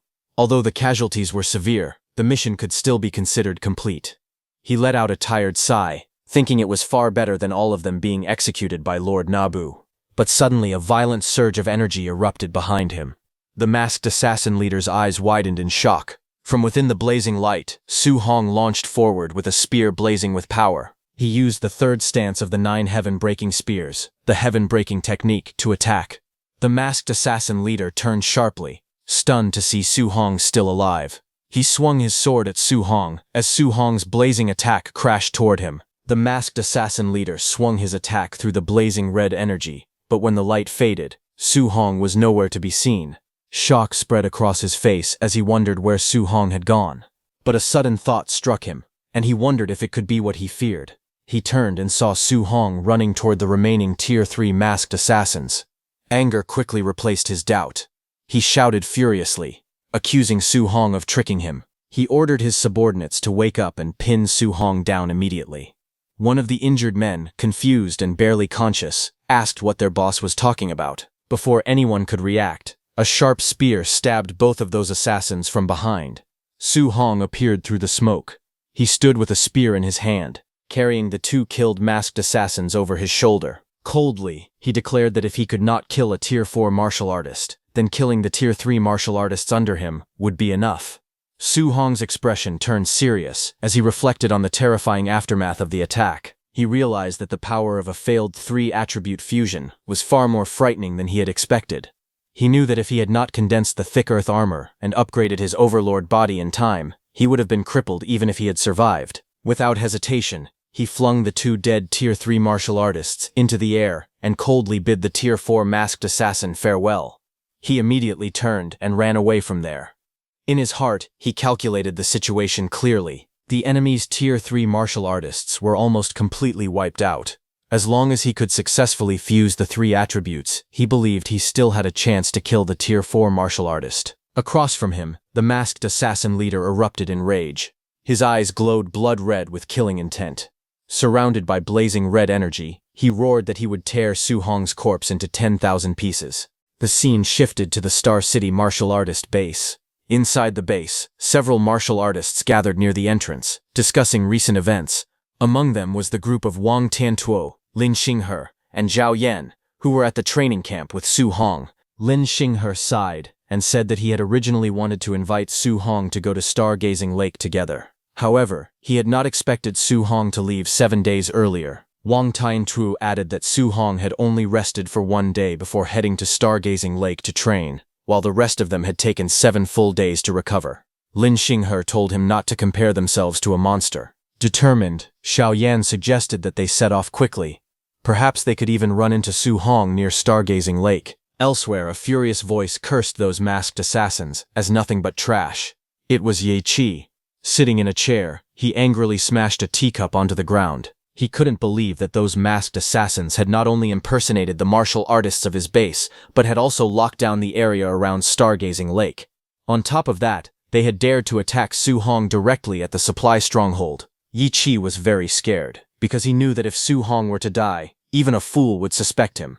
He also knew that the City Lord valued Su Hong greatly, and if anything happened to him, the City Lord would not hesitate to wipe out their entire clan.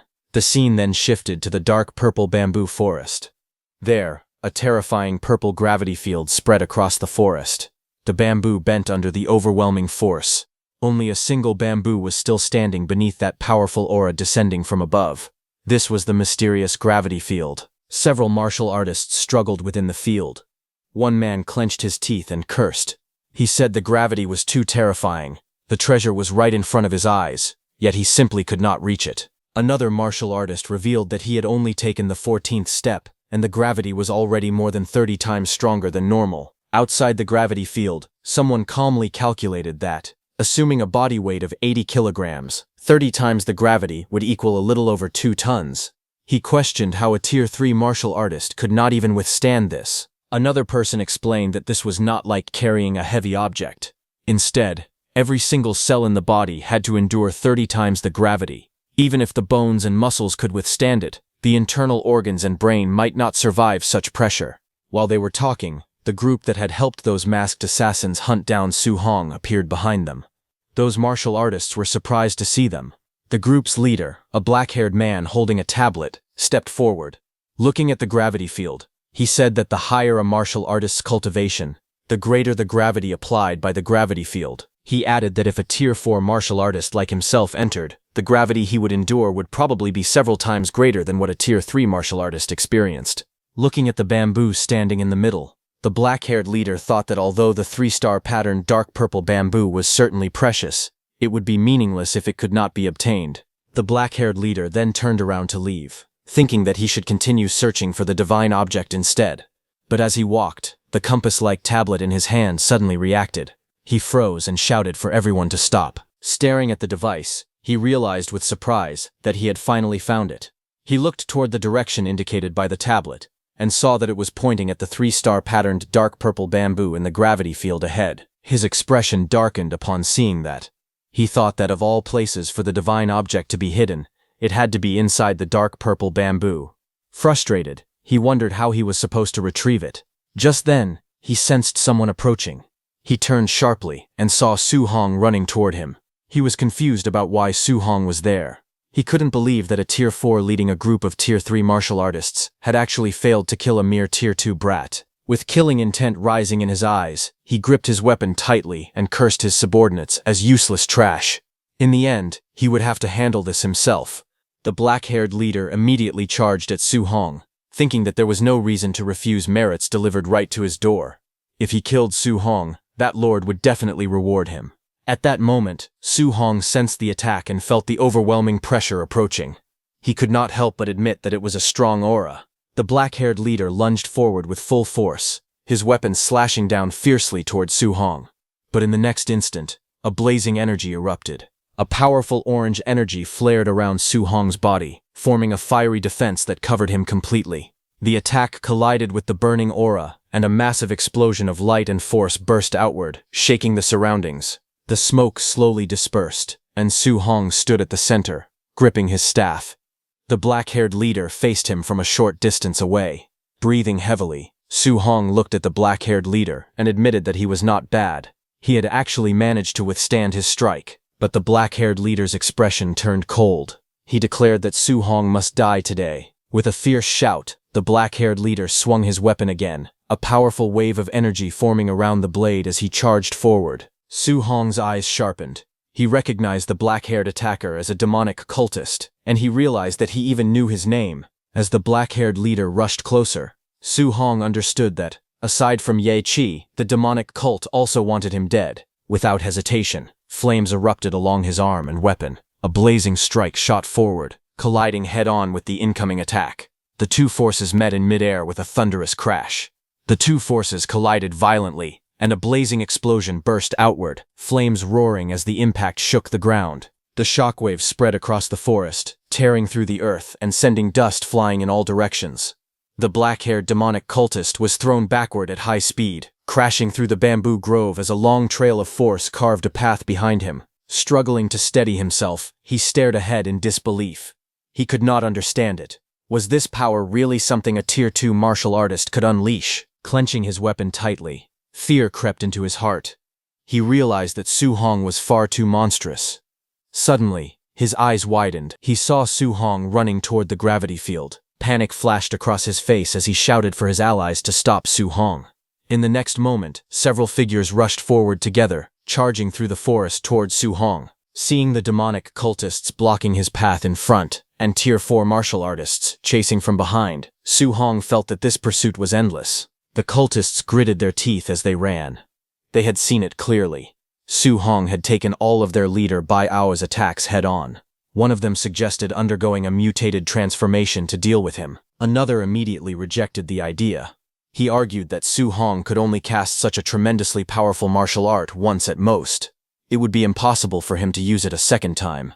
Another man said that as long as they held Su Hong back, their leader Bai Ao would catch up and finish him. A bald man covered in blue energy shouted for everyone to attack with all their strength and stop Su Hong. But before the command could even be completed, a blazing slash cut across his neck. In a single instant, Su Hong tore through them like light. Their bodies were struck before they could react. It was an instant kill in one move. The remaining cultists froze in terror, sweat pouring down their faces. They stared in disbelief and shouted in panic, questioning how he could possibly use that move again after claiming he could not. But the cultists refused to retreat. No matter what, they had to stop him. One of them shouted for his brothers to charge, and they rushed forward through the bamboo forest. In the next instant, Su Hong leapt high into the air, lightning wrapping around his spear. He unleashed his move, treading sea. A blazing wave of lightning and flame crashed down like a tidal force.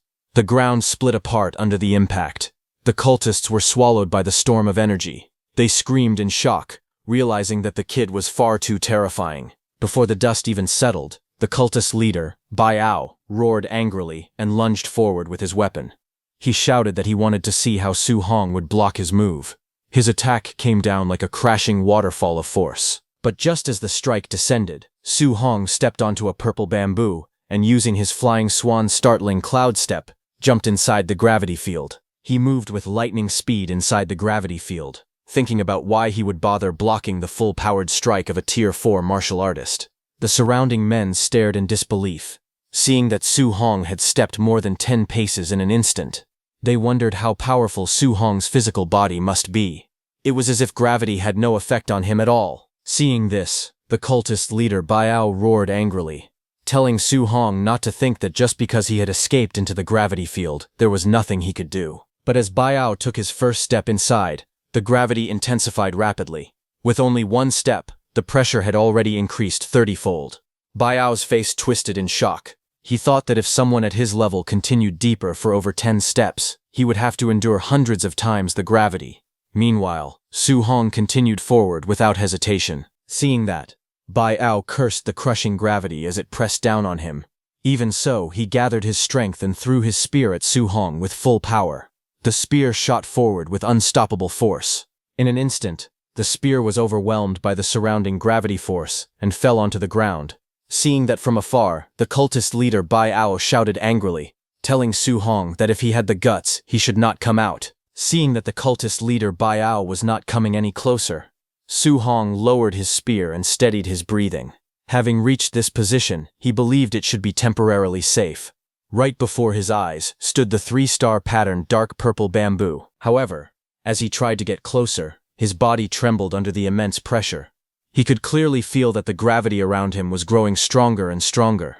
Besides that, he also had injuries on his body, and he was already close to his limit. He decided that he needed to use a healing technique first. Knowing that the people from the demonic cult would not be able to cross into this area for the time being, he sat down and began circulating a healing martial art. A green aura wrapped around his body, slowly restoring his injuries. Watching from a distance, several people were shocked.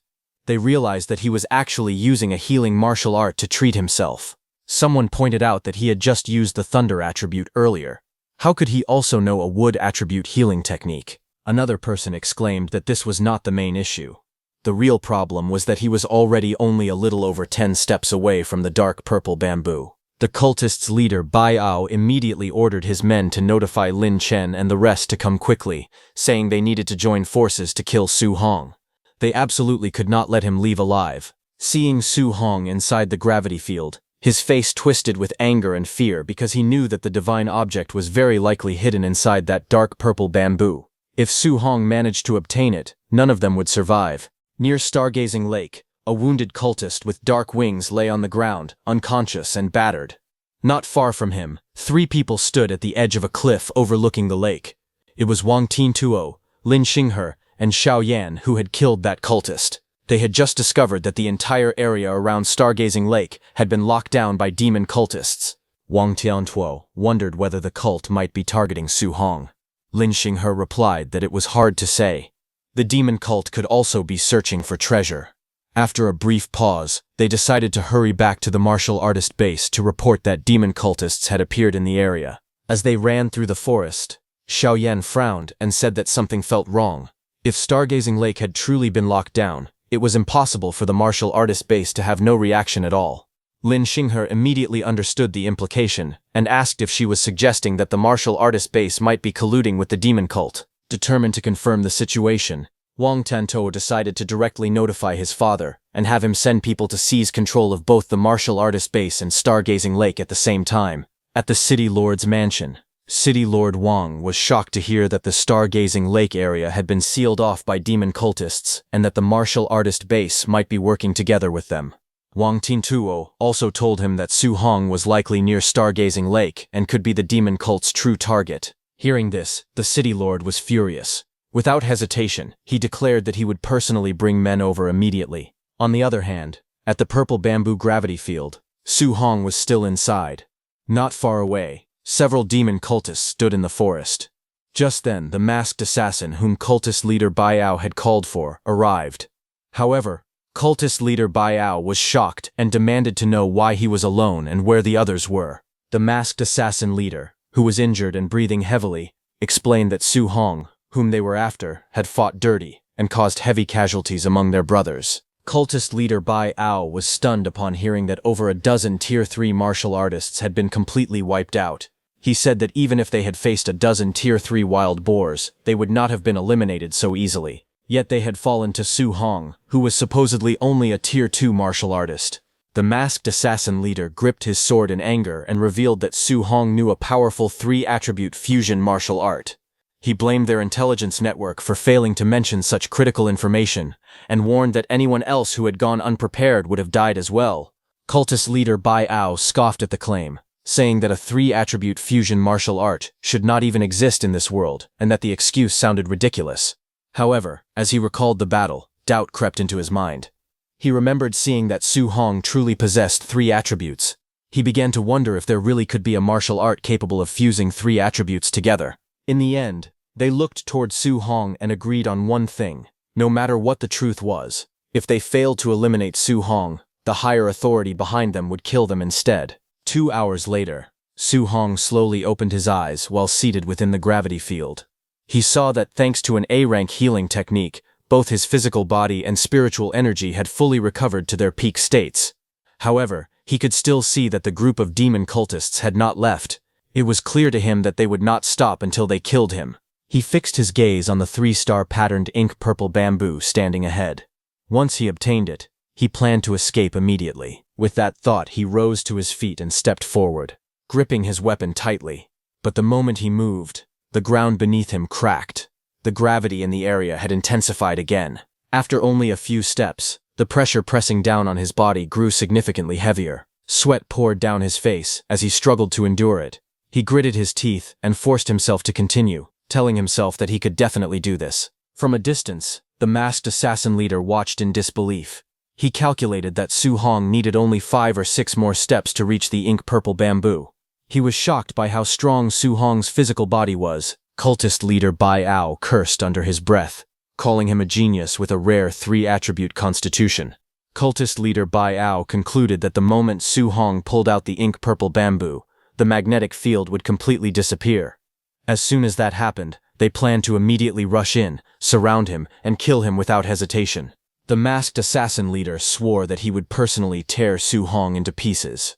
Inside the terrifying field, Su Hong struggled forward, step by step under the crushing gravity. Sweat dripped down his face as he endured the overwhelming pressure. Finally, after immense effort, he reached the ink-purple bamboo. He let out a breath of relief and murmured that it was finally within reach. However, just as he stood there, something caught his attention. Under the horrifying gravity of the magnetic field, even solid rocks were being crushed into powder. Yet a small black fragment lying near the bamboo had not deformed in the slightest. This abnormal detail immediately raised suspicion. He wondered whether the fragment could be some kind of treasure. He bent down and picked it up, holding the strange black fragment in his hands. Su Hong examined it carefully. He admitted to himself that he could not tell what kind of material it was. There did not seem to be anything unusual about it at first glance. Still doubtful, he decided to test its toughness. Even when he used all his strength, he could not bend the fragment in the slightest. It was far too tough, far beyond ordinary materials. As he continued gripping it, the sharp edge suddenly sliced his palm, and a drop of blood flowed onto the fragment. Before he could fully process what was happening, he felt the fragment moving. To his shock, it began merging into his body through the wound on his palm. In that instant, a violent reaction occurred. All 7 types of spiritual energy around him began skyrocketing at once. Multicolored lightning-like streams of power wrapped around his body, surging wildly through his meridians. A system notification suddenly appeared before him, informing him that he had obtained a fragment of the 7 gods' cauldron. Startled but quick to react, he realized that this fragment must be a treasure capable of raising his cultivation. Gritting his teeth, he immediately sat down and seized the opportunity, absorbing the surging energy as his aura flared upward in blazing red waves. Outside the magnetic field, the masked assassin leader watched in confusion. He could not understand why Su Hong had suddenly sat down and started cultivating. Cultist leader Bai Ao cursed, and realized that Su Hong had bent down earlier. He must have picked something up. Inside the field, Su Hong felt the change clearly. The spiritual energy of all 7 attributes had skyrocketed by more than 10-fold. Previously, using the same attribute A-rank martial arts several times in a row would completely drain his spiritual energy. Now, however, he felt that he could unleash it dozens of times consecutively without exhausting himself. Even more astonishing was the fact that the 3-attribute fusion he had struggled to achieve for so long had now been completed directly and effortlessly. Radiant energy swirled in his palms as a glowing sphere of fused power formed before him. A system panel appeared, displaying his updated status. His blood chi and mental power had increased significantly. His overlord body spirit rank had risen, and the 7 gods cauldron fragment was listed as 1 out of 100. Realizing this meant there were 99 more fragments scattered somewhere. Su Hong's heart stirred with ambition. Just a single fragment had caused his strength to soar. The 7 gods cauldron was clearly a treasure far beyond S rank. If he could gather all 99 remaining fragments, he could hardly imagine how powerful he would become. With 3 attributes fused and an immense amount of spiritual energy surging within him, Su Hong slowly rose to his feet. A confident smile appeared on his face. There was no longer any need for him to run. Su Hong's eyes turned sharp as he declared that it was time to end this. With a firm grip, he seized the ink-purple bamboo. Spiritual energy spiraled around him in glowing rings as he pulled upward with overwhelming force. Outside the magnetic field, cultist leader Bai Ao realized that Su Hong was about to pull out the ink-purple bamboo and shouted for everyone to prepare to strike. The masked assassin leader snarled that he did not need any reminders. He wanted to kill him even more than the others did. Su Hong grabbed the bamboo with both hands, and with a powerful roar, he yanked the bamboo free. The moment it left the ground, a violent surge of energy burst outward in expanding rings. The oppressive gravity field that had crushed everything within its range instantly disappeared. Freed from the pressure, the cultists charged forward at full speed, surrounding him from all directions. They shouted for him to prepare to die and launched their attack without hesitation. Standing at the center of the clearing, Su Hong took out his spearhead and attached it to the 3-attribute ink-purple bamboo. He then turned and let out a cold snort. His eyes filled with confidence and disdain. He decided that since they were so eager to attack, he would let them help him test the true power of the move he was about to unleash with all his strength. Gripping the ink-purple bamboo tightly, he swung it upward. Lightning and flames surged along the weapon, twisting together in violent streams of energy. The ground beneath him trembled as a blazing sphere of power gathered at the tip of the bamboo. Cultist leader Bai Ao and the masked assassin leader, who had rushed forward together, were shocked to see that. But it was already too late. In the next instant, a blinding light erupted, as Su Hong shouted for the power to explode. A massive pillar of fiery lightning shot upward, expanding in a roaring wave. The explosion tore through the air, swallowing everything in its path as shockwaves rippled across the clearing. The cultists screamed as the blazing beam tore through them. One man let out a hoarse cry as the scorching energy engulfed his body, flames and lightning streaking across his chest. Another shrieked in agony as he was hurled backward by the overwhelming force. The explosion carved a massive crater into the earth. Trees at the edge of the clearing trembled, and smoke spiraled into the sky. The ground cracked open, glowing with molten streaks as dust and embers drifted through the air. When the smoke began to settle, broken bodies lay scattered across the scorched battlefield. Some were burned beyond recognition, while others struggled weakly amid the rubble. The masked assassin leader coughed violently, black blood spilling from his mouth as disbelief filled his eyes. He could not understand how such terrifying power was possible. To him, it seemed absurd. Cultist leader Bai Ao, barely able to stand, concluded that Su Hong must have obtained the fragment of that divine object. Otherwise, there was no way he could have suddenly become so strong. Through the haze of smoke, Su Hong stepped forward calmly, lightning still crackling along the ink-purple bamboo. With a faint smile, he asked whether hunting him had been enjoyable, because now it was his turn to kill them. Su Hong stood holding the ink-purple bamboo in his hand. Looking at the surviving cultist leader, Bai Ao, and the masked assassin leader, he told them that survival was not impossible. If they wanted to live, all they had to do was reveal the location of the demonic cult's stronghold in Star City. He pointed out that for them to have worked together with Ye Qi from the martial artist base and gathered so many people in such a short time, it was obvious that numerous members of the demonic cult had already been hiding in Star City for a long time. The masked assassin leader's face twisted with rage. Refusing to submit, he leaped forward to attack Su Hong, shouting that Su Hong should not be so arrogant. Even if he died, he swore he would drag Su Hong down to hell with him. At the same time, the injured cultist leader, Bai Ao, threw something towards Su Hong and urgently yelled for the masked assassin leader to stop and retreat immediately. A blinding flash erupted from the hidden device Bai Ao had thrown. Su Hong covered his eyes to block the light. As the smoke and dust disappeared, Su Hong saw that Bai Ao and the masked assassin leader had vanished. Seeing that, Su Hong's legs gave out, and he fell to the ground. He let out a sigh of relief, saying that they had finally run away. He sat on the scorched battlefield, leaning on the ink-purple bamboo as sweat rolled down his face. That devastating attack he had just unleashed had nearly drained all of his thunder, fire, and metal-attributed spiritual qi. Su Hong knew that if those two Tier 4 martial artists had truly been willing to fight to the death instead of retreating, he might not have been able to defeat them. Knowing he was in a dangerous state, Su Hong decided he needed to recover as quickly as possible. Once his spiritual qi returned, he intended to settle the score with Ye Qi. Without wasting any time, he activated a healing technique. Green spiritual energy flowed around his body as his injuries slowly began to recover. Meanwhile, far away in the forest, the cultist leader Bai Ao and the masked assassin leader continued running at full speed. The masked assassin leader suddenly looked back and realized that Su Hong had never pursued them. Thinking it over, he concluded that the terrifying martial arts Su Hong had used must have completely exhausted his spiritual qi. In his view, Su Hong had merely been bluffing to scare them away. But the cultist leader Bai Ao immediately argued back. What if Su Hong had not been bluffing at all? After all, geniuses often possessed abilities that defied logic. Still unwilling to admit fear, the masked assassin leader pointed out that Su Hong was only a Tier 2 martial artist, while the two of them were Tier 4. However, Bai Ao angrily told him to shut up, reminding him that both of their teams had been completely wiped out despite that advantage.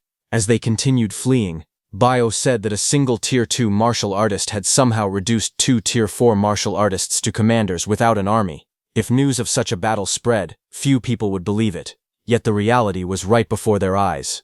In their minds, these monstrous geniuses seemed to become more outrageous with every generation. At the martial artist base, tension was growing by the minute.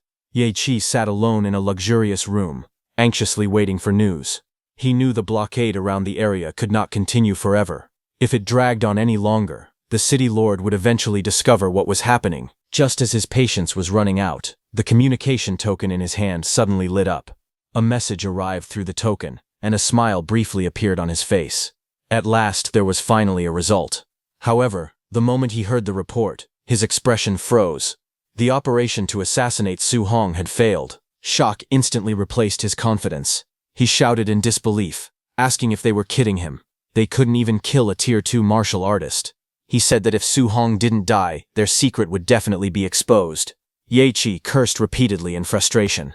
His mind raced as he searched for a way out of the disaster. In the end, he came to only one conclusion. He had to flee Star City immediately. Otherwise, once the city lord uncovered the truth, there was no chance he would be spared. As Ye Qi hurried toward his vehicle, rage and panic churned inside him. In his heart, he blamed everything on Su Hong. If not for him, he would never have been driven into such a desperate situation. Just as he was about to escape, a blazing wall of fire suddenly erupted in front of him, cutting off his path. Ye Qi froze, sweat forming on his forehead, as a familiar voice echoed through the area. Su Hong had arrived. Stepping out from the shadows, Su Hong looked at him and asked where he thought he was running. The sight of Su Hong instantly filled Ye Qi with shock and fury. With his eyes glowing red from anger, Ye Qi roared Su Hong's name. He unleashed his power and charged forward.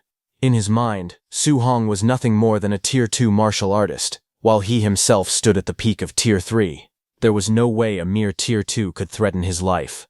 Flames surged around him as he launched a fierce attack, but Su Hong remained calm and moved slightly to the side, easily dodging the attack while gripping his spear as lightning crackled around it. Su Hong looked at Ye Qi and replied that it was hard to say who would win. The next moment, with a powerful swing of his staff, Su Hong unleashed a terrifying strike. Before Ye Qi could react, the lightning-charged blow reached him and pierced his chest. Blood sprayed from Ye Qi's mouth as he stared at Su Hong in disbelief. At that moment, only one thought remained in his mind. Su Hong was a monster. Su Hong's attack carried overwhelming force as it sent Ye Qi flying into a car behind him. The next second, a deafening explosion followed, and Ye Qi's vehicle was engulfed in flames. Amid the burning wreckage, Su Hong turned around with his staff resting on his shoulder, his expression unchanged as sparks drifted through the air around him. The surrounding spectators were completely stunned. Someone recognized the victim as Ye Qi, the person in charge of the martial artist base. What shocked them even more was that Su Hong had killed a peak Tier 3 martial artist in a single move. The crowd stared at the burning scene in disbelief. In broad daylight, right in the middle of Star City, someone had actually dared to kill a city official. The next second, sirens echoed through the area as several vehicles rapidly surrounded the scene. From one of them came City Lord Wang. The crowd recognized him and shouted that the City Lord had arrived. The atmosphere immediately grew tense. Many spectators believed Su Hong was in serious trouble. After all, he had killed Ye Qi in public. In their eyes, there was no way the City Lord would simply let him go. However, some people quickly began discussing how they could help Su Hong. They suggested testifying that Ye Qi had attempted to ambush him first and had merely been killed in self-defense. Others readily agreed, saying that Ye Qi had deserved his fate and that they should support the young martial artist. But to everyone's surprise, the City Lord did not show the slightest anger. Instead, he hurried over to Su Hong and anxiously asked whether he had encountered any danger, repeatedly checking to see if he had been injured anywhere. The crowd instantly fell silent. No one knew how to react to the scene unfolding before them. Su Hong awkwardly scratched the back of his head and could only smile helplessly. The City Lord then noticed the dark purple bamboo staff in Su Hong's hand. His eyes widened in shock as he identified it as a 3-star patterned dark purple bamboo, an extremely rare treasure. He praised Su Hong's incredible luck, saying that obtaining such a treasure was practically heaven-defying. Su Hong could only respond with an embarrassed smile. Looking at the overly concerned City Lord, he felt somewhat uncomfortable. Then the City Lord looked at the burning car behind him with Ye Qi lying on top of it. Staring at Ye Qi burning in the flames, he asked Su Hong to tell him everything that had happened. More than 10 minutes later, after leaving the scene, Su Hong sat inside a vehicle and calmly recounted the entire story. When he finally finished, he simply said that was roughly everything that had happened. Hearing all that, City Lord Wang's jaw dropped in shock. Trying to organize the unbelievable information, he slowly summarized the situation. According to Su Hong's account, the demon cult had secretly colluded with Ye Qi. Together, they had sent 2 Tier 4 martial artists and more than 20 Tier 3 martial artists to hunt him down. For 8 straight days, Su Hong had been forced to flee while fighting for his life. During that time, he had either killed or severely injured every Tier 3 martial artist pursuing him. Even more shocking, he had seriously wounded the 2 Tier 4 martial artists and managed to seize the 3-star patterned dark purple bamboo from them. Su Hong nodded and confirmed that the summary was more or less accurate. The city lord was completely stunned. Unable to contain his excitement, the city lord grabbed Su Hong by the shoulders and asked whether he would be interested in marrying all 40+ of his daughters. He said that maybe they could mass-produce monster geniuses like Su Hong and then save the human race. Su Hong was left speechless by the absurd proposal. He quickly waved his hands and awkwardly asked the city lord to stop joking around. He pointed out that the mastermind behind the demon cult might still be hiding somewhere within Starpole City. The city lord immediately agreed.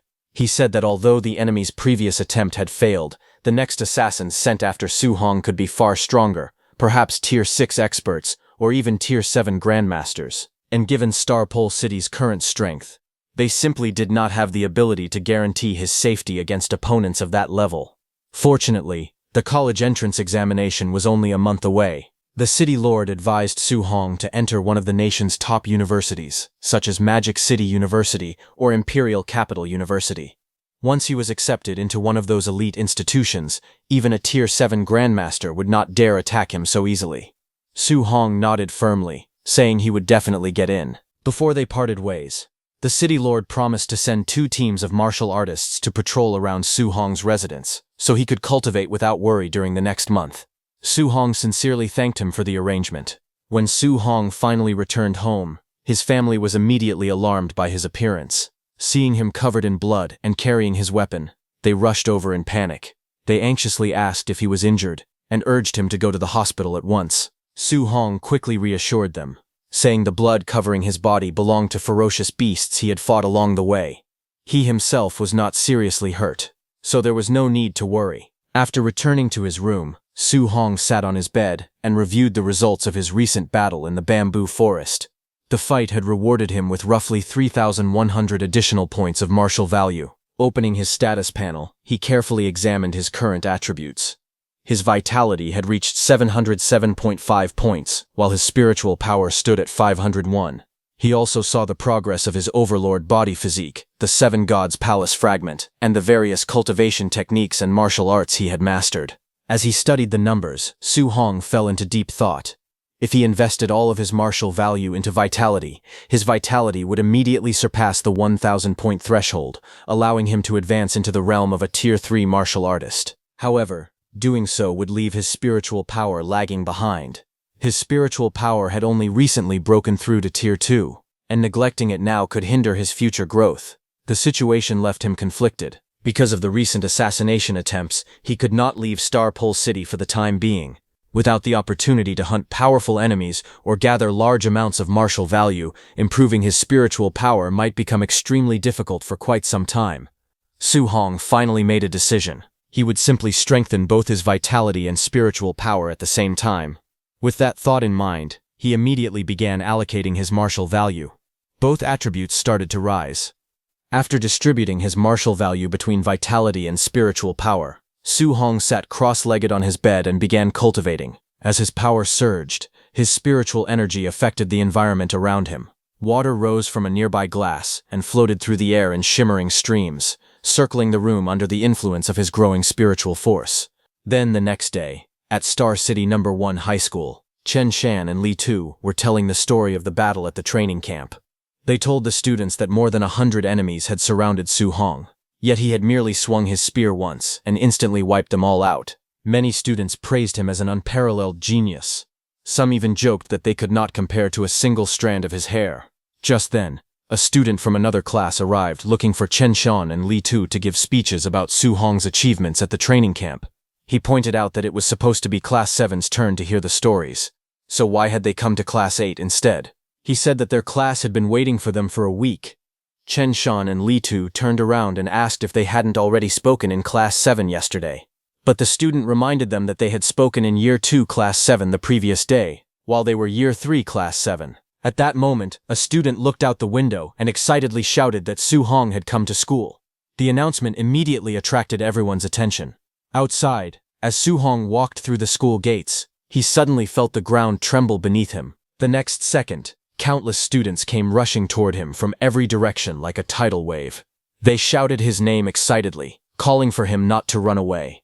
Many of them cheered, saying they had finally waited for the day he returned to school.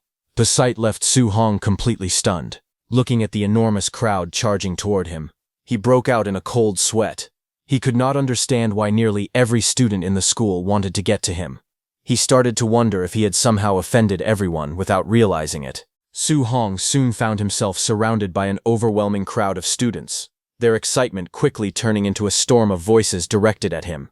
Everyone urged him to hurry up and share the details of his recent deeds, eager to hear the story firsthand. The crowd buzzed with admiration.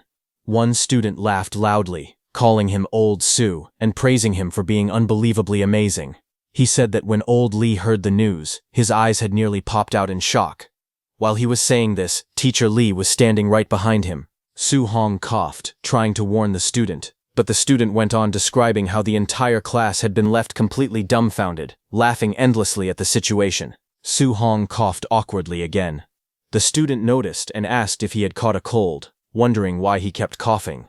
Just then, Teacher Lee stepped forward and grabbed the student's head. The student was stunned and stammered as he respectfully addressed Teacher Lee, asking why he was there. However, Teacher Lee responded with a faint smile, teasingly pointing out that he had just been calling him Old Lee moments ago. Teacher Lee dragged the student away, but before leaving, he turned to Su Hong and informed him that the principal was waiting for him. Su Hong calmly agreed, saying he would head over immediately. The student desperately cried out for help, shouting that he should be saved first. Meanwhile, Su Hong quietly made his way toward the principal's office and knocked on the door. He barely had time to announce himself before the door swung open. The principal greeted him with an enthusiastic smile, calling him Star City's great treasure, and jokingly asking if he had finally found time to come to school. The principal quickly ushered him inside. After the two sat down in the office, Su Hong asked the principal why he needed him. The principal told Su Hong that he had prepared several Tier 2 initial stage and middle stage pills and wanted to give them to him privately. He insisted that Su Hong must not decline. However, Su Hong smiled awkwardly and told the principal that he probably wouldn't need those pills. After all, he was already at the Tier 2 high stage. He explained that a Tier 2 middle stage pill would not be of much use to him at his current level. He told the principal that it would be better to give them to someone who truly needed them. Hearing this, the principal was stunned. The last report he had received stated that Su Hong had only broken through to the Tier 2 initial stage during the training camp. He asked Su Hong how he was already at the high stage so quickly. Su Hong calmly explained that he had recently encountered several situations that had accelerated his growth. Inwardly, he recalled the battles and assassination attempts he had endured. If those people had not repeatedly tried to kill him, he would never have gained so much martial value in such a short period of time. The principal grew increasingly excited the more he heard. Rising from his seat, he declared that they should head to the gymnasium immediately. He wanted to personally test Su Hong's strength, and while doing so, teach him a few martial arts techniques. Hearing this, Su Hong looked at the principal with surprise. After all, he remembered that the principal himself was a Tier 3 martial artist. The principal looked at Su Hong with a confident grin and assured him that there was no need to worry, as he would hold back during their spar. Soon after, they arrived at the gymnasium. The spacious building stood bright and open, and as they stepped inside, several students walked up to greet the principal. Some immediately recognized Su Hong and whispered among themselves, saying that he had once fought 100 people on his own. Without wasting time, the principal announced his plan. He declared that he would spar with Su Hong and ordered the nearby students who were free to gather and observe carefully, instructing them to learn as much as they could from the match. The students responded enthusiastically, agreeing at once. Hearing this, Su Hong hesitated slightly and suggested changing the location, clearly concerned about the situation. However, the principal laughed it off and reassured him, telling him not to feel embarrassed. He confidently stated that he would not let Su Hong lose too badly. But Su Hong wasn't worried about losing. He was worried that if the principal lost, it might damage his dignity as the head of the school. The gymnasium quickly filled with noise as students gathered from all sides, forming a large circle around the arena. Their excited murmurs echoed throughout the hall as they anticipated the match. Standing at the center, the principal released his energy. A powerful aura surged around his body, his muscles tensing as his vitality erupted outward. He confidently told Su Hong to make the first move. Seeing this, the surrounding students were instantly amazed. Some exclaimed that the principal's vitality was incredible, noting that it was their first time witnessing a Tier 3 martial artist in action. Others cheered loudly, urging Su Hong to give it his all. Meanwhile, Su Hong remained calm on the surface, but inwardly he was cautious. He knew he absolutely could not injure the principal, so he began thinking of a skill that was both weak and wouldn't make it obvious that he was holding back. He decided to start with a B-rank martial art, the Cloud-Hiding Gale Fist. Energy gathered around his fist as Su Hong declared that he was coming. He charged at the principal using his Cloud-Hiding Gale Fist technique. His movements swift and precise. In an instant, he closed the distance. Observing this, the principal was taken aback. He realized that Su Hong had opened the match with a B-rank martial technique, finding the approach far too direct and unexpectedly bold. However, the principal could feel that Su Hong's power was already comparable to that of a Tier 3 martial artist. The principal then unleashed his technique, Giant Rock Fist. His arm hardened like stone, radiating immense strength as he charged forward to meet Su Hong's attack head-on. The moment their attacks collided, a violent explosion of force erupted. Su Hong's strike met the principal's with overwhelming impact, sending shockwaves blasting outward. The spectators were caught in the aftermath. Many were forced to shield themselves, some unable to even open their eyes as the pressure and wind surged through the arena. They were stunned, exclaiming that the sheer power of the clash was far beyond what they had expected. Amid the chaos, Su Hong and the principal continued their exchange at incredible speed. Their movements blurred as they traded blows, fists colliding repeatedly with explosive force. Each strike carried enough power to shake the ground, leaving afterimages in its wake. Just then, one of Su Hong's punches landed, and the principal was pushed back. Seeing this, the principal was stunned and wondered whether such overwhelming combat power could truly belong to someone at the high stage of Tier 2. What shocked him even more was that Su Hong did not appear to be using his full strength yet. In his eyes, Su Hong's abilities were simply ridiculous. Amid the astonishment, some students exclaimed that Su Hong had actually gained the upper hand and had even forced the principal backward. Some students said that Su Hong's combat power was too exaggerated because the principal was a Tier 3 high-stage martial artist. Others argued that the principal must not have used his full strength because otherwise it would have been impossible for him to be pushed back. At that moment, the principal himself felt the pressure. Although he had not gone all out, he knew he had already used nearly 80% of his strength. He thought that if he really lost to Su Hong, he would be humiliated in front of so many students. He would be done for. But before the match could continue, Su Hong suddenly staggered and dropped to one knee, letting out a pained groan. He grabbed his stomach, faking pain, and quickly declared that the principal was truly amazing and admitted defeat. At the same time, he inwardly asked the principal to understand his intentions. The surrounding students immediately reacted, praising the principal and declaring that such an outcome was expected. Some even encouraged Su Hong, saying that there was honor even in defeat. Meanwhile, the principal stood there, momentarily confused. He could not understand the situation at all, questioning whether he had actually injured Su Hong. The principal then finally understood Su Hong's intentions, and a wave of emotion washed over him. Deeply moved, the principal thought that he would love Su Hong till death. Composing himself, the principal loudly praised Su Hong in front of everyone. He declared that Su Hong was undoubtedly the most outstanding genius student of their #1 high school, possessing combat power comparable to a Tier 3 high-stage martial artist despite only being at Tier 2. He admitted that even he had to go all out, otherwise if he was not careful for even a moment, he would be defeated. Hearing that, the crowd erupted in excitement. Many students exclaimed that Su Hong's strength was simply heaven-defying, amazed that someone from their star city might finally have a chance to be admitted into a prestigious magic martial university. The principal helped Su Hong up while smiling and admitted that he had nearly embarrassed himself. As Su Hong stood up, he said that the college entrance exam was in 1 month, and that he wanted to find someone to spar with to help him break through to Tier 3. Su Hong wondered aloud whether the principal might be able to help him.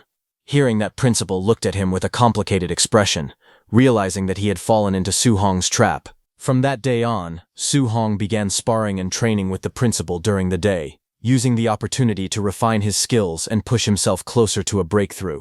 At night, he devoted himself to cultivating guidance techniques at home, steadily refining his strength. As time passed, the principal went a step further and invited an old comrade to serve as Su Hong's sparring partner. Standing there while shaking in exhaustion, the principal asked Su Hong to let Coach Chen accompany him and let his old bones rest for a day. Coach Chen greeted him, calling him Genius Boy. Su Hong respectfully apologized to Coach Chen for the trouble. Not long after, the principal and Coach Chen helped Su Hong get in touch with President Wu of the Martial Dao Association. Exhausted, both of them stood there as the principal told President Wu that he was entrusting Su Hong's training to her. However, upon seeing the exhausted state of the two of them, President Wu could not help but question why they looked completely drained. Then, within one day, it quickly became clear why. President Wu, a Tier 5 martial artist, showed no restraint in her training. She relentlessly pushed Su Hong, refusing to let him rest and forcing him to continue no matter how exhausted he became. Under such intense training, time flew by, and a full month passed in the blink of an eye. As the college entrance exam approached with only 5 days remaining, Su Hong stood battered and bruised and told President Wu that he thought he was going to break through. President Wu grabbed Su Hong by the head and sternly questioned whether he was trying to slack off and avoid training. Despite his exhausted state, Su Hong firmly denied it. With determination in his eyes, he explained that he truly felt a premonition of an imminent breakthrough. His conviction made her pause, and she asked if he was serious. Su Hong calmly confirmed that he was. Hearing this, she was surprised and asked if his vitality had really increased from 900 to 1,000 in less than a month. Su Hong answered with confidence that it had. Without hesitation, she immediately made a call, urgently requesting 2 bottles of Tier 3 advancement pills to be delivered to the training room. After ending the call, she told Su Hong to break through right there and to give it his all. Su Hong expressed his gratitude before sitting down to begin. As he entered a meditative state, a powerful aura surged around him, crimson energy flaring intensely as his body began to transform. His wounds gradually healed under the rising energy, and his strength climbed higher. At that moment, Su Hong was very excited that he was finally going to become a Tier 3 martial artist. At the Martial Dao Association's first floor, the atmosphere was somewhat confusing as people moved about the hall, watching someone. It was President Wu, who walked forward gracefully, humming to herself with a bright and cheerful expression, completely unlike her usual cold demeanor. She reflected that Star City had never produced a Tier 3 early-stage examinee before. If Su Hong managed to break through to Tier 3, it would attract a huge influx of cultivation resources from the province into Star City. With those resources, the Star City Martial Dao Association would rise rapidly and reach new heights. As she continued walking with a radiant smile, the surrounding staff could not help but notice the unusual change. They whispered among themselves in disbelief, wondering how the usually expressionless President Wu could suddenly look so happy and even radiant. Some of them jokingly speculated that she might have fallen in love, while others assumed she had become completely lovesick over that boy. While those people were talking, someone suddenly called from behind, asking if they had seen President Wu. It was Su Hong's principal, along with Coach Chen. They too were in a very good mood. Su Hong's principal said that they had gone to President Wu's office, but her assistant had told them that she had come down to the first floor. Confused, those people told Su Hong's principal that President Wu had headed toward the back courtyard. As the two of them hurried toward the back courtyard, calling out for President Wu and saying they were here, the surrounding staff watched from a distance in stunned silence. Some of them whispered in disbelief, wondering if President Wu was actually meeting someone and whether her type was 2 old men. Meanwhile, in the courtyard, Su Hong sat cross-legged on the ground with 2 bottles of pills placed in front of him. A powerful red aura surged around his body as he focused intensely, attempting to break through. The energy around him flared violently, spreading outward in waves as his body trembled under the pressure. Sweat poured down his face, and his teeth clenched tightly as he endured the strain. Then, with full force, he tried to break through. The crimson energy roared around him violently like a storm. But despite his efforts, the attempt failed. Exhausted, he slumped slightly, breathing heavily, and realized with frustration that his first breakthrough attempt had not succeeded. But Su Hong gritted his teeth and refused to give up. Even after failing once, he steadied himself and resolved to try again. As he focused, his thoughts turned to the people who had supported him, the principal. Coach Chen, and President Yan. Remembering how much they had done for him, he felt a surge of resolve. He could not allow himself to fail them. Time passed, and half an hour later, the raging blood energy within his body was finally brought under control. Every last trace of that violent power was compressed and contained deep inside him. Sweat poured down his face as he endured the intense pressure. His body trembled, and his breathing grew heavier, but he pushed forward, urging himself to continue. He clenched his teeth, forcing his strength to rise as he commanded himself to break through. In the next moment, the energy exploded outward.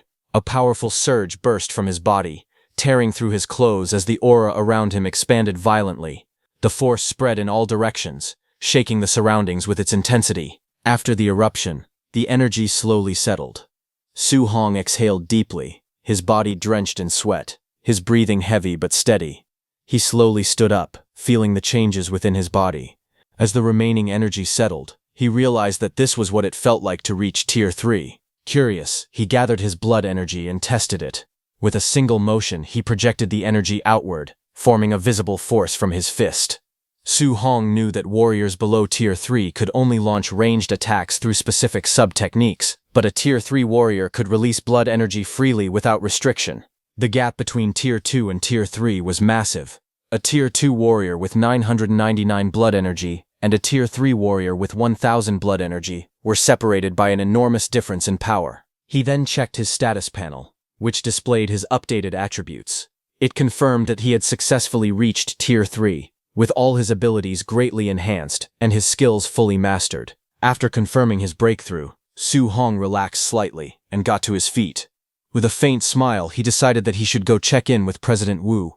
But suddenly, Su Hong sensed people watching and turned around. At the gate stood President Wu, Su Hong's principal, and Coach Chen.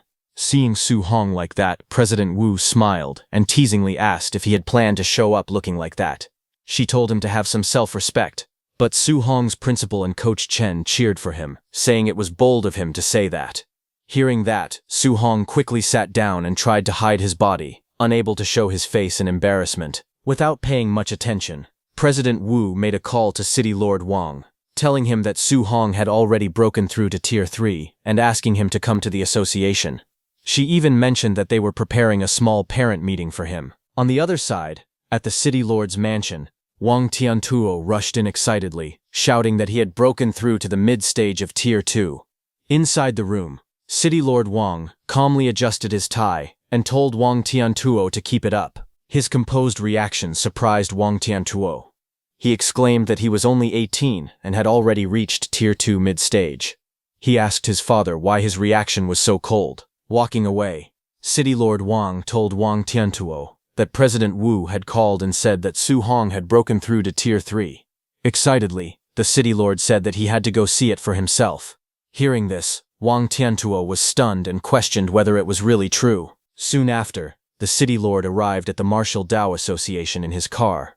Inside, City Lord Wang, along with President Wu, Su Hong's principal, and Coach Chen, sat together facing Su Hong with serious expressions. Seated in front of them, Su Hong asked what they wanted to discuss with him. City Lord Wang then handed him a document and explained that he had compiled a list of high-level martial artists who had recently visited Star City. Although he was not sure who was targeting Su Hong, he told him that it would not hurt to pay more attention to the people on this list in the future. As Su Hong looked through the list, he read out names and factions, mentioning the Lin family of the imperial capital, Grand Master Chen Budo, and Magic City Wang family's Wang Dao. Looking through the list, Su Hong frowned and said that there were nearly 100 names on it, but he did not recognize a single one. City Lord Wang then explained seriously that Su Hong needed to understand something important. There were traitors even among the highest ranks of humanity, and they would not spare a human genius like Su Hong. They would definitely find a way to eliminate him. Hearing this, Su Hong closed the book and said that he had long been mentally prepared to be hunted by the 10,000 races, but he did not expect to face assassination attempts from human traitors in the future. Seeing his reaction, President Wu reassured him that he did not need to worry too much. Once he was officially enrolled in Magic City Martial Arts University, none of those corrupt insiders would dare make a move against him there. Hearing about Magic City Martial Arts University, Su Hong became confused and asked whether Imperial Capital Martial Arts University was not safe, since they had previously told him about it. President Wu then explained to Su Hong that the students at Imperial Capital Martial Arts University were either rich or noble. If he threw a brick randomly, it would hit a descendant of one of the top 100 families, or an heir to a Tier 8 or Tier 9 powerhouse.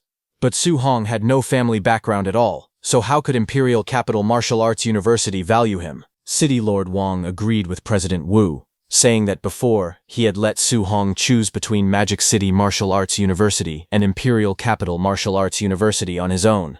But looking at it now, the City Lord felt that it had been an ill-considered decision. President Wu explained confidently that Magic City Martial Arts University, on the other hand, was all-inclusive. They did not look at status, only talent and strength. As long as he was strong enough, almost no one would intentionally suppress him. After hearing all this, Su Hong made up his mind and said that it was settled. He would go to Magic City Martial Arts University. City Lord Wang then added that the school ethos at Magic City Martial Arts University was very wild, and their principal was extremely protective of his students. No matter how much trouble Su Hong caused, he would protect him. Hearing this, Su Hong scratched his head awkwardly and remarked that he did not understand why the City Lord thought of him like that. He never took the initiative to cause trouble. Hearing that, with a deadpan expression, City Lord Wang asked who it was that had killed Ye Hui from the martial base. President Wu asked who it was that had taken down dozens of demon cult assassins. Su Hong's principal asked who it was that had caused the collapse at the Weiyangzhou City training camp. Coach Chen asked who it was that had single-handedly wiped out every student at the training grounds. Faced with those questions, Su Hong could only laugh it off, jokingly asking who such a person could possibly be. City Lord Wang then added that there was one more matter to address. He said that, as the #1 genius of Star City, Su Hong represented the city's image after all, but his taste in clothes was a bit. Before he could finish his words, President Wu quickly stepped in with confidence, asking the City Lord what was wrong with it and whether her taste was not great. She then explained that Su Hong's clothes had been shattered by his vitality during his breakthrough, so she had specially lent him her outfit to wear instead. Hearing that, City Lord Wang was shocked. He quickly changed his words, nodded approvingly, and praised the choice, stating that her taste was absolutely wonderful and that it suited Su Hong perfectly. Embarrassed, Su Hong scratched his head and thanked the City Lord with an awkward laugh. A few days later, at Star City Airport, City Lord Wang arrived and was a little surprised to see a familiar face. He asked if he was the one coming to Star City this year to oversee the college entrance exam assessment. The City Lord recognized that man as Wang Lindao. Wang Lindao was standing beside a woman as they arrived to take charge of the proceedings. Wang Lindao stepped forward and, while shaking hands with the City Lord, let out a frustrated sigh, saying that he did not even want to get started on the matter. He explained that his teacher had suddenly issued an absolute order, asking him to come to Star City to oversee the college entrance exam, and even telling him to lower his status and actively befriend talented students. He complained bitterly about the situation, pointing out that, as a Tier 5 martial artist, taking the initiative to befriend a student felt like a blow to his pride. He further added that Star City had not even produced a single Tier 2 examinee in past years, questioning what there was to befriend. In response, the City Lord calmly mentioned an 18-year-old Tier 3 prodigy, and asked whether that was worth befriending. Hearing this, Wang Lindao was visibly shocked, his expression tightening in disbelief. Without hesitation, he immediately changed his attitude and demanded to know the student's location, insisting that the City Lord take him there at once. The scene shifted to the Star City martial arts exam venue, where preparations were in full swing. The staff reported that the vitality tester inspection for District 2 had been completed. They were instructed to carefully check the number of combat power testers and their components once more to ensure everything was in order. Meanwhile, on the stage, President Wu asked the City Lord whether he had gone to pick up the examiner. She asked where the examiner was. The City Lord pointed toward the distance, indicating where the examiner was. Not far away, the examiner had already found Su Hong. With a playful and overly familiar attitude, he approached Su Hong and took a selfie with him, even jokingly asking Su Hong to smile. Confused, Su Hong asked who he was. The man introduced himself as Wang Lindao, the examiner for the assessment. He claimed that he had long heard of Su Hong's reputation and had come specifically to make friends with him, even encouraging him to pose casually. President Wu was stunned. Watching this unfold in broad daylight, with so many students present, she could hardly believe that the examiner had personally come all this way just to cozy up to a student like that. The city lord could only sigh, saying that Wang Lindao was truly shameless and thick-skinned. A few minutes later, examiner Wang Lindao, along with President Wu and the city lord, went onto the stage. Wang Lindao cleared his throat and announced that this year's assessment process would follow the same format as previous years, with priority given to the vitality test. He further explained that students who had reached Tier 2 and above would be required to take a special train to the provincial capital for centralized testing, while those below Tier 2 would continue with combat power and other subject evaluations locally. With that, the official declaration was made that the martial Dao assessment had begun. Hearing this, Su Hong realized for the first time that Tier 2 students had to go to the provincial capital for further assessment. He found it surprising that no one had informed him earlier. He could imagine President Wu, the city lord, and his principal casually laughing it off, admitting that they had simply forgotten to mention it. Nearby, Wang Tiantuo, Lin Xinghe, and Xiao Wan arrived. Lin Xinghe congratulated Wang Tiantuo on advancing to the middle stage of Tier 2. Xiao Wan curiously wondered whether he had already surpassed Su Hong. However, Wang Tiantuo responded calmly, telling them they would find out soon. As the testing area grew crowded, a large number of people gathered around where Su Hong was being tested, creating a sea of people. Lin Xinghe was shocked to see so many people, and asked if they were all curious about Su Hong's tier. Among the crowd, discussions spread quickly. Some believed that Su Hong, being the strongest martial arts examinee of their batch, might have already reached the middle stage of Tier 2, while others speculated that, as a genius, he could even be at the high stage. At that moment, attention shifted towards Su Hong as he prepared to begin his test, drawing the focus of everyone present. As Su Hong sat inside the vitality testing chamber, a powerful blood aura erupted from his body. The crimson energy surged upward like flames, filling the entire testing area with overwhelming pressure. Lin Xinghe and Xiao Yan, who witnessed it, were left stunned, unable to believe what they were seeing. A moment later, the testing machine displayed a vitality value of 105. Seeing the result, Lin Xinghe and Xiao Yan immediately realized that Su Hong had already become a Tier 3 martial artist. Xiao Yan looked at Wang Tiantuo in shock and asked how Su Hong was already Tier 3. She asked if he had known this beforehand. Watching Su Hong's result, Wang Tiantuo said that, in this lifetime, surpassing Su Hong seemed impossible. The gap between them had become far too great. The crowd quickly erupted into an uproar. Many people exclaimed that a vitality value of over 1,000 meant Su Hong had officially reached Tier 3.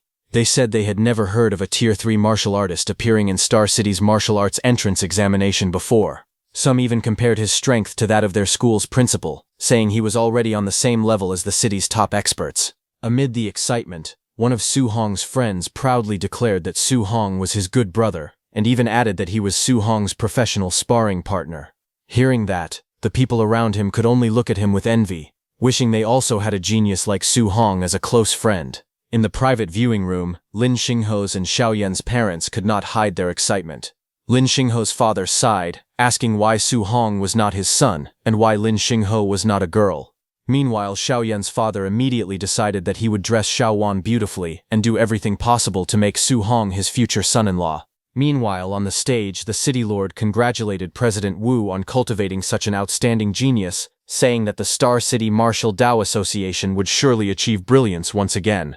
President Wu then congratulated City Lord Wang on cultivating such an outstanding genius, saying that Star City's development would surely advance by leaps and bounds. Examiner Wang Lindao was completely stunned. Looking at Su Hong, he said that he had traveled across many cities over the years to oversee martial arts examinations, giving him a broad understanding of young talents. He explained that in a mid to lower ranked city like Star City, even producing a Tier 2 examinee was already a rare achievement. The problem was not that Star City students lacked talent, but that small cities had far fewer cultivation resources than major cities like Magic City and the imperial capital. He further explained that for someone to reach Tier 3 in a resource-poor city like Star City was truly extraordinary. In his opinion, if Su Hong had grown up with the educational opportunities and cultivation resources available in Magic City or the imperial capital, he might have already reached Tier 4. Without hesitation, Wang Lindao declared that Su Hong possessed the greatest talent he had ever seen. After the test, Su Hong became the center of everyone's attention. Fans surrounded him, shouting his name and cheering wildly. Some even confessed their admiration, while others jokingly claimed they wanted to have his children. Faced with the overwhelming enthusiasm, Su Hong could only smile awkwardly. Being watched and admired by so many people at once made him feel extremely uncomfortable. After the assessment, only 4 students in the entire Star City had qualified for the next stage. Among them, Wang Tiantuo, Lin Xinghe, and Xiao Yan had successfully advanced to Tier 2, while Su Hong had already reached Tier 3. Soon, the 4 of them boarded a special train that would take them to the provincial capital for the next phase of the martial arts examination. As they entered the train, Su Hong calmly walked ahead while the other 3 followed behind him. Inside the train, the atmosphere was quiet but tense. Many talented examinees from different cities had already taken their seats. The moment Su Hong's group entered, several students released their powerful auras. The powerful pressure spread through the train as nearly every examinee released their aura. The entire carriage was instantly filled with overwhelming martial energy as everyone tried to intimidate Su Hong's group. Seeing that, Lin Xinghe said it was childish of them to show their strength right off the bat. Wang Tiantuo and Xiao Yan stepped forward and got ready to release their auras. Xiao Yan declared that she would use her spiritual telekinesis to push back. Wang Tiantuo agreed, saying Star City could not afford to lose face. But at that moment, Su Hong finally made his move. Without saying a word, he unleashed his aura. A brilliant blue energy burst from his body, instantly sweeping through the entire train. The terrifying power took the shape of a gigantic azure dragon that roared above him. Su Hong's terrifying blue dragon aura swept through the train like a storm. The overwhelming pressure instantly crushed every other aura in the carriage. One after another, the examinees could no longer withstand the force and collapsed back into their seats, their faces filled with shock. They all stared at Su Hong in disbelief. They finally realized that he was a genuine Tier 3 martial artist. None of them could believe that a small and ordinary place like Star City had produced such a terrifying genius. A few seconds later, after showing them their place, Su Hong finally stopped and dispelled his energy. Seeing that, Wang Tiantuo was stunned. He could feel that the pressure coming from Su Hong was no weaker than that of a middle-stage Tier 3 martial artist. But only he noticed that. Lin Xinghe and Xiao Yan looked at Su Hong with admiration and quietly admitted that Su Hong was truly incredible. Meanwhile, all the examinees were shaking in fear. While walking through the middle of them, Su Hong warned them that coming to provoke him without even a greeting would lead to this result. The overwhelming pressure that Su Hong released left a deep impression on everyone in the train. Many of the examinees silently made up their minds that if they ever encountered him during the assessment, they would run away immediately without the slightest hesitation. As the special train continued speeding toward the provincial capital, the atmosphere gradually returned to normal. After some time, Lin Xinghe asked Su Hong whether he planned to apply to Magic City Martial University or Imperial Capital Martial University. Su Hong smiled and asked about their own plans instead. The 3 of them answered without hesitation that their goal was Magic City Martial University. Su Hong then told them that he was also preparing to go to Magic City Martial University. He added that in the future, when they entered the All Heavens battlefield, they would be comrades in arms. Lin Xinghe laughed and said that with Su Hong as a teammate, he could feel completely at ease. Hearing that, Wang Tiantuo jokingly reminded Lin Xinghe that Magic City Martial University expelled students who were lazy every year, so he had better make sure he did not get kicked out. Hearing their conversation, Su Hong recalled President Wu telling him that Magic City Martial University accepted students based only on talent and strength, regardless of their background or status. Thinking about it, he became even more determined. In his heart, he silently declared that Magic City Martial University would be his next destination. As the journey continued, talented students from many different cities boarded the bus one after another. Before long, several of them recognized Su Hong. Lin Chunfeng from Yang City walked up to him and declared that since Su Hong had come to participate in the martial arts examination, he would finally defeat him. Su Hong simply smiled awkwardly and replied, "Okay." Watching the exchange, Lin Xinghe looked surprised and asked whether Su Hong even knew people from Yang City. Su Hong explained that Grandmaster Qin had once taken him there for a sparring match. Soon after, another student stepped forward and confidently pointed at Su Hong, declaring that they had met again and that this time, victory would belong to him. Once again, Su Hong calmly answered with the same awkward response, "Okay." Not long after, another familiar face approached him, laughing loudly and claiming that the perfect chance for revenge had finally arrived. Su Hong could only give the same calm reply, As more and more students boarded the bus, voices calling Su Hong's name echoed from every direction. Nearly every talented student who recognized him wanted to challenge him or settle an old score. The other examinees were completely confused by the scene. They wondered who Su Hong really was, and questioned whether he had gone around defeating the strongest young geniuses from every major city. Others could not believe it, saying they had never heard of anyone from Star City becoming so famous before. Lin Xinghe looked at Su Hong with a curious expression and asked what Grandmaster Qin had actually taken him to do back then. After seeing so many people challenge Su Hong, Xiao Yan jokingly wondered if Su Hong had beaten every talented student in Jiangnan province. Embarrassed, Su Hong smiled awkwardly and quickly denied it, saying it had not gone that far. On the other hand, at Tianxing Square in Hangzhou, the capital of Jiangnan province, the enormous square was already packed with countless students and spectators who had gathered for the martial arts examination. Many participants looked toward the giant Tianxing secret realm and discussed this year's exam. They had heard that the secret realm contained many rare treasures and hoped to enter it. To them, this examination was more than just a competition. It was a once-in-a-lifetime opportunity to obtain valuable rewards and change their future. Nearby, a group of local Hangzhou students complained that they had to wait for participants from other cities before the exam could begin. However, the other 3 students whom Su Hong had previously rescued from the demon cult told them to stop complaining. They suggested they should simply treat it as welcoming Su Hong. At that moment, another group arrived under heavy security. People recognized that the person leading them was Chen Tianyan, the #1 genius of Wen City. Rumors claimed that his talent far surpassed everyone else. He had even boldly declared that he would crush every student from Hangzhou during the martial arts examination. As Chen Tianyan and his group walked into Tianxing Square, they drew everyone's attention. Looking around confidently, Chen Tianyan released his aura and loudly asked where Hangzhou's 3 strongest young martial artists, Su Hong, Kong Lei, and Lu Dao were. He boldly called for them to come out and introduce themselves. The moment his aura erupted, the crowd was shocked. Students immediately recognized that Chen Tianyan had already reached Tier 3. They quickly stepped back, amazed by his strength. Among the crowd, one of the boys saved by Su Hong also released his aura and mocked Chen Tianyan for acting as if he were the only Tier 3 martial artist there. Curious, one of his teammates asked if he knew Chen Tianyan.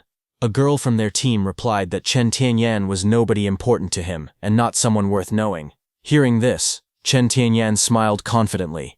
After noticing that the other 3 had also reached Tier 3, he declared that everything was perfect. Once they entered the Tianxing secret realm, he planned to defeat all 3 of them at the same time. Hearing that, all 3 of them became furious and asked if he thought he was Su Hong, believing he could fight all of them alone. That girl advised Chen Tianyan to keep a low profile and avoid provoking Su Hong. Laughing, they reminded him that Su Hong was the monster who had defeated 3 Tier 3 demon cultists with a single punch each. Chen Tianyan sneered as he recalled hearing about Su Hong, Star City's #1 this year. Smirking, he mocked Su Hong as nothing more than Tier 2 trash. Hearing that, those 3 students laughed and repeated, "Yeah, Tier 2 trash." Pointing behind him, they asked Chen Tianyan to look toward the entrance, saying the trash he wanted was here. At that moment, Su Hong stepped off the bus with his companions. Carrying his staff on his shoulder, he calmly walked forward. Without showing any emotion, Wang Tiantuo noticed that Chen Tianyan had been staring at him and told Su Hong. Su Hong simply turned his head and looked in Chen Tianyan's direction with a puzzled expression. As Su Hong looked ahead, he saw 2 lines of people standing on both sides of the path. At the end of the formation stood Chen Tian and his followers. Chen Tian let out a cold snort as he said that he would kill Su Hong. He looked down on Su Hong, clearly showing that he did not take him seriously. Seeing Chen Tianyan's reaction, Lin Xinghe wondered if he had also been beaten by Su Hong in the past. Wang Tianyan's wow laughed, saying he was still so arrogant after getting beaten up. However, Su Hong thought about it for a moment, but shook his head, saying he had absolutely no memory of ever meeting or defeating him. From high above the square, several grandmasters quietly observed the scene below. One of them asked Grandmaster Qin whether the young man below was the Su Hong he had been hearing so much about. That man was Lin Beixing, a Tier 7 Grandmaster.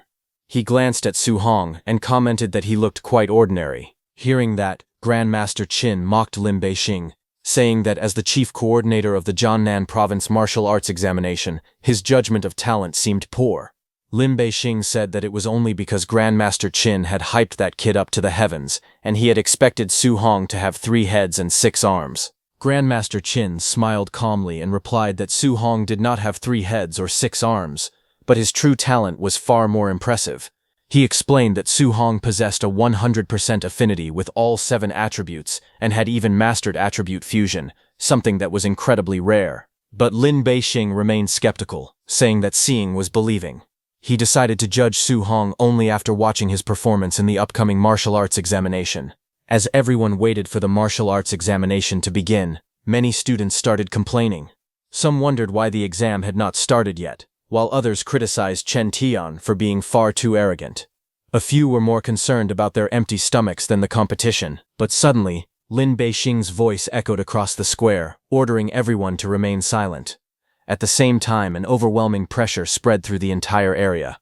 The immense aura forced nearly every participant to bend over, making it difficult to breathe.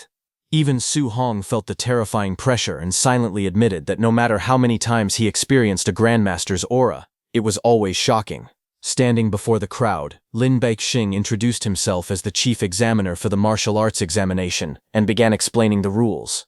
First, he announced that the assessment would take place inside the Tianxing secret realm and would last for 7 days. Participants would earn points by hunting and killing fierce beasts. Second, he explained that map fragments were hidden inside those beasts. Once collected, the fragments would reveal the locations of certain special fierce beasts that rewarded a large number of points when defeated. Finally, he revealed that a Tier 4 early-stage savage dragon lived at the center of the secret realm. Anyone who managed to kill it would receive a reward of 10,000 points. Hearing this, Su Hong immediately became interested. Hearing that it was a Tier 4 early-stage savage dragon, Wang Tingtuo, standing beside him, told Su Hong that the savage dragon carried a true dragon bloodline, making it far stronger than an ordinary Tier 4 mid-stage fierce beast. Lin Beixing then revealed the 4th rule of the examination. He explained that participants could defeat other candidates and seize half of their accumulated points. Hearing this, Su Hong immediately realized that the competition would become extremely brutal. He understood that many participants would end up fighting one another instead of only hunting fierce beasts. As the overwhelming pressure gradually disappeared, every participant received a special points bracelet. Lin Beixing explained that the bracelet would allow them to check their own points, the rankings, and the scores of every other candidate throughout the examination. After finishing the explanation, Lin Beixing officially declared the Jiangnan Province martial arts examination open. He then activated a mysterious green orb, which released a brilliant beam of light into the sky. The energy opened the entrance to the Tianxing secret realm. Lin Beixing announced that the secret realm was now open and ordered all candidates to enter the examination area. Without wasting a second, Chen Tianyan confidently declared that he would be the first to enter. With a burst of speed, he shot toward the entrance ahead of everyone else. All the students rushed toward it in a frenzy, complaining that Chen Tianyan had already taken the lead and urging everyone to hurry. Others shouted for people to stop blocking the way as they charged toward the portal. Seeing the crowd rushing in, Lin Xinghe suggested that they enter as well. However, Su Hong calmly told them to go ahead without him, because he planned to wait for a while before entering. Xiao Yan, while taking both Lin Xinghe and Wang Tingtuo with her, realized that Su Hong wanted to enter later so he could defeat other candidates and take half of their points instead of competing for fierce beasts. Hearing that, Lin Xinghe complained that Su Hong was very ruthless. Su Hong watched them enter the secret realm and said goodbye. Su Hong smiled to himself, knowing that earning points by defeating other candidates would be much faster than hunting fierce beasts one by one. Just then, Grandmaster Qin called Su Hong over and invited him to have a cup of tea before the examination truly began. Su Hong politely thanked him and joined him. The two calmly enjoyed their tea together, while everyone else hurried into the Tianxing secret realm. Grandmaster Lin looked at the two of them and remarked that both of them were equally mischievous. Su Hong smiled and replied that he was only following the examination rules that Grandmaster Lin himself had announced.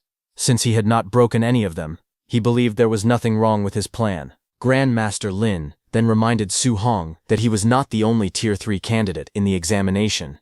Several other Tier 3 geniuses were also participating, and he questioned whether Su Hong was truly that confident. Su Hong simply smiled and answered that he only had a little confidence. Before Grandmaster Lin could say anything else, Grandmaster Qin laughed and declared that Su Hong was being far too modest. He proudly explained that not long ago, Su Hong had encountered an assassination by the demon cult in Star City. During 7 days of fighting, he had killed more than 20 Tier 3 demon cultists, and had even seriously injured 2 Tier 4 experts. Hearing that unbelievable story, Grandmaster Lin was completely stunned and shouted in disbelief. However, Su Hong awkwardly smiled and insisted that Grandmaster Qin had exaggerated the story. Grandmaster Lin shook his head and replied that he already knew Grandmaster Qin liked to boast, but even then the story sounded impossible.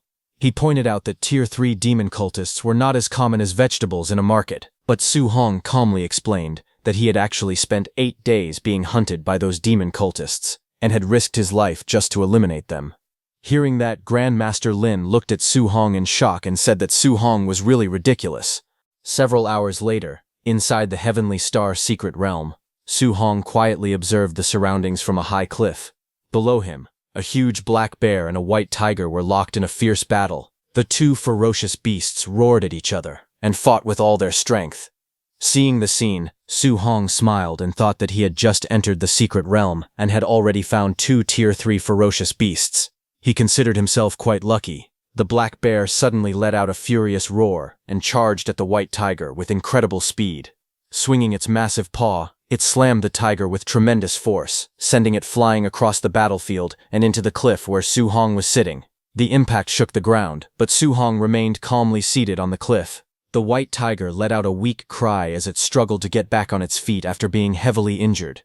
Seeing that its opponent could no longer fight back, the black bear roared triumphantly and charged forward, determined to finish the battle with one final attack. At that very moment, Su Hong finally made his move. A faint smile appeared on his face as golden lightning flashed around his body. In an instant, he disappeared from the cliff and rushed toward the battlefield at incredible speed. Before the black bear could react, Su Hong appeared behind it with his spear in hand. Moving like a bolt of lightning, he unleashed a single devastating strike. The spear pierced straight through the black bear's body, creating a massive wound. The huge beast froze in place as blood burst from the injury. Its enormous body trembled for a moment before collapsing to the ground with a loud crash. With just one attack, Su Hong had killed the Tier 3 black bear that had been dominating the fight moments earlier. After killing the black bear with a single strike, Su Hong stood on top of its massive body and looked toward the white tiger, calmly pointing his spear at it. He said that he had already taken care of one beast, and now it was the tiger's turn. Seeing that, the white tiger became too scared. Realizing how dangerous Su Hong was, it immediately gave up on fighting and turned around to climb the cliff, fleeing as fast as it could. Su Hong smiled as he watched the beast run away. He asked if it was really trying to escape before casually floating into the air and following it up the cliff. The white tiger froze in fear when it found Su Hong standing directly behind it.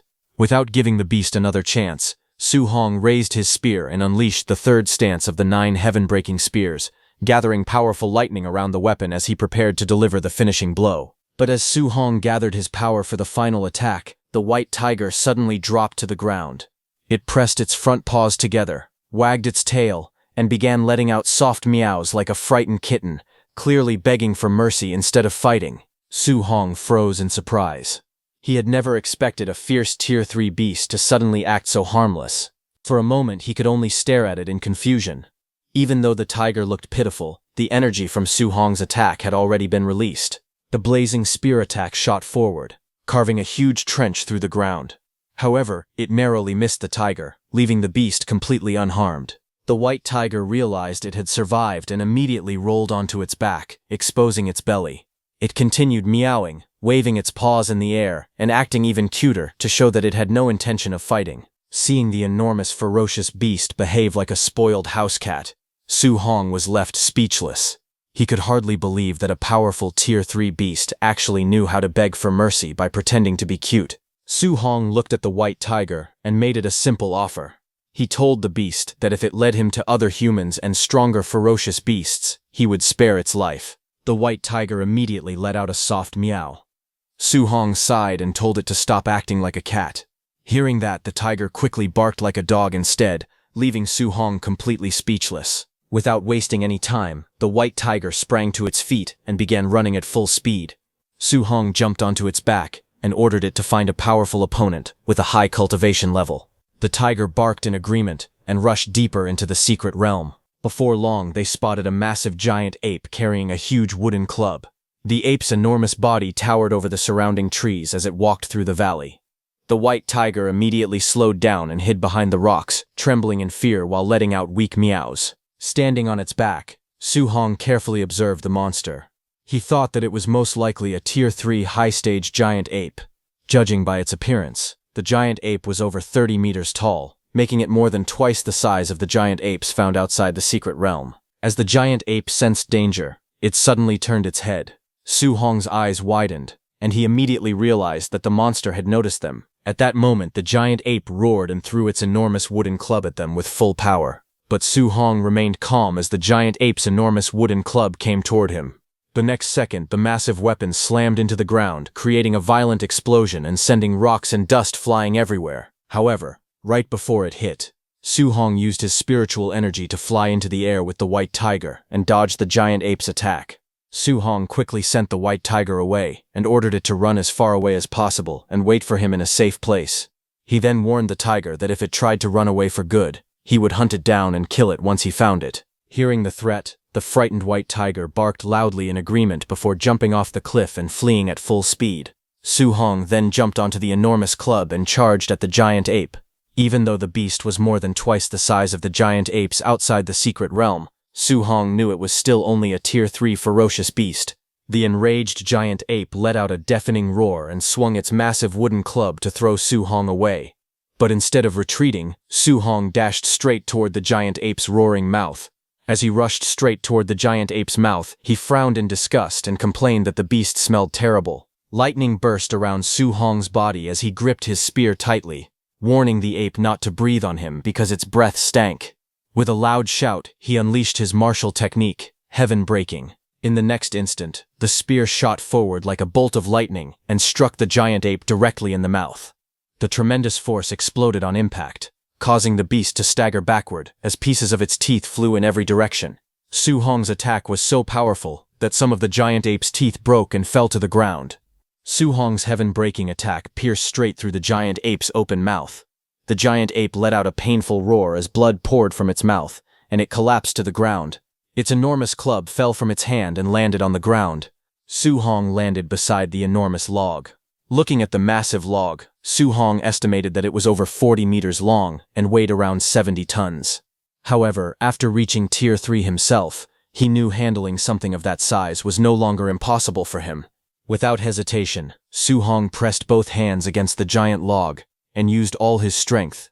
The enormous trunk slowly began to rise, and its incredible weight was no longer a problem for him. Next, Su Hong covered the giant log with his spiritual power. A faint blue aura wrapped around the entire log, making it much easier for him to control. With a powerful push, he lifted the enormous trunk high into the air. At that moment, the giant ape also woke up while scratching the back of its head in pain.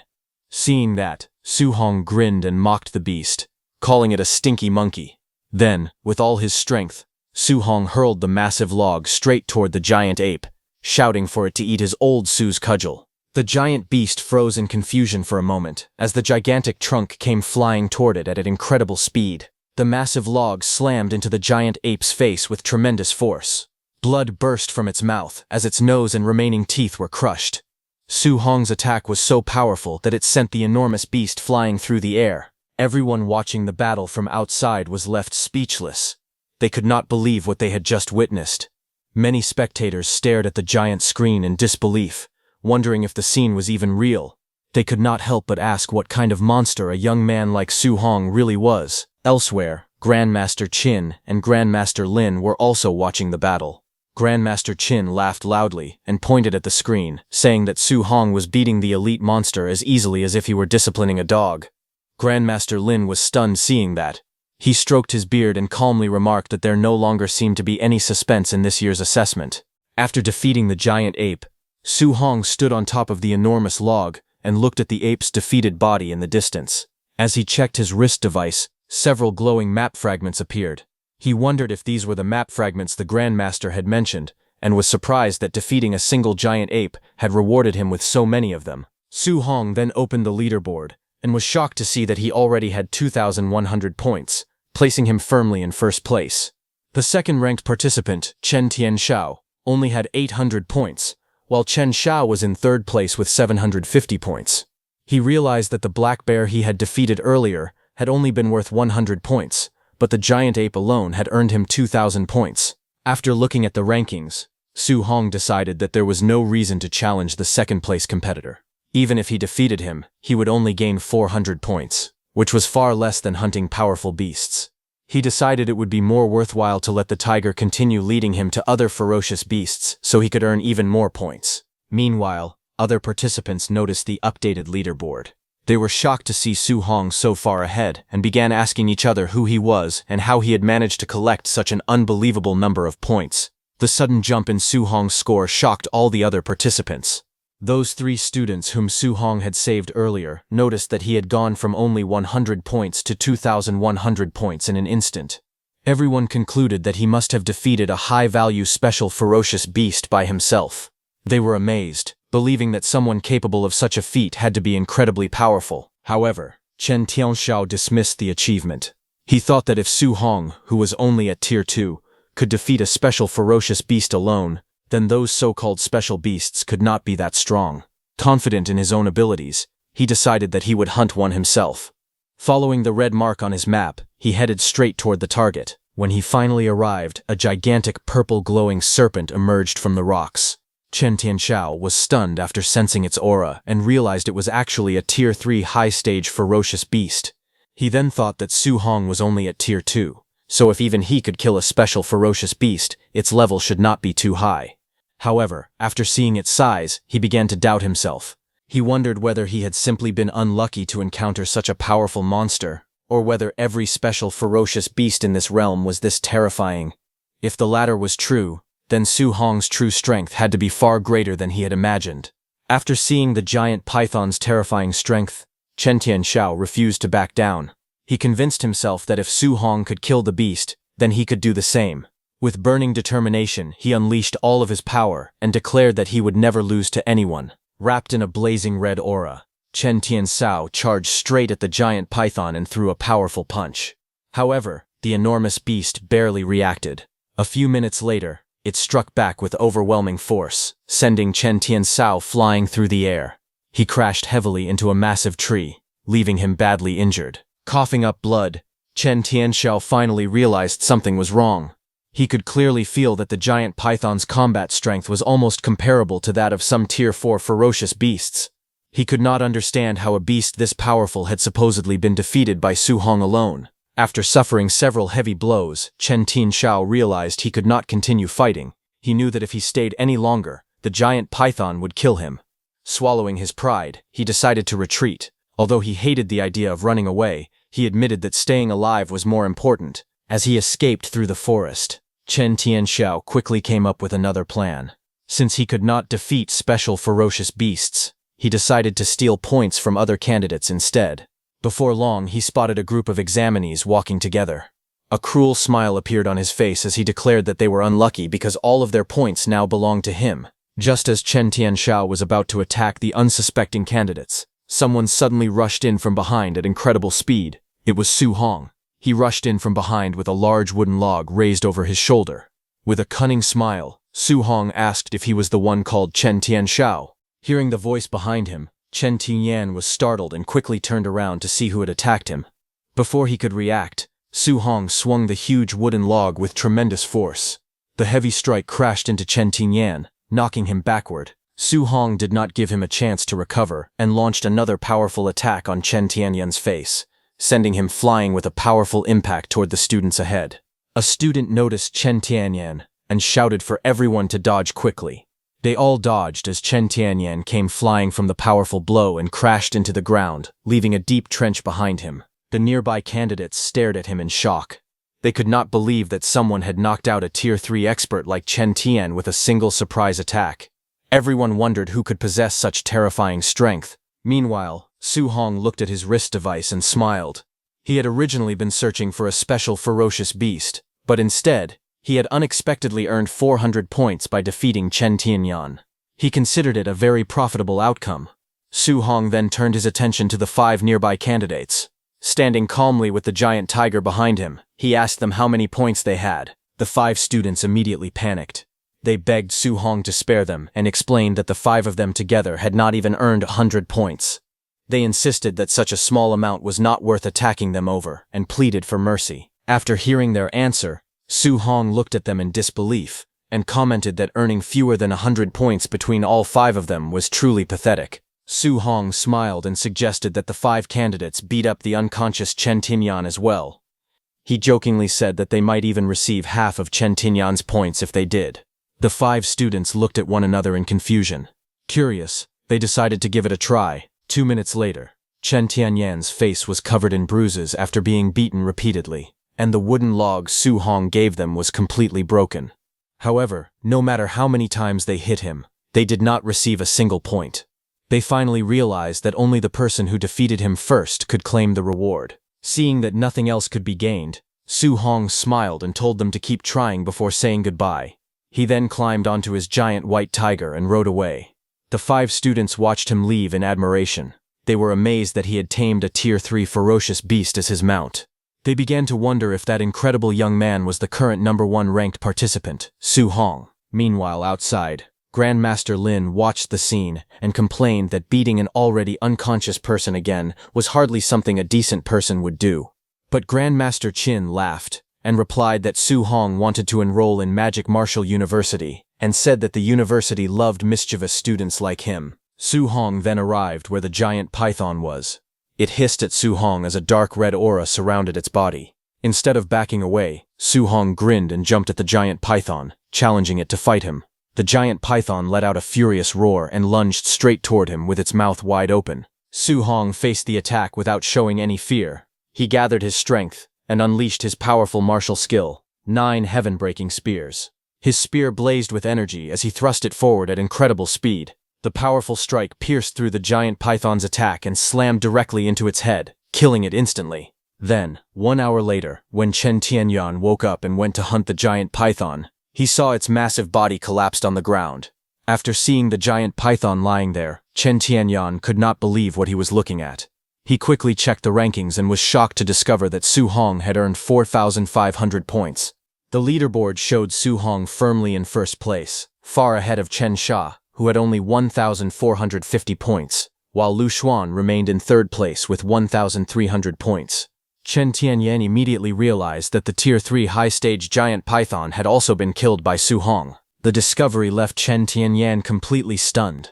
He could not understand how Su Hong, who was supposed to be only a Tier 2 martial artist, could possess such terrifying strength. He began to suspect that Su Hong had been hiding his true cultivation all along and was actually a Tier 4 martial artist.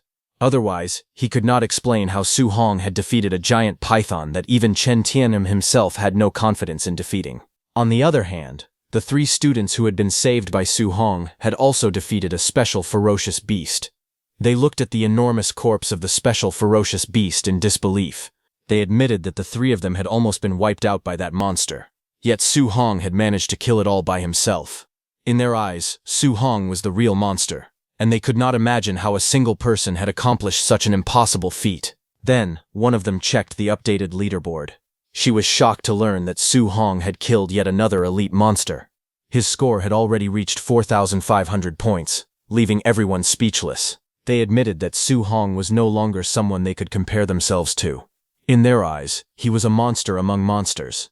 Instead of trying to catch up with him, they decided it would be enough if they could simply surpass Chen Tian. Meanwhile, the 2 grandmasters continued watching the examination. Grandmaster Qin praised Su Hong's extraordinary talent, saying that he could control both the powers of thunder and fire with incredible ease. Hearing that, Grandmaster Lin said that since he also possessed dual attributes, he wanted to meet Su Hong personally and asked Grandmaster Qin to introduce him. Hearing that, Grandmaster Qin laughed and teased him, saying that it was embarrassing for someone of his status to seek advice from a young junior. However, Grandmaster Lin did not mind at all. He replied that if he could master such a powerful technique, there was no reason to worry about losing face. Grandmaster Lin then pointed out that Zhang Hu, a Tier 3 initial stage martial artist, had been unable to block even a single punch from Su Hong. In his opinion, the martial arts examination had completely turned into Su Hong's personal show, as none of the other participants could compete with him.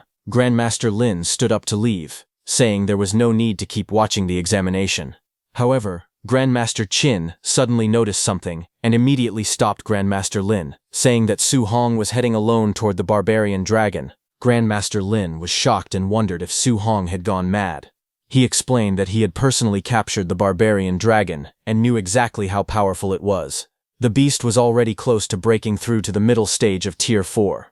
With its dragon bloodline, its combat strength was almost equal to that of a high-stage Tier 4 ferocious beast. He confidently declared that even if Su Hong could control the powers of thunder and fire, there was no way he could seriously injure the barbarian dragon. He believed Su Hong would soon be beaten badly and finally understand how vast the gap in strength really was. Grandmaster Qin, however, hoped for a different outcome. He wished that Su Hong would realize the danger and retreat before it was too late. On the other hand, the white tiger was very frightened. Su Hong sat on the frightened white tiger's back and called it a coward. He told the beast that it only needed to lead the way because he had no intention of making it fight the barbarian dragon. The white tiger let out a series of frightened whimpers but still obeyed his orders. Following the white tiger's guidance, Su Hong soon arrived at the entrance of a deep canyon.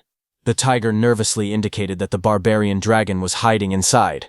Su Hong jumped off the tiger's back and calmly told it to wait outside until he returned. The white tiger immediately agreed with a relieved bark as it watched him head into the canyon alone. Without hesitation, Su Hong leaped into the canyon at high speed. As he descended, he gripped his spear tightly and used it to stab into the cliff wall. The spear carved a long groove through the rock, slowing his fall while sending pieces of stone flying in every direction. After sliding down the cliff, Su Hong landed steadily at the bottom of the canyon. He immediately became alert and carefully observed his surroundings. A moment later, he discovered the barbarian dragon.